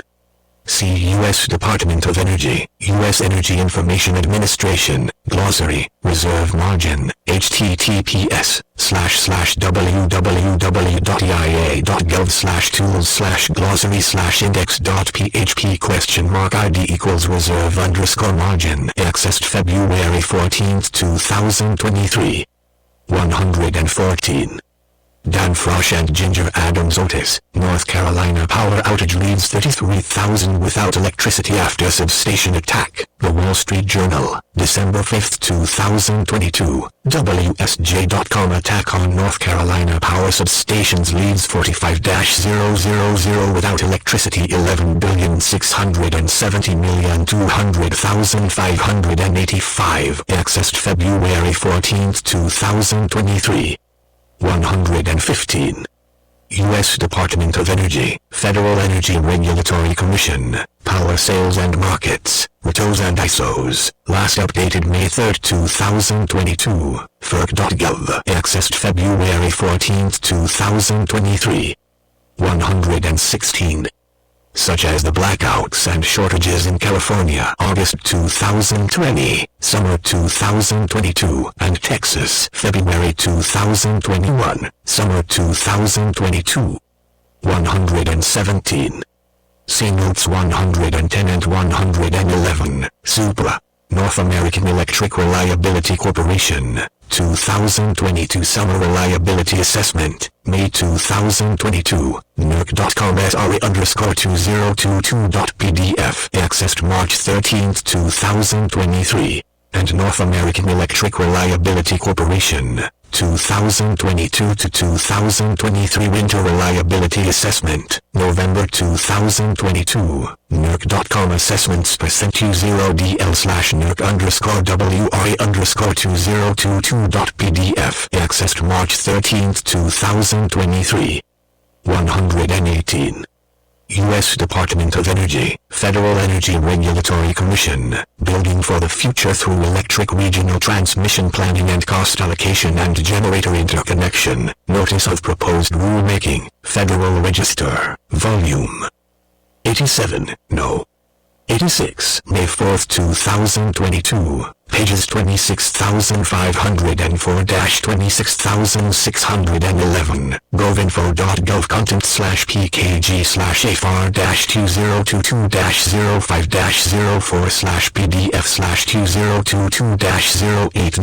content/pkg/afr-2022-05-04/pdf/2022-0897.3.pdf, accessed February 14, 2023, and U.S. Department of Energy, Federal Energy Regulatory Commission, Improvements to Generator Interconnection Procedures and Agreements, Notice of Proposed Rulemaking, Federal Register, Volume 87, No.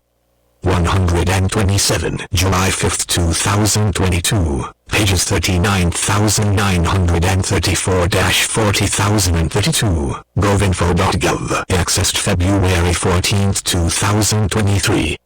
Mandate for Leadership, The Conservative Promise 119. During the day, regulation induced 230,000 MW combined cycle plant boom of 1999 to 2003 and beyond. Developers were able to move ahead only with projects that were supported by adequate available gas transmission and near existing localized transmission hubs. Delinking transmission responsibility from power generation, coupled with a heavy incentivization of renewable over gas projects, has promoted the construction of a large class of partially usable and often partially stranded generation-only assets. 120. U.S. Department of Energy, Grid Deployment Office. Grid Deployment Office launches Transmission Siting and Economic Development Grants Program with $760 million Inflation Reduction Act investment. January 13, 2023. https://www.energy.gov/gdo/articles/grid-deployment-office-launches-transmission-siting-and-economic-development-grants. Accessed March 13, 2023. 121. H.R. 6586, Natural Gas Act, Public Law No.